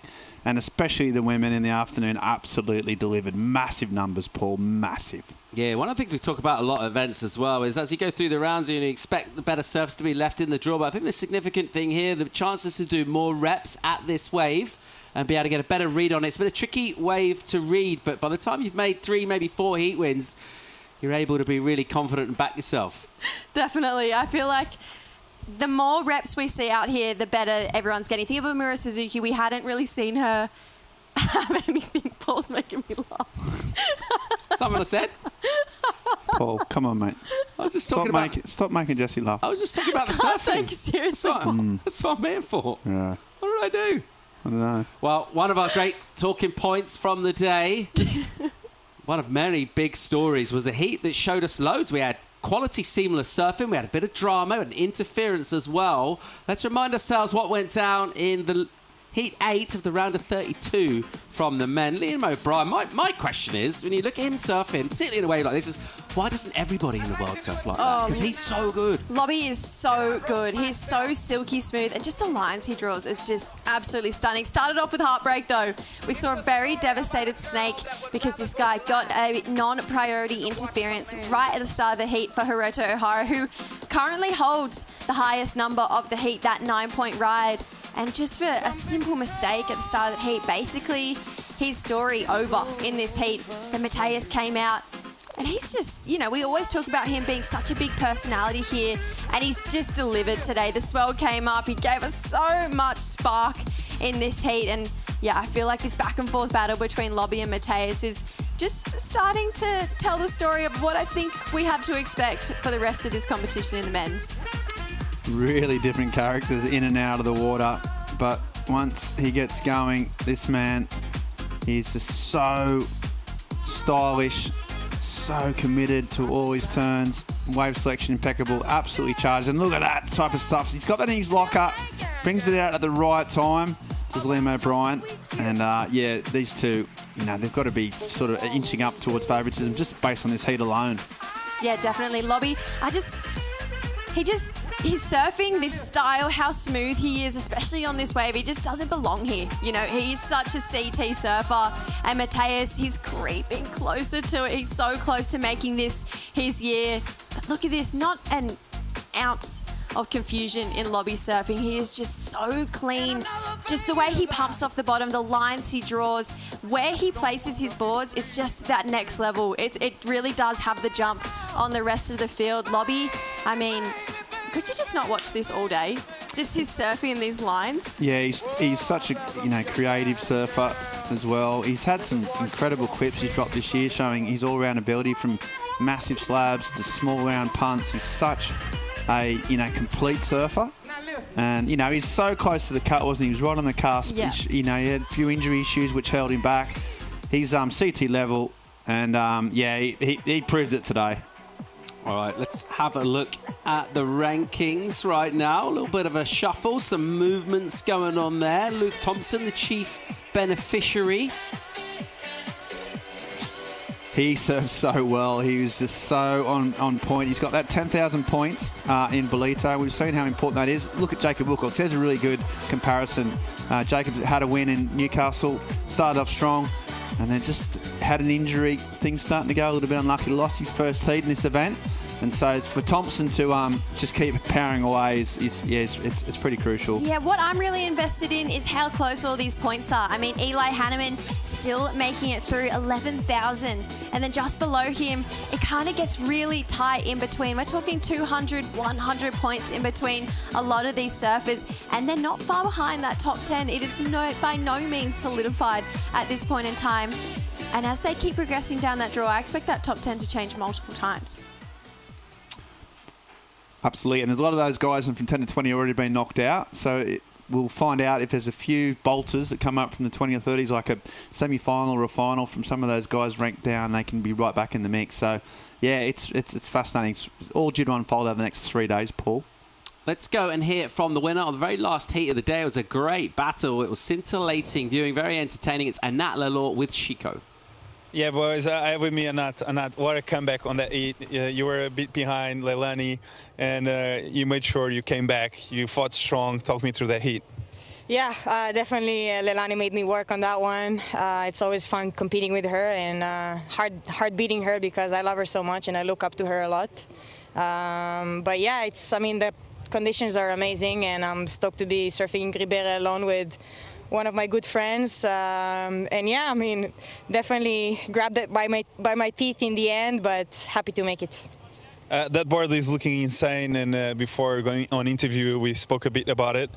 Talk me through that magic stick. Yeah, I've been going through a lot of boards, a lot of shapers, and a lot of good people helping me throughout my career. But now I'm riding the Fever from CI, and yeah, I'm liking it a lot. And hopefully the conditions are gonna stay this good, so I'm gonna keep riding it. And yeah, I'm keeping the good vibes going. I have a full-on support crew, my parents, a lot of Israelis coming to see me, and yeah, I just want to say thank you to everybody watching all over the world. I know you guys are looking at me, and all I can do is keep my smile and improve my surfing every time. And just for the holidays, and thank you guys as well. That's the mindset of a champion. Good luck for the next round. Thank you so much. Back to you, boys. Yeah, great surf and a clutch heat and a big performance. Gets her through to quarterfinals. Good value for it as well. She has been one of the outstanding surfers here. Prior to that, we had another big heat with loads of drama and massive scores as well. It's not been an amazing event, actually, for Portugal, and we had one of their best out in the water in this heat. It was a great battle. I mean, we saw a lot of power, loads of aggression. Ultimately, Amuro Suzuki had the quality. Yeah, she surfed so good, Amuro. We saw Francisco just waited so long for her first wave, probably 22, at least 15 minutes. And meanwhile, Suzuki just started going through the gears. This first wave was a 7, I think, from memory. Surfed well, but I think we'll get a second wave where she absolutely went to town. She was really smooth. Had a great start and a great finish to this heat. This wave here, I think, Jessie, this is the wave where she made her way to the quarterfinals. Yeah, it's got to be something pretty special, we know, to go up into that excellent range. And this wave, just how tidy and textbook this surfing is, lays into that one. Kind of transitioned her lines halfway through that turn. I really liked it, staying lively on the wave. And then this inside section didn't hold back. Really nice finishing turn, straight back to the beach. We had so many of those claims today. Kika, though, had a pair of 5s until about 7 minutes to go. Answered back with a big 7-point ride. Felt like maybe there was something slightly off with the headspace here for Kika. She was just behind the 8 ball, came round here and then just really started to make amends for this wave. Yeah, it was a strange heat for Kika, it really was. She made some mistakes. She waited that 15 minutes, got a bad wave, didn't count. Then she fought back really strong. She showed a mental resilience and a physical ability, but it wasn't enough from these two. Are they happy? Do you think they're excited? And just sheer joy. So, the best surfer won that heat, and she surfed a great 2 waves, and there's the golden light. So, yeah, the rankings here, she has just crept up into the 10th spot, as you see from that red line, 7 spots available for the CT, so a massive win for Suzuki. That's why she was so ecstatic. Yeah, a bit of heartbreak there for the Europeans. So we have one of them dropping out of that top 7. So Teresa Bonvalot with that early round knockout. And Lele moving up the ranks with that last heat.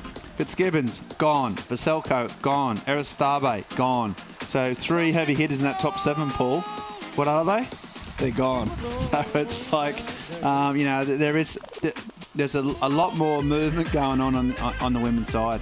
Yeah, and Nat, she's moved up 12 spots just from that last heat win too. So, like you mentioned, we've been saying it, real estate, it's open in these rankings. So many of these surfers still in the draw as well. Sophia Medina, Eve Wong, Eden Waller, Alyssa Spencer. So these guys have rooms to really shake up that top 10, that top 7 conversation.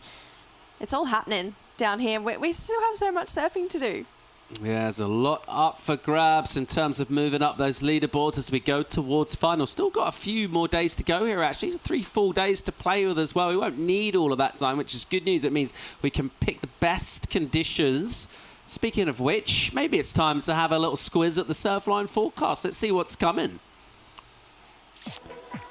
Yeah, Surfline keeping a close eye on the Atlantic for us, and they've been bang on each day, and we see that next 3 days. Well, today 3 to 4 foot faces, sorry, tomorrow, and then Saturday the same. And look, this afternoon it was more than 3 foot faces, wasn't it? You know, it was definitely bigger than that. So they're being conservative on Sunday. It looks big. It looks great, especially in the morning. So Travis is going to have to, it's not so much worrying about it, just pick the best times. And pick his best thinking cap. Or the thinking beanie. The beanie, the hat, the cap. I mean, he's got some big decisions to make. Maybe the pork pie for finals day? What about the old flat cap? Wouldn't that be a treat, Paul? Come on. Okay, forecast. Point being, guys, you guys at home, there's waves coming our way. It's going to be pumping. Today was incredible, and there's more of that. Plus some. Today was incredible. Let's get into our top 5 moments of the day. Remind ourselves some of the peak action. Luke Thompson is on fire, Brew. It is so funny that this was today. Today has been going forever. We have had so much action, and Lukey Thompson just with so much confidence. It feels like it's building every single heat. Look at how different the conditions were this morning. We're talking 2 foot, not windy. We had really clean faces still. Yeah, I know I just said it. It's crazy that this was today. How much the ocean shifted, but Lukey Thompson just on fire. Really just building every single time we see him put the Rashi on. He's going to definitely challenge that round of 16. Yeah, and he seems to grow a foot every time I see him as well. So, yeah, he stayed busy. And then meanwhile, Kira Pinkerton up against Sally Fitzgibbons. She thanked the coach, Brad Gerlach, who she's been working with for the last sort of 9 months, as being pivotal. And she showed some flashes of Ger style there. Just absolutely went to town. It was a massive scoring of, she had to get a couple of 7s and 8s just to get over Sal, who won it last year. And Kira, this was a massive result for her and her immediate future. Yeah, she said in her post-heat interview, she's got to do it for Sal. She wants to put her name right next to hers as victors in this event. And this wave went excellent. 8.5 for that one. It got her the win over it. And she was so happy when she got to the beach. Shared that moment with Reed Van Wagener, her team. And you can see how much it meant to her, how much time she's been putting in. And to be working so closely with one of the sports greats, it's pretty cool. Yeah, it really was. And, well, yesterday we saw Morgs Sivlik made the top 5 highlights for his rock work. This time it's his rail work. See what I've done there? I like it. I'm a big fan. Cheers, Keep mate. it up, please. And you know what? He's been really on point. Paul said yesterday that when he gets his groove on, there's very few surfers at this level that can do the same type of on-rail power job. And, yeah, Sivlik, with that CT experience, with this type of wave that suits his style, look at that, cracks it. So really impressive from the Aussie. Yeah, Morgs, it feels like we're getting vintage Morgs. It just seems like he's just surfing, keeping it really simple, hitting every lip. Favourite turn of the day for me, that massive roundhouse there from Morgs. We've talked about it all day. It doesn't ever age. It's just such a timeless turn. Came through this inside, decided, hey, why not keep adding to the scoreline here, lay back into those rocks for Morgs, and we're going to see him deep into the round. But number 2, we've talked about it already, how silky smooth, polished. And look at those curls catching the sun as well. They're polished too. And Lob, yeah, we just chatted about it just recently. He's one of the, he should be one of the favourites. He's one of the top seeds. He's got that fin release, the back foot off, like a cat almost. He's not a big guy, but he generates so much power just because of his technique. He's always in the right position at the right time. And with surfing like this, he's suddenly just pushed himself up into one of the form surfers. It's pretty cool when a heat turns into a surf edit. And that's basically what this is. This is a lobby fan edit. This is just trademark Liam O'Brien. It is CT surfing. It's what it is. It really is just well above anything. Just the lines he's drawing, how smooth he is, and just the bottom turn. The bottom turn is just so incredible to watch. And number one, it had to go there. I mean, Tia Zabrowski, she's number one on the ranking. She's number one of our top 5 moments today for some big, big scores. Opened up with a 7, then decided, hey, let's get another 7, and then let's actually drop out that 7 and get an 8.9. Yeah, she was so awe-inspiring today. It's just kind of trying to find it difficult to think who's going to beat her. If she keeps surfing like this, she doesn't seem to have that many flaws. She picks the right wave. She stays calm. If she gets caught in a bit of a tough spot, she can go to 1 or 2 big turns to get herself out of it. It's really hard to box her in right now.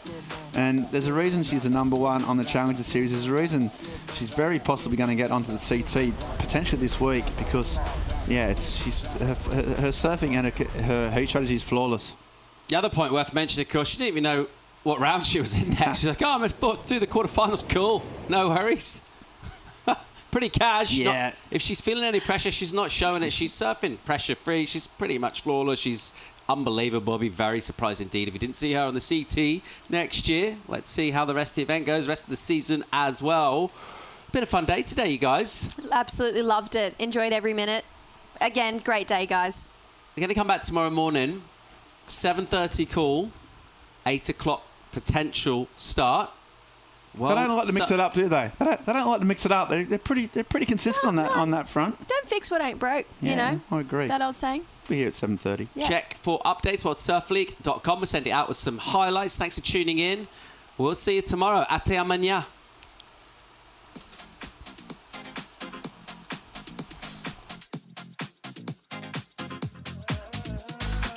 I'd like to do a tune for you now that I wrote myself. It's a story about a girl that would rather go blind than to watch her man leave her.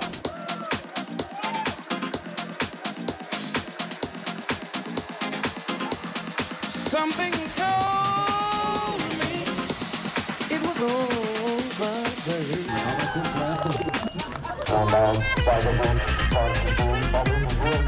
Now listen. Dynamic series really tweaked it out and really are safe.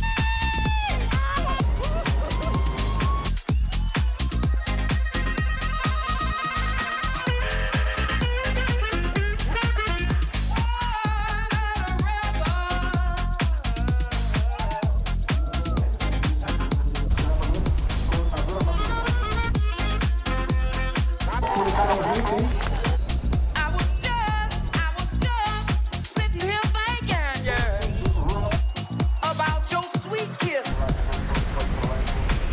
and your warm embrace, baby.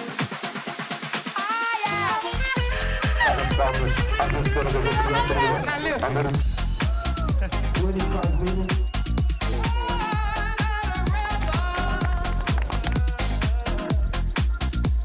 This copyrighted event broadcast is produced by the World Surf League for broadcast around the world and may not be retransmitted, reproduced, rebroadcast, or otherwise distributed or used in any form without the written consent of the World Surf League.